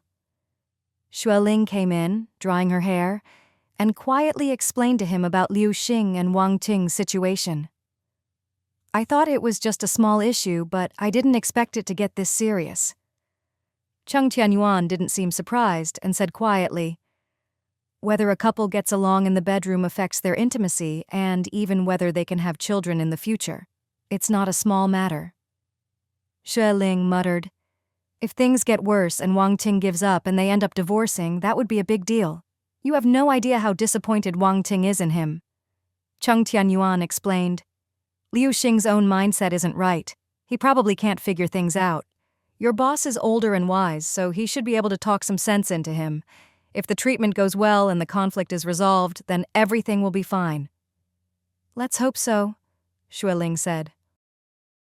After a pause, she asked softly, Tomorrow evening I'll invite Wang Ting over for dinner. With us around to talk to her, she won't have to stay home alone and might feel better. Just tell Mom to make 2 extra dishes.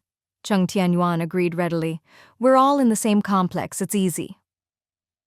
The next morning, Xue Ling fed Xiao Ranran some plain porridge, then went to her room to work on her manuscript. Liu Ying played with Xiao Ranran.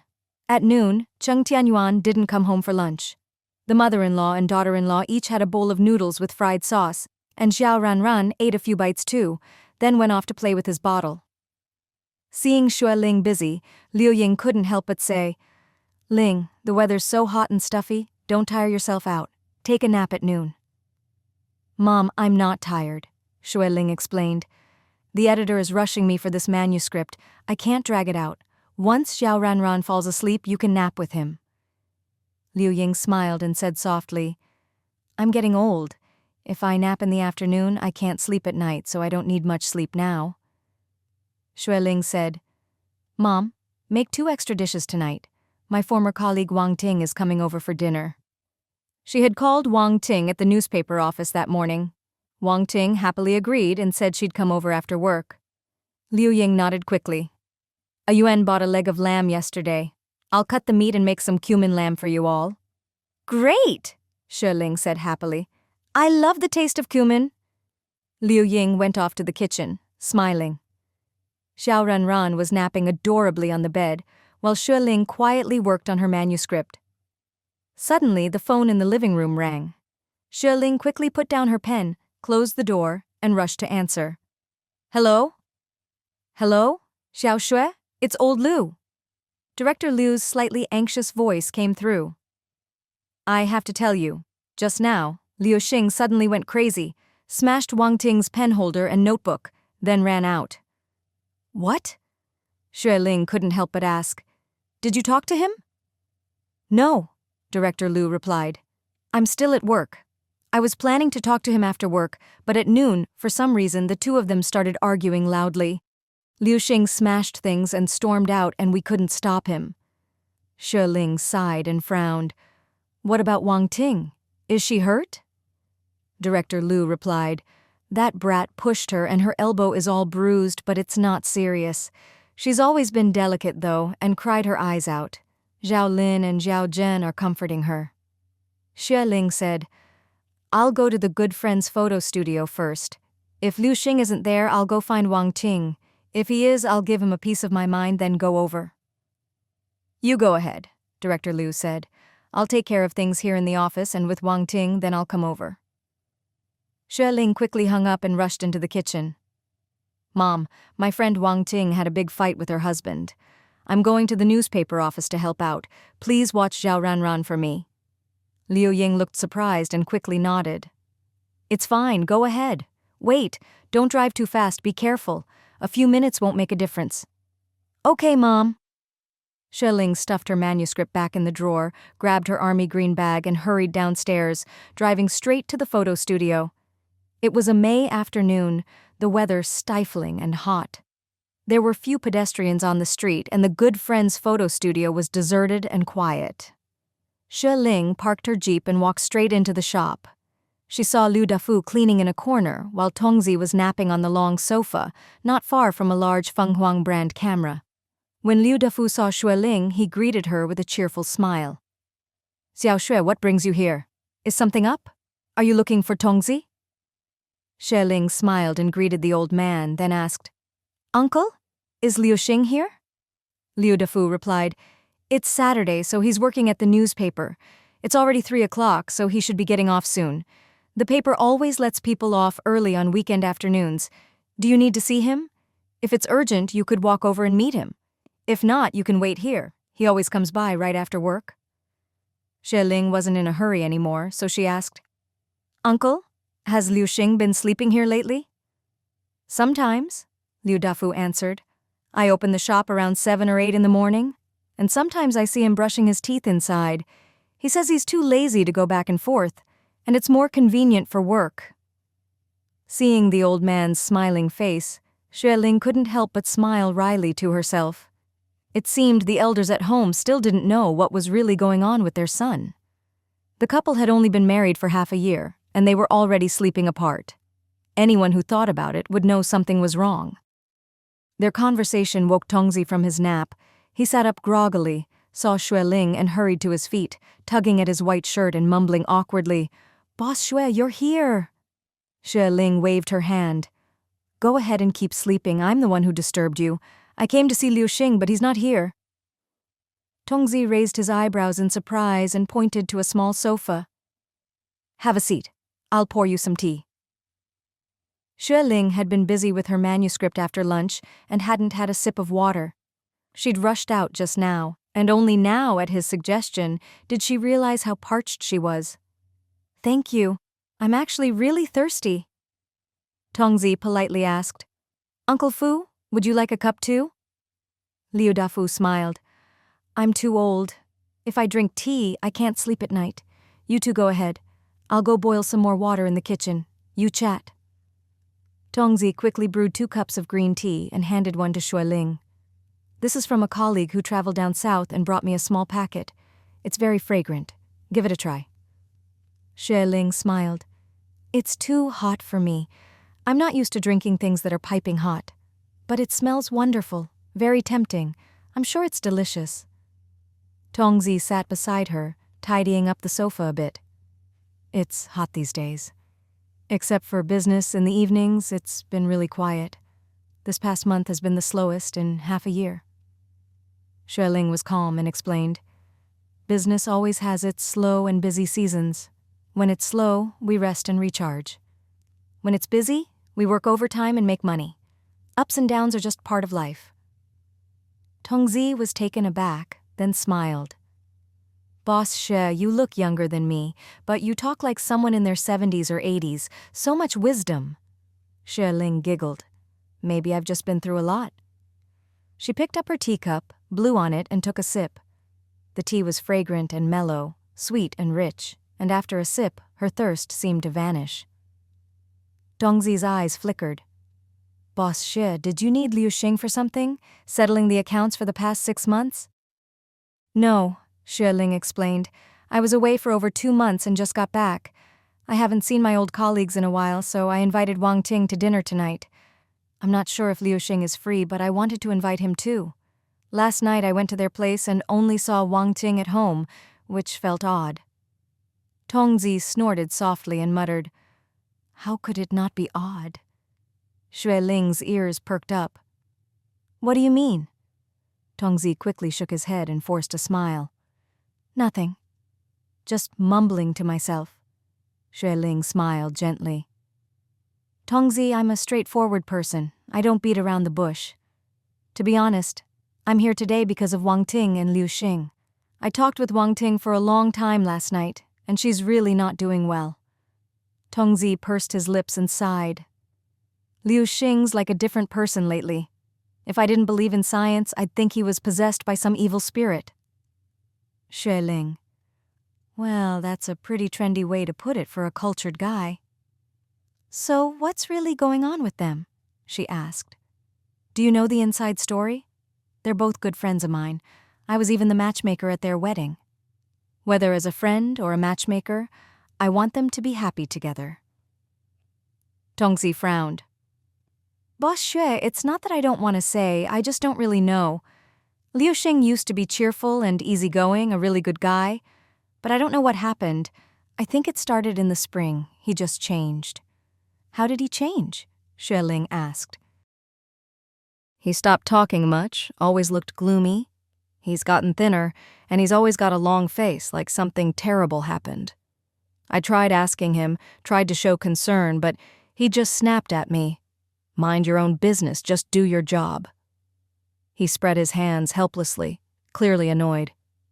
If we weren't close, why would I care so much? We've known each other for years, and now we're colleagues. Is it wrong to care? Who wants to be around someone with a dark cloud over their head all day? If I were Wang Ting, I wouldn't want that either. Xue Ling lowered her eyes. He never said anything? Do you have any idea what's wrong? Tongzi thought for a moment. He's become withdrawn, always cold to Wang Ting, even yelling at her in private. I've overheard it several times. At first I thought it was just a couple's spat and tried to mediate, but he accused me of having ulterior motives. What motives could I have? They're arguing, I try to help, and I get accused? Anything else? Xue Ling asked. Do you have any guesses about the reason? Tongzi's eyes flickered. I wondered if maybe Wang Ting did something to betray him, and that's why he changed so much, going from sweet to cold. You've met Wang Ting, haven't you? Xue Ling said with a laugh. You know what kind of person she is. She's as pure as a blank sheet of paper. Tongzi sighed and smiled bitterly. That's why I keep dismissing that idea. But I can't think of any other reason. Wang Ting hasn't been coming to the studio much lately. She used to make our dinners, but now Uncle Dafu does it. Xue Ling said quietly. Just now, in front of colleagues, he had a huge fight with Wang Ting, even smashed things, and stormed out. What? Tongzi rolled his eyes, annoyed. Is he crazy? Making such a scene? Can't couples talk things out in private? Xue Ling picked up her teacup and drank most of it. I'll finish this, then go look for him. Do you know where he might have gone? Tongzi thought for a moment, then nodded quickly. He should be there. I'll take you. Xue Ling had no idea where Liu Xing might go. After all, everyone used to just interact at the newspaper office. Privately, they'd never really hung out, so she didn't know much about his personal life. When Tongzi led her to a small bar in the new part of town, she finally nodded in realization. Tongzi explained, Whenever we work late, we sometimes come here for a couple of beers. There are only 1 or 2 small bars in Rongcheng, so it's easy to find someone. Xue Ling muttered, This is such a guy thing to do. Tongzi didn't quite get it. Bars are mostly for men anyway. It's afternoon now, so there probably aren't many people inside. Xue Ling wasn't worried about that. It's fine. Let's go in together. Tongzi got out of the car and led the way into the bar. Xue Ling glanced around at the rough decor and the tiny bar with just a few bottles of beer on display, rolling her eyes inwardly. How could a place like this even call itself a bar? Tongzi pointed to someone slumped by the window, drinking alone. He's here, just like I thought. Xue Ling couldn't stand the stuffy air inside and wrinkled her nose. Let's get him out of here, we'll talk outside. The two of them walked over. Liu Xing, half drunk and half sober, looked up in surprise. What are you doing here? Xue Ling replied. Looking for you? Tongzi grabbed his arm. Boss Xue wants to talk to you. It's suffocating in here. Come on, let's go. Liu Xing was a bit intimidated by Xue Ling. Seeing her unhappy expression, he didn't dare stay and followed them out of the bar. Xue Ling took a deep breath. If you want a drink, at least pick a decent place? What a dump. Liu Xing kept his head down and said nothing. Xue Ling pointed at her jeep. Come on, get in the car. Liu Xing obediently got in and sat in the back. Tongzi, seeing him sit in the back, got in the back as well. No one spoke on the way. Xue Ling drove a bit fast, heading straight to the old part of town near the newspaper office, turning into an alley and stopping under a banyan tree where she and Cheng Tianyuan had once had lunch. Even though the weather was stifling, it was cool and breezy under the big banyan tree, and the gentle wind felt comfortable. Tongzi loved the spot and immediately climbed up into the tree. I should have brought my camera. If I'd known there was such an old banyan tree here, I'd have taken a bunch of photos. Black and white shots of banyan trees have the most sense of history, so bleak and classic, really atmospheric. Liu Xing leaned against the huge trunk, eyes half closed, motionless, almost like a plant himself. Xue Ling sat on the other side and got straight to the point. Old Liu already told me about your big fight with Wang Ting at the newspaper. I went to the photo studio to find you, but you weren't there. Luckily, Tongzi knew where you'd be, or I'd still be wandering around like a headless chicken. Liu Xing stayed silent, just sitting there. From up in the tree, Tongzi said, Why can't you two just talk things out? Why make such a scene even at work? Aren't you embarrassed? What do you think the boss and your co-workers will think? They can think whatever they want, Liu Xing snapped. I can't even handle myself right now. How am I supposed to care about anyone else? Tongzi just pursed his lips and said nothing. Xue Ling couldn't help but laugh, picked up a banyan fruit from the ground, and tossed it at his face. And you call yourself a man, saying you can't even handle yourself? What's that supposed to mean? Or is it like Tongzi said earlier, are you possessed by some evil spirit? Tongzi couldn't hold back and laughed. Liu Xing turned away embarrassed and muttered, "Don't listen to his nonsense. You wouldn't understand my problems." Xue Ling snorted. "If we don't understand, then maybe Wang Ting doesn't either. So why are you treating her like that? I went to see her last night and she said you haven't been coming home to sleep. Liu Xing, don't forget how hard you worked to win Wang Ting over. Now that you've married her, you don't cherish her? Is that right? Huh?" Liu Xing sighed softly, still silent. Tongzi said, "Wang Qing is gentle and soft, but everyone has their pride. Kids, old people, everyone. You yelled at her and fought with her at work. How's she supposed to face her colleagues now? If your wife loses face, do you think you'll have any left? I doubt it. A couple is a unit. If the husband is humiliated, the wife suffers too, and vice versa. If your wife is embarrassed, you as her husband don't come out looking good either. Airing your dirty laundry in public just makes you a laughingstock." Xue Ling added, "Running away from problems is cowardly. Facing things head-on is what a real man does. No matter why you're treating Wang Ting this way, if you're in the wrong, you need to face it. She's still at the newspaper crying her eyes out. Go apologize to her. I'll take her to my place for dinner, and once she's calmed down, I'll bring her home." Liu Xing sighed wearily, voice low. I don't want to move. I don't know how to face her." "You think you can just avoid her forever? Really?" Xue Ling shot back. "The sooner you face the problem, the sooner you can fix it. That way she'll be less hurt, and you won't feel so bad either." Tongzi sighed. "Boss Xue said Wang Ting is really heartbroken crying at the office." Liu Xing's eyes reddened. I don't know why, but every time I see her I just get so irritated for no reason. I hate myself for it." Xue Ling felt the cool breeze and sensed that he was truly regretful inside. Maybe he just needed some time to work things out. It wasn't hopeless yet. The three of them sat in silence for a while. Finally, Xue Ling said, "Come on, I'll take you back to the newspaper. You made a mess of the office and Director Liu is still mad at you. You need to go explain yourself." Liu Xing hesitated, then finally nodded. Tongzi said, "I'll go with you." Xue Ling stood up and called, "Let's go, get in the car." The three of them got in, and Xue Ling started the car toward the newspaper office. "You're probably thirsty, right? My husband's shop is just up ahead. Let's stop in and get something to drink. I haven't seen my colleagues in ages, so I'll buy some fruit to bring over too." Liu Xing stayed silent. Tongzi agreed. "Sure, I'll get something for tonight as well." They soon arrived at Dajiale Xue Ling parked. Then she and Tongzi got out and went into the shop. Li Meihua was at the front, doing the accounts. She glanced up and called out, "What can I get you two comrades?" Xue Ling saw baskets of apples and watermelons at the front and smiled. "Are the watermelons sweet? Pick me a good one." Tongzi grinned. "Boss Xue, let me pick. There are lots of melon farmers back home. I'm an expert at picking watermelons." "Oh, then go ahead," Xue Ling said.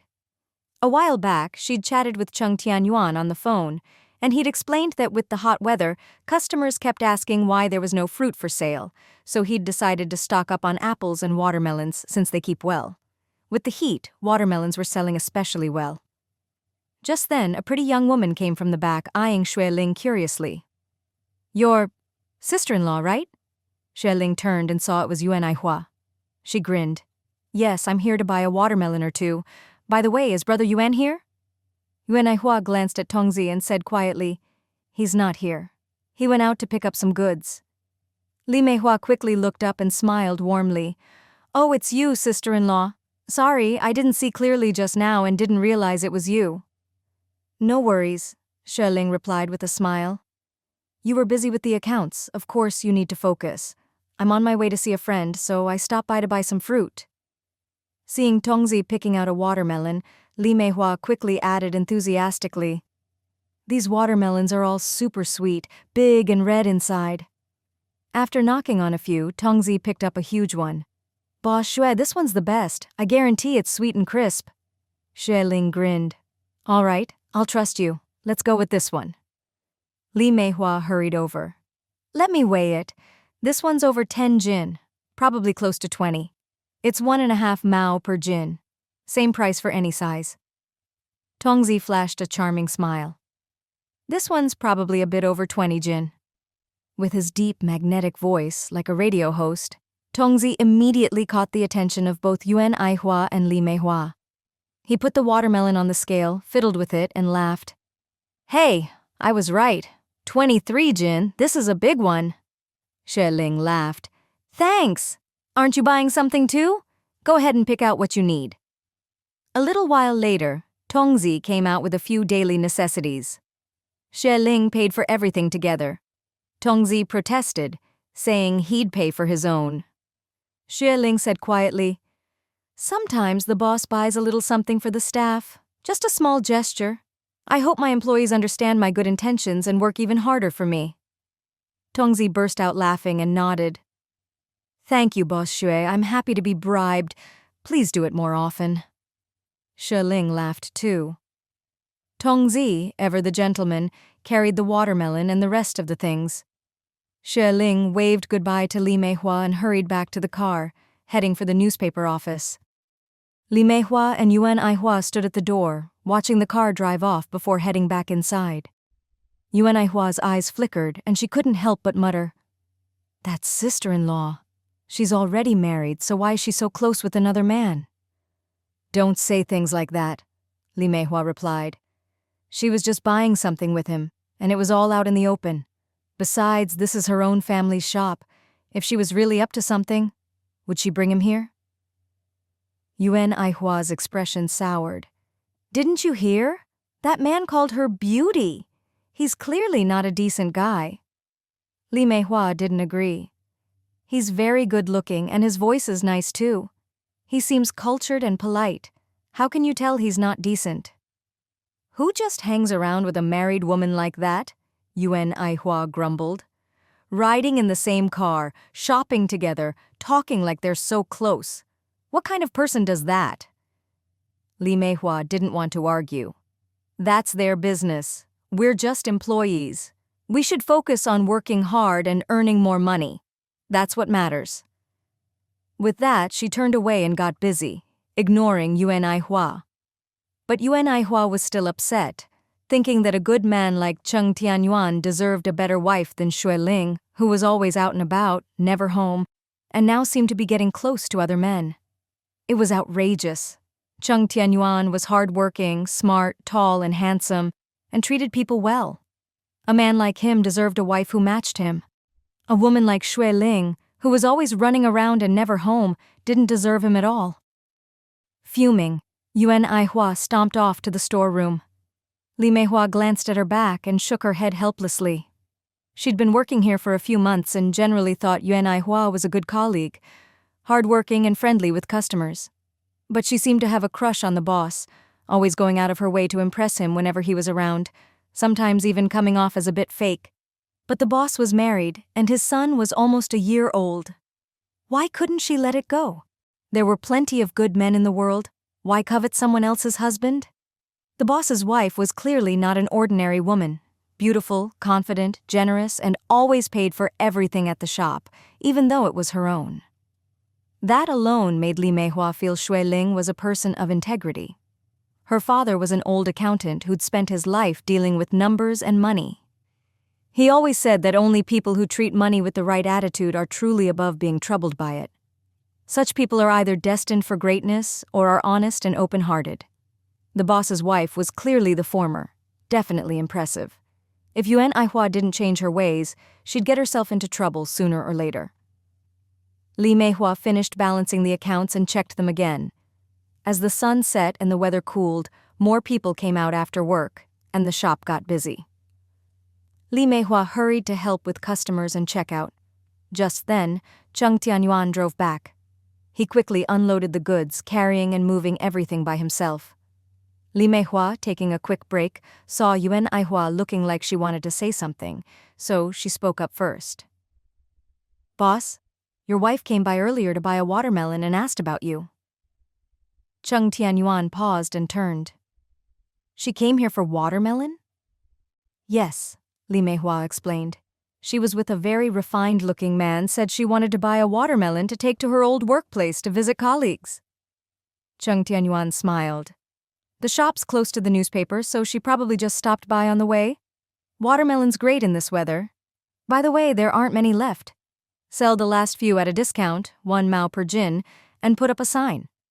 Got it, Li Meihua replied, getting busy.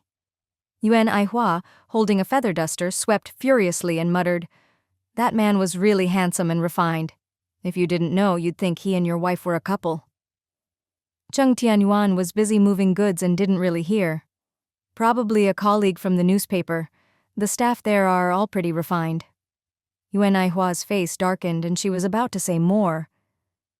"There are customers," Li Meihua tugged her arm. "Go help at the front, I need to use the restroom."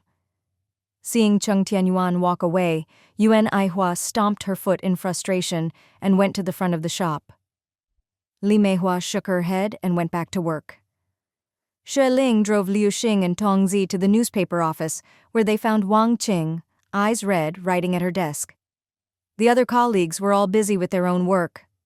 As soon as Liu Xing appeared, everyone glanced at each other, then at Wang Qing, and the atmosphere grew awkward. Xue Ling broke the ice with a cheerful smile. "Hello, everyone. Long time no see. I brought a big watermelon to share and help everyone cool off." "Wow, Xue, you're so thoughtful." "You've been away on business for so long. We've missed you," Editor-in-Chief Lin called out with a smile. "Old Chen, hurry and take it to the kitchen to cut up. Let's all have some." Xue Ling nudged Liu Xing. "I ran into Liu Xing at the photo studio earlier. He said he was too impulsive and made Wang Ting cry, and he's really sorry about it. I happened to be coming to see everyone, so I brought him along." Everyone looked at each other, then finally turned their eyes to Wang Ting. Editor-in-Chief Lin was the first to speak. "Every couple has their arguments. But Liu Xing, your attitude really wasn't good, suddenly making a scene and smashing things. Director Liu is still really upset. He said he was going to the photo studio to look for you. Did you run into him?" Xue Ling smiled. "We stopped to buy a watermelon, so I guess we missed him." The other colleagues took turns advising Liu Xing, telling him not to be so impulsive in the future. No matter how big a conflict is between a couple, you should try to turn big problems into small ones and small ones into nothing. How could you just start yelling and smashing things in the office? "This is our workplace. Even if you're angry, you have to hold it in," Deputy Director Jen said bluntly. "You broke office property, which belongs to all of us. That means you're hurting everyone's interests, you know?" Liu Xing kept his head down, silent, sneaking a glance at Wang Ting. She kept her head down, ignoring him, which made him feel even more anxious. Xue Ling smiled and said, "Deputy Director, don't be angry. Liu Xing already regrets what he did. He came back to apologize to everyone, and to Wang Ting.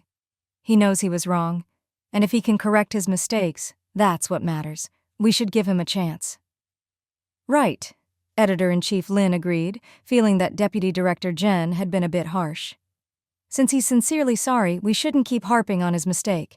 It's better for Director Liu to handle this himself." Deputy Director Jen snorted and went back to the office, slamming the door behind her. By now, it was time to get off work, and everyone started packing up to leave. The watermelon had already been cut, and Tongzi helped serve it to the colleagues. Everyone at the newspaper knew Tongzi well and started chatting with him. Xue Ling gave Liu Xing a look. Liu Xing, looking uncomfortable, swallowed hard and slowly walked over to Wang Ting. But Wang Ting didn't even look at him, just quietly packed up her things. "Ling, I'm done for the day. Let's go." Xue Ling smiled. "The watermelon's just been cut. You should at least have a piece. I'm thirsty, I need some too." "Wang Ting! Liu Xing! Come have some watermelon," the others called out warmly. Wang Qing kept her face down and said quietly, "I'm not having any. Ling invited me to her place for dinner tonight, so I'm riding with her. I'll just leave my bike here." "I'll take it back for you later," Liu Xing quickly offered.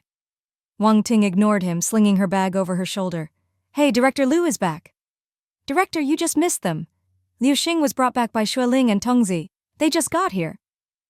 Director Liu wiped the sweat from his forehead and took a piece of watermelon from a colleague, biting into it with a crunch. Xue Ling walked over and gave him a look. Director Liu nodded slightly. Liu Xing, come to my office for a minute. Everyone else, finish your watermelon and head home. Liu Xing glanced at Wang Ting, looking uneasy. Xue Ling said, I'm taking Wang Ting to dinner tonight. Tongzi can stay with you. We'll head out first.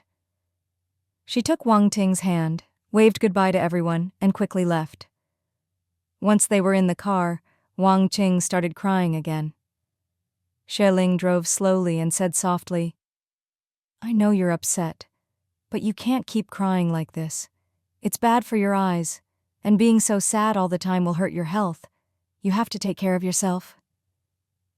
She was already delicate and not very strong, and she'd lost a lot of weight these past few months. Her complexion was poor. If this kept up, she might get seriously ill. Wang Ting sobbed. Ling, I want a divorce. He'll never change. He's let me down too much. Don't be impulsive, Xue Ling soothed. It wasn't easy for you two to get together.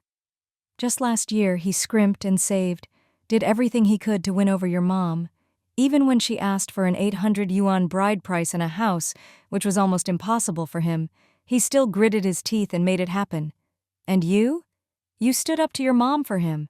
You two went through so much to get married and be together. How can you talk about divorce over one argument? Don't be rash. Wang Ting shook her head, crying. But I can't take it anymore. This marriage is just too painful for me. Xue Ling sighed and explained. That's because you care. Because you love him. Because you have hopes and expectations for him. That's why it hurts so much. If you didn't love him, if he didn't matter to you, you wouldn't feel this way. You still have such deep feelings and expectations for him. If you divorce, it'll only hurt more. Besides, she could see that Liu Xing still had deep feelings for Wang Ting too. He was probably just under too much psychological pressure and couldn't handle it, so he lashed out at her. Both of them still cared deeply for each other. How could they just impulsively divorce? Chen Shuiyu was impulsive and tough, and her husband Shan Yue was tolerant and loved her fiery temper. Everyone has their match. Liu Xing and Wang Ting were both gentle, intellectual types, always handling things calmly.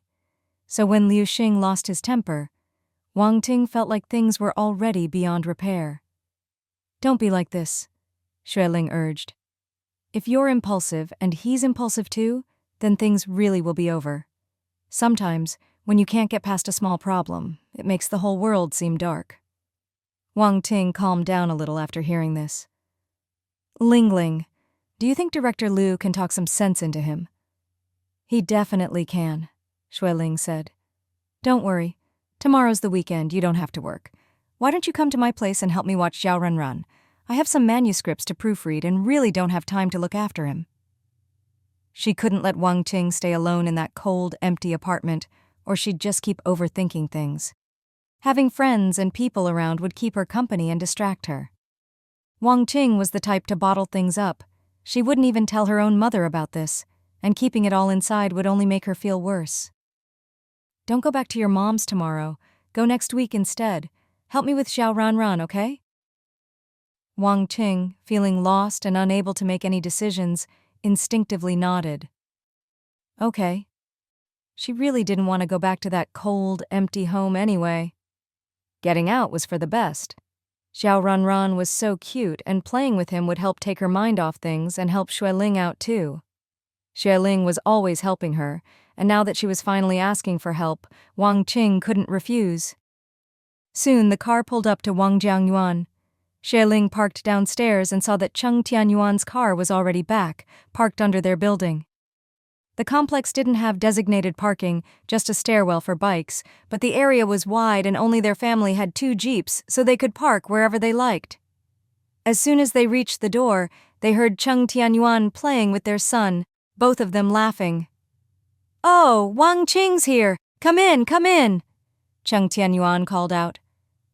Wang Ting forced a smile and said softly, "Thank you." Cheng Tianyuan ignored her red eyes and didn't ask anything, just made 2 cups of tea and brought them over. "Wife, you chat with Wang Ting. I'll go help Mom in the kitchen." "Okay, go ahead." Seeing the adorable Xiao Ranran, Wang Ting felt much better and picked up a toy to play with him. At dinner time, Cheng Tianfang came back from helping at the shop and quickly washed her hands to help set the table. Cheng Tianyuan had made several dishes, plus a bowl of bitter melon soup. "Wife, invite Wang Ting over to eat," he said. Liu Ying came over warmly. "Come on, dear, dinner's ready." "Thank you, Auntie," Wang Ting replied shyly. Little Ranran had his milk and fell asleep. Xue Ling opened the window to let in the cool evening breeze, then took Wang Ting to the kitchen. The meal was plentiful, and everyone chatted and laughed. By the end, Wang Ting had eaten 2 bowls of rice and plenty of dishes. Liu Ying encouraged her to have more soup, but she shook her head. "Thank you, Auntie, I'm already full." Liu Ying chuckled. "Educated people really are different. Ling Wang Ting is so polite." Then she turned to Cheng Tianfang. "You should learn from your big sister. Look at her, she's got such a nice presence." The older woman didn't know how to describe it, so she just said, "Nice." Everyone laughed. It had been a long time since Wang Ting had such a lively meal. With her stomach full, her mood quickly lifted. Xue Ling took her out to the balcony to enjoy the breeze and the river view. The sun was setting, painting the riverside in rosy hues, half the river shimmering, half glowing red, the scenery as beautiful as a painting. Wang Ting was stunned. "How did I never notice how beautiful the river is at sunset? I only ever go out to the balcony to hang laundry, never really paid attention to the view." Xue Ling laughed. "That's because you weren't in the mood to appreciate it. If you have the heart for it, you'll see it." After marrying Liu Xing, she'd always gone to help at the photo studio after work. Later, when she and Liu Xing started having issues, she'd come home to a cold, empty house and never felt like looking at the sunset. The scenery is always there, but whether it's beautiful depends on your mood. When you're happy, everything is beautiful. When you're not, even the prettiest view seems dull. Wang Ting smiled softly. "You're right. That makes sense." After a pause, she said enviously, Ling, your family is so harmonious, especially you and your husband. He really loves you. You can see it in his eyes, so gentle and full of affection." Xue Ling said, "You and Liu Xing can be like that too. He loves you, and you love him. You're just like us. He's just going through a rough patch, and you need to help him through it. This is just a test for your marriage. Once you get through it, you'll be as loving as ever, maybe even more so." Wang Ting lowered her head and finally nodded. "You're right. When he didn't cooperate, I just gave up. I'm too weak. Whenever I hit a rough patch, all I do is cry and feel sorry for myself. I never know what to do." Xue Ling patted her shoulder. "Take it slow. Your marriage is just beginning." Little Ranran was woken by the sound of a boat horn and sat up. "Mama." Xue Ling heard him and hurried back to the room. The little guy saw her, grinned, and reached out his arms for a hug. Xue Ling laughed and picked him up high. Wang Ting watched the mother and son playing happily from the balcony and couldn't help but smile too. If only she and Liu Xing had a child. Around 9, Xue Ling drove Wang Ting home. As soon as the elevator doors opened, they saw Liu Xing sitting by the door, lost in thought. When he saw them, he quickly stood up, looking at Wang Ting with nervous apology, then gave Xue Ling a grateful smile. Xue Ling didn't say much, just said quietly, "You two should have a good talk. I'll head home. Wang Ting, remember to come over tomorrow." Wang Ting nodded and waved goodbye. Xue Ling turned and got back in the elevator. Just as the doors were closing, she saw Liu Xing walk over to Wang Ting and take her hand. That night, she told Cheng Tianyuan about everything. "I was only halfway through my work this afternoon when I had to rush out, running all over the place. At least there's been some progress." Sigh. Couples fighting really is exhausting. Cheng Tianyuan smiled. "Every family has its own troubles. They used to be busy saving up to get married. Now they're married, the photo studio is doing well, and they both have stable jobs. To outsiders, their life must look perfect. But they have their own worries, too. True. Xue Ling snuggled into his arms and teased. So what's the hardest thing in our family right now? Cheng Tianyuan was stumped by the question. Just then, little Ran saw his parents cuddling and hurried over, arms outstretched, to join them. Both parents laughed, and so did he. Cheng Tianyuan ruffled his son's chubby head. The hardest thing for us right now is raising our child well, taking care of our elders, and making our life even better. Exactly, Xue Ling agreed, gently squeezing her son's chubby hand. We have to work hard to make life even better. Little Ran, not happy about being squeezed, pouted. He reached out his chubby hand and patted Xue Ling's hand. Xue Ling, she'd just been smacked by her son. Cheng Tianyuan laughed and quickly moved the little hand away. Mama's just playing with you, not hitting you. Look at you taking it so seriously.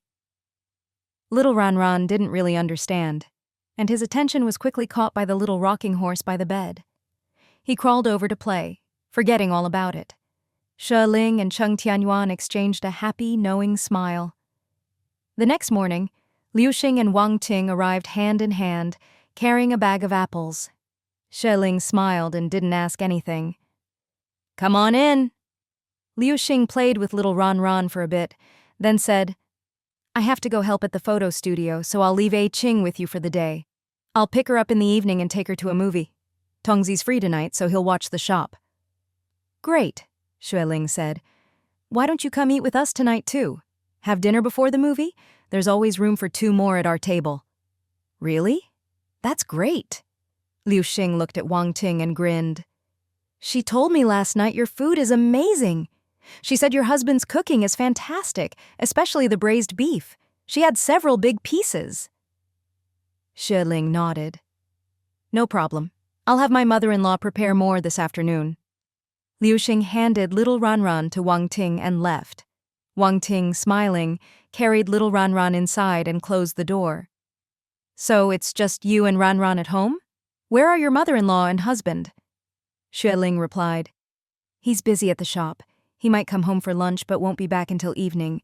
My mother-in-law went to the market and my sister-in-law left for school early. Wang Ting took 2 big apples to the kitchen to wash. Ling, can Ran eat applesauce? Can I mash some up for him? Of course. Xue Ling took him to the bathroom, then brought him back. Wang Ting sat on the sofa, carefully scooping out applesauce with a spoon to feed the little guy. Little Ran licked it, happily ate it, and nodded again and again. Ya, Wang Ting laughed. He really likes it. She quickly scooped out more and fed it to him. While Xue Ling tidied up the living room, wiping the table and the floor, little Ran ate happily, grinning at Wang Ting. At first, Wang Ting was a bit clumsy feeding him, but she soon got the hang of it. Seeing how adorable the little one was, her heart felt like it was melting. Ling, he apologized to me last night. He also said Director Liu introduced him to a doctor, and this afternoon Director Liu is going with him to the appointment. I told him, no matter what, I'm willing to stick with him, as long as he's like he used to be. No matter how hard life gets, I can get through it with him as long as we're of one heart. Xue Ling smiled. Then there's nothing to worry about. Wang Ting smiled shyly. I even told him my last resort plan. I said even if we can't have kids, I'll accept it. We can adopt, a boy and a girl, so we can still have a happy family like everyone else. You're both young, there's no rush, Xue Ling reassured her. You should have faith in him. Wang Ting said softly. Last night he told me that ever since he realized he had a problem, he's been frustrated and scared, especially afraid I'd look down on him or want to leave him. He said he's been miserable, couldn't face me, and was on the verge of a breakdown. Yesterday, Director Liu talked to him for a long time, and he finally opened up. Director Liu scolded him for being silly, said lots of men have these issues, more or less, and with patience and treatment, things can get better. He told him to be proactive. There are still plenty of chances. Xue Ling said, Exactly. Director Liu is older and has seen a lot. He's wise and knows how to handle things. Having him talk to Liu Xing is perfect. Wang Ting agreed. Liu Xing doesn't know we secretly asked Director Liu for help. I don't think Director Liu mentioned it either. He wouldn't, Xue Ling said. He likes to tease us younger folks sometimes, but he's actually very kind-hearted. Wang Ting smiled. Thank you, Ling Ling. Xue Ling joked. I have an ulterior motive for helping you. You have to help me watch Ranran today. I need to work on my manuscript. Deal! Wang Ting waved her hand. I'll take care of Ranran, you go get busy. Just then, the door opened. Liu Ying came in carrying a big basket of groceries. Seeing Wang Ting, she greeted her warmly. Oh, Ranran's having applesauce. Say thank you to Auntie. As they chatted, Xue Ling slipped into her room, closed the door, and took out her manuscript to proofread, line by line. Around noon, Wang Ting knocked on the door. Lingling Ranran fell asleep after his milk. Xue Ling put down her book and quickly went out to carry the little one in. Wang Ting whispered, I'll go help Auntie pick vegetables. You keep working. Xue Ling nodded. That afternoon, Cheng Tianyuan came home for lunch, bringing a huge watermelon. Let's cut half now and save the rest for tonight. Wang Ting laughed. Half is still huge. This must be over 20 jin. And the color looks different from the ones at the market. Cheng Tianyuan explained. This is a stone melon from Ningxia, super sweet. One of my suppliers is from there, and he brought me 2 from his hometown. It wasn't easy to get them here. Liu Ying asked, Where's the other one? Cheng Tianyuan replied, I left it at the shop in the development zone. I told Amin to cut it up for everyone to cool off after lunch. After we eat, we'll slice some for Shan Yue and his wife, and the rest we'll eat together. Isn't Liu Xing coming tonight? We'll cut the other half then. All right, Liu Ying said. Take it to the kitchen, or maybe the bathroom. Find a big tub and soak it in water so it'll be nice and cool for lunch. Okay, Cheng Tianyuan agreed. For lunch, they had noodles with fried sauce and winter melon soup. Wang Ting liked spicy food and added lots of chili, making her eyes water. Xue Ling, worried, quickly gave her a bowl of soup. But Wang Ting ate happily, unfazed. After eating, everyone enjoyed the watermelon. It was crisp, sweet, and juicy. Everyone raved about it. Xue Ling couldn't help but ask, Brother Yuan, can you get more? It's just too good. Cheng Tianyuan nodded. I'll go tomorrow and try to get 2 more. Liu Ying laughed. It's a bit embarrassing since they were a gift. Cheng Tianyuan said, Don't worry. I've been buying from him for years. If I go again, it's more business for him. He won't mind giving me a couple more.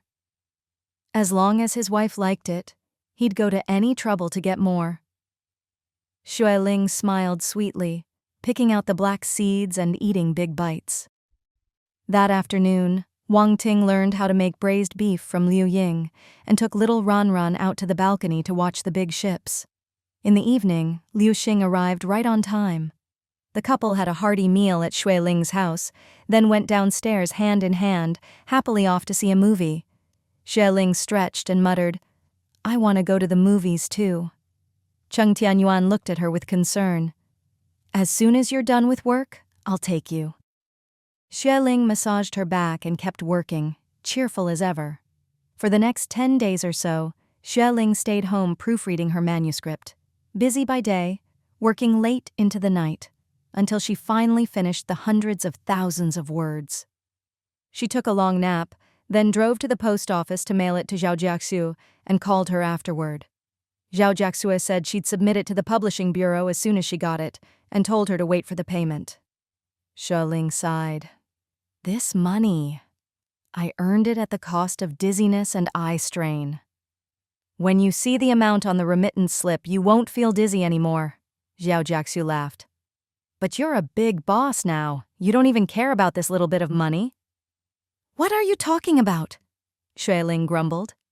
Zhao Jiaxue snorted. Don't deny it. Isn't Sanling's sweater factory a joint venture between you and Zheng Sanyuan?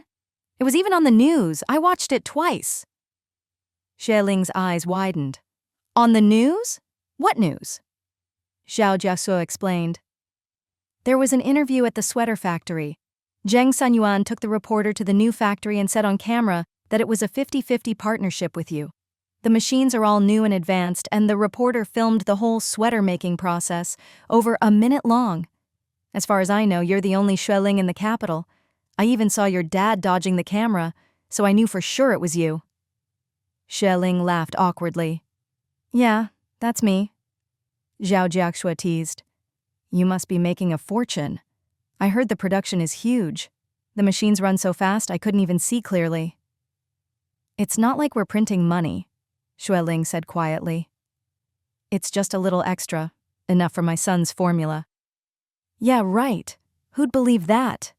Zhao Jiaxu laughed. Xue Ling said, I've been so tired lately I'm planning to take a good break. I'll go to the capital around Mid-Autumn Festival. Let's get coffee and steak then. 2 orders, Zhao Jiaxu said. I'm going to make you treat me, you capitalist. Xue Ling couldn't help but laugh. 4 orders, no problem. You said it, Zhao Jiaxu replied. I'll hold you to it. 4 orders. Xue Ling giggled. Just remember to go on a diet after you eat, Zhao Jiaxue. Even though she was busy, Xue Ling still called home in the capital every few days. Her father told her that with Cheng Tianyuan overseeing the sweater factory, everything was running smoothly. He went over once or twice a day. Sometimes they'd tour the factory together. Sometimes they'd just relax, drink tea, and play chess.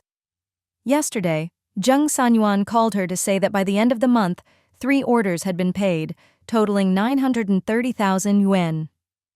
After buying a large batch of yarn, paying workers' wages, the canteen, electricity, and water, there was 710,000 left.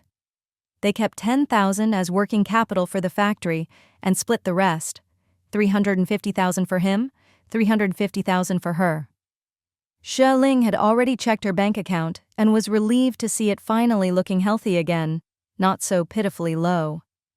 A few days ago, she'd also ordered a batch of summer clothes for the provincial capital. Hu said that with the hot weather, summer clothes were selling even better, and if they could sell 1 more batch, it would be time to bring in autumn stock. He said the market changed fast. Once the weather cooled even a little, no one would dare to wholesale summer clothes anymore. Xue Ling thought he was learning quickly and told him to take some time to visit home, so his mother wouldn't miss him too much. Hu said he really couldn't get away, but once the season changed and he bought a car, he'd come back. I've already talked to my colleagues and asked them to save me a good license plate. I haven't even bought the car yet, but the plate's already reserved. Ha ha ha. After resting at home for a couple of days, Xue Ling drove to the provincial capital. She balanced her accounts, and since it was still early, she drove to the city's Water and Electric Technical College. Hu went with her and couldn't help asking, Sis, what are you checking out this school for? Xue Ling explained, My sister-in-law has exams at the end of the month. She wants to get into this school and learn about water and electricity. Wow, that soon? Hu asked. Hasn't she only been studying for 1 semester? Xue Ling smiled. She's been self-studying for a while, and her grades have improved quickly. She gets up early to read, works hard on her homework at night, and the teachers all say she's a great student. If nothing goes wrong, she should do well on the exam. Hu laughed. Impressive. But isn't water and electricity usually a man's job? Isn't it a bit tough for a girl? She likes it, Xue Ling replied. You have to like what you study. It was her choice, so we just support her. Water and electricity is a good field, and telecom and power companies all need this kind of talent. Who'd been to school himself, nodded in agreement. It's a good major, just might be a bit tough for a girl, but if she likes it, let her choose. Xue Ling saw that the school had 3 new buildings, with students bustling about, all full of energy. But after watching for a while, she didn't spot a single girl. It's a nice place, she said. Hu replied, It's about half an hour by bus from here to the clothing market. If your sister-in-law comes here, I can help out if anything comes up. Exactly, Xue Ling said. That's why we want her to pick a school in the provincial capital. There aren't any technical colleges in Rongcheng, and this is the closest. It's convenient, just over 2 hours' drive from home. Plus, with you here to look out for her, it's perfect. Hu grinned. He was close with Cheng Tianyuan and Xue Ling, and their little sister was like his own. He'd help her without even being asked. Xue Ling got out and asked the security guard some questions. He said the school was approved by the Provincial Education Bureau 3 years ago, finished 2 years ago, and had already graduated 2 classes. They'd be enrolling new students soon. At that time, technical college students were rare, and the education department took it very seriously. Xue Ling asked a few more questions, then drove off with Ah Hu. It's a good school, but the math score requirement is a bit high. I hope she can get in. At the end of the lunar June, Cheng Tianyuan took her high school entrance exams. After the exams, she went to help at her brother's new store, riding her bike there in the morning and not getting home until around 8 at night. Cheng Tianyuan paid her 5 yuan a day, including lunch. But she had to be the first to arrive and the last to leave, checking all the doors and windows and locking up before she could go. Summer was hot, and some people liked to shop at night. Sometimes Cheng Tianyuan and Li Meihua would keep the store open until 10, then ride their bikes home together along the river. Li Meihua lived in an old alley near Wangjiangyuan, so the two looked out for each other and felt safe staying late. Cheng Tianyuan saw his sister becoming more independent and let her handle things on her own. Xue Ling had been staying home lately with nothing much to do. She'd visited Boss Liao's company, and he said the land lease wouldn't be up until July, so they'd have to wait another month. Xue Ling wasn't in a hurry and asked how the design plans were going. Boss Liao, being older and steady, had arranged for designers at the start of the year and had 2 proposals done. The final drafts came in half a month ago, but I didn't think they were good enough, so I sent them back for revisions. It'll probably be another 2 weeks before they're ready. With Boss Liao keeping an eye on things, Xue Ling felt at ease. With nothing else to do, she spent her days at home with little Ran, teaching him to talk and walk. The little guy was amazing. Just over 10 months old, he could already squat and slowly stand up on his own. But he was still a bit timid and didn't dare take steps yet. Cheng Tianyuan laughed. I thought he'd be slow to walk since he's so big, but he's already standing. Liu Ying was amazed too.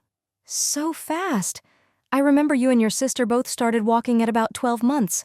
Your sister was even a month later than you. Xue Ling thought for a moment. What about me? I started walking early, right? Yes. Cheng Tianyuan remembered clearly. You could walk at about 11 months. Liu Ying laughed. So he takes after his mom. Walking early.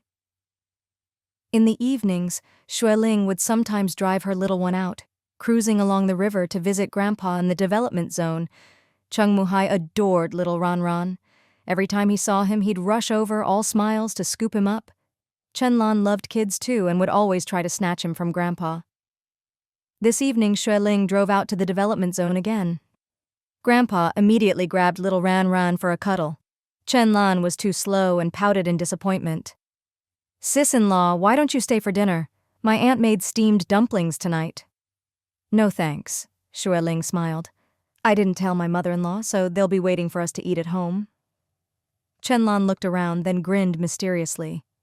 Sis-in-law, I have a secret to tell you. Xue Ling was instantly interested. What secret? Why so mysterious?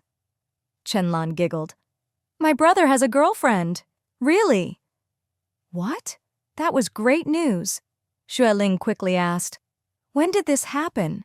Why didn't he tell everyone so we could celebrate? Chenlan made a shushing gesture. He doesn't want me to blab.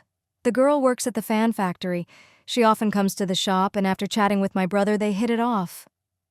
As long as he likes her, Xue Ling said with a smile. We'll just wait for the wedding candy and the banquet. That night after they got home, Xue Ling brought up the topic with Cheng Tianyuan. Cheng Tianyuan had clearly already noticed and smiled. No wonder he's been so distracted lately. Turns out he's got someone on his mind. Exactly, Xue Ling said quietly. I heard it's a woman from the fan factory in the development zone. Seems like she's from out of town. Cheng Tianyuan thought for a moment and said, Most of the workers are from nearby towns, so she probably speaks our dialect. Amin isn't young anymore. It's time for him to settle down. Last year his mother had surgery and they'd had a funeral. which cost a lot, but thankfully he'd earned quite a bit over the past half year. If he worked hard for another 6 months, he should have enough for a house and a dowry. Xue Ling smiled and asked, "How old is he?" "Ah Hu is 33, right? Amin must be close to 32. 20-something, Cheng Tianyuan replied. "Anyway, he's not young. It's time to start a family. He always said he'd wait until his sisters were married before thinking about his own marriage, but when fate comes, you can't put it off. Some things just can't be delayed." Xue Ling nodded. "You're good friends. When you have time together, give him a few pointers. Amin seems pretty shy.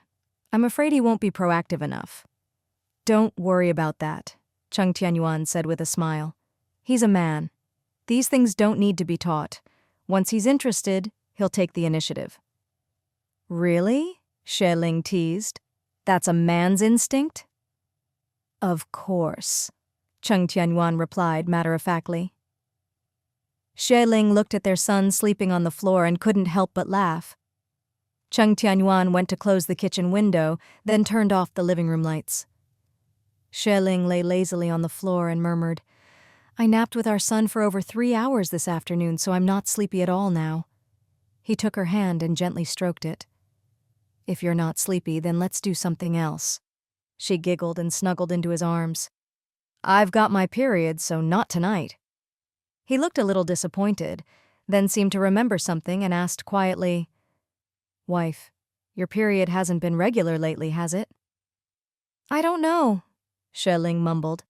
"It used to be a bit late. I've been running around so much lately, I don't even know how late it is now." Cheng Tianyuan frowned. "That's not good. Whether it's too late or too early, it's not normal." "Yeah," Xue Ling agreed. "My mom always said the same thing. She said a woman's period should be about a month. Too early or too late isn't good." Cheng Tianyuan said, "Why don't you go see Dr. Xiao at the OB/GYN tomorrow and get some herbal medicine to regulate it?" "I don't want to," Xue Ling grumbled. "Taking medicine is awful. Western medicine is okay, you just swallow it. But Chinese medicine is so bitter, I feel like throwing up just from the smell." She'd always been healthy, rarely sick, and usually just drank ginger water for a cold. The thought of drinking that dark, bitter herbal medicine was unbearable. Cheng Tianyuan scolded gently. "You still have to take it. Your health is important. You can't be careless." "I'll wait a bit," Xue Ling muttered. He laughed. "Are you trying to avoid it?" "No," Xue Ling giggled.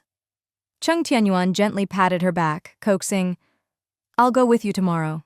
If you don't have to take herbal medicine, then don't." "All right," Xue Ling agreed, though she was still a bit reluctant.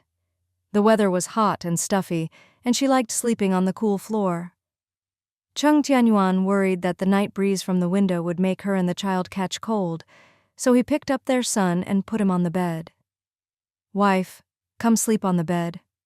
It's not cold now, but it might get chilly later. You're on your period. You really shouldn't get cold." Xue Ling mumbled sleepily, "Just let me lie here a bit longer. I'll get up soon." Cheng Tianyuan didn't push her, lying down nearby to keep her company. Unexpectedly, as they chatted, both of them drifted off to sleep. In the middle of the night, Cheng Tianyuan was woken by the cool river breeze. He sat up in a panic. Through the dim light, he saw Xue Ling curled up at the edge of the bed. He rushed over and gently picked her up. Her hands and feet were icy cold. "Wife," he called softly. Xue Ling just snuggled into his arms and fell back asleep. He had no choice but to lay her down and quickly wrapped her tightly in a thin blanket. Then he went to check on their son, changed his diaper and wet pants, and tucked him back in. Little Ran rolled over and slept soundly. Cheng Tianyuan wanted to go back to sleep but saw Xue Ling curled up in discomfort. "Wife, what's wrong?" Xue Ling mumbled. "My stomach suddenly hurts." Cheng Tianyuan frowned and said, "Wait here, I'll make you some ginger and brown sugar water." He hurried to the kitchen. Xue Ling, wrapped in the blanket and sweating from the pain, got up to use the bathroom, then staggered back to bed and wrapped herself up tightly. Cheng Tianyuan made the ginger and brown sugar water, sweet and spicy, and coaxed her to drink it. Afterward, Xue Ling felt much warmer. and her stomach pain eased. I was too careless. Shouldn't have slept on the floor during my period. Cheng Tianyuan knew she didn't do it on purpose and said gently, "It's my fault too. I fell asleep and forgot to remind you." She mumbled, "I'll go see the doctor tomorrow." "Okay," he said, tucking her in. "Go to sleep. Have another bowl in the morning." Xue Ling hugged his arm. "You sleep too. You've got work tomorrow, don't stay up." He smiled and nodded, lying down beside her. He didn't move, but couldn't fall asleep until he heard her steady breathing, then finally relaxed and slept. The next morning, Cheng Tianyuan overslept. Luckily, little Ran woke up calling, "Daddy?" and he woke up too. Xue Ling woke up groggily. Cheng Tianyuan saw her pale face and thought, "This isn't good. Stay in bed, I'll make milk for him." Xue Ling held her forehead and said weakly, "I think I caught a cold." "I'll make more ginger water. You sleep a bit longer." He hurried out. Little Ran crawled out of bed and out the door. Liu Ying picked him up to wash his face and hands, then fed him milk.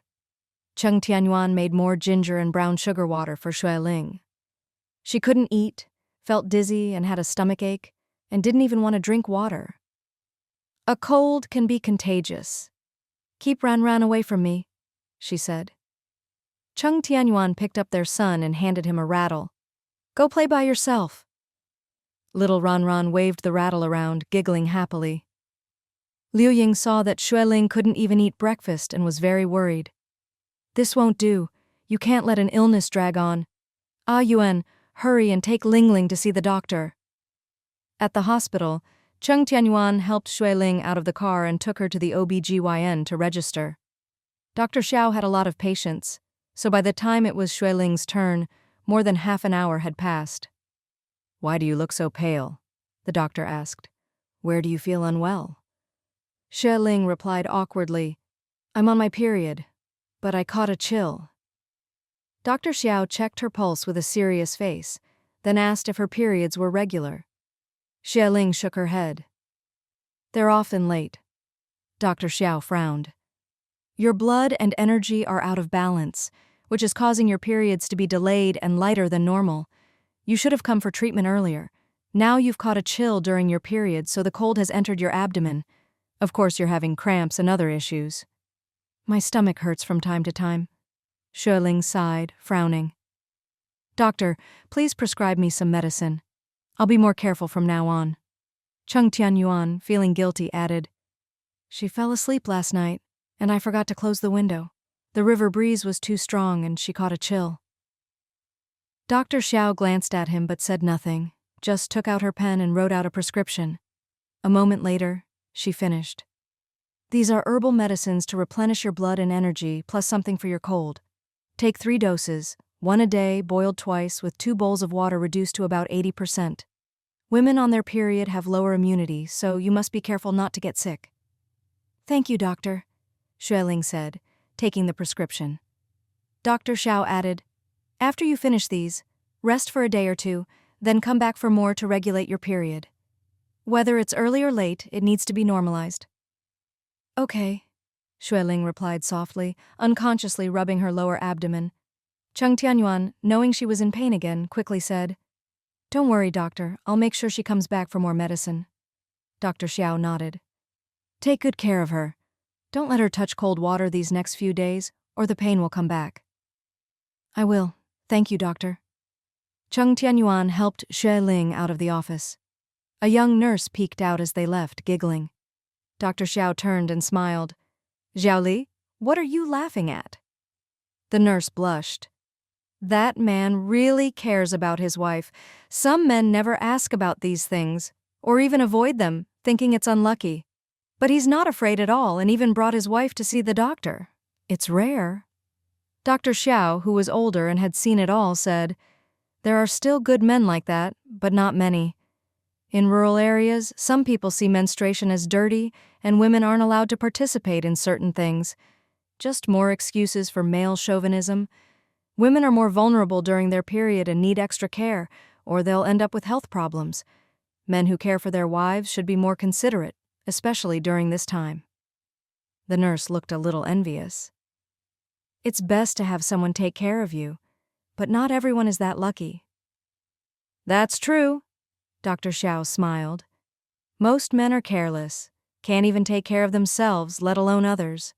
So when you choose a partner, pick someone who will look after you. The nurse, clearly inexperienced in love, blushed and giggled. Dr. Xiao reminded her, "Go see if there are any more patients waiting." "Yes, ma'am." Xue Ling was sick at home for 2 days before she finally recovered. Everyone was afraid she'd pass her cold to little Ron, so they kept him away from her.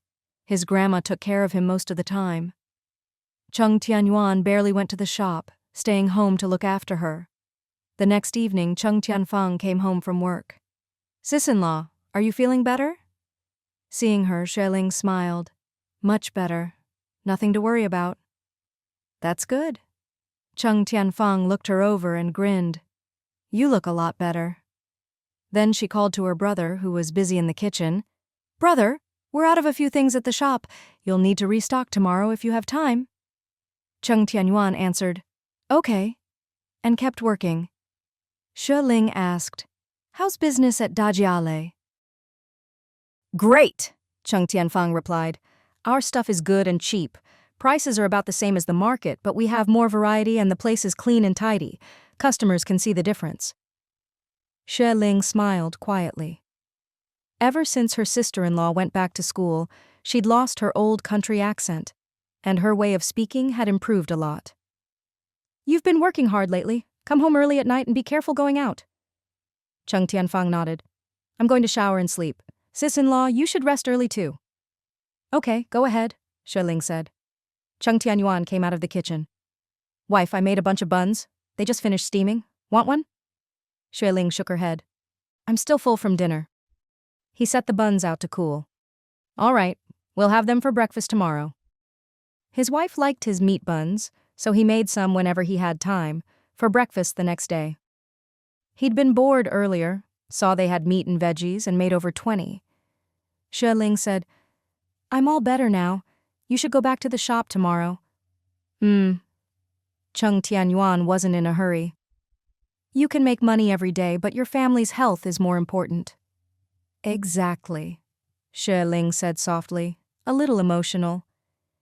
"If you chase money and ignore your health, you might end up with money but no health, and no amount of money can buy your life back." That was her biggest regret in her previous life. Cheng Tianyuan patted her arm. "Don't space out. Tidy up and get to bed early." "Okay." Xue Ling glanced outside. There hasn't been any sun all afternoon. The clouds are thick. Looks like it'll rain tonight.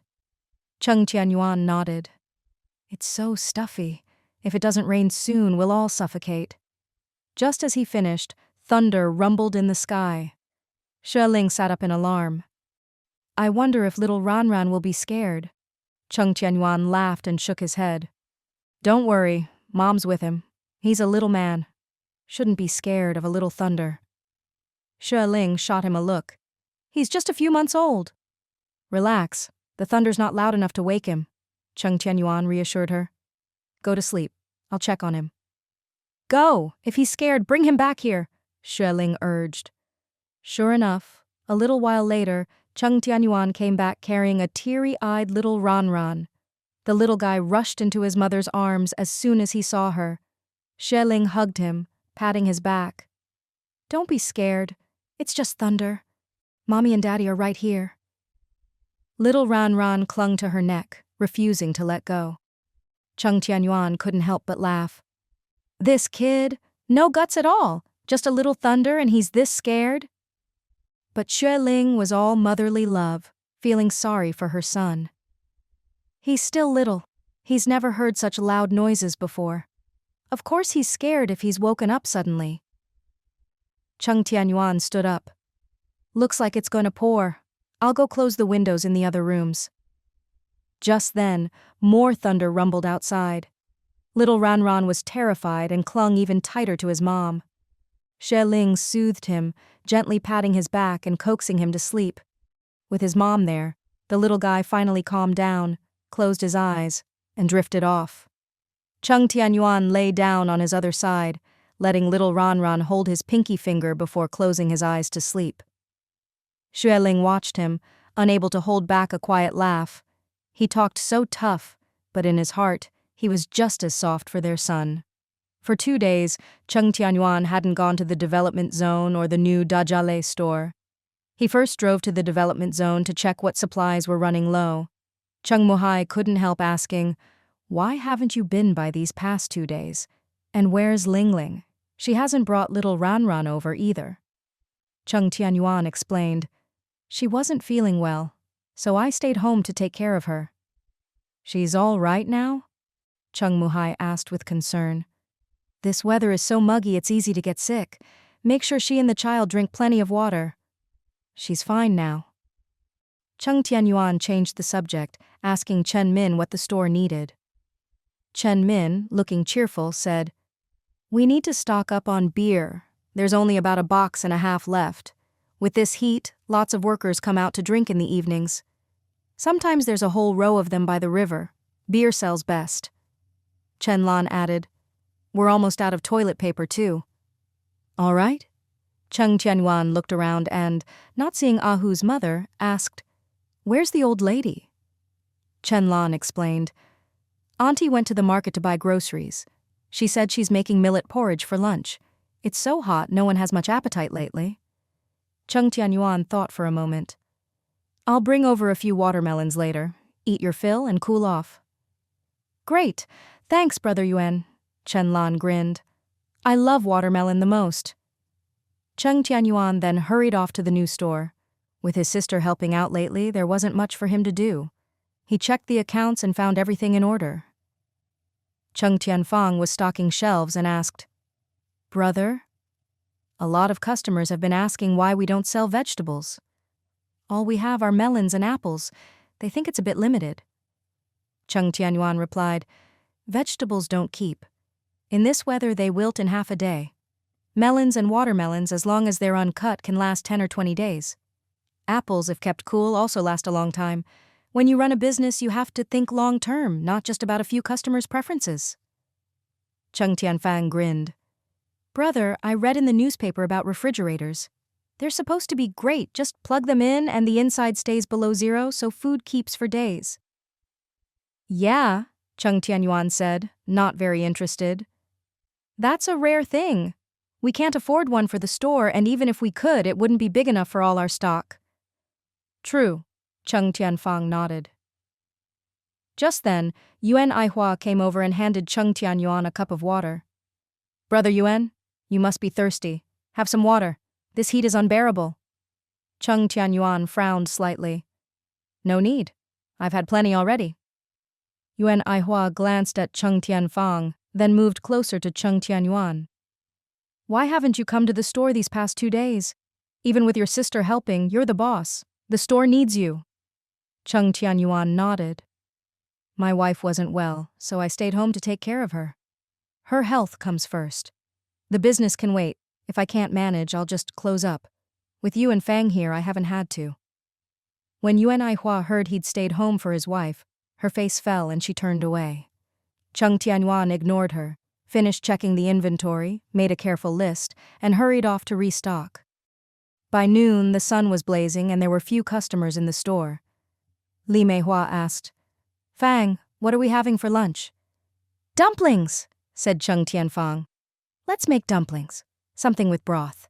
It's so hot, you need something soupy." "All right," Li Meihua said. "I'll go get things ready in the back. You two watch the store." Cheng Tianfang smiled. "There aren't many people anyway. Bring the dough up front and we'll help wrap dumplings." "Okay," Li Meihua agreed. Soon, the 3 of them were gathered in a corner making dumplings. Yuan Aihua looked upset and muttered, "Brother Yuan is too much. The store's been out of things for days and he hasn't come to take care of it." Cheng Tianfang explained, "He couldn't help it. My sister-in-law was sick." "What kind of illness is so serious that her husband has to stay home and not earn money?" Yuan Aihua asked. "She caught a cold," said Cheng Tianfang. Yuan Aihua rolled her eyes. "Just a cold? Is that necessary?" Cheng Tianyuan kept her head down, making dumplings. If you're sick, you have to see a doctor and take medicine. My brother is really good at taking care of people. My sister-in-law hardly has to do any housework. My brother does most of it, and my mom helps too. My sister-in-law doesn't have to do much at all. So what does your sister-in-law do? Yuan Aihua grumbled. Your brother might as well worship her like a Buddha. Ha ha! Cheng Tianyuan laughed. What are you saying? My sister-in-law is amazing. She might not do housework, but she's a pro at making money. Yuan Aihua was unconvinced and said sourly, a married woman should take care of the home and kids so the man can work and support the family. Men outside, women inside, that's how it should be. Your sister-in-law doesn't do any chores, just likes to make money. Poor your brother having to earn and take care of the house, so hard for him. No way, Cheng Tianyuan replied. My brother isn't that busy. He just restocks and checks accounts. Before he married my sister-in-law, our family was poor. He worked all day and then did manual labor at the docks at night. Since my sister-in-law joined the family, our finances have gotten better and better, and now my brother can run such a big store. Yuan Aihua still didn't believe it. What does your sister-in-law do? Didn't she close her clothing shop? She has a shop in the provincial capital with Ahu helping her. They're partners. She just handles sourcing and makes a lot every month. Plus, she owns 60% of the Good Friends photo studio. She has over 20 apartments in Jiangyuan, collecting rent every month. And she even started a factory in the capital. Li Meihua was stunned. Your sister-in-law does all that? Over 20 apartments? Yep, Cheng Tianyuan said proudly. She earned it all herself. And our Dajiale in the development zone? That was her investment for my brother. Without that, he couldn't have opened this store. Even if she stopped working, she'd still make over 10,000 a month just from rent and investments. Yuan Aihua was shocked, barely able to believe it. Is that possible? That much? Maybe even more, said Cheng Tianyuan.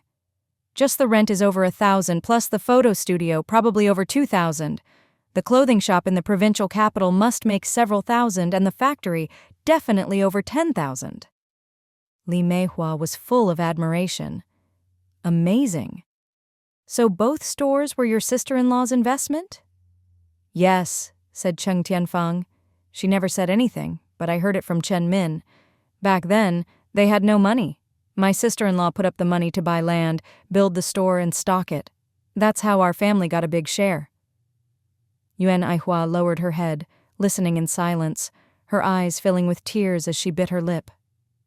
Over the next few days, Xue Ling stayed home, and even went to Dr. Xiao's to get several doses of herbal medicine to regulate her period. She played with little Ran, and after he fell asleep, she did housework, cleaning, helping her mother-in-law cook. Cheng Tianyuan came home for lunch every day, secretly checking if she'd taken her medicine on time. If she hadn't, he'd bring it to her and coax her to drink it. But Xue Ling wasn't the type to be willful. She took her medicine on time and rarely needed reminders. With his mom holding his hand, little Ran could now toddle a few steps on his own, though he'd wobble and plop down after a few tries. Xue Ling encouraged him to sit and play, keeping him company in the living room as he learned to walk. From the kitchen, Liu Ying called out, "Ling Ling, why hasn't Shan Yu come up for the braised beef? He said earlier his wife wanted some, so I made an extra big piece." Xue Ling glanced outside and saw it was nearly dusk.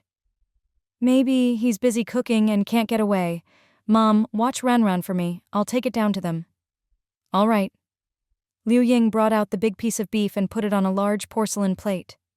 Xue Ling carried the plate and headed downstairs. But before she could knock, the door swung open. Shan Yu's face was anxious and flustered as he yanked the door open. "Xiao Xue, quick, help! My wife, she's going into labor." "What?" Xue Ling rushed in to see Chen Shuiyu slumped on the sofa, pale and clutching her belly, groaning in pain. Shan Yu explained in a panic. "The due date's not until next week. She suddenly started having stomach pains. What do we do? She says it hurts a lot." Chen Shuiyu managed a weak smile when she saw Xue Ling. "Ling, it hurts again. It hurts." "Don't panic," Xue Ling said quickly. "A few days before or after the due date is normal. Don't be scared. Let's get her to the hospital." Shan Yu was flustered. I was just about to come borrow your car. I'll drive. Xue Ling set down the beef. You grab your things, I'll get my car keys upstairs. We'll help her into the elevator and get straight to the car. Okay. Shan Yu dashed into the room. Xue Ling hurried upstairs, told Liu Ying what was happening, grabbed the keys and her army green bag and rushed back down. Shan Yu was already waiting with 2 big woven bags, anxious. Xiao Xue, help me carry these, I'll help her out. Okay. And make sure the stove and everything are off in the kitchen. All off, Shan Yu said. I checked. Honey, let's go have the baby. Wait. Chen Shuiyu eyed the fragrant braised beef on the table and smiled. I'm hungry. I want to eat something first. Shan Yu stared. Doesn't your stomach hurt?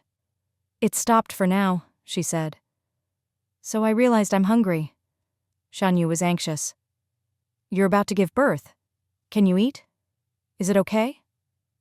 It's fine, Xue Ling called from outside. When I had Ran, I saw women eating during labor. Nurses even fed them. The doctor said you need energy to give birth. Take it with you. You can eat in the car. Great. Shan Yu grabbed the whole plate.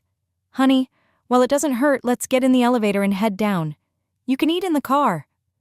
Chen Shuiyu nodded and, with his help, got up. The elevator was quick, and soon they were downstairs. Xue Ling opened the car, put the bags in the back. Shan Yu helped Chen Shuiyu into the car, carefully settling her in and sitting beside her. Xue Ling started the car and drove out of the complex. Chen Shuiyu cried out in pain again. It's back, it hurts again. Shan Yu was worried. Why does it hurt again? Didn't it stop? Xue Ling explained with a smile. That's labor? It comes and goes. Totally normal.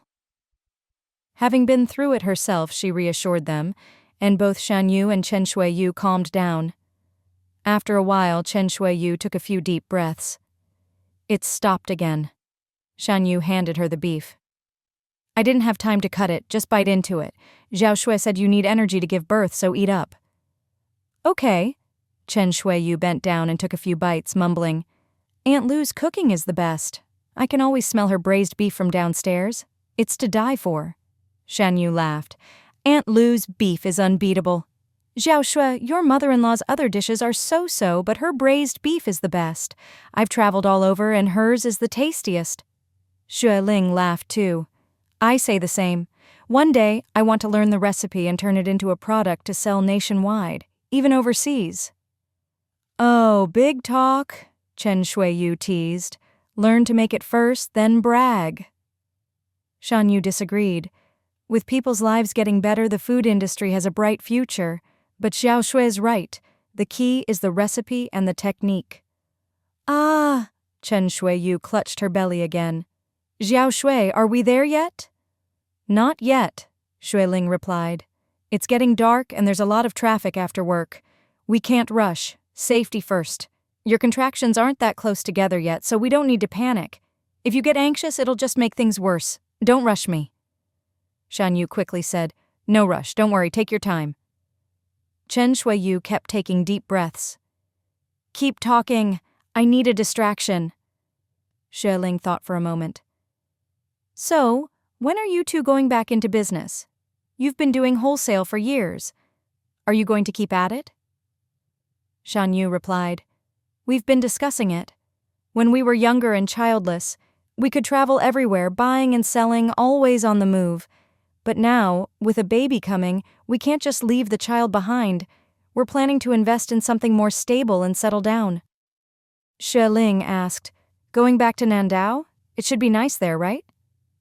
No, Chen Shuiyu frowned. Transportation's inconvenient and everything's expensive. The weather's hot, the land is good, but starting a factory is costly. Shipping alone is too expensive. Shan Yu explained. If you're selling finished products, it's okay. But if you want to run a factory, labor is cheap, but all the raw materials have to come from the mainland. Costs are too high. Xue Ling asked, Aren't there any local raw materials? What kind of factory are you thinking of? We've tried a lot of industries, but made the most in clothing, Shan Yu said honestly. But there's a shortage of fabric and skilled workers there. It's not easy to set up. Xue Ling asked, So, any other ideas? Yes, Chen Shuiyu said through the pain. I met a small paper factory owner once. He did really well. Nandao is great for that. Lots of rain, fast-growing trees. He rented a dozen hills to plant eucalyptus, then built a small factory to turn them into paper. I think that's a good business.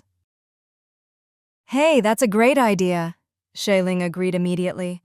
Chen Shuiyu couldn't help teasing her. Good? What don't you think is good? Every time you hear about making money, you say it's good, you greedy woman. Xue Ling burst out laughing. But this one really is good. Down in Nandao, there's plenty of land and rain. If you start buying eucalyptus, the locals will plant trees to sell to you. Raw materials are easy to get. But where would you sell it? Shanyu asked. Are you talking about making book paper? That's not easy, you need good technology for that. Wait, make tissue paper, Xue Ling said. You can make napkins, toilet paper.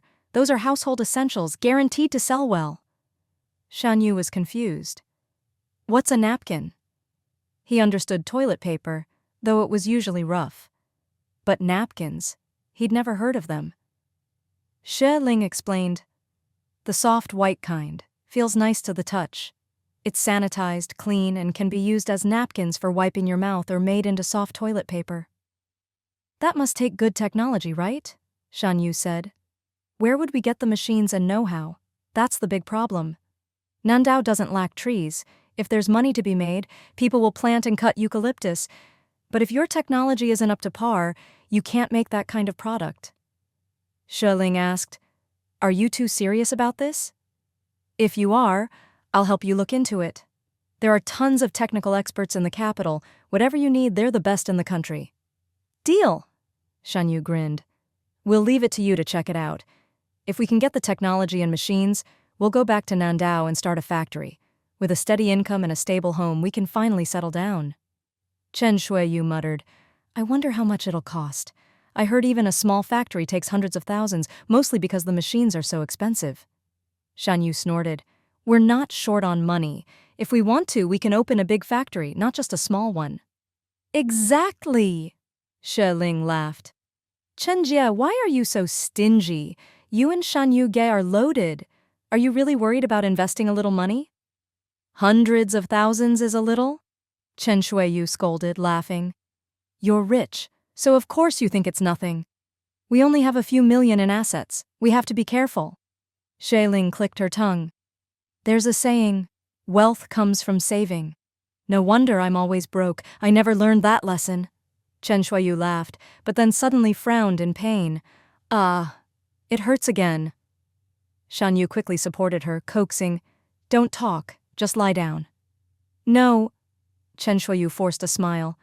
Waiting for the pain is awful. It feels even worse. Let's keep talking so I'm distracted and it doesn't hurt as much.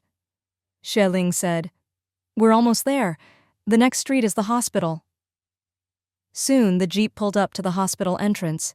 Xue Ling parked right at the door, then helped Chen Shuiyu out.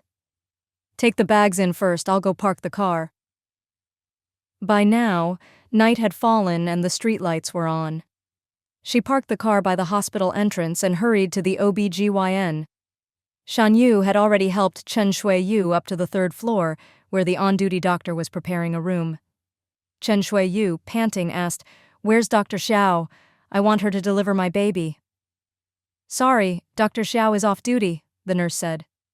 Chen Shuiyu immediately panicked. What do I do? I'm about to give birth.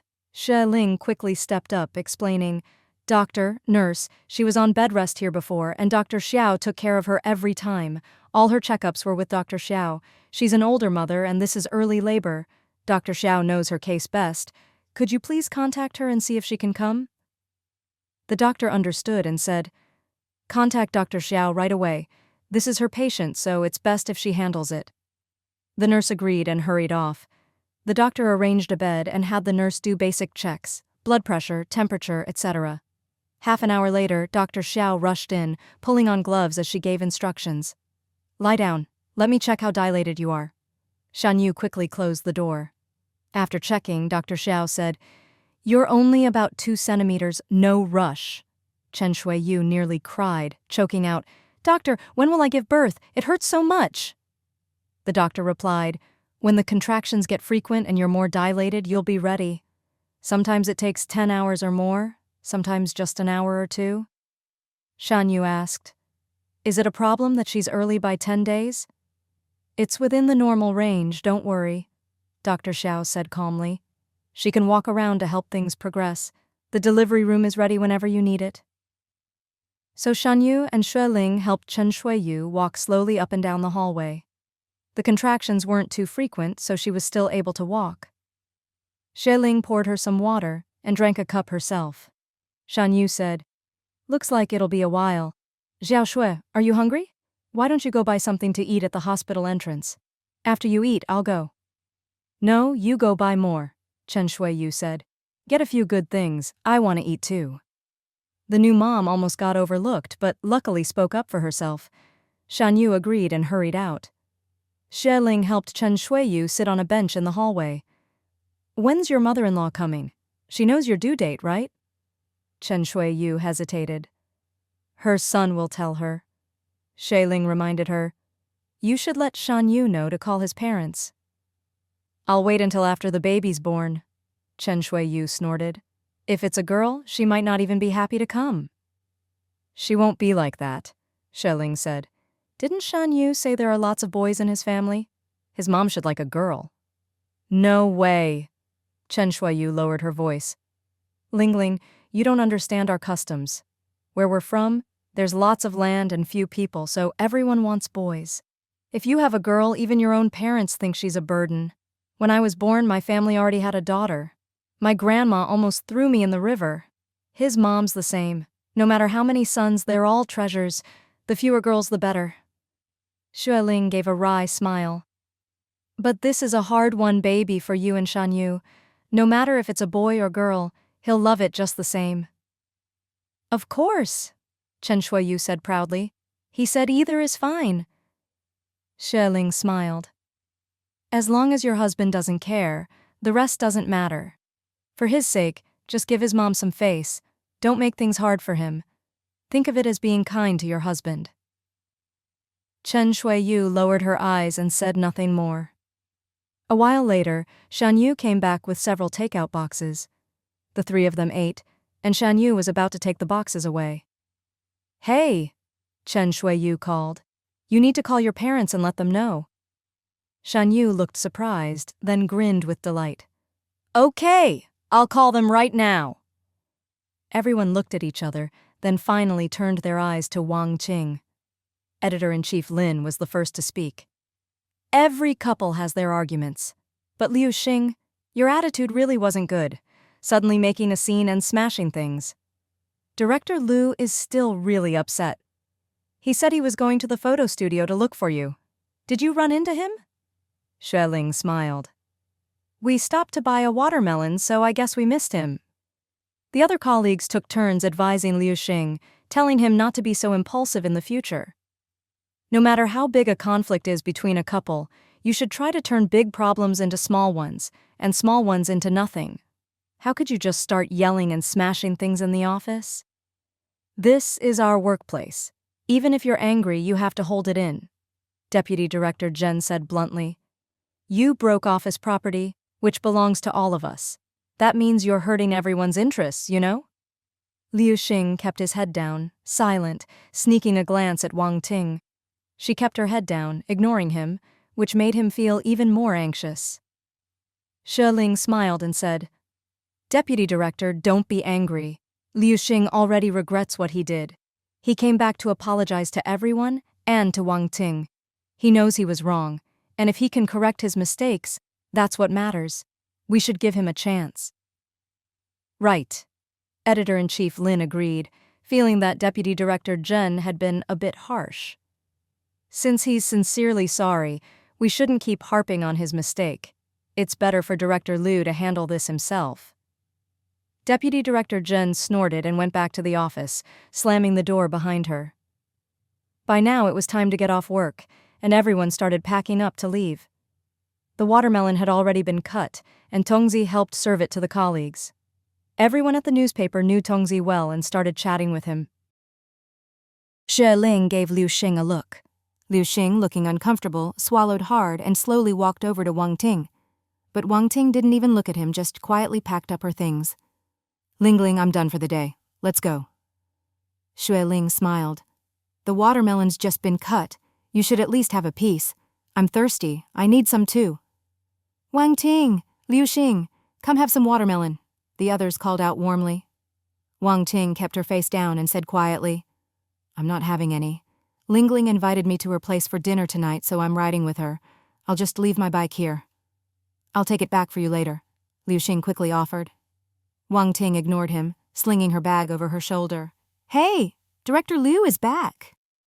Director, you just missed them. Liu Xing was brought back by Xue Ling and Tongzi. They just got here. Director Liu wiped the sweat from his forehead and took a piece of watermelon from a colleague, biting into it with a crunch. Xue Ling walked over and gave him a look. Director Liu nodded slightly. Liu Xing, come to my office for a minute. Everyone else, finish your watermelon and head home. Liu Xing glanced at Wang Ting, looking uneasy. Xue Ling said, I'm taking Wang Ting to dinner tonight. Tongzi can stay with you. We'll head out first. She took Wang Ting's hand, waved goodbye to everyone, and quickly left. Once they were in the car, Wang Ting started crying again. Xue Ling drove slowly and said softly, I know you're upset, but you can't keep crying like this. It's bad for your eyes, and being so sad all the time will hurt your health. You have to take care of yourself. She was already delicate and not very strong, and she'd lost a lot of weight these past few months. Her complexion was poor. If this kept up, she might get seriously ill.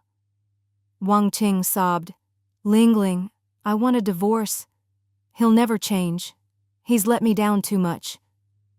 Don't be impulsive, Xue Ling soothed. It wasn't easy for you two to get together.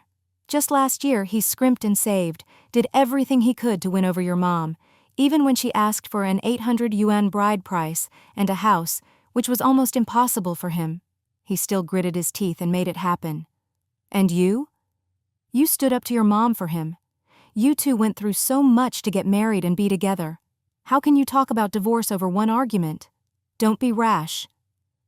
Wang Ting shook her head, crying. But I can't take it anymore. This marriage is just too painful for me. Xue Ling sighed and explained. That's because you care. Because you love him. Because you have hopes and expectations for him. That's why it hurts so much. If you didn't love him, if he didn't matter to you, you wouldn't feel this way. You still have such deep feelings and expectations for him. If you divorce, it'll only hurt more. Besides, she could see that Liu Xing still had deep feelings for Wang Ting too. He was probably just under too much psychological pressure and couldn't handle it, so he lashed out at her. Both of them still cared deeply for each other. How could they just impulsively divorce?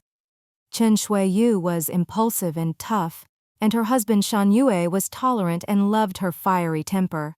Everyone has their match. Liu Xing and Wang Ting were both gentle, intellectual types, always handling things calmly. So when Liu Xing lost his temper, Wang Ting felt like things were already beyond repair. Don't be like this, Xue Ling urged. If you're impulsive and he's impulsive too, then things really will be over. Sometimes when you can't get past a small problem, it makes the whole world seem dark. Wang Qing calmed down a little after hearing this. Ling, do you think Director Liu can talk some sense into him? He definitely can, Xue Ling said. Don't worry. Tomorrow's the weekend. You don't have to work. Why don't you come to my place and help me watch Xiao Ranran? I have some manuscripts to proofread and really don't have time to look after him. She couldn't let Wang Ting stay alone in that cold, empty apartment, or she'd just keep overthinking things. Having friends and people around would keep her company and distract her. Wang Ting was the type to bottle things up. She wouldn't even tell her own mother about this, and keeping it all inside would only make her feel worse. Don't go back to your mom's tomorrow. Go next week instead. Help me with Xiao Ranran, okay? Wang Ting, feeling lost and unable to make any decisions, instinctively nodded. Okay. She really didn't want to go back to that cold, empty home anyway. Getting out was for the best. Xiao Ranran was so cute, and playing with him would help take her mind off things and help Xue Ling out too. Xue Ling was always helping her, and now that she was finally asking for help, Wang Qing couldn't refuse. Soon, the car pulled up to Wang Jiangyuan. Xue Ling parked downstairs and saw that Cheng Tianyuan's car was already back, parked under their building. The complex didn't have designated parking, just a stairwell for bikes, but the area was wide and only their family had 2 jeeps, so they could park wherever they liked. As soon as they reached the door, they heard Cheng Tianyuan playing with their son, both of them laughing. "Oh, Wang Qing's here. Come in, come in," Cheng Tianyuan called out. Wang Ting forced a smile and said softly, "Thank you." Cheng Tianyuan ignored her red eyes and didn't ask anything, just made 2 cups of tea and brought them over. "Wife, you chat with Wang Ting. I'll go help Mom in the kitchen." "Okay, go ahead." Seeing the adorable Xiao Ranran, Wang Ting felt much better and picked up a toy to play with him. Cheng Tianyuan looked up at her and smiled. "What are you smiling at?" Xue Ling lowered her voice, laughing. "You look so experienced. Must have spent a lot of time taking care of the baby at home." The newborn, Mian Mian, couldn't even hold her head up straight yet. Cheng Tianyuan held her with one arm, steady and gentle, while the other hand expertly held the bottle. Cheng Tianyuan lifted his chin slightly.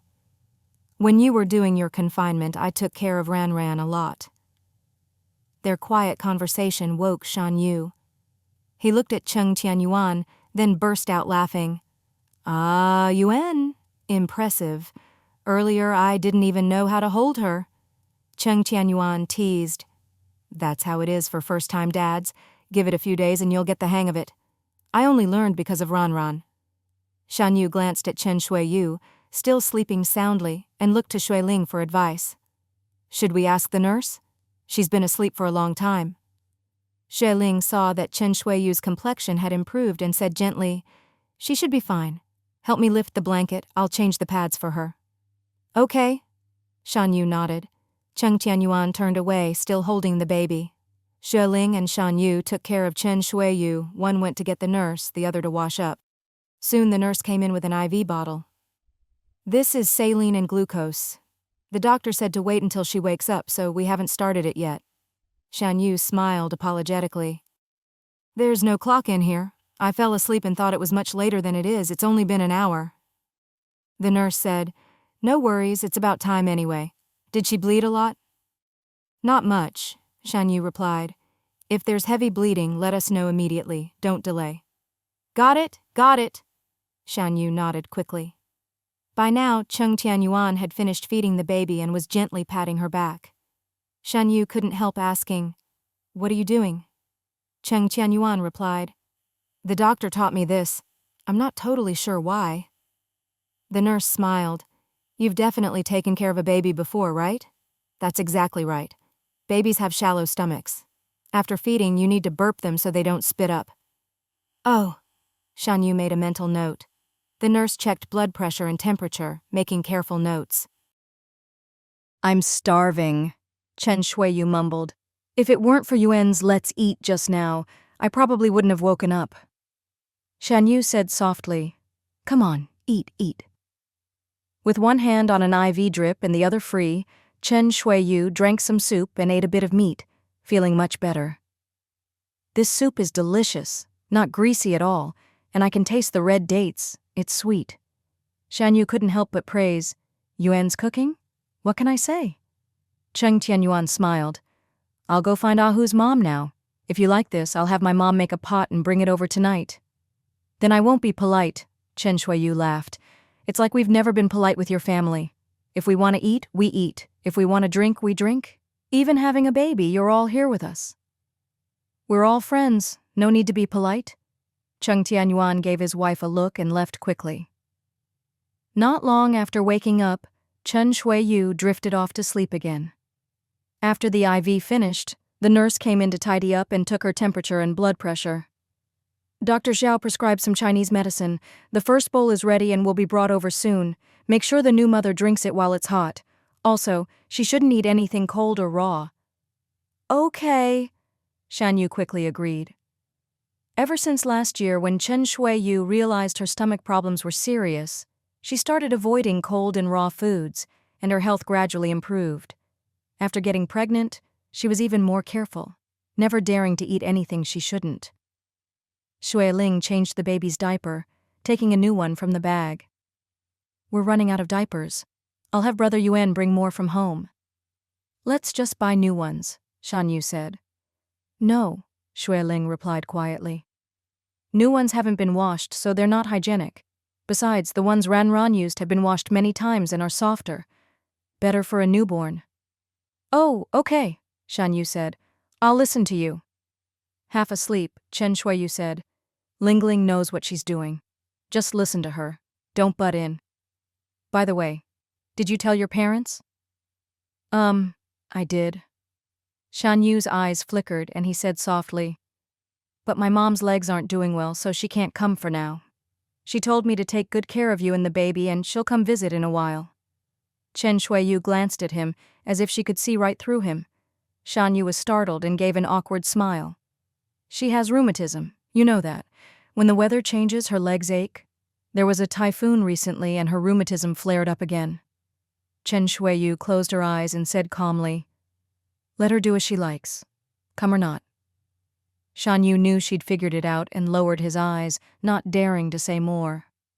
Xue Ling chimed in, "Your mother-in-law's legs haven't recovered, so we're planning to ask Ahu's mom to help with your postpartum care. You know her, so you're familiar. She's efficient and good with kids." Shan Yu added, "I plan to pay Ahu's mom well to help take care of you and the baby." "That's good," Chen Shuiyu said a little sourly. "It's only right to pay someone. I gave your mom plenty of money, but all she does is complain about me." After hearing this, Shan Yu knew his mother was in the wrong and couldn't defend her, so he silently lowered his head. His wife had finally given birth, but his mother was upset that it was a girl and refused to come, even unwilling to help with the postpartum care. He really couldn't find any words to defend her. Xue Ling didn't want to help either, and simply said, "You have money now, so anything money can solve isn't really a problem. After 10 months of pregnancy and all the hard work to bring this little baby into the world, having a child with the person you love is something to be happy about. Don't dwell on unhappy things now. Be happy that you're a mom and you're a dad." Both Shan Yu and Chen Shuiyu smiled. That's right. After years of trying, they'd finally conceived and safely delivered their baby. What could be more worth celebrating? Around noon, Cheng Tianyuan arrived with Ahu's mom. Ahu's mom greeted them cheerfully. "Yuan told me you've had a baby and need someone to help out for a month. I don't have much going on, so as long as you don't mind my work, I'd be happy to help." Shan Yu hurried over and took her hand. "We're so grateful you can come help us." Chen Shuiyu had a good impression of Ahu's mom and remembered her cooking was delicious. "Auntie, we'll be counting on you from now on." "It's no trouble at all." Ahu's mom stepped forward to take a look and said, "Xiao Chen, can you try sitting up a bit? Lean back more, tilt your body so the blood clots inside can drain faster." Chen Shuiyu didn't really understand and had no experience, so she quickly said, "I don't think I can sit up yet." Ahu's mom replied, "Ling Ling, go ask the nurse for an extra thin blanket to put behind her back. She just needs to lean back more, not sit all the way up." "Okay." Xue Ling hurried off. Ahu's mom explained, "After giving birth, there's some blood that needs to come out in the first few days. The weather is hot and stuffy, so you have to pay attention to hygiene. My sister-in-law had a lot of kids, and I helped her with all her postpartum care." Shan Yu could tell she was experienced and praised Cheng Tianyuan for recommending her. Cheng Tianyuan went out to get some meals and brought back a bowl of plain congee for Chen Shuiyu. Ahu's mom had already eaten in the development zone, so she took the baby's used diaper to wash. Xue Ling yawned as she ate. Shan Yu said, "Xiao Shui, now that Ahu's mom is here to help, you didn't sleep at all last night. You should go home and get some rest." "Yeah," Cheng Tianyuan agreed. "Give the car keys to Brother Yue so he can use the car if needed. I'll drive you home to rest first." Xue Ling had never stayed up all night before, and after one sleepless night, she was truly exhausted. "All right, I'll go home and sleep for a bit and come back in the evening." Shan Yu nodded and smiled. "Bring some congee and vegetables for my wife when you come." Ahu's mom and I can just buy takeout. Okay, Xue Ling said. We'll be in touch. After eating, Cheng Tianyuan and Xue Ling left. After her break, Dr. Xiao came by for rounds at noon. She checked Chen Shuiyu and said, "Everything's fine. Drink another bowl of medicine this afternoon, and you can be discharged tomorrow morning." Ahu's mom couldn't help but ask, "Doctor, can we be discharged this evening? It's hard to eat or do anything here in the hospital." Dr. Xiao thought for a moment and replied, "That's fine. The mother's condition is stable and the baby is healthy. Do whatever is most convenient for you." Shan Yu was overjoyed but still a little worried. "Doctor, are you sure it's okay?" "It's fine," Dr. Xiao said. "Mothers who deliver naturally are usually discharged the next day. You gave birth last night and I'm on duty this evening, so I'll handle your discharge. Take the Chinese medicine home and drink 2 bowls a day. If anything comes up, bring her in right away." "Thank you so much," Shan Yu said gratefully. A while later, Chen Shuiyu was a bit uneasy. "When Ling had Ran, I heard she stayed in the hospital for several days. Why don't I need to stay?" Ahu's mom, holding the baby and feeding her, looked up and said, "She had more people at home to help. You don't have as many. Lots of people give birth at home. No medicine, no IV drips, nothing. If the doctor says you're fine, then you're fine. At home, you can eat hot, nutritious food whenever you want. It's much more convenient than here." "That's true," Chen Shuiyu said. "Now I suddenly want some chicken soup." Shan Yu smiled wryly. "Hold on a bit, I'll make some for you tonight when we get home." Ahu's mom was very experienced with babies. After feeding the baby, she held her for a while until she fell asleep, then gently put her in the cradle. "This little girl is strong and chubby. She's definitely a lucky one." In every parent's eyes, their own child is always the best. Hearing others praise their child always makes parents happy. Chen Shuiyu said proudly, "You know, when I was pregnant with her, I ate apples and vegetables every day. Ling said fruit and dairy are best for a baby's skin, so I ate them every day." "Oh, I'll remember that. When my Ahu gets married and his wife is pregnant, I'll have her eat fruit and milk too," Ahu's mom said with a laugh. Shan Yu really liked Ahu's mom, thinking she and Ahu were so alike, both optimistic and cheerful. That afternoon, Ahu's mom told Shan Yu to rest while she took care of Chen Shuiyu and the baby by herself. Shan Yu slept for over 2 hours. When he woke up, he felt refreshed and saw that Ahu's mom had everything in order. The baby was sleeping soundly, and his wife was resting peacefully. He was even more satisfied. In the evening, Cheng Tianyuan and Xue Ling returned. Xue Ling brought chicken soup, congee, and a small plate of vegetables. Ahu's mom served the food to Chen Shuiyu, then told everyone to help pack up, while Shan Yu went to handle the discharge paperwork. After Chen Shuiyu finished eating, everyone else tidied up. Xue Ling carried the baby, while Ahu's mom and Shan Yu helped Chen Shuiyu downstairs. Soon they were in the jeep heading back to Wangjiangyuan. Ahu's mom went home to pack some clothes and quickly came back. Xue Ling brought up some rice, braised beef, and vegetables for her and Shan Yu to eat. "Let's just make do for today. Tomorrow, Brother Yue can go to the market and buy whatever you want to eat." Chen Shuiyu, lying in bed, couldn't help but call out, Ling, I smell the braised beef. Give me a piece." Everyone laughed. Ahu's mom said, "If she wants to eat, let her eat. The more she eats, the more milk she'll have." Shan Yu cut the beef into small pieces and quickly brought it to his wife. After eating, Ahu's mom saw the baby was still sleeping, and Chen Shuiyu was fine, so she quickly cleaned the living room and bedroom. "There's no bed here for me. After I take care of the baby and the mother, I'll go home to sleep. I'll be back around 5 in the morning." Shan Yu hesitated, frowning. "Auntie, what if the baby cries at night? I don't know how to feed her yet." Chen Shuiyu waved her hand. "No way. Auntie, you have to stay the night, or you can sleep next to me and let Shan Yu sleep on the sofa." Xue Ling said quietly, "Brother Yue doesn't have experience. Auntie, you really need to stay and help tonight." "I'll sleep on the sofa then," Ahu's mom said. "No," Xue Ling frowned. "You're still in good health, but sleeping on the sofa will make you sore all over. They still need your help, so you have to take care of yourself." Cheng Tianyuan suggested. Ahu's mom, how about I bring a small bed down from upstairs, put a bamboo mat and mosquito net on it, and you can stay in the little room for a while. How does that sound? Of course, that's fine, Ahu's mom said cheerfully. I can sleep anywhere. That's perfect. Let's do that. After a flurry of activity, everyone finally settled down. After helping out, Xue Ling and Cheng Tianyuan went back upstairs. It was already past 9. Liu Ying was sleeping next door with little Ran. She said gently, "Don't keep carrying her back and forth. Let her sleep here tonight. You two have had a long day. Get some rest." Cheng Tianyuan agreed, and he and Xue Ling went to bed early. Over the next few days, Xue Ling and Liu Ying would go downstairs from time to time to help out. With capable Ahu's mom there, Shan Yu's family finally got through the toughest early days. Chen Shuiyu was now able to move around freely, learning to hold the baby for feedings and to change her clothes and diapers. Ahu's mom took care of cleaning, looked after the baby, and handled all the meals and snacks for Chen Shuiyu. Shan Yu, on the other hand, found himself with more free time, happily spending his days with his wife and child.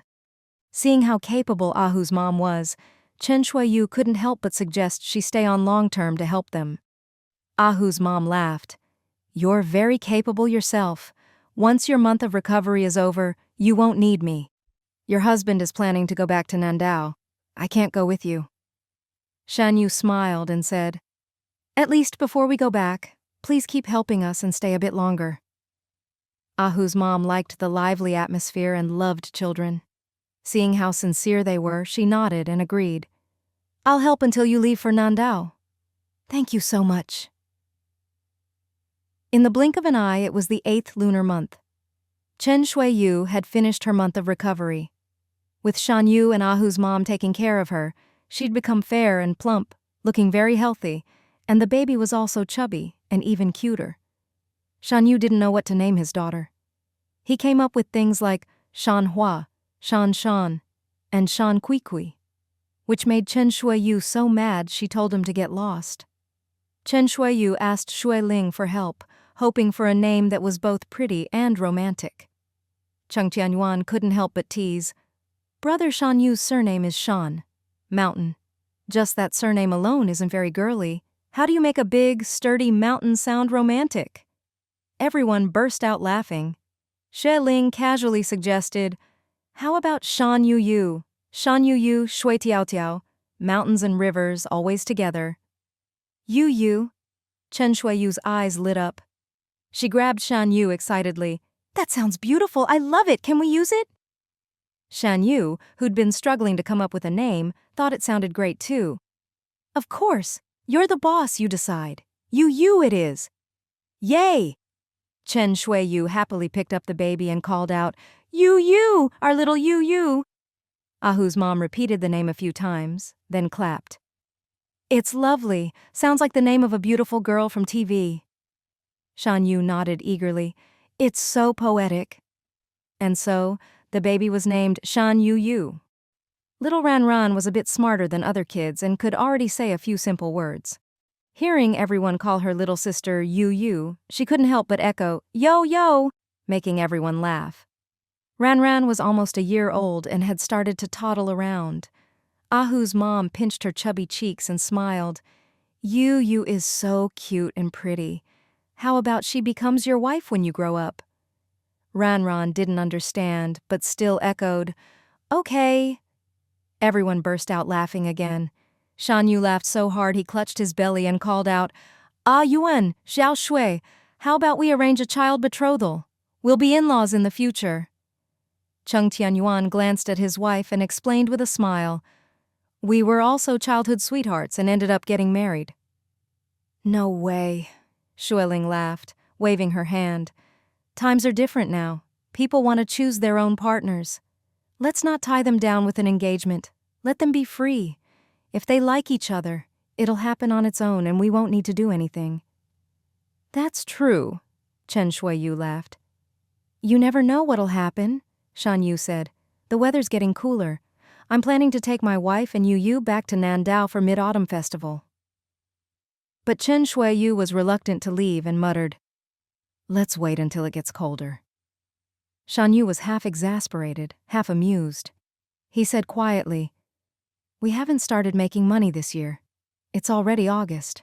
We can't just sit around doing nothing." Xiao Xue opened a sweater factory this year, and a few days ago she and boss Liao invested in the second phase of Jiangyuan. She can stay home and count her money, but we're not as capable as she is. "Nonsense," Xue Ling laughed. "I've been running around with boss Liao. We just broke ground a couple of days ago.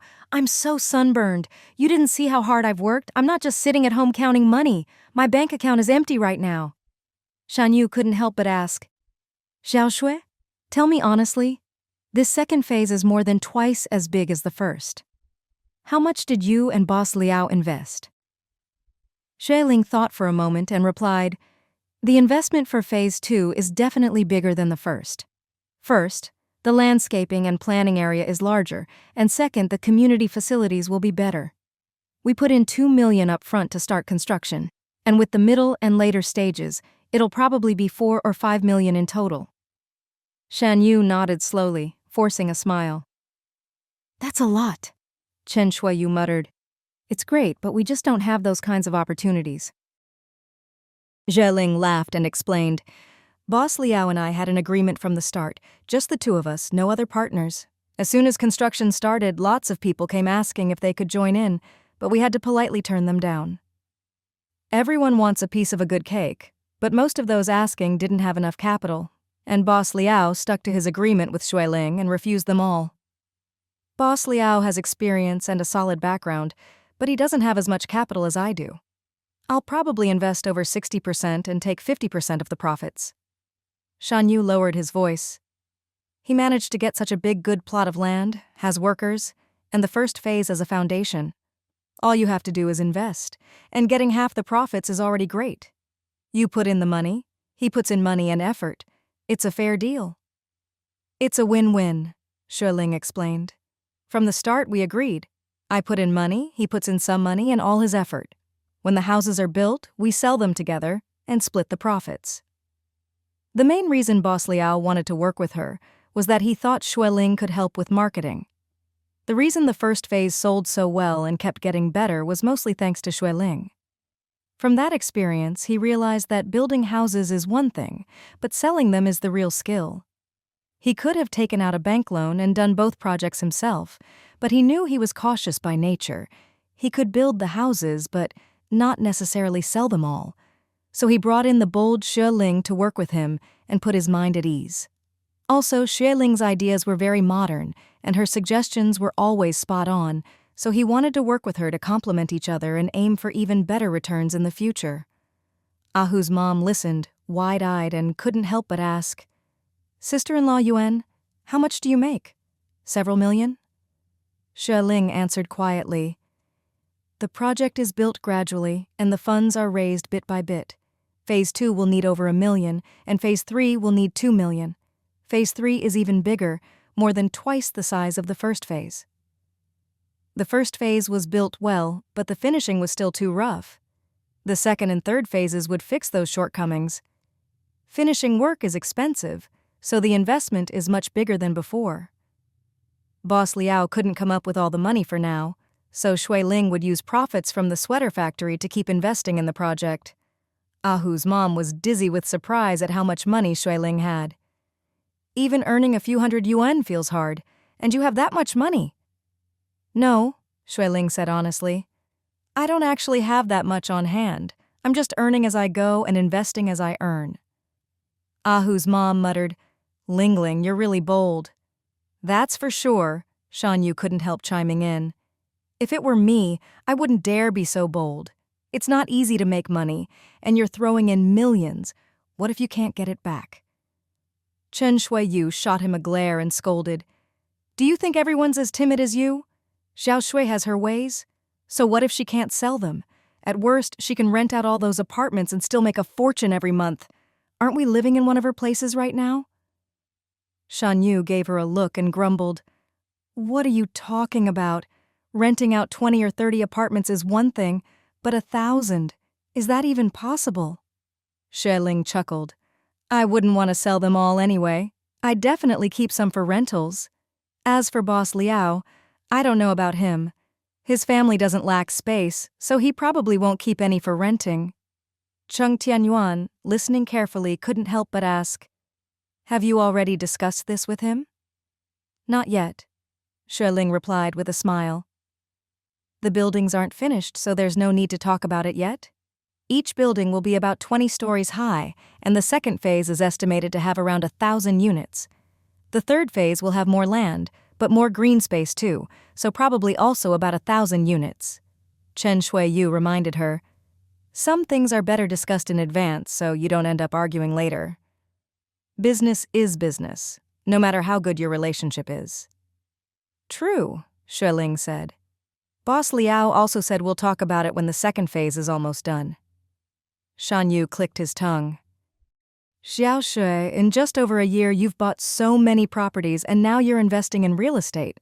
Impressive." "You're not bad either," Xue Ling replied. "I'm investing in industry, but you're in sales. It's a different game, but your risk is lower than mine." They were familiar with the market differences between the mainland and Nandao, and by taking advantage of those price gaps, they'd always made steady profits. Even if they sometimes had to sell goods at a discount, they still made money. "But you make more," Shan Yu laughed. "We just make money on the price difference and only make big money if we sell a lot. If we sell less, it doesn't even cover shipping." Xue Ling explained, "Every business has its pros and cons. You've already saved up a bit, so if you want to invest in industry, you're in a good position." "It's all right," Chen Shuiyu said quietly. "We've thought about it and decided to start a paper factory." Xue Ling nodded approvingly. "That's great. I've already looked into it for you. The main challenge is finding the right machines. The rest isn't a big problem. Shan Yu said he'll look into it. Find a site, source materials, buy equipment, hire skilled workers, all that." "It's a bit tough," Shan Yu admitted. "It's a whole new field, starting from scratch. I'm a bit hesitant. I'm not sure if we should really do it." He'd always played it safe, only buying goods when he was sure there was a profit to be made. If it didn't look profitable, he wouldn't touch it. Now, suddenly jumping into industry and on such a big scale made him nervous. "No matter how hard it is, people still manage to do it," Chen Shuiyu said, a little exasperated. "Why can others do it but not you? Why are you so timid? If you don't try, how will you know? We have to give it a shot." Shan Yu muttered, "Try, but what if it doesn't work? The money will be gone. I've calculated, even a conservative estimate means investing over $1 million. Chen Shuiyu fell silent. Xue Ling and Cheng Tianyuan exchanged a glance, then spoke up. "If you have the capital, then go for it. Every business has risks. The key is to overcome difficulties and minimize risk. In any industry, some people make money and some lose. It all depends on the person." Chen Shuiyu quickly agreed. "Exactly. Let's give it our best. If we lose, we lose. If it doesn't work out, we can always go back to sales. What are you afraid of?" Hearing this, Shan Yu quickly regained his confidence. "You're right. At worst, we just go back to selling goods. There are plenty of trees on Nandao and everyone needs paper. The paper business should be doable." Cheng Tianyuan noticed it was getting dark outside and took Xue Ling's hand. "We have to go to the provincial capital tomorrow. Let's get some rest." "Oh, are you taking Afang to school?" Ahu's mom asked with a smile. "Yes," Xue Ling explained. "My sister-in-law got into the Hydropower Institute in the provincial capital. Freshmen report a couple of weeks later than usual, and she's about to start." Last month, the results came out, and Cheng Tianfang did very well, right at the cutoff for the Hydropower Institute. About half a month ago, the acceptance letter arrived at the Rongcheng Education Bureau. The whole family was overjoyed.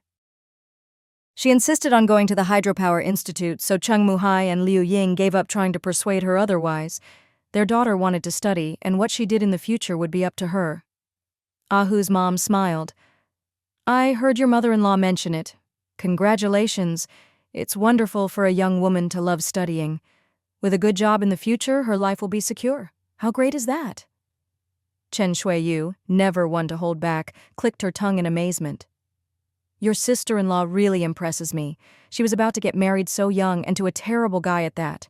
Her life could have been ruined, but you all managed to help her turn things around. Now she's going to college. Amazing." Xue Ling laughed softly. She changed herself.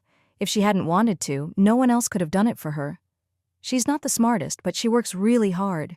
She got into such a good school because she's good at science and math. Cheng Tianyuan rarely praised his sister, but he added, since last year, she's studied at home every day, even at night, and never shirked housework. A prodigal who turns back is worth more than gold. She may be a girl, but the same principle applies. Exactly, Ahu's mom said, eyes crinkling. She's only 18. Her life is just beginning. It's a good thing she turned herself around and chose a new path. Shan Yu thought for a moment and said, Honey, put a red envelope together for Afang to congratulate her on getting into a good school. No need, Cheng Tianyuan said politely. We don't have that custom here. But we do, Shan Yu said with a laugh. Where we're from, we always give a red envelope for good news. You're leaving early tomorrow, so we probably won't see you. We'll send it up tonight. We're always bothering you. If you refuse a little red envelope, that's just not right. Exactly, Chen Shuiyu chimed in. Besides, I'm giving it to Afang, not you. Why are you objecting? Xue Ling laughed. I don't object. I respect your tradition. Just make it a big red envelope.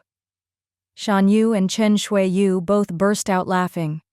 When Cheng Tianyuan and Xue Ling got home, they saw that the lights were still on next door. Little Ran was sitting on a bamboo mat playing with toys, while Liu Ying was packing a bag of clothes, chattering as she worked. You'll be gone for several months, and the weather's getting cooler by the day. You need to bring more clothes. Cheng Tianfang was busy packing and answered obediently. Xue Ling walked in and smiled. Mom, don't worry about packing too much. It's only a 2-hour drive, and I go to the provincial capital all the time. I can always bring more clothes for Fang when I go. She went to the provincial capital every 10 or 20 days, sometimes to pick up goods, sometimes to settle accounts with Ahu.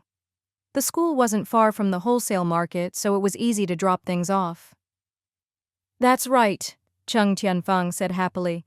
How could I forget about my sister-in-law? Mom, I'll just take some lighter clothes and autumn wear. When my sister-in-law goes to the provincial capital, she can bring me more for winter.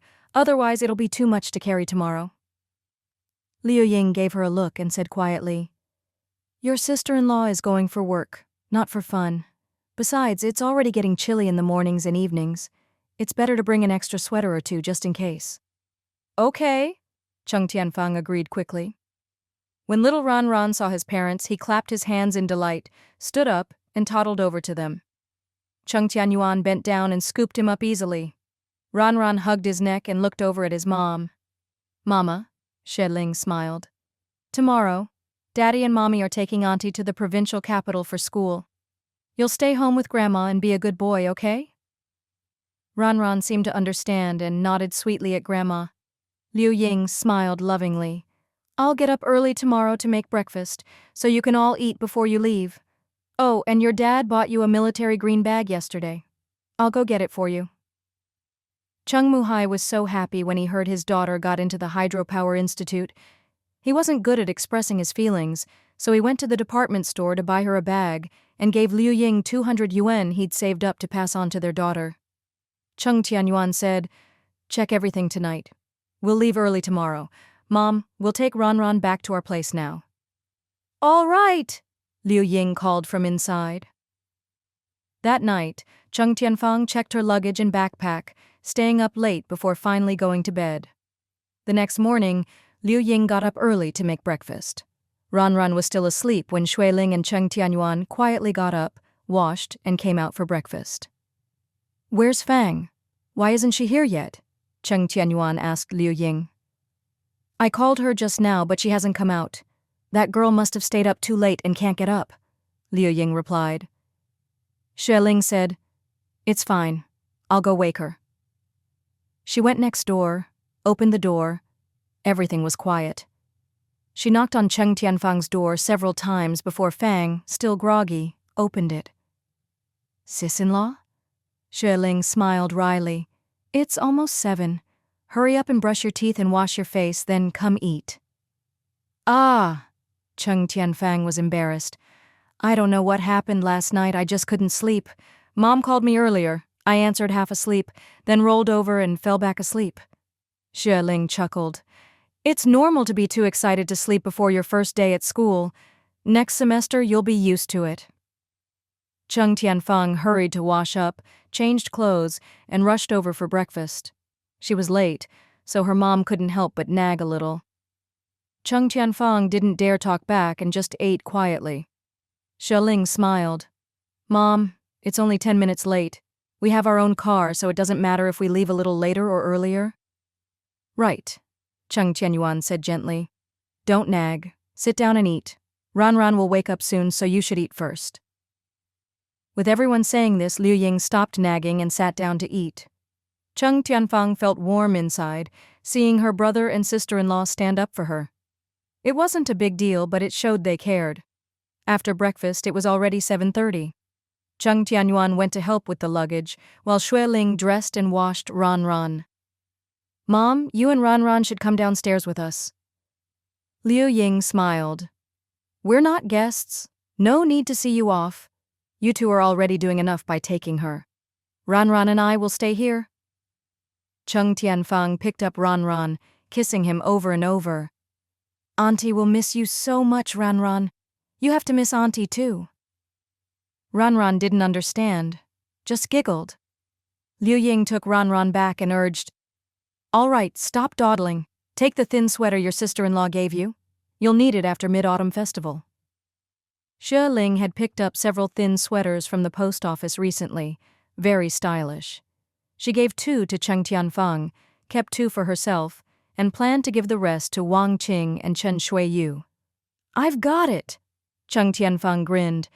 You've told me 5 times already. Liu Ying gave her a look. As long as you have it. Now go. The family closed the door and took the elevator down. Downstairs they saw Cheng Muhai squatting by the 2 jeeps, quietly smoking. Dad, Cheng Tianyuan called. Cheng Muhai looked up, stood, and stubbed out his cigarette, his face expressionless. Got everything packed? All set. My brother and sister-in-law are taking me and they'll come back after I'm settled, Cheng Tianyuan replied quickly. Liu Ying, holding her grandson, smiled. Good thing we have our own car and can make a round trip in a day. Ling knows the way and can drive right up to the school gate. When Cheng Muhai saw Ran, his face softened with a loving smile as he picked up the little one. Good. When you get to school, listen to your teachers, study hard, take care of yourself, don't slack off, and don't break the rules. Got it, Dad? Cheng Tianyuan nodded quickly. Xue Ling smiled. Don't worry, Dad. She knows what to do. Cheng Muhai said gently. Ling, thank you both. Take her now. Okay. Xue Ling waved to her son, smiling. Mom and Dad are taking Auntie to school. You and Grandpa and Grandma wait for us at home. Ran tried to wave just like his mom. Everyone laughed. Cheng Tianyuan started the car and slowly drove off. Xue Ling noticed Cheng Tianyuan looking back, her eyes red, almost in tears. She couldn't help but comfort her. It's always hard at first, but you'll get used to it. Cheng Tianyuan suddenly choked up and whispered, Sis-in-law, when you left the capital to marry here, it must have been even harder, right? You were so far from home. Xue Ling patted her shoulder and smiled. It was tough at first, but once you settle into a new family, it gets easier. Kids grow up and have their own lives and families. Luckily, travel is easy now. If you want to come home, you can see everyone in a few hours. That's true. Cheng Tianyuan wiped her tears and smiled. If I want to come back, I can see Mom, Dad, and you all in just a few hours. If you miss home, just call. There's a public phone at school. You just pay and you can call home. Really? That's great. Cheng Tianyuan's sadness vanished and she started asking excitedly about her new school. They set out early in the morning, and with little traffic on the road, the drive was smooth. When they arrived at the Hydropower Institute, it was just 10:30. It was the time for new student registration, and there were many students at the gate welcoming newcomers. Cheng Tianyuan handed over her admission letter, and 2 girls in their teens came over to help her fill out the registration forms, pay her tuition, and then led her to the dormitory with her luggage. Xue Ling and Cheng Tianyuan helped carry her things. Walking along the wide campus paths, they saw students coming and going, full of energy, and couldn't help but smile themselves. Cheng Tianyuan lowered his voice. Was it like this when you started high school? Xue Ling shook her head and smiled. No, my high school and middle school were the same school. University was more like this. Kids where I'm from start school early, so I was younger than everyone else, actually the youngest in my class. Oh, Cheng Tianyuan smiled and asked, was it far from home? Was it hard to get used to? Whether it was or not, it's all in the past now. Xue Ling smiled. Looking back, it feels like it was ages ago. In the blink of an eye, she was now a wife and mother. Life felt so different. The student guides were very friendly, pointing things out as they walked. That's the teaching building. There are 2 of them. Over there is the cafeteria, just 3 floors, and we buy meal tickets for all our meals there.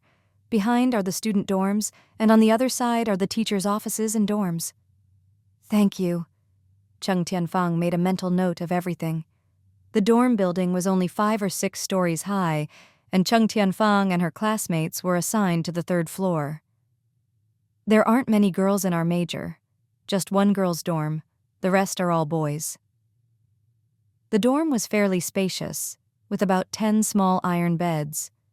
Not far from the door, 1 bed had a sign with Cheng Tianfang on it. All the first-year girls live here. Cheng Tianfang saw the beds were new and the wooden boards clean and couldn't help but smile. Looks like someone already cleaned up. A classmate explained warmly, some girls moved in yesterday and organized a cleaning. Cheng Tianyuan and Xue Ling helped her set up her things, bamboo mat, bedding, and quilt. Xue Ling had even brought a small mosquito net and helped her hang it up. After all the settling in, it was already noon. Cheng Tianyuan said, that's it for now. We'll take you out for lunch, and then you can get settled on your own. Okay. Cheng Tianfang couldn't help but say, brother, sister-in-law, let's eat at the cafeteria together. Xue Ling smiled. We're not students here, so buying meal tickets would be a hassle. There's a noodle shop at the gate. Let's just have a bowl of noodles there. Cheng Tianyuan agreed. It's a bit hot and we're all thirsty. Some noodle soup sounds good.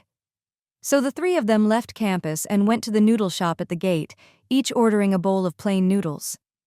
Cheng Tianfang was excited, eating and exclaiming, the school is so pretty and there are so many students. Xue Ling took out 10 large bills and slipped them into her pocket. This is from your sister-in-law for extra food. Don't be too frugal. Eat and drink what you need, don't skimp on nutrition. Studying is hard, so buy more meat for yourself. Cheng Tianfang tried to refuse. I worked at my brother's shop over the summer and he paid me well. I have enough for rent and spending money really. This is for you to eat better, Cheng Tianyuan said gently. She's giving it to you, so just take it. It's her way of caring. Cheng Tianfang had to accept, whispering, thank you, sister-in-law. After lunch, Xue Ling and Cheng Tianyuan reminded her to study hard, then turned to leave. Cheng Tianfang stood at the school gate, waving again and again until their car disappeared from view. Only then did she turn back, eyes red, holding back tears as she walked into the campus. Cheng Tianyuan and Xue Ling went to see Ahu. The wholesale market was busiest in the morning, packed with people. By afternoon, the crowds thinned out. At the entrance of the Dazhong clothing store, a crowd had gathered early.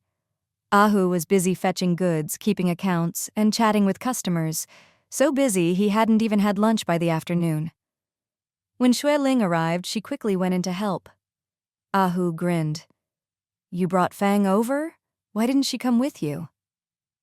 Cheng Tianyuan replied, We already took her to school. It's busy here and she wouldn't be able to help, so we didn't bring her. She might come see you on weekends if she has time.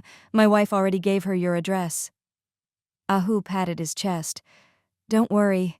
If she comes on the weekend, I'll take her to buy the prettiest, cheapest clothes and show her the best local food. Oh, Xue Ling teased. You're a real provincial city guy now. Ahu laughed. Sister-in-law, I've been here over half a year. I know this city inside out. When there's no stock, I go out exploring. It's just bigger than Rongcheng, with more people and cars, but not that different. No, that's the difference, Xue Ling said. Hu and Cheng Tianyuan both laughed. Soon the customers finished shopping and left, and the shop quieted down. Hu explained, "You do as much business as you can in the morning and early afternoon. After 3, there are hardly any customers." Xue Ling checked the inventory. "There's not much left." Hu said, "It's autumn now. Fall clothes sell better. Sister-in-law, you should place an order soon." "No need," Xue Ling said. "I'm not ordering fall clothes for now. You haven't been home in ages. Once these are sold, go home for Mid-Autumn Festival and spend a few days with your mom." Hu laughed. "All right. I'll sell off the rest in a couple of days and discount whatever's left." Xue Ling said, "I'll be going to the capital after mid-autumn. By the way, I've ordered 100,000 thin sweaters, very stylish. They'll be ready 5 or 6 days after mid-autumn and should arrive here around the 20th of the lunar month, coming by air." "Really?"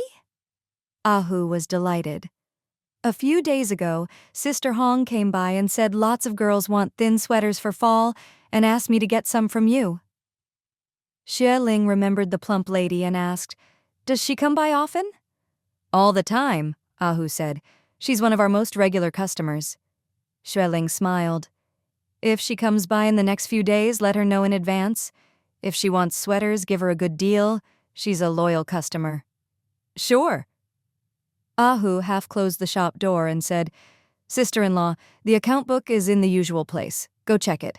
I'll get the payments from the back." Xue Ling nodded and carefully checked the accounts.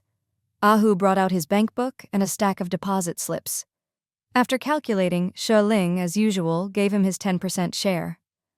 "I'll go to the bank and transfer it for you in a bit." Hu grinned. "Thanks, sister-in-law." "You earned it. No need to thank me." Xue Ling asked, "When are you buying a car?" Hu thought for a moment, then said happily, "In the next few days. I'll drive it home for mid-autumn and make my mom happy." 5 days later, Hu drove a little Santana sedan back to Rongcheng. 2 days earlier, Shan Yu and Chen Shuiyu had taken their daughter and headed south by boat.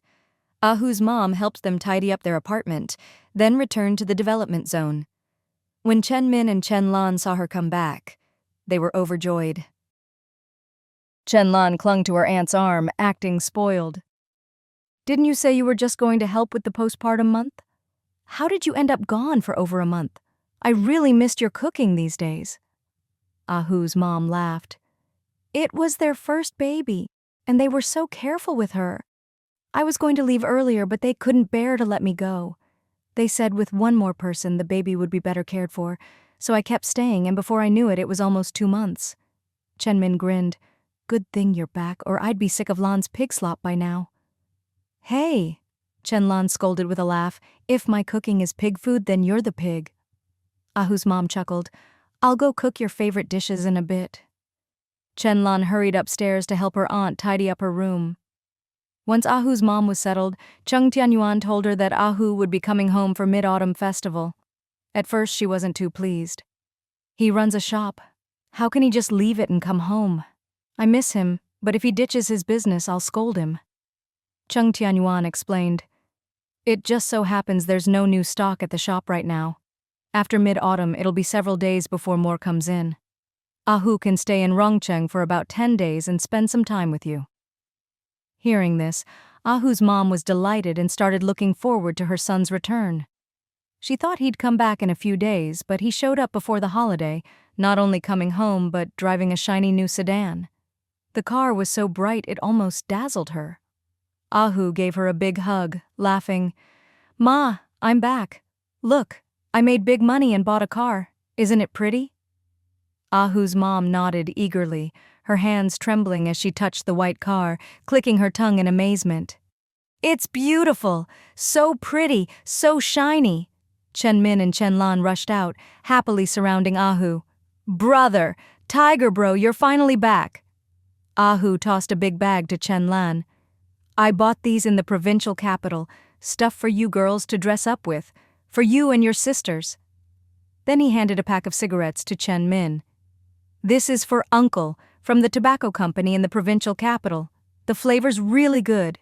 Chen Lan and Chen Min thanked him, grinning as they took their gifts. "Bro, is this your new car? Why not buy a big truck? I thought you'd get a truck." "No need," Ahu explained. "I don't do long hauls anymore, so what's the point? If I need to move goods, I still have my three-wheeler. These little sedans are really popular in the provincial capital now. Lots of people are buying them. You used to have to order months in advance, but recently a batch of 10 or so came in and sold out fast. Mine was the last one. I was so lucky." "This must have cost a fortune," Ahu's mom scolded. "How much did you spend? Didn't I tell you? If you have 100, spend 50 and save the rest for emergencies?" Ahu didn't dare answer, lowering his head. "Well, I can always earn more later." Even though it was the smallest, cheapest model, it still cost over 100,000 yuan. If he hadn't made good money this past half year and borrowed 20,000 from Xue Ling, he wouldn't have dared buy it. It was just too expensive. Ahu's mom glared at him. "How much did it cost?" "Auntie, it's a good thing he could buy a car." Chen Min jumped in, catching Ahu's "help me" look. "He doesn't need to buy a house and life's comfortable. Buying a car is just right." Chen Lan added, "It's so pretty. Prettier than the cars those big bosses drive on TV." Ahu's mom still wasn't happy, muttering that he'd wasted money. Ahu quickly pulled out a thick wad of cash and handed it over. "Ma, this is for your living expenses. Don't scrimp. If there's any left, save it. I'll take you shopping for whatever you want." Ahu's mom took it, patted it, and weighed it in her hand. "I don't need money. I eat and drink well here, sleep soundly, and have people to chat with. I even got a few hundred from helping Shan Yu's family. They insisted on giving it to me as a thank you. I only took 100, but they wouldn't let me refuse the rest. I've got plenty of money now." Ahu grinned. "That's great. Your son has money, you have money, we all have money." Everyone burst out laughing. Xue Ling looked at Ahu's new car, clicking her tongue in admiration and giving him a thumbs up. "Impressive. So bold. You just went and bought a car worth over 100,000 yuan. Wow." Cheng Tianyuan was stunned, looking at Ahu in disbelief. "This car, is that expensive?" Ahu gave a wry smile. 120,000. It hurts, but I love it. I love it so much I could sleep in it and wake up smiling." He'd made just about that much in the past 8 months, and only managed to buy the car after borrowing 20,000 from Xue Ling. Xue Ling nodded, smiling. "You can't put a price on what you love. Having your own goals is a good thing. Now that you're broke, you'll be even more motivated to make money." Ahu whispered, "I told my mom it was only 20 or 30,000 like your Jeep. Please don't tell her the truth or she'll kill me." He hadn't dared buy such an expensive car at first. He'd planned to get a Jeep like theirs. But he just loved this model so much that he finally took the plunge. It was a bit impulsive, but he was truly happy. Cheng Tianyuan and Xue Ling exchanged a look and both laughed. "All right, as long as you bribe us, we won't say a word to your mom." Ahu laughed. "Come on, let me take you two for a spin and I'll treat you to dinner and drinks." "Wait," Xue Ling said. "Dinner's fine, but no drinking. You can't drink before driving, it's dangerous." Cheng Tianyuan shook his head. "There's already food at home. It's almost evening. Mom's probably finished cooking. Let's eat at my place today, and you can treat us tomorrow." "Oh, I've been craving Mom's braised pork," Ahu said, swallowing hard. "The food in the provincial capital is good, but nothing beats Mom's braised pork. Is there any tonight?" "There's pork belly," Cheng Tianyuan replied. "Perfect," Ahu said cheerfully. "Let's go. I haven't seen little Ran in ages. I've missed him," Xue Ling added. "He's almost a year old now, already walking and saying a few words. He can even greet people." "Wow, that's amazing," Ahu said. "I'll have to get him to call me uncle." "No problem." This year's Mid-Autumn Festival was especially lively. Both shopping malls closed early in the afternoon, and everyone went home to celebrate. Xue Ling no longer worked at the newspaper, so she didn't get any mooncakes from there. Instead, Liu Xing specially bought 2 boxes, one for Xue Ling, one for Tongzi. From Wangting, Xue Ling learned that Liu Xing was now actively cooperating with treatment, and the results were improving. Both of them felt hopeful and were very happy. Liu Xing had been scolded several times by Director Liu, who even personally took him to see the doctor and accompanied him back and forth. Before, Liu Xing had avoided seeking help, thinking his problem was unique and feeling ashamed, frustrated, and bottled up to the point of almost losing control. But after visiting an old Chinese medicine doctor, he realized he wasn't alone. Many men had similar issues, regardless of age or background. After consulting the doctor and talking with a couple of other patients, he gradually calmed down and learned to take things in stride. He told Wang Qing that he'd made a mountain out of a molehill and let it get to his nerves, which was really unnecessary. Although the results weren't dramatic, both of them were confident. Liu Xing's mindset improved. He became cheerful and sunny again, and his relationship with Wang Qing was as close as ever. After weathering this storm, they both grew, and their marriage became even stronger.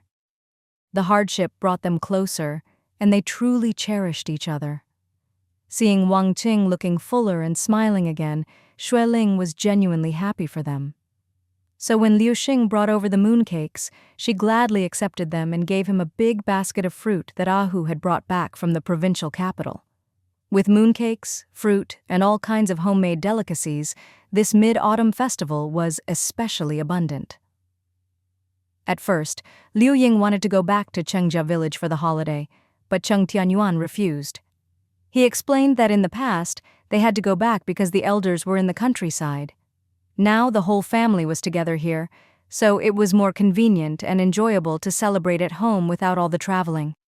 Xue Ling agreed. Whether it's New Year or a festival, the most important thing is for the whole family to be together. Cheng Muhai didn't insist either.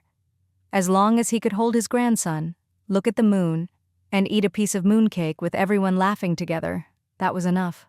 Little Ranran was overjoyed, running around on his short legs until after 10, before finally going to sleep. Cheng Muhai went back to the development zone, and everyone else tidied up and went to bed. Ranran no longer needed to wake up for milk at night, just a diaper change. He slept soundly in his own little wooden bed, right next to the big bed, with his own blanket. As the weather cooled, he was getting used to sleeping on his own. Xue Ling looked at the bright moon outside the window as she packed her suitcase. Cheng Tianyuan brought her a cup of warm water. Why not wait a few days? When Ahu goes to the provincial capital, he could take you. No need, Xue Ling smiled. Ahu hasn't been home for months. Let him spend more time with his mom. You just take me to the airport. She'd already booked a flight for the day after tomorrow, planning to spend about 10 days in the capital. The Sandling sweater factory had been running for several months, and she'd collected quite a bit of money. Although she trusted Zheng Sanyuan and her father, she couldn't always be absent. She needed to go back and check in. Besides, the second phase of Wang Jiangyuan was still in the foundation stage, so there wasn't much for her to do right now. Boss Liao had asked her to help with accounting and material records next month, and she'd agreed. Next month would be busy, so she wanted to take this chance to visit home. After this trip, she probably wouldn't be able to go again until the new year. Cheng Tianyuan couldn't go with her, so Ranran couldn't go either. All right, Cheng Tianyuan said gently. Spend some time with your parents. It's the change of season, so they might not be too busy. If the factory doesn't have orders, maybe you can bring them here for a while before work picks up again. Xue Ling nodded. Okay. She'd called home a couple of days ago, but no one answered. When she called the office, the secretary said her parents were both busy at the second and third branch factories. She planned to try again tomorrow and let them know she'd be flying to the capital the day after. Cheng Tianyuan smiled. Amin took his girlfriend to the movies, and I heard he invited her to his house for mooncakes and moongazing. They'll probably get engaged next month and marry by the end of the year. That's great, Xue Ling said. Congratulations to them. Amin's girlfriend worked at the fan factory. She wasn't from Rongcheng, but from a nearby rural county. She was pretty, though a bit short. They'd gotten to know each other over time. She lived in the dorms and often came to the shop, so everyone was familiar with her. Cheng Tianyuan said, Ahu said he wants to treat all our friends to dinner and drinks tomorrow or the day after, probably by the river in the development zone. Be careful not to catch cold at night, Xue Ling reminded him. The river breeze could be chilly, especially late at night. Cheng Tianyuan nodded. Who knows how late they'll drink? Everyone will probably sleep on the second or third floor in the development zone. He always remembered Xue Ling's warning. Never drink and drive. If you drink, don't drive. Ahu used to be careless, but after hearing about a friend who died in a drunk driving accident, he never took chances again. The next morning, while Ran was still asleep, Xue Ling quickly called home. No one answered. With 2 new branch factories this year, her parents were so busy they lived in the office and rarely went home. That's why no one answered the home phone during the holiday. Xue Ling thought for a moment and called the office at the first factory. After a while, her mother answered, sounding groggy. We didn't go home for the holiday. Your dad's still busy at the Lingyan branch. If he's working, I'd just be alone at home, so I'd rather stay at the factory where there are workers around. It's livelier. Most of the workers were from out of town, and with only 1 day off for mid-autumn, they couldn't go home, so everyone stayed in the dorms to celebrate together. Xue Ling couldn't help but ask, Isn't Xue Heng managing the branch? Isn't he still doing foreign trade? Mostly foreign trade. Her mother sighed. But it's been tough this year. There have been several problems. Just recently, we had another shipment returned for not meeting U.S. clothing standards. The materials weren't up to spec, and the goods were sent back. Xue Ling frowned. That must have been a big loss? All the profits we made weren't enough to cover it, her mother explained. Before, we could just send replacements or extra paperwork, but this time it was serious. Not only did they return the goods, but we also had to pay compensation under trade law. It's terrible. All the money we made is gone, and it's still not enough. Xue Ling couldn't help but worry. So what's Dad planning to do? Her mother explained. He's at a loss too, not sure what to do. Ah Heng is still full of confidence, always talking about seizing the initiative and insisting on pushing through no matter what. Mom, don't blame Ah Heng, Xue Ling said. The foreign trade market is huge, but the timing just isn't right yet, so it's been bumpy. If we wait until others have paved the way and then follow, we'll be left behind. It's actually good that Ah Heng has that determination and drive. Her mother sighed. I'm not blaming him. I just think he's a bit too stubborn. And he still lacks experience. He always imagines things will go perfectly. Xue Ling said, I'm going to the capital tomorrow. Once I'm there, we can talk things through. Come as soon as you can, her mother sighed deeply. I'm exhausted lately. All the factories are rushing orders. Customers are constantly pushing for faster delivery. Everyone wants their goods early, and I'm so busy I can barely think straight. Your dad's helping at the Lingyan branch, so I'm the only one managing the main factory.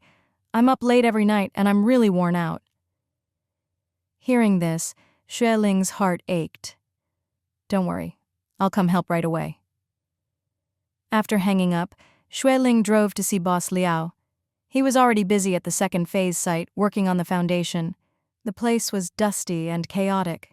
When he saw Xue Ling's car, he hurried over. Xiao Xue, our finance chief is finally here. I was just about to ask you about approving a payment for some equipment. Xue Ling said, If it can improve efficiency and save labor, we should buy it. Boss Liao nodded. It's a concrete mixer.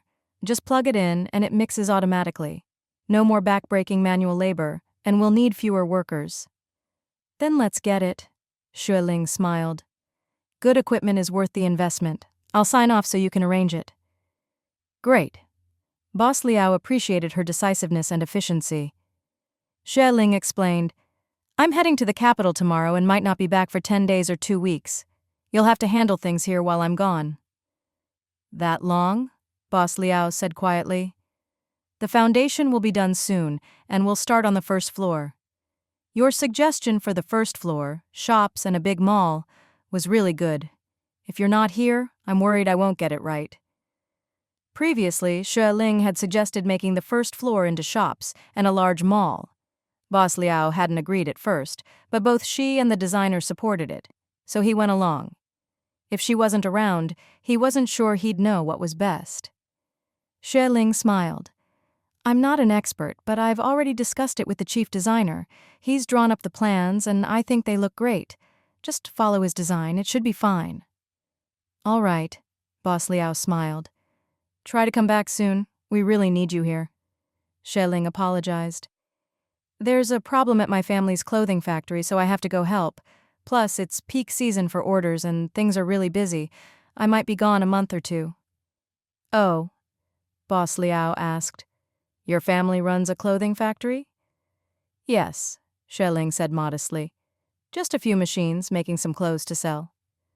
Boss Liao, a shrewd judge of people, knew she was being modest. Anyone who could invest millions at a time was no ordinary business person. All right, just come back as soon as you're done. As the saying goes, while your parents are alive, don't travel far. You're their only daughter. They need your help. Xue Ling thanked him for his understanding, checked the accounts, tallied yesterday's expenses, and handed everything over to Boss Liao. Then she drove home. After lunch, she played with her son for a while and took him for a nap. Liu Ying couldn't help but ask, Ling Ling, what are you taking to the capital? I could make some pastries for you to bring to your parents. No need, Xue Ling said. Most things can't go on the plane anyway. It'd just go to waste. Liu Ying looked disappointed and sighed. Your parents are so busy. Visit them whenever you can. I understand how they feel. When Fang ran off before, I was so upset and missed her terribly. Now she's just gone to school, and even though I know it's a good thing, I still feel sad. She had a son and a daughter. Her son was always nearby, and her daughter was only a couple of hours away by car. Still, she couldn't help feeling this way, so she could imagine how hard it was for Xue Ling's parents, who had only one daughter, married far away, and could only visit once a year for a few days. By comparison, she was much luckier. Xue Ling smiled warmly. Thank you, Mom. This time I'm going back not just to check on the sweater factory, but to help my parents. They're just too busy. If I get the chance, I'd like to bring them here for a while. That would be wonderful, Liu Ying said happily. I miss them. There's plenty of room here. Bring them if you can. In the evening, Cheng Tianyuan came home. Xue Ling was downstairs with her son, watching ants, when she saw him get out of the car looking a bit off. She raised her eyebrows. What's wrong? Little Ranran saw his dad and ran over happily. Papa! Cheng Tianyuan smiled, picked him up, tossed him in the air, and set him down. Go play! Ranran giggled, took a blade of grass from Xue Ling, and squatted down to play with the ants again. Xue Ling took Cheng Tianyuan's hand and asked quietly, What's going on? Cheng Tianyuan sighed. Ahu came to see me earlier and I gave him a scolding. Huh? Xue Ling was surprised. What happened? Tell me. Cheng Tianyuan said seriously. That Mo Lily came back and went to find Ahu, saying she wants to get back together.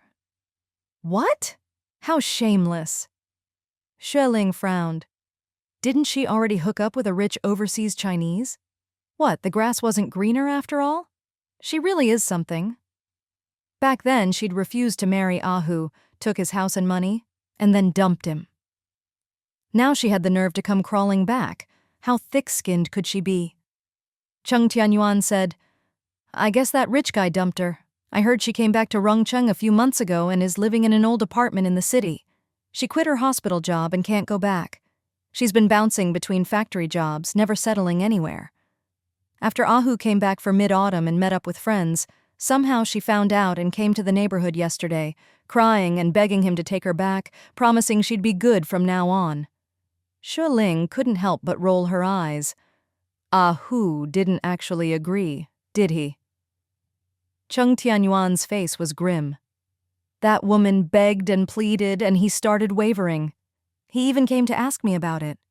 I really let him have it. I told him, if you've been burned once, you can't let it happen again. He must be out of his mind to think she's really changed. Ahu was straightforward and warm-hearted, never one for scheming, so he always saw people simply, especially when it came to relationships. He'd been hurt before, and as a rough, big-hearted guy, he instinctively wanted to protect and care for others. So when that woman started crying and acting pitiful, He clearly softened. Xue Ling thought for a moment and said quietly, "That woman's whole family are tricksters. She's probably not sorry at all. Anyone with a shred of shame wouldn't come crawling back to Ahu." "Exactly," Cheng Tianyuan said darkly. "She just thinks Ahu is soft-hearted and easy to fool." Seeing he was still angry, Xue Ling squeezed his hand. All right. Ahu probably just got soft for a moment. You keep an eye on him and don't let him go down the wrong path again. He should know better after what happened." "I don't think he does." Cheng Tianyuan was still furious. "If he wasn't wavering, why would he come to me about it? If he'd just kicked her out, there'd be nothing to talk about." Xue Ling frowned, starting to worry. That woman probably saw Ahu had made money and bought a car worth over 100,000 yuan, and now she regretted leaving him and wanted to get back together. Sigh. "Yuanga, it's already evening. Maybe Lu Xiaoyu, Boss Lu, is home by now. Go find him. He's a local and once secretly looked into Mo Lily's family. Tell him what's going on and have him help talk some sense into Ahu." "Right!" Cheng Tianyuan suddenly remembered and hurried off. "I'll be right back." Everyone lived in the same neighborhood, so it wasn't hard to find him. When Cheng Tianyuan got there, Liu Xiaoyu had just gotten off work, still in his dirty work clothes. Hearing what happened, he rushed straight to Ahu's place without even changing. At dinner, Cheng Tianyuan came home. Xue Ling asked quietly, "How did it go?" Cheng Tianyuan said, "Liu Xiaoyu dragged Ahu off in a hurry. I didn't bother with Ahu and just came home for dinner. Liu Xiaoyu will know what to do. Let's wait and see. We should get to bed early tonight. Tomorrow I'll take you to the provincial capital for your flight, then come back and check on Ahu." Hearing that, Xue Ling felt relieved. "Sounds like Boss Lu has some evidence to show Ahu. Don't worry, Ahu knows right from wrong." But Cheng Tianyuan was still annoyed. "He went and bought such an expensive car, even borrowed money from you, and now he's showing off. Of course he's going to attract attention. And maybe trouble." Xue Ling gave a wry smile. "I didn't expect him to buy such an expensive car either. He really does love cars, though, and just got carried away. He's always been frugal and hardworking. Don't be too hard on him." Cheng Tianyuan, still in a bad mood, realized she was right. "I'll talk to Lu Xiaoyu later." The family gathered for dinner. Afterward, Xue Ling bathed Ranran, while Liu Ying and Cheng Tianyuan cleaned up. When Ranran fell asleep after his bath, Xue Ling suggested, "Mom, it's still early. Why not go for a walk and chat with Dad in the development zone?" Though mid-autumn had passed, the days were still hot, with only the mornings and evenings feeling cool. Liu Ying agreed. "I'll go. I haven't chatted with Ahu's mom in days either. I'll go find her." That night, Xue Ling read while Cheng Tianyuan went to find Boss Lu. He came back a while later. "His wife said he's not home yet. She told me to come back later if it's important." Xue Ling checked the clock. It was already 10 p.m. "Forget it. It's too late to bother them." Cheng Tianyuan nodded. "Their kid has school tomorrow, so I won't go over and risk waking him." After their showers, they went to bed early. The next morning, Cheng Tianyuan got up early and made meat buns and rice porridge. Liu Ying came in yawning. "Is all the luggage packed? I'll handle breakfast. You go help Ling Ling." "She packed yesterday. Mom, did you sleep well?" "I slept fine, just went to bed late," Liu Ying said. "I was chatting with Ahu's mom and lost track of time." "Take a nap with Ranran at noon to catch up," Cheng Tianyuan suggested. "Okay," Liu Ying grinned. "By the way, does Ahu have a girlfriend now? His mom said he asked if she'd be okay with him bringing home a familiar daughter-in-law." Cheng Tianyuan's face darkened. "Eat first. Ranran's not up yet, and you'll be busy when he is." Liu Ying urged, "Go call Ling Ling for breakfast. Leave early so you don't miss the flight." Xue Ling came out, already dressed and carrying a big bag. "Mom, let's eat. Ranran woke up at 4 or 5. I gave him some formula. When he wakes up, give him some water and then porridge." "All right," Liu Ying said. Cheng Tianyuan smiled. "Ever since you came back from the south, you insist on making congee. It's good for kids, but I find it a bit too sticky."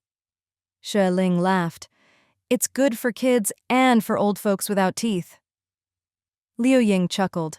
I like it too, but it's just rice and water. It doesn't keep you full. Next time I'll make some northern-style egg pancakes to go with it, Xue Ling said. Great idea, Liu Ying said happily. The three of them chatted and ate, finishing quickly. Cheng Tianyuan grabbed the luggage and headed out with Xue Ling.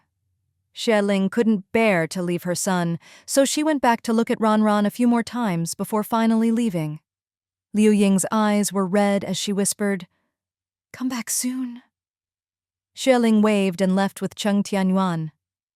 Downstairs, just as they were about to get in the car, Xue Ling gestured toward the gate. Cheng Tianyuan looked over. There was Liu Xiaoyu supporting Ahu, both of them staggering and unsteady. They rushed over and saw that neither was hurt, just both reeking of alcohol and clearly drunk. Ahu, bleary-eyed, grinned and waved. Hi, sis-in-law. Liu Xiaoyu, a bit more sober, said, You two go ahead. I'll get him home and cleaned up. Don't worry, it's all fine. Cheng Tianyuan understood and nodded. Thanks, I'm taking my wife to the airport. We'll check on Ahu this afternoon. No problem, Liu Xiaoyu said, helping Ahu into the elevator. Cheng Tianyuan took Xue Ling to the airport and only turned back to Rongcheng after she'd gone through security. He didn't drive fast, nor did he stop by the school to see his sister. He went straight home, the round trip taking over 5 hours, plus more than an hour waiting at the airport. By the time he got back to his neighborhood, it was already after 3 in the afternoon. The sun was bright, making his eyes squint. He went home first, washed his hands, hugged his son, drank some water, and then took his son to visit Ahu. Ahu's mom wasn't home. Ever since she'd finished helping Chen Shuiyu with her postpartum month, she'd gone back to the development zone, always busy and surrounded by people. She only came home with Ahu for the mid-autumn festival. Now that Ahu was home, his mom had him go to the development zone for meals, but she didn't move back herself. She figured her son was only home for 10 days or so, and with his personality, he wouldn't stay home all day. Besides, he wasn't a kid anymore and didn't need his mom to cook every meal, so she insisted on staying in the development zone. Cheng Tianyuan knocked for a long time before Ahu finally opened the door. He looked groggy, with a stubbly face and a frown, clearly just waking up from a hangover, and it was Cheng Tianyuan's knocking that woke him. Come in. Oh, Ran's here too, come on in, Cheng Tianyuan grumbled. You reek of booze. Don't stink up my kid? Ahu covered his mouth and smiled apologetically. You two sit in the living room. I'll go wash up. Cheng Tianyuan took his son to the living room, which was tidy, with a hot water kettle on the table. He quickly moved the kettle out of reach. It was Ran's first time visiting, and he was full of curiosity, bouncing around on his little legs, delighted. Ahu soon came out, face washed and clothes changed. Ran, come to Uncle. Uncle's got candy for you. The little guy wasn't shy at all. Hearing there was candy, he bounced over and jumped into Ahu's arms. Ahu laughed, lifting him high and swinging him around. Ran was used to being tossed around by his dad and laughed gleefully, cheering all the way. Ahu couldn't stop grinning. When he'd had enough, he sat Ran on his shoulders and took him to the kitchen for a piece of rock candy. Say, Uncle. You haven't called me Uncle yet. Ran licked his candy and mumbled, Uncle. Hey. Ahu was overjoyed, swaying around and playing with him as they returned to the living room. Ran laughed non-stop, clutching Ahu's hair for dear life, afraid of falling. Ahu yelped, If you pull my hair, I won't let you ride anymore. But Ran wouldn't let go, still tugging away. Cheng Tianyuan came over, gently freed Ahu's hair from Ran's grip, and set the boy down. Walk by yourself, play by yourself. Ahu cheerfully fetched a small ball, and Ran's eyes lit up as he hugged it and played. Ahu and Cheng Tianyuan sat down. Ahu poured a glass of water for himself and offered, Want some? Cheng Tianyuan replied, No, I just got back from the airport and had plenty at home. Ahu clicked his tongue. How long will sis-in-law be gone this time? She said it'll take a while. Her dad's factory is rushing orders, so she wants to help out. Then she won't be back soon. Ahu set down his cup and yawned. I was going to invite you and Amin for drinks tonight, but I overdid it with Lu Xiaoyu last night. Cheng Tianyuan said sternly, just don't drink too much. Amin and I don't even like beer. If you really want to treat us, wait until you come back for New Year. Ahu gave a sheepish smile. I was in a bad mood last night, ran into some old friends and overdid it. Liu probably can't work today either. My fault. He works all year. A day or two off won't hurt, Cheng Tianyuan said. The main thing is, you're fine. He doesn't need to worry about you. Ahu chuckled. I'm fine. Really, I'm fine now. Hearing that, Cheng Tianyuan was finally reassured. In that case, buy something for Liu Xiaoyu's family tonight to thank him for looking out for you. Right. Ahu nodded. He's got kids. I'll get some fruit and candy for them. It's good to have friends help, but you have to remember to return the favor. Cheng Tianyuan picked up the ball for his son. If you're free tonight, go have dinner in the development zone. You missed 2 meals there, your mom's probably worried. I will, Ahu said sheepishly. Another day gone? Time flies. Cheng Tianyuan nodded. Time never comes back. Some things once past can't be undone. A bad person's nature doesn't change. If you don't check things out, you'll get hurt again. Ahu lowered his eyes. She only came to me because she had nowhere else to go. Last night, Liu Xiaoyu really scolded me and took me to that old apartment building. Turns out the old overseas Chinese dumped her and she didn't get any money. Mo Changqian is still in jail. One of her sisters was just arrested for fraud. Their family's scared now, so they're finally behaving and working regular jobs. Cheng Tianyuan asked, Can you guarantee she'll settle down and live a good life with you? Can you? No, Ahu admitted. She's not used to hard work in a factory. She wants to marry rich. She's been on several blind dates, but the local guys heard she was married before and wouldn't accept her. She came to me because I have money now and I'm the one she married before, so I wouldn't mind her past. Cheng Tianyuan snorted. A woman like that, will she ever settle down with you? She'll just spend your money, cheat you, and when you're broke, she'll leave you heartbroken again. You'd have to be the world's biggest fool to believe her. Don't get burned twice. I was just confused yesterday, Ahu said apologetically. You know I can't stand women crying. As soon as she started, I lost my head. That's why I came to you. I was afraid I'd get swept up and fooled again. Cheng Tianyuan said, You never even got a marriage certificate, so you're not really husband and wife. This is a law-abiding society. Let the law handle it. If she tries to pester you as your ex-wife, just say you'll report her for marriage fraud and let her face the consequences. Ahu nodded quickly, as if making up his mind. Right, I've already been lenient. If she dares bother me again, I won't be polite. Cheng Tianyuan rolled his eyes. The problem is you're too soft-hearted. I bet if she cries again, you'll waver. If that happens, you might as well pack up and go back to the provincial capital right now. I won't, Ahu said with an awkward smile. Next time, I won't even say a word to her. If she dares pester me again, I'll just tell her straight out that I'll call the police. Cheng Tianyuan saw his son running off and quickly called him back. Little Ranran came back hugging his ball, mumbling, Daddy, home, home. Ahu grinned. Ranran wants to go home, huh? Your dad still wants to chat with Uncle. How about one more piece of rock candy? No, Cheng Tianyuan said, picking up his son. Kids can't have too much sugar or they'll lose their appetite. Ahu couldn't help but complain. It's just a tiny piece. You're so strict. He hardly ever comes to my place. What's the harm in a couple of candies? It's a matter of principle. No spoiling, Cheng Tianyuan said firmly. Ahu had no choice but to walk them to the elevator. He didn't linger at home. After they left, he grabbed his things, locked up, and headed downstairs.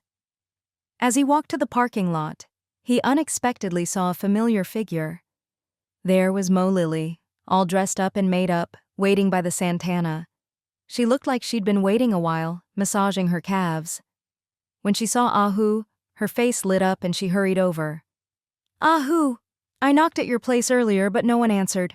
I saw your car here, so I waited. Ahu's face darkened. Don't come looking for me again. You're not welcome here. She knew him too well. If she couldn't find him at home, she'd just wait by his car. A woman as calculating as her was never right for him. He was too straightforward, no match for her games. Mo Lily grew anxious at his coldness. Ahu, can't you be less heartless? I told you yesterday I've regretted it for so long. After I came back to Rongcheng, I kept asking about you. When you came back, I was so happy. I really have changed. Please give me another chance. Don't you remember how happy we were together? I don't remember, Ahu said gruffly. Let the past stay in the past. All I remember is how ruthless you were and how disgusting your family was, cheating me out of my money and my house, then sending people to beat me up. What are your hearts made of anyway? Ahu, Mo Lily started crying, choking up. We were wrong. I know that now. I've wanted to contact you but didn't know where you were. I didn't dare go to your mom or ask your friends. I really want to get back together, really. Let's start over. I'll go get the marriage certificate with you. I won't lie to you again. I swear. Ahu's eyes reddened, his voice low. Do you remember how I begged you back then? I drove all over the city looking for you, for days and nights. Do you remember what you said to me? Remember those cruel words and never come looking for me again? No! Mo Lily lunged at him, but Ahu sidestepped and she fell to the ground, sobbing. Ahu, I was just confused back then. I really did care about you. I was blinded by money, that's why I said those things. I've regretted it ever since, regretted it so much. Ahu didn't look at her. I've said what I needed to say. Don't come again or I'll call the police. No! Mo Lily clung to his leg, crying, Ahu, I was wrong, I really was. How can you be so heartless? I know I was wrong. Can't you give me another chance? I really do like you. We were so happy together, you must remember. Ahu gave a sad smile. I don't remember any of that. All I remember is how you and your family humiliated me. The things you said in front of that old man in the city. I remember every word. Mo Lily's face went pale, at a loss for words. I regret it. Ahu, I realize now you really cared about me. Ahu laughed bitterly. That sincerity was trampled into the mud by you. It's long dead. No, Mo Lily sobbed, clinging to his leg. Don't say that. Please don't. We still have a chance. I really do like you, I mean it. No, Ahu said quietly. The Ahu you liked is gone. He's dead. I'm not the same person anymore, and we can't go back. I may not be a good catch, but I know better than to eat the grass I've already left behind. He tried to pull his leg free, but she held on tight. Why are you doing this? Back then I begged you to come back, to return to Rongcheng with me. I said we could start over and I'd let bygones be bygones. But you, remember what you said and stick to it. No, Mo Lily's makeup was ruined by her tears. I just didn't want you to pester me, so I said those things. I regretted it right after, I really did. Ahu, give me a chance, just one more chance, please. Ahu's eyes were red. If you'd known this, why did you do it in the first place? These months I've already let you go and moved on. You should too. To be honest, I bought this car with money I borrowed from my cousin-in-law Xue Ling. I'm still as poor as before. Other than a house, I have nothing. Mo Lily stared at the car in disbelief, stammering. Didn't you go to the provincial capital to make it big? She'd heard Ahu had gone to the city after New Year, opened a clothing shop, and supposedly made good money. Was he lying? Was he really still broke? I didn't make much. It's all gone, Ahu said honestly. He'd spent all his savings from the past 8 months on this car, even borrowing a bit from Xue Ling. Mo Lily's grip loosened a little. Ahu felt it and quickly pulled his leg free, retreating to his car. He got in, shut the door. Mo Lily heard the door slam and rushed over. Ahu, don't go. I still have things to say. Ahu rolled down the window a crack and called out, There's nothing more to say. I can't give you the rich life you want. I'm just a poor guy not worth your time. From now on, let's pretend we don't know each other. Mo Lily grabbed the side mirror, panicked. Don't! Get out! I can suffer with you, really? But I don't want that, Ahu said flatly. You're not right for me or my family. We're really done. Don't come looking for me again. I've decided to go back to the provincial capital. I don't want to see you anymore. With that, he slowly pressed the gas and drove away. Mo Lily couldn't hold on to the slippery mirror and fell to the ground. The car quickly disappeared from her sight, leaving her behind. Ahu went to the development zone to have dinner with his mother, then bought some things and headed to Liu Xiaoyu's house. Liu Xiaoyu happened to be home. When he saw Ahu arrive with a bag of stuff, he immediately grabbed him. I went to your place earlier and saw that Mo Lily was waiting at your door. I turned right around and took the elevator back down. Ahu's eyes widened in surprise. He hadn't expected her to actually wait at his door. I already told her very clearly not to come looking for me again. I even stressed that I never want to see her again. Like that means anything, Liu Xiaoyu said gruffly. That woman is up to no good. She's got all sorts of tricks up her sleeve to scam you again. Ahu gave an awkward smile and put the bag on the table. This is for your wife and kids. I'll go back and kick her out. Liu Xiaoyu grabbed his arm. No way! She's waiting at your door just to catch you. If you show up, she'll never let you go. Ahu frowned. So, what am I supposed to do? I can't just never go home. Stay here. Liu Xiaoyu patted the sofa. Sleep here tonight. Let's see who's more patient. Wear her out for a few days. Ahu quickly shook his head. You already stayed up drinking with me last night, and I made you miss work today. I can't keep bothering you. I'll just go to the development zone and stay at the canteen. Are we brothers or not? Liu Xiaoyu said, annoyed. I went to work this afternoon. I slept a few hours this morning. I'll just go to bed early tonight. Ahu sighed. I'm heading back to the provincial capital tomorrow anyway. I'll just stay at the canteen tonight. No way. Liu Xiaoyu held onto his arm, blowing out a puff of smoke. If that woman really wants to pester you, she'll chase you all the way to the provincial capital. Ahu frowned. She never showed up the whole time I was there. Idiot! Liu Xiaoyu scolded with a laugh. Now you're driving a Santana. There's only one in Rongcheng. You've made it. And if she's going to scam someone, of course she'll pick you. Ahu's face darkened and he rolled his eyes. It's my own fault for showing off. If I hadn't bought that car, I wouldn't have attracted this trouble. Liu Xiaoyu stubbed out his cigarette and squinted. If you want to solve this once and for all, you have to make her believe you really have no money. Ahu muttered. I borrowed over 10,000 from my cousin-in-law for that car. The rest was my own. I've only got a few hundred left for living expenses. You made a lot.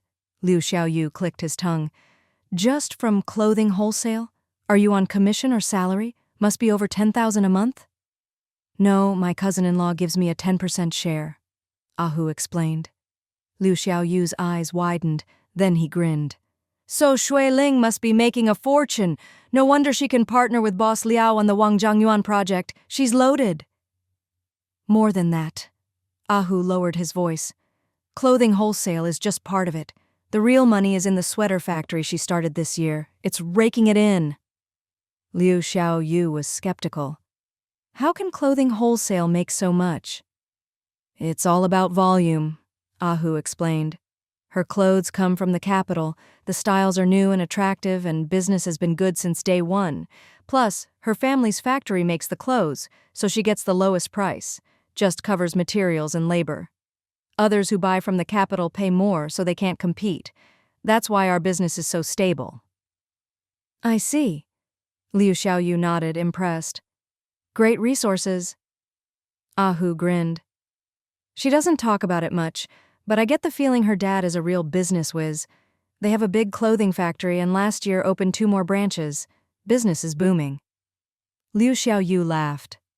Like father, like daughter. She's amazing. Came from Chengjia village, bought a bunch of properties, opened shops, started a clothing business. Now she's building and selling houses, and even expanded to the provincial capital. Impressive. Ahu nodded. And it's all happened in just a year or 2. They only got married the year before last. Liu Xiaoyu gave him a look and smiled. No need to be jealous, just keep your eyes open and you'll find a capable wife too. Ah Hu chuckled. I hope so. Liu Xiaoyu thought for a moment. Right now the main thing is to get rid of that woman, make her give up and stop pestering you. I already told her I'm broke, Ah Hu said, annoyed. Liu Xiaoyu's brows twitched. Here's what I think we should do. Late at night, Mo Lily was still standing at Ah Hu's door, leaning against the wall, dozing off, refusing to leave. Suddenly the elevator doors opened. Mo Lily snapped awake, eyes bright with hope. She'd thought it through. Ah Hu was actually a good catch. He had a house, a car, and a steady job. Even if he didn't make a fortune, he could provide a stable life. She'd wanted to latch on to the old overseas Chinese, but he turned out to be old, impotent, and unwilling to take her abroad. Just kept her in a rented apartment in the city. She wanted lifelong happiness, not just a little money. She'd tried everything: coaxing, tantrums, demanding he divorce his wife and take her abroad to live in a villa. She dreamed of inheriting his assets and rubber plantations in Southeast Asia after he died. But he refused, saying his wife was his lifelong partner and he couldn't divorce her. She pushed too hard, annoyed him, and in the end he threw 500 yuan at her and left for Southeast Asia. She'd lost out completely. Working odd jobs was miserable. Up early, sometimes late, eating plain food, being bossed around. It was no life. She figured, even without a villa, an apartment was fine. No luxury car, but a Santana was good enough. If she married Ah Hu, she wouldn't have to work, would have a house, a car, and spending money. So she waited at his door, planning to pester him into letting her in. Once inside, she'd have him wrapped around her finger again. She was still daydreaming when a group of fierce-looking men stormed out of the elevator, heading straight for her. She was so startled her legs went weak and she shrank back. The men pounded on Ah Hu's door, shouting, "Ah Hu, get out here! Pay your debts. You looking for trouble? If you don't pay up, we'll smash your car and your apartment tomorrow. Bastard! Stop hiding! Get out here!" Mo Lily's mind went blank, her face pale with fear. The leader glared at her.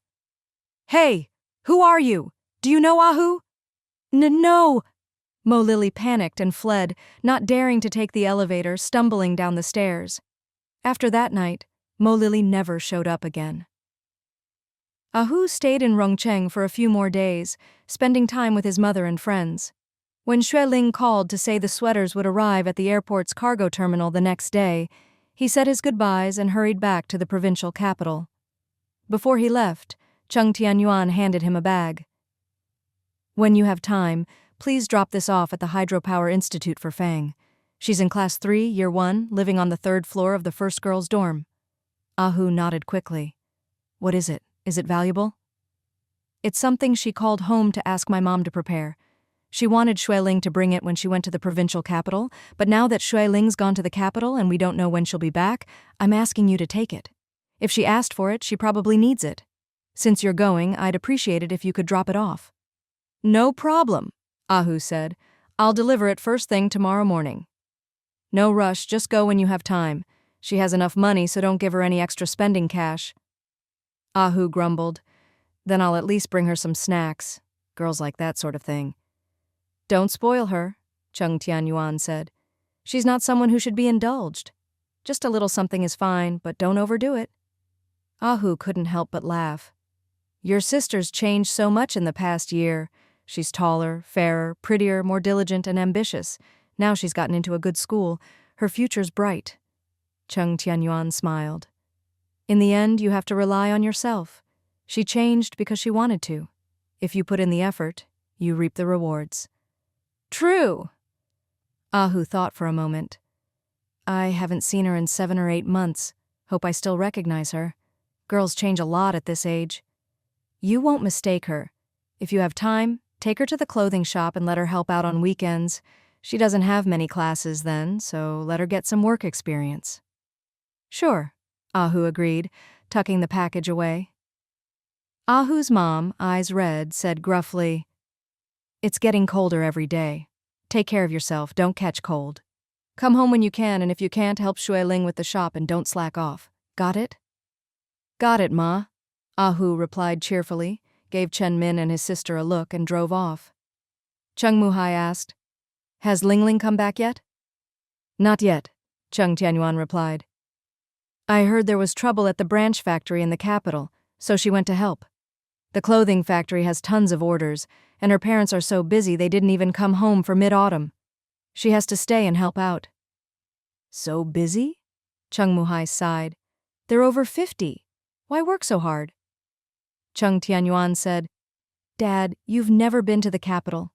If you get the chance, I'll take you and Mom to see the skyscrapers and the endless rows of cars. Life there isn't easy, especially if you want to live well." Cheng Muhai didn't quite get it. "Still, you have to know your limits. Old Xue is almost 60. They have enough to eat and spend. Why push so hard?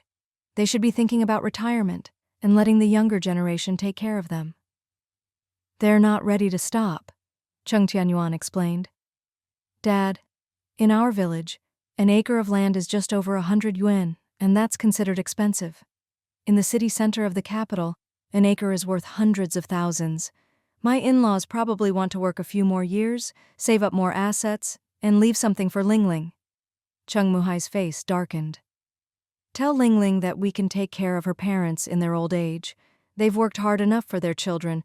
No need to wear themselves out. Every generation has its own blessings." Cheng Tianyuan smiled softly. "That's easy to say. I used to think that way. But now that I'm a father, holding my son, I just want to give him the best and leave him as much as I can." Cheng Muhai paused, then nodded. "Old Xue must have saved plenty by now. Enough for several lifetimes. No need to be greedy." Cheng Tianyuan nodded. "I've talked to my wife about it. She understands. Right now things are just too busy over there, so she's helping out." "That's right," Cheng Muhai said. "If you could get away, you should go help too." Cheng Tianyuan was thoughtful. These days he was busy every day picking up goods and keeping accounts, hardly able to get away. Once they had more capital and could stock up, he could go longer between supply runs and maybe take 10 days off at a time. In the end, it was just that his finances weren't strong enough yet. Just then, a man in work clothes came over and waved. "Boss Cheng! Boss Cheng!" Cheng Tianyuan snapped out of his thoughts and recognized one of his tenants. He smiled and nodded. "Hello?" The man pulled out a handwritten contract and apologized. "The factory delayed our pay last month, so I was late with rent. We just got paid, so here's the rent for the last 2 months." Cheng Tianyuan looked at the contract, made a note, and updated the date. The man left 100 yuan and left, smiling. His wife had rented out all their properties last year, but she never handled the rent herself. She left it all to him as family backup funds. With the 20,000 she'd left in the account last year, they now had over 50,000 saved up. If cash flow ever got tight, he could use this money for a while and pay it back later. With what he'd earned this year, he figured he wouldn't have to worry about this next year. In the future, whenever his wife needed to travel, he could go with her and help out. "Ah, Yuan," Chen Min came over grinning.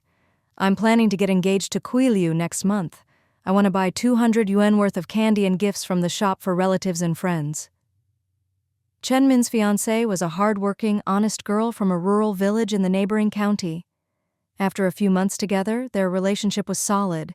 Chen Min was getting older, and his family was urging him, so they decided to get engaged next month and have the wedding at the end of the year. "No problem," Cheng Tianyuan said. "Want the money now?" "No need," Chen Min replied. "Just letting you know. I hope you can help me pick out the candy and go with me to Liu's place." "Of course," Cheng Tianyuan agreed. "Just let me know in advance." Chen Min grinned. "I told her we'll keep the engagement simple and have a big celebration for the wedding. I'm the only son, so we'll definitely have a proper banquet. Can't skip that." "Right," Cheng Tianyuan reminded him. "Talk it over with your uncle first, and ask Ahu's mom for help with the wedding customs. She knows all about it."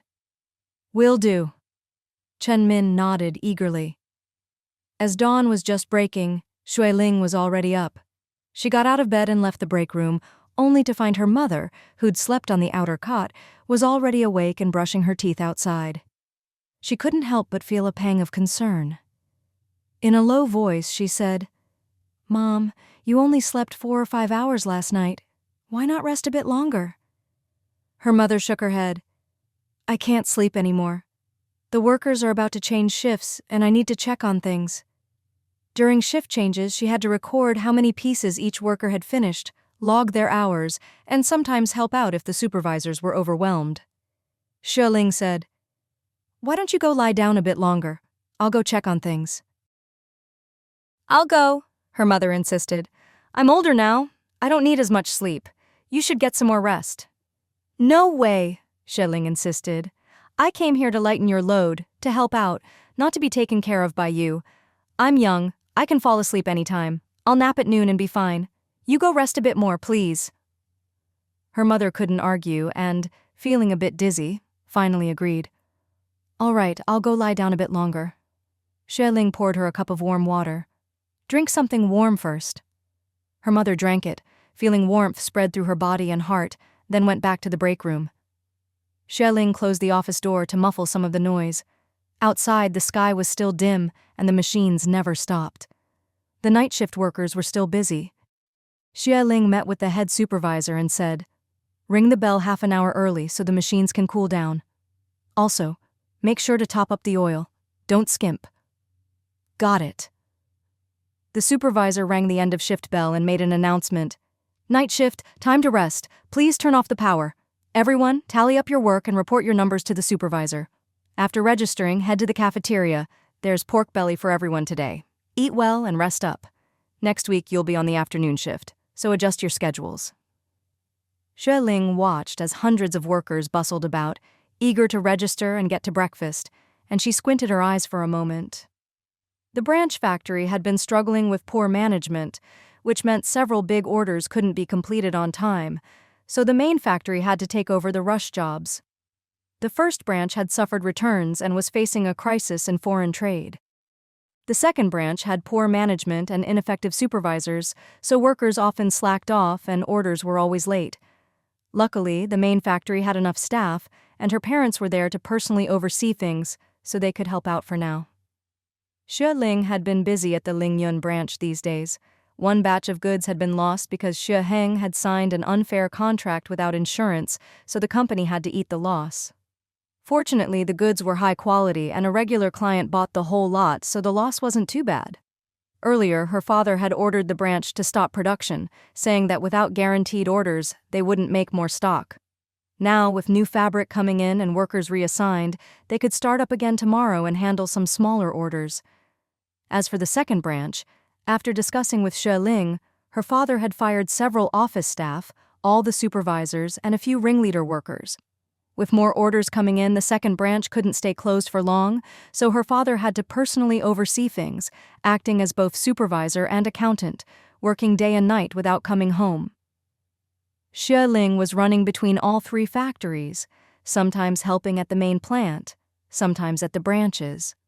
Luckily, the Lingyun branch had all its fabric ready and could start up tomorrow. For the next couple of days, she'd help her father at the second branch, but seeing how unwell her mother looked, she insisted her mom rest a bit longer and go help her dad later.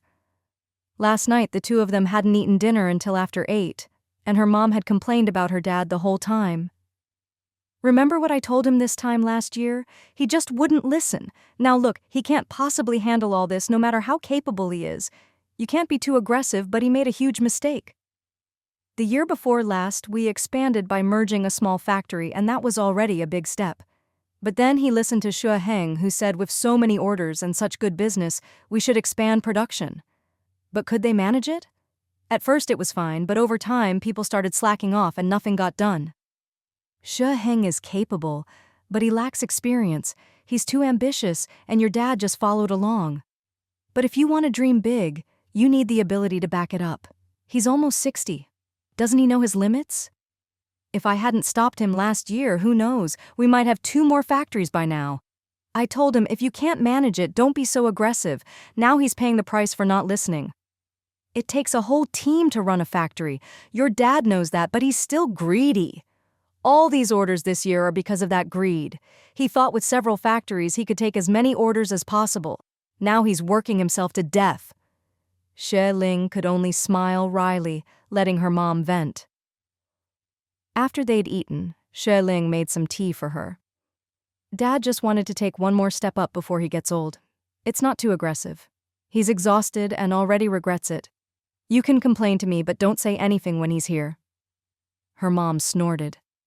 I'm tired of scolding him. If things don't work out, I'll just shut down the third branch. The couple could only manage the main factory and maybe the Lingyun branch. Adding another would be too much during peak season. Xue Ling thought for a moment. With all 3 factories running, it'll be another month before things ease up. We can't shut down the third branch. If we do, it'll be even harder to hire workers later.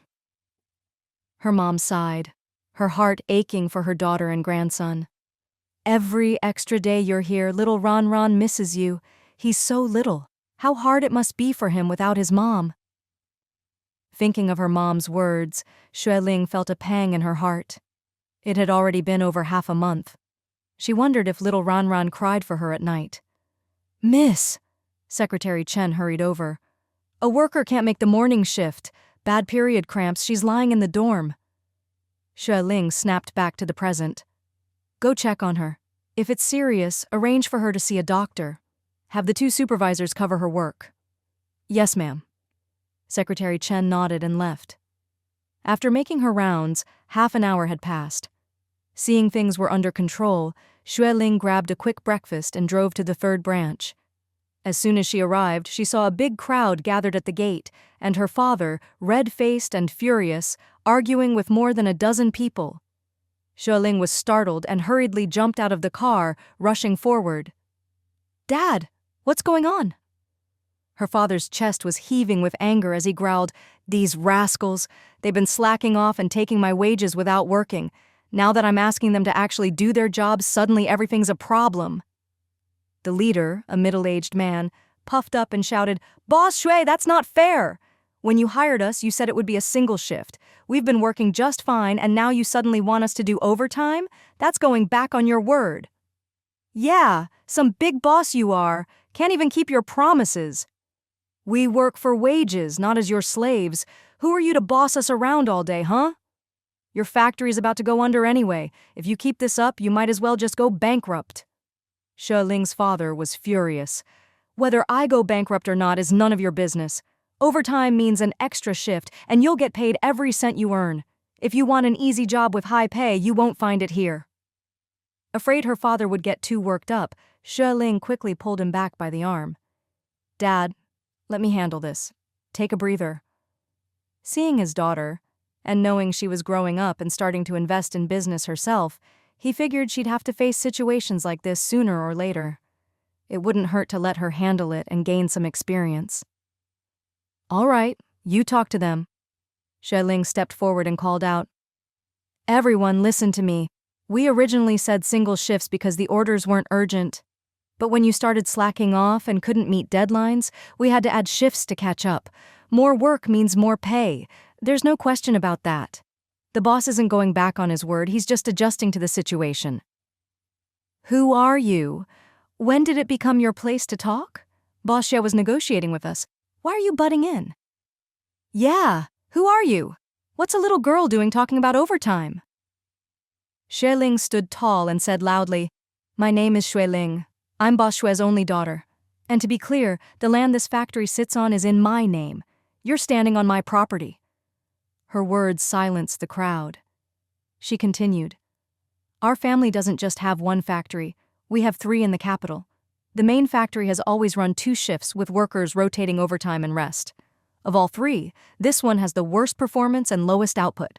The best worker here made only 115 yuan a month in the first half of the year. At the main factory, the top worker made 350 yuan a month. 350? Really?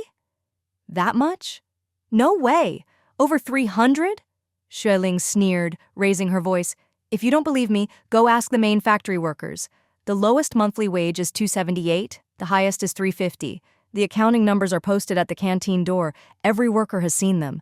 Why do you think some people make over 300 a month while you're stuck at 100 or less? Why?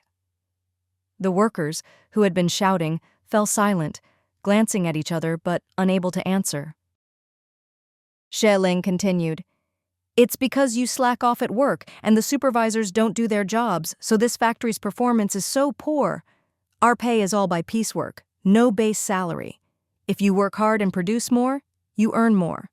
If you can't finish orders, there won't be any more orders, and the factory will shut down. Then you'll lose your jobs. If you work overtime and finish the orders, the factory keeps running and your wages go up. Isn't overtime exhausting? Working morning and night? You think we're made of iron? Yeah, if we can't make money on one shift, you want us to do two. What's the point of being rich if you're worked to death? Big bosses are all heartless, just want money. You're treating us like slaves. We're workers, not slaves. You can't order us around. There are plenty of factories in the capital. If we leave, we can find work elsewhere. Don't threaten us. We're not scared." Easy for you to say. Why don't you try working overtime? You're just a pampered young lady. What do you know about overtime? Xue Ling smiled and replied, "Let's just talk about the last 3 days. At the main factory, shifts change at 6, but my mom and I are up at 5. At 5:30 we help the workers rest, then half an hour later get the next shift started. The workers can rotate, but my mom and I can't. We sleep less than 5 hours a night, nap in the office when we can, then get right back to work. You work about 9 hours a day on 2 shifts, I work 20. Can you compare with me?" The crowd was silent. Xue Ling raised her voice. "Don't think making money is easy. Since the new year, my parents haven't been home once. They eat and sleep at the factory, even during Dragon Boat and Mid-Autumn festivals. When it was single shifts, you complained about not making enough. Now you have a chance to earn more. But if you don't take it, where will the money come from? Want to make more, but not work more? How is that possible? Everyone knows the principle of more work, more pay. They were just looking for trouble." She took a deep breath and said, "Let's be clear today. If you want to earn more, follow the factory's arrangements. If you want high pay without working, or can't handle the overtime, pack up and leave now. You never even signed a contract, just a verbal agreement. You work, we pay. You're free to work here or elsewhere. Leave whenever you want. How are you slaves? In the old days, slaves could be beaten or killed at will.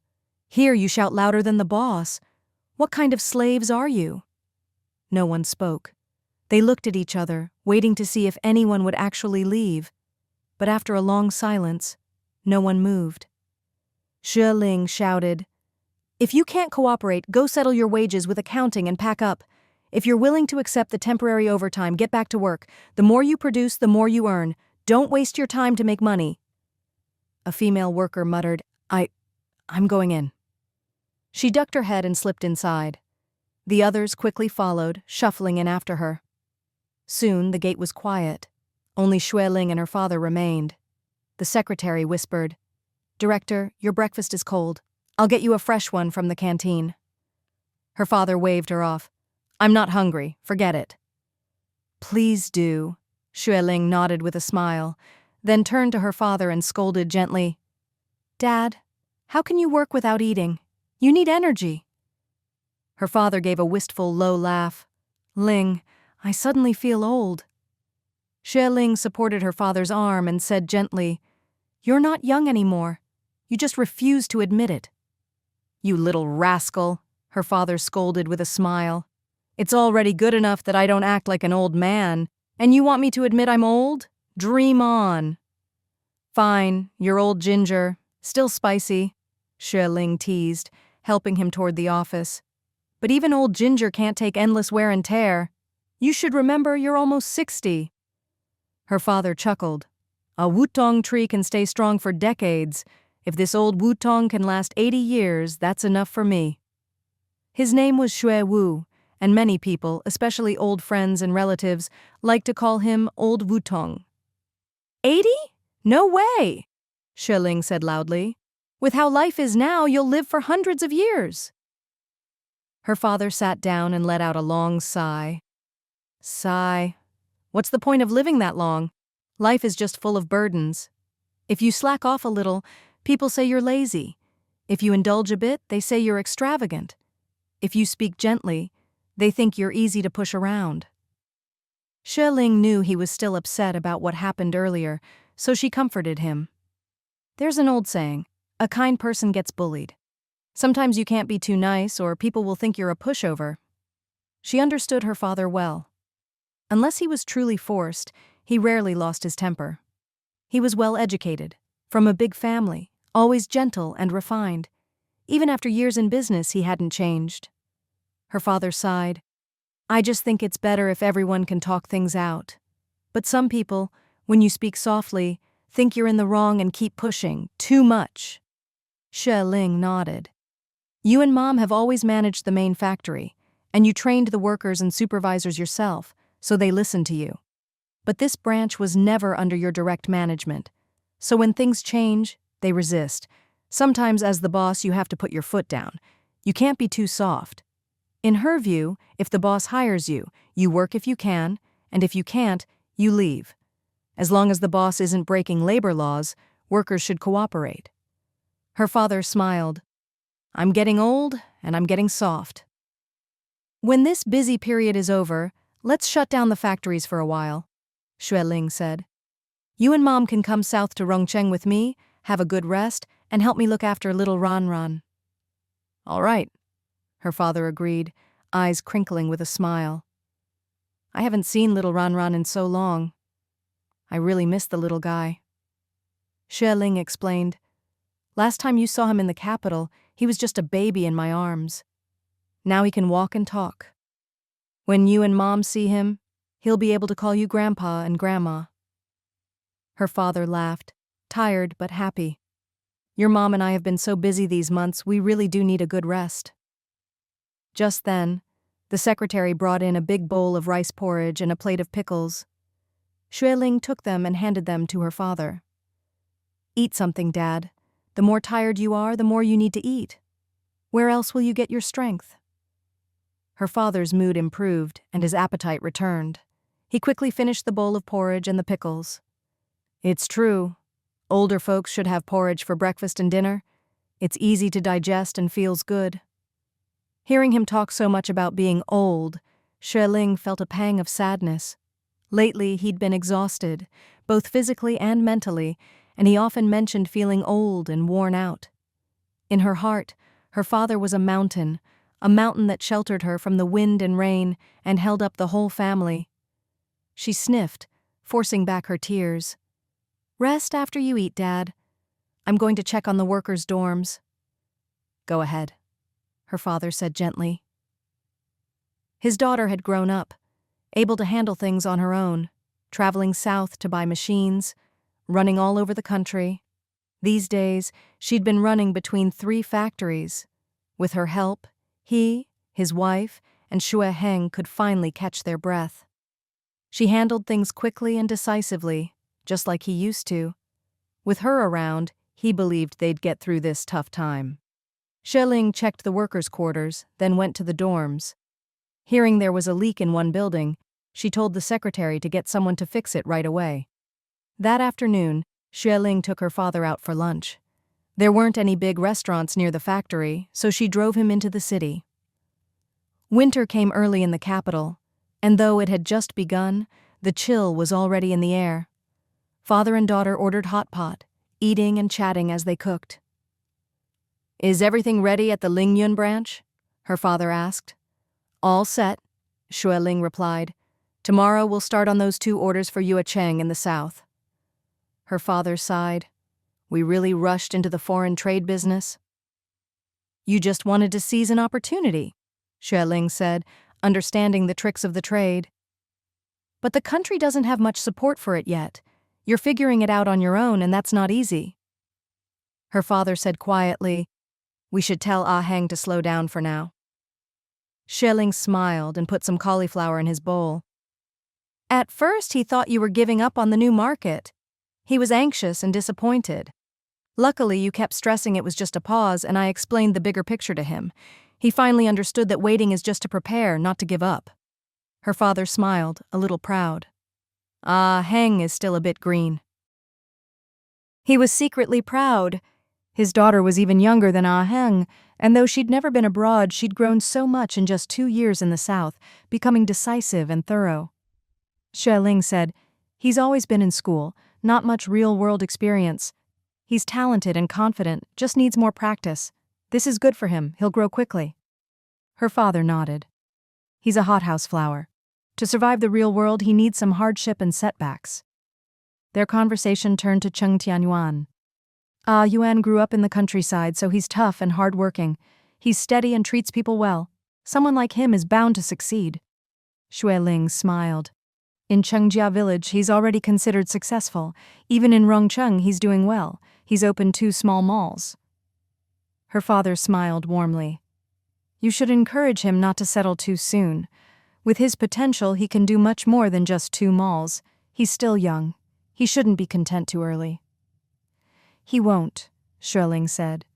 The first floor of the best building in my new development will be a shopping center, and I've reserved a big space for him. The first phase of Wangjiangyuan was almost fully occupied, and the second and third phases would soon be filled. The shopping center in phase 2 would become a little shopping paradise. Of course, she wanted to save the best for her husband. She'd already bought up the outer shops in phase 2, plus a big mall, one of her future plans. That's great, her father said. It's close to home and easy to manage. After lunch, Xue Ling hurried back to the main factory to check on the shift changes. She was busy until after 3 in the afternoon before she finally managed to lie down for a nap. Young people fall asleep as soon as their heads hit the pillow. It wasn't until 2 hours later, when the alarm rang, that she woke up. She washed her face with cold water, quickly came out to pour herself a cup of hot water, and drank it while blowing on it to cool it down. At that moment, Xue's mother walked in, smiling. You're awake. A while ago, Yuan called. I told him you were sleeping. He said it was nothing urgent and that you could call home when you had time. Xue Ling smiled and explained. He probably called from the development zone.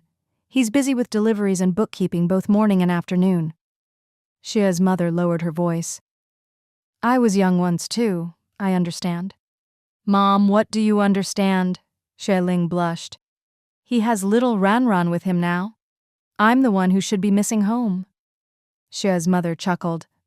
Once things settle down here, you should hurry back. Your husband and child need you. You can't be away from home for too long. No rush, Xue Ling said.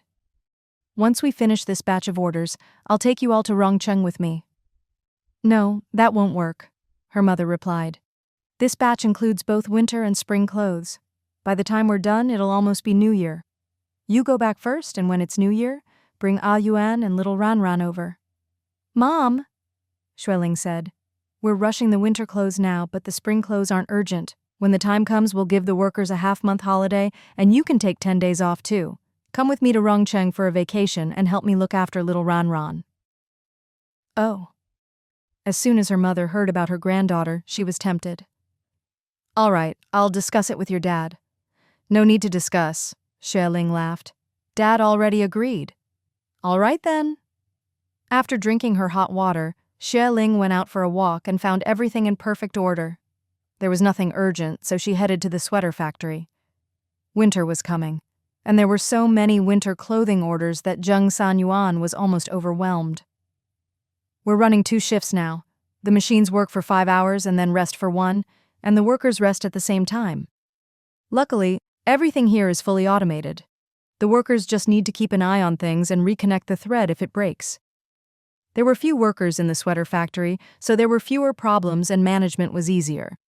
With just 1 supervisor to help, Cheng Tianyuan handled everything with ease. Xue Ling was envious. With you here, everything runs so smoothly. Cheng Tianyuan smiled and explained, there are more workers in the garment factory, and every step needs people. More people means more issues. Your dad has been really busy these past few months. I haven't had a chance to play chess or chat with him in ages. Xue Ling gave a wry smile. He really doesn't have any free time, Cheng Tianyuan said gently. When he has some time in a couple of days, tell him to come over for tea. I just got 2 gin of Westlake Longjing tea. It's very fragrant. I saved it especially for him.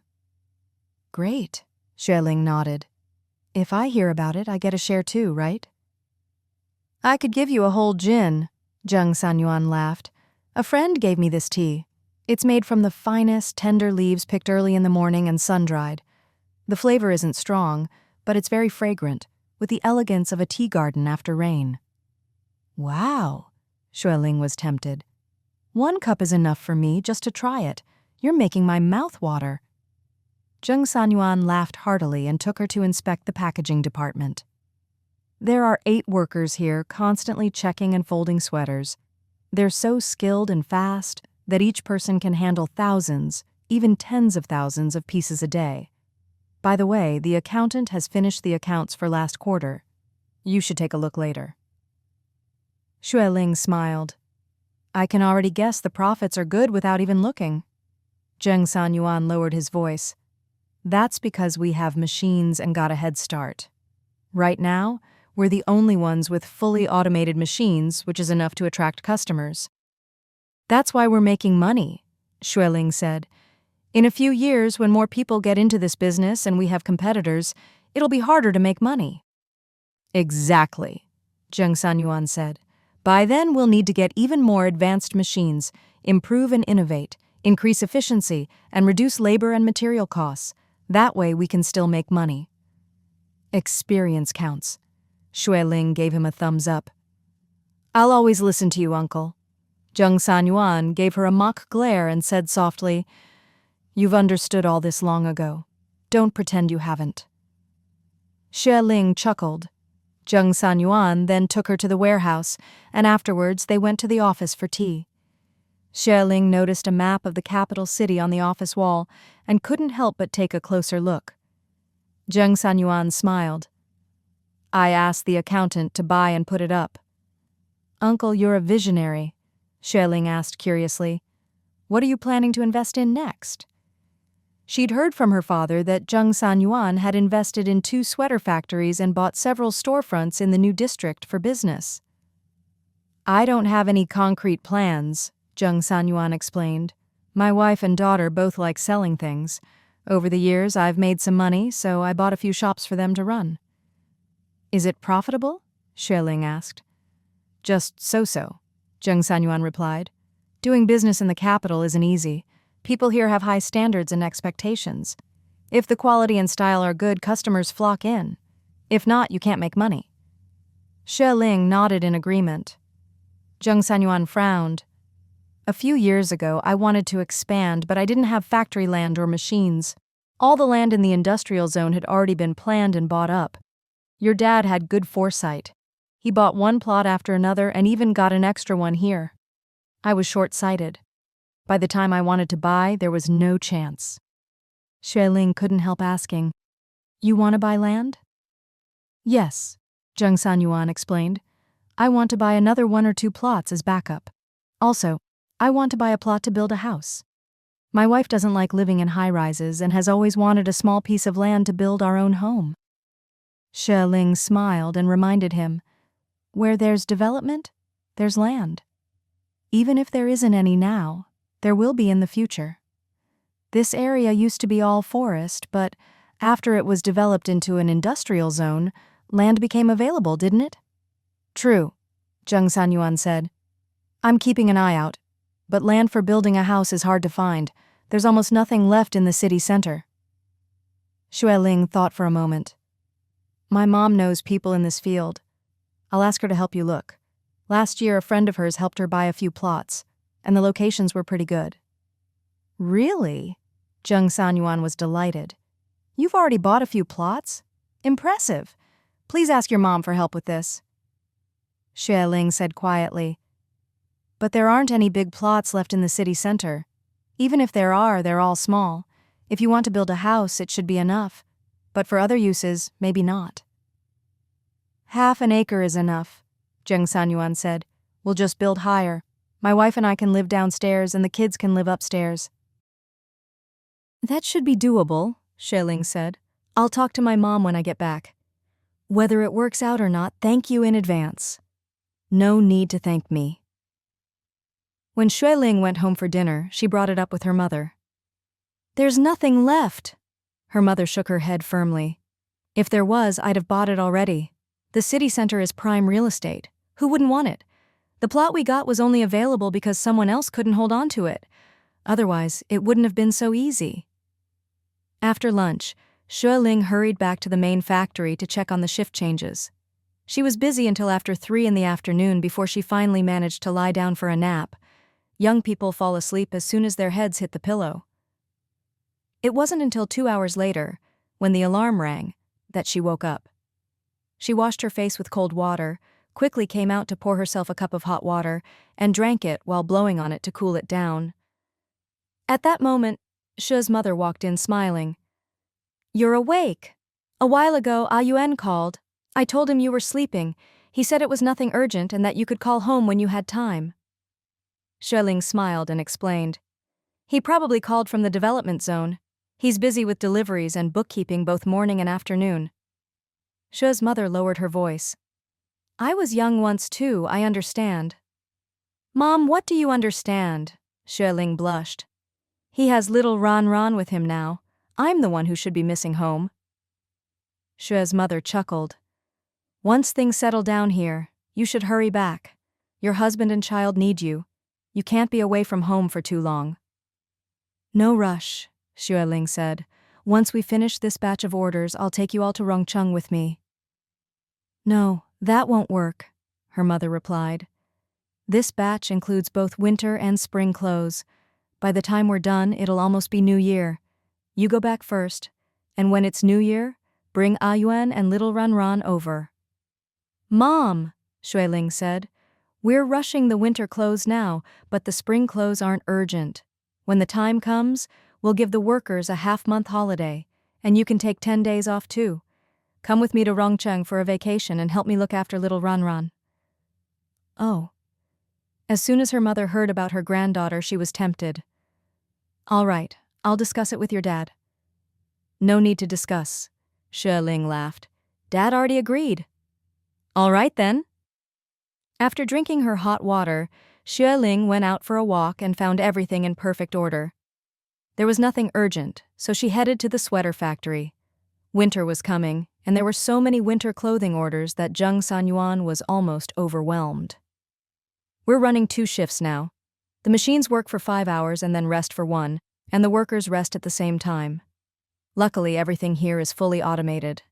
The workers just need to keep an eye on things and reconnect the thread if it breaks." There were few workers in the sweater factory, so there were fewer problems and management was easier. With just one supervisor to help, Cheng Tianyuan handled everything with ease. Xue Ling was envious. "With you here, everything runs so smoothly."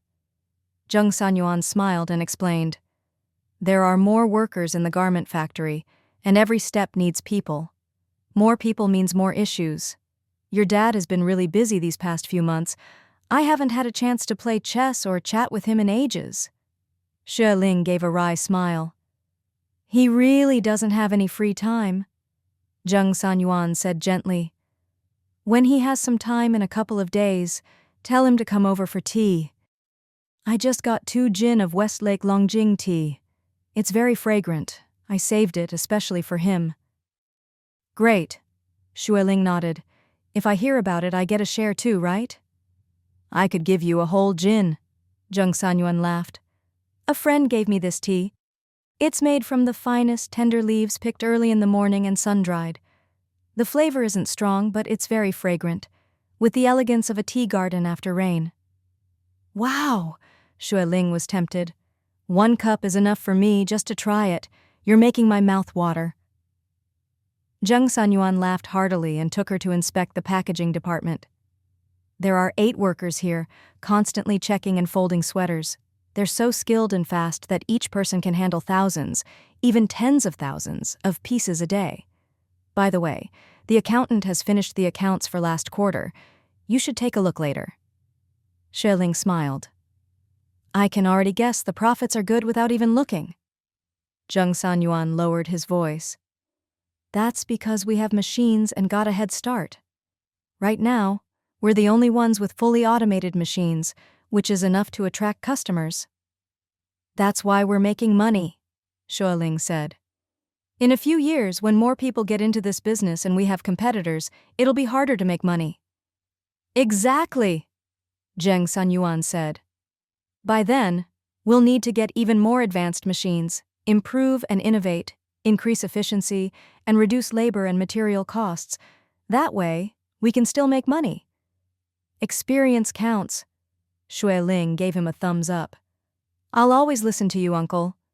Cheng Tianyuan gave her a mock glare and said softly, You've understood all this long ago. Don't pretend you haven't.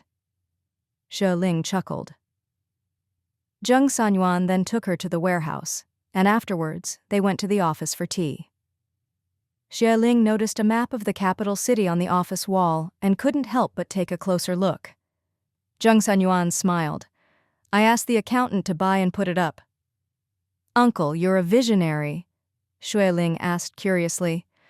What are you planning to invest in next?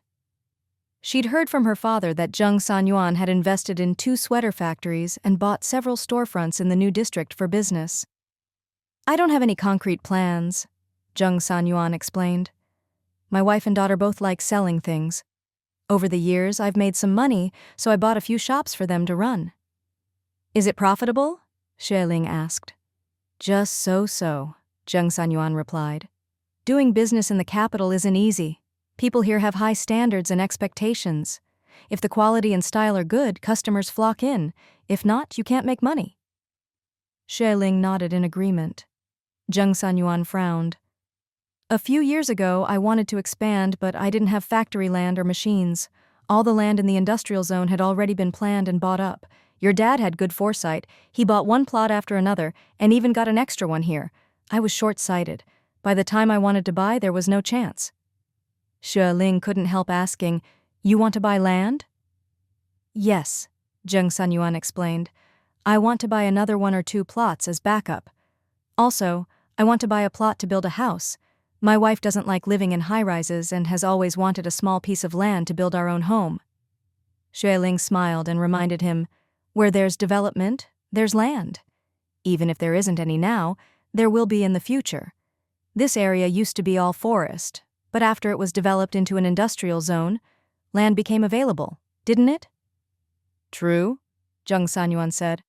I'm keeping an eye out, but land for building a house is hard to find. There's almost nothing left in the city center.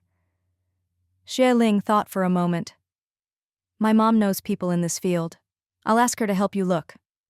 Last year, a friend of hers helped her buy a few plots, and the locations were pretty good. Really? Cheng Tianyuan was delighted. You've already bought a few plots? Impressive. Please ask your mom for help with this. Xue Ling said quietly, But there aren't any big plots left in the city center. Even if there are, they're all small. If you want to build a house, it should be enough, but for other uses, maybe not. Half an acre is enough, Cheng Tianyuan said. We'll just build higher. My wife and I can live downstairs and the kids can live upstairs. That should be doable, Xue Ling said. I'll talk to my mom when I get back.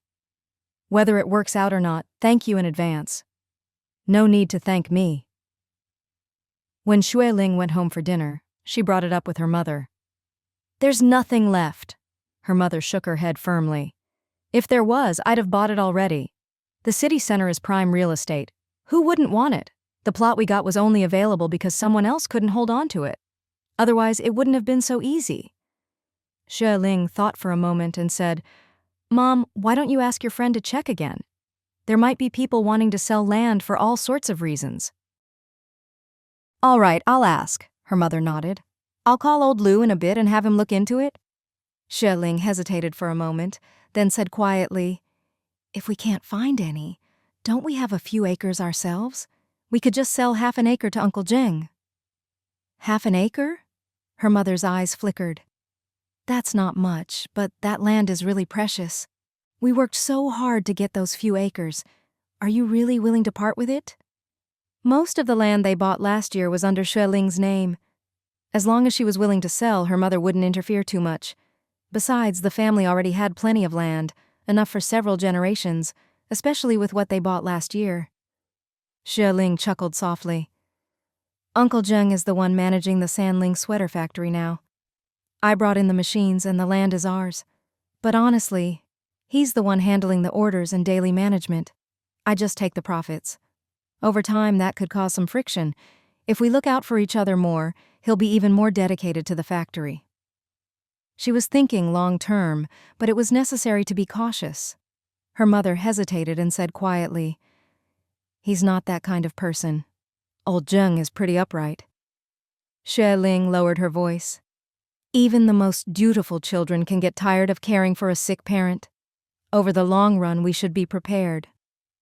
Her mother laughed and scolded her playfully. "How old are you, talking like an old woman already?" Xue Ling laughed too. "Anyway, just ask Uncle Lu to help look. If he finds something, we'll owe him a nice finder's fee." "All right," her mother nodded. Over the next 10 days or so, Xue Ling kept busy running between the 3 factories, helping wherever she could to lighten her parents' load. One afternoon, she went to the Lingyun branch to pick up goods. Xue Heng wasn't in the office. On the sofa sat a stylish, pretty young woman, petite and quite attractive. Before Xue Ling even entered, the secretary outside quickly stood up. "Miss Xue, you're here." "Hello?" Xue Ling smiled. "I'll go in and find Ah Heng. I have a few things to discuss with him." The secretary looked evasive and explained, "He's gone to the packaging department to inspect the goods. You'll have to wait a bit. Please go in and have a seat. I'll make you some tea." "Thank you. Just a glass of water is fine," Xue Ling said, a little thirsty after coming from the 3rd branch. The secretary nodded respectfully and hurried off. Xue Ling pushed open the office door and strode in. The woman on the sofa stared at her warily. Xue Ling was a little surprised to find someone else in the office, but she managed a polite smile and nodded. The woman eyed her with suspicion and asked, "Who are you? Who did you say you were looking for?" Xue Ling tossed her bag onto the sofa and was about to sit down when, "So you're the vixen clinging to Ah Heng?" The petite woman suddenly jumped up, pointed at Xue Ling's forehead and cursed, "You slut! Do you know how long Ah Heng and I have been together? What you're doing is going to get you punished. You're ruining our relationship.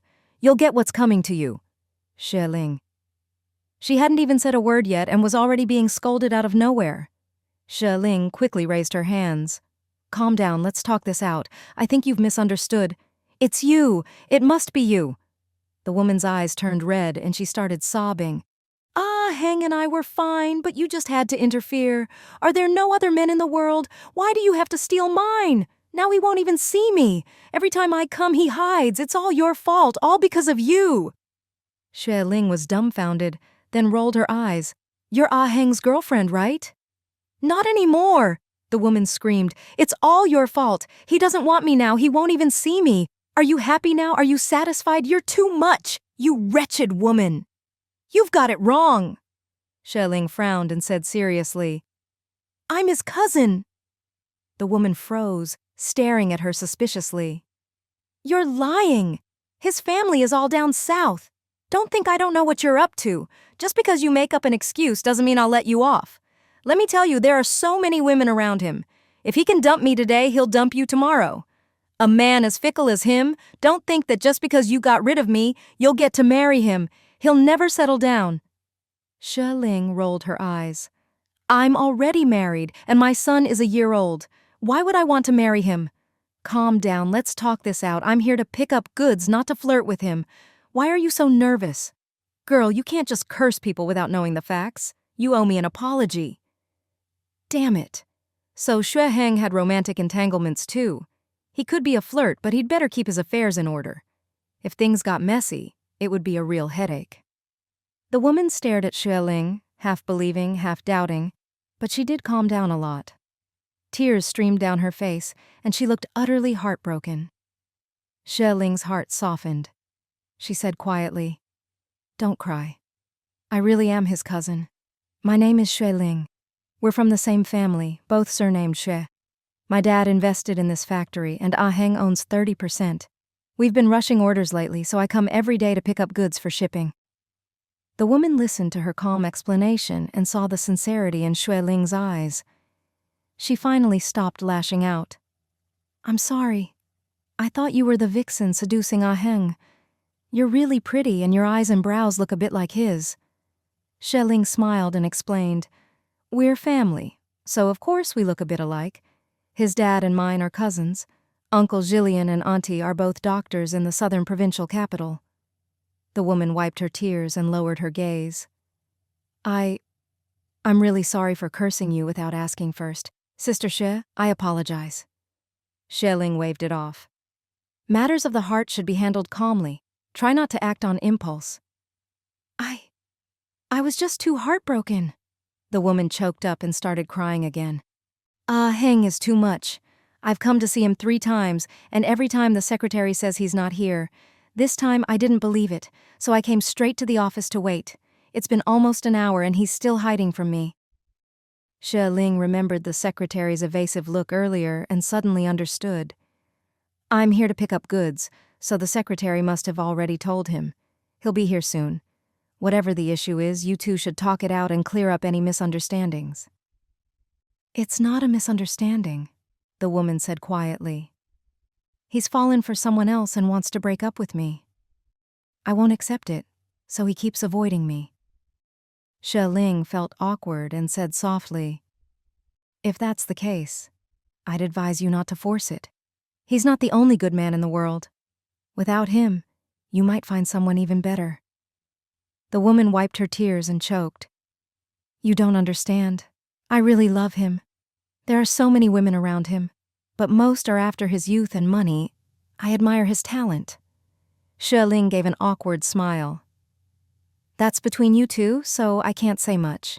When he comes, talk it out. I'll just be here a short while. Once I check the goods, I'll leave. Who would have thought Xue Heng was such a playboy? Flirtatious or not, he'd better keep his affairs in order. If things got messy, it would be a real problem. This was his private business, so she didn't want to get involved. She'd better just get the goods and go. At that moment, the door burst open with a bang. Xue Heng hurried in, glanced at the young woman, then gave Xue Ling an awkward smile. Ling, you're here to check the goods? They're in the warehouse. I've already inspected them. Xue Ling couldn't wait to leave and forced a smile. Then I'll go get the goods. You two can talk. Wait! The young woman suddenly grabbed Xue Ling's arm, pleading, Can you help me talk to him? I really, really like him. Please, can you persuade him not to break up with me? I'm begging you. Xue Ling looked helplessly at Xue Heng and shot him a glare. Heng, this is your relationship and I really shouldn't get involved. But since this young lady is asking, I can't just ignore it. If you like her, then be serious about it. If you don't, you shouldn't string her along. Be a man. Do things openly and honestly. She's here waiting for you and you're hiding. Hey, that's not how you should behave. Xue Heng's face turned red and then pale, clearly embarrassed. It's not like that. I've just been busy. The factory's been rushing orders. I'm working overtime every night. Where would I find time for romance? He shot the young woman a look and said in a low voice, Zhao Kai, I've already made things clear. Our personalities don't match and you're not the one for me. Let's part on good terms. Why keep dragging this out? You're an adult. You shouldn't be so irrational. His tone was tinged with reproach, and he shot Zhao Kai a warning look. Zhao Kai immediately started sobbing, choking out, How can you say that? When you liked me, everything about me was good. Now that you don't, suddenly everything's wrong. What does that vixen have that I don't? Why her and not me? I need to know. Xue Heng said firmly, There's no reason, and there's no vixen. I've already told you, our personalities don't match. We shouldn't be together. We're over. I don't want to break up, Zhao Kai cried, her eyes red. Don't think I don't know. That vixen came looking for you last night. I saw it. You were holding her hand and laughing with her, and you're still trying to lie to me? Xue Heng looked awkward and avoided her gaze. We've already broken up. Who I see is my own business. It's not your concern. Let's part ways peacefully. Please don't come looking for me again. This is my workplace, not the place for personal matters. Please leave. Zhao Kai broke down, sobbing uncontrollably. I don't want to break up. I don't agree. Heng, you know how much I love you. I'd give up everything for you. Please, let's not break up, okay? Xue Ling was mortified and hurriedly tried to free her arm from Zhao Kai's grip. I have things to do. You two talk. But Zhao Kai still clung to her, making her stumble. Xue Heng was startled and rushed forward, catching Xue Ling in his arms. Xue Ling twisted her ankle and let out a hiss of pain. Help me sit down first. Xue Heng frowned and quickly helped her to a seat. Zhao Kai hadn't expected to drag Xue Ling into it and was immediately apologetic. I'm sorry. I didn't mean to. Xue Heng was furious. Do you know who she is? Why are you grabbing her? If she gets hurt, I'll have security send you straight to the police. Zhao Kai was stunned by his outburst and stood there, frozen. All right, enough. Xue Ling took off her shoe and pressed her ankle, speaking softly. Zhao Kai didn't mean it. Why are you yelling? Even if you don't like her anymore, you should handle things properly, not leave things unclear. And you, how can you get involved with someone else before ending your last relationship? That's your fault, so don't just get angry and shout. Xue Heng was left speechless and muttered, You don't understand. Of course I don't. Xue Ling twisted her ankle, still feeling some pain. This is your business. You know best. I don't want to get involved, but I have to point out where you're wrong. What? I can't even say that? Xue Heng shook his head and sighed. Are you all right? I'll have the secretary get you some medicated oil. Xue Ling said, No need. It's just a bad angle. I'll massage it a bit and it'll be fine. You two talk things out. I'm going to the warehouse. All right. Seeing she could walk, Xue Heng relaxed. Be careful. Xue Ling slowly left the room, quickly closing the door behind her. She let out a long breath and limped toward the warehouse. Inside, Xue Heng glanced at Zhao Kai and sighed helplessly. I've already told you. We're over. If you feel wronged, I can offer you some compensation. But please don't come looking for me again, especially not here. This is my workplace, not the place for personal matters.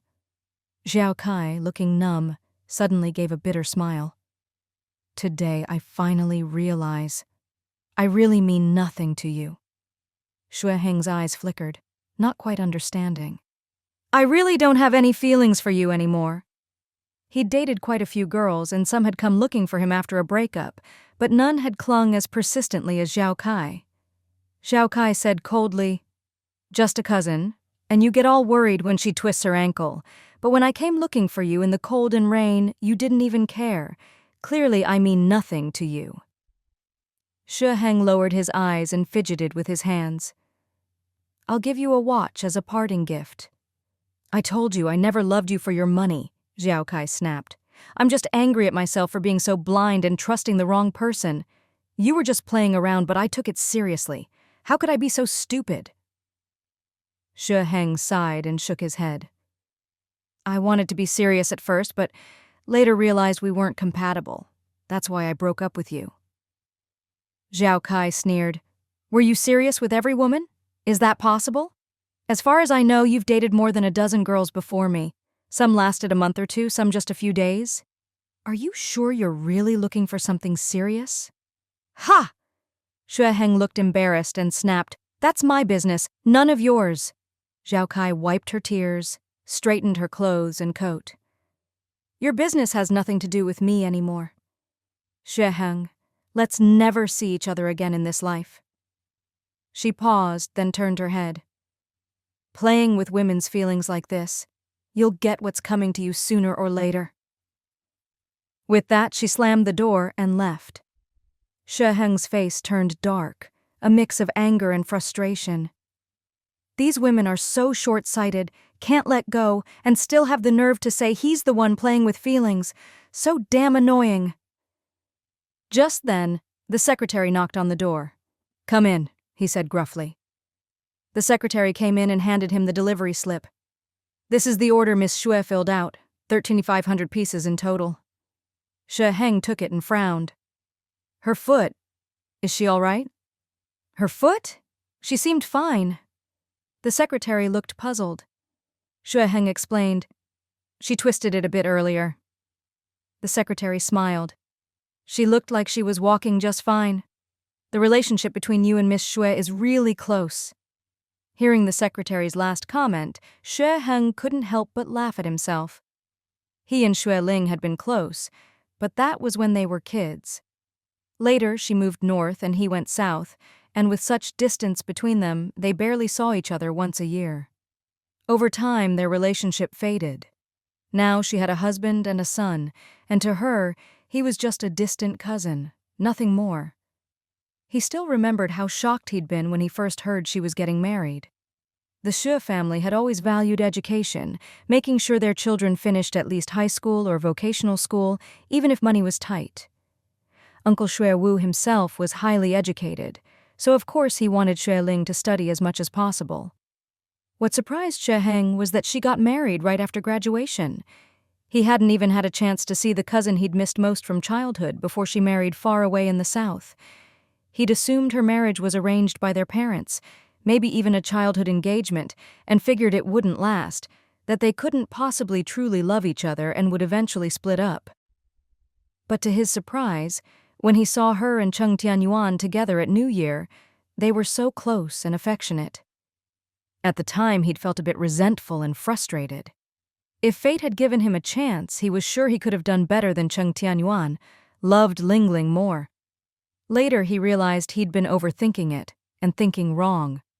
He and Xue Ling were close relatives, within 5 generations, so from a medical perspective, they weren't suitable for each other anyway.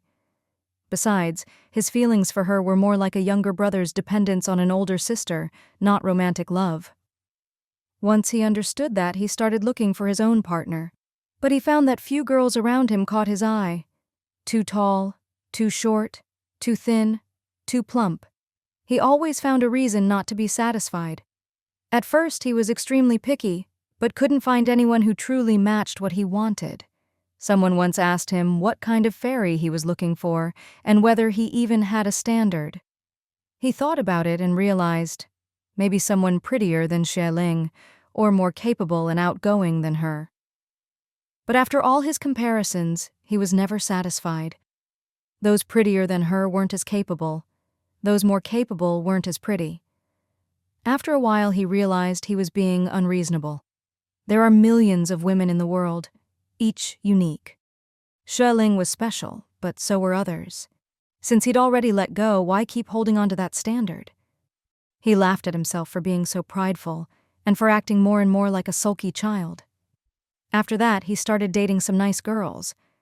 But he was still picky. Often, after just a couple of weeks or a month, he'd get annoyed, lose patience, and find too many faults. In just a few months, he'd dated more than a dozen girls. Tall, short, slim, curvy, all types. But so far, he hadn't found anyone he truly liked.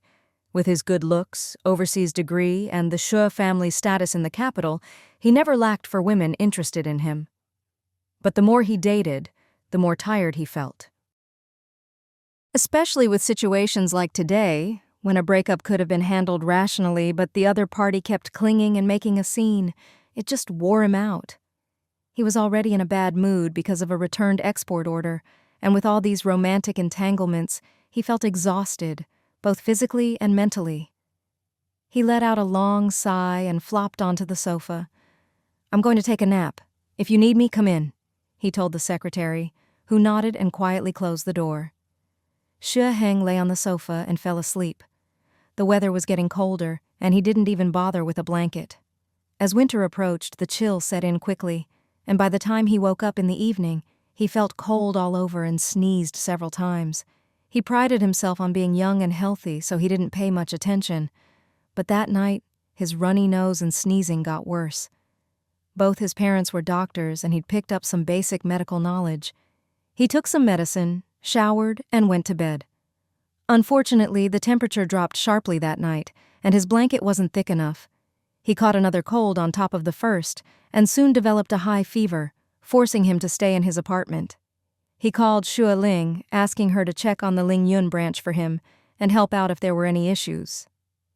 Xue Ling drove over in a hurry, found everything running smoothly, told the secretary to push the warehouse to ship out goods faster, and then went to see Xue Heng. His apartment was one he'd bought himself, a great place his mother had helped him find, not far from the city center. Following her mother's directions, Xue Ling soon arrived at the apartment. She knocked for a long time before Xue Heng finally came to the door, wrapped in a blanket. "Ling Ling, what are you doing here?" Hearing his hoarse voice and seeing his flushed face and listless look, Xue Ling said quickly, "Put on a coat. I'm taking you to the hospital." "I'm fine," Xue Heng sniffled. "I'll just drink more water and take some medicine." Xue Ling glanced around his cold, messy apartment and couldn't help asking, "Where's the water? Did you drink any? Where's the medicine?" The place was a mess. She took one look and didn't want to see more. Her brother Yuan was so much better. He kept the house spotless every day. With him around, home was always clean and tidy. Xue Heng mumbled, "I'll go boil some water. The water I boiled at noon is already cold." "I'll do it." Xue Ling sighed and went to the kitchen, only to find the stove cold. She shook her head. "Don't tell me you haven't eaten today." He looked embarrassed and shook his head. "I slept most of the day. Other than boiling some water at noon, I haven't gotten up." Xue Ling rolled her eyes. "Go clean yourself up. I'll take you to the doctor later. There's a shop downstairs. I'll get you something light to eat." With that, she hurried downstairs. Lunch hour was long over, but she found a noodle shop, ordered a bowl of wontons with extra broth, and brought it up for Xue Heng. As he sipped the hot soup and ate the wontons, they chatted. Xue Ling thought of the girl from yesterday and couldn't help asking, "Did you get things sorted out?" "It's done," Xue Heng said awkwardly. "She yelled at me, but she won't show up again." Xue Ling clicked her tongue. "It's fine to have a rich love life, but you need to know your limits and handle breakups properly." "This time was an exception," Xue Heng explained quickly. "I usually handle things well. We break up peacefully, agree to stay friends, and go our separate ways." "Oh?" Xue Ling laughed. "You've dated that many? You sound like a real pro." Xue Heng lowered his head, mumbling, "Not that many. Experience comes with time, I guess." Xue Ling didn't press further. "Finish eating, then I'll take you to the hospital. I drove over. All 3 factories are swamped with winter orders. Everyone's running around like crazy. You can't afford to get sick." Seeing her insist, and realizing he really shouldn't let a fever drag on, Xue Heng quickly agreed. "All right, let's see a doctor and get some medicine." When they arrived at the hospital, they found a long line of people waiting to see the doctor. With the onset of winter, many careless young people had fallen ill, and there were actually more young people in line than elderly. Xue Heng's face was flushed, and he looked very unwell. Xue Ling told him to sit in a corner while she waited in line for him. Xue Heng started coughing and couldn't even sit up straight, eventually slumping over on the bench. Worried, Xue Ling urged the nurse several times and took off her coat to cover him. After more than half an hour, she finally heard the nurse call his number. She hurried over to help him up. After a thorough examination, the doctor frowned and said, "You've caught a bad chill and it's pretty serious. You've even developed some pneumonia. You're still running a fever, 39.55 to GC. Get an injection and take your medicine. If you're not better by tomorrow, come back for an IV drip." "Okay," Xue Ling quickly agreed. The doctor wrote a prescription and handed it to Xue Ling. "Go wait next door. Give this to the nurse. She'll take care of it." Xue Ling took Xue Heng to the next room. The nurse was preparing a syringe and asked, "Any history of allergies to medication?" "No," Xue Heng mumbled. The nurse glanced at him, then looked surprised. "It's you?" Xue Heng looked up in surprise, then gave an awkward, embarrassed smile. "It's you? What a coincidence." "Not a coincidence," the nurse said coldly. "I've always worked in this department. You just forgot. You're so important you forget everything in less than 3 months." Xue Heng was embarrassed and forced a smile. "Sorry to trouble you." Xue Ling thought they were acquaintances, but the nurse's attitude seemed unfriendly. Worried Xue Heng might be mistreated, she said, "Miss, his condition is pretty serious. Please take good care of him." The nurse turned and gave Xue Ling a very unfriendly look, sizing her up. "Xue Ling, did I say something wrong just now? That can't be it." The nurse was tall and quite pretty, with a long face. Her eyes were full of hostility as she glared at Xue Heng and sneered, "What, another new one?" Xue Heng quickly shook his head and said quietly, "She's my cousin." Xue Ling immediately understood and couldn't help but feel both amused and exasperated. Looks like she'd been misunderstood again. "Hello, I'm his cousin, Xue Ling." She quickly introduced herself, emphasizing the Xue in her name. The nurse's expression softened a little, and she forced a smile at Xue Ling. "Sorry, I misunderstood. He needs an injection. Please wait outside." Xue Ling nodded and stepped out. A moment later, the door opened. Xue Heng came out, his face ashen, limping badly. Seeing the way he walked, Xue Ling broke out in a cold sweat. Just watching him was painful. Clearly, that nurse hadn't gone easy on him. Tsk, tisk, serves him right. She couldn't help but laugh and quickly went to support him. "Go sit over there. I'll get your medicine." Xue Heng couldn't speak, just nodded darkly. Xue Ling went to the pharmacy, paid for the medicine, and hurried back. To her shock, Xue Heng was slumped over on the bench, looking deathly pale, barely breathing. Xue Ling immediately sensed something was wrong. She stuffed the medicine in her pocket and shouted in panic, "Someone help! Please help! Somebody!" Hospitals are never short of people. Her loud cries quickly brought several doctors and nurses running. "He just fainted. He was fine a moment ago. He just got an injection. Where's the nurse who gave it to him? Did she do something to my cousin?" "I didn't!" The long-faced nurse stood up in the crowd, panicked. "I just gave him the injection as prescribed. Don't accuse me." Xue Ling was frantic. "Doctor, please check on my cousin. Hurry!" The doctor quickly opened Xue Heng's eyes and listened to his chest. "Get him to a ward. He's had a brief fainting spell. Start emergency treatment." Xue Ling was so scared her legs nearly gave out, but she hurried after them. A while later, Xue Heng was revived. The doctor explained it was a drug allergy and asked why they hadn't mentioned any allergies. Xue Ling was stunned. "How was I supposed to know if he had any allergies? That long-faced nurse kicked me out and gave him the shot alone. He fainted less than 3 minutes after coming out." The doctor turned and glared at the long-faced nurse. "Xu Kuihua, did the patient say anything about allergies?" Xu Kuihua's face went pale. I asked. He said no." Xue Ling immediately sensed something was off. "She's lying. My cousin's father is a doctor, and his mother is a senior doctor too. Their family knows all about medicine. If he had a history of allergies, he would have said so right away before any injection." The doctor frowned and questioned Xu Kuihua further. The head nurse and other nurses were also anxious, asking questions and talking among themselves. Soon, Xu Kuihua broke down in tears. "He's my ex-boyfriend. He broke up with me. I've always resented him. Just now he said he was allergic. I reduced the dose a little and gave him the shot. Not much, just a little." "Outrageous!" The doctor's face was livid. "Where's your professional ethics?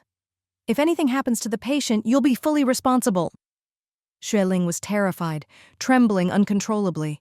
God, thank goodness she hadn't left the hospital yet. If Xue Heng had collapsed outside and couldn't be rescued in time, he could have died. "Save my cousin first. If anything happens to him, I'll call the police immediately. Where's your hospital director?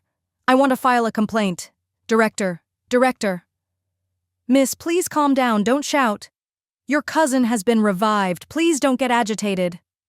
This is a personal grudge. It has nothing to do with the rest of us. Yeah, he's already been saved. Don't make a scene." Xue Ling was furious, pushing away the hands trying to calm her. "Get lost.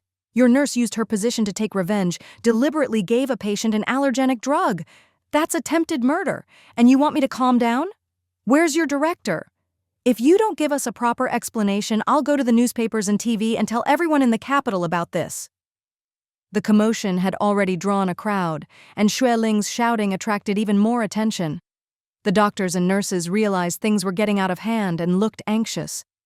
Xu Kuihua sobbed, shaking with fear. Seeing Xue Heng lying motionless, Xue Ling's eyes filled with tears. "Where's the director? Where's your supervisor? If you don't give us an explanation, I'm calling the police right now. Your staff tried to harm a patient, deliberately used an allergenic drug." Her shouting finally brought a distinguished, silver-haired gentleman. "The director's here! The director's here!" Xue Ling saw the person in charge arrive and fell silent, her face grim. The onlookers all started explaining what had happened. The director was shocked and quickly said, "Rescue the patient first! Don't delay! We can't let anything happen to him!" "He's already stable," the doctor explained nervously. "But we can't be sure there won't be other side effects." Seeing Xue Heng still motionless, Xue Ling panicked, pushed through the crowd and rushed downstairs. She ran straight to the hospital entrance, hands shaking as she dialed the phone. More than half an hour later, an old, battered police car pulled up at the hospital entrance. A little while after that, Xue Ling's father hurried in. With red eyes, Xue Ling explained what had happened.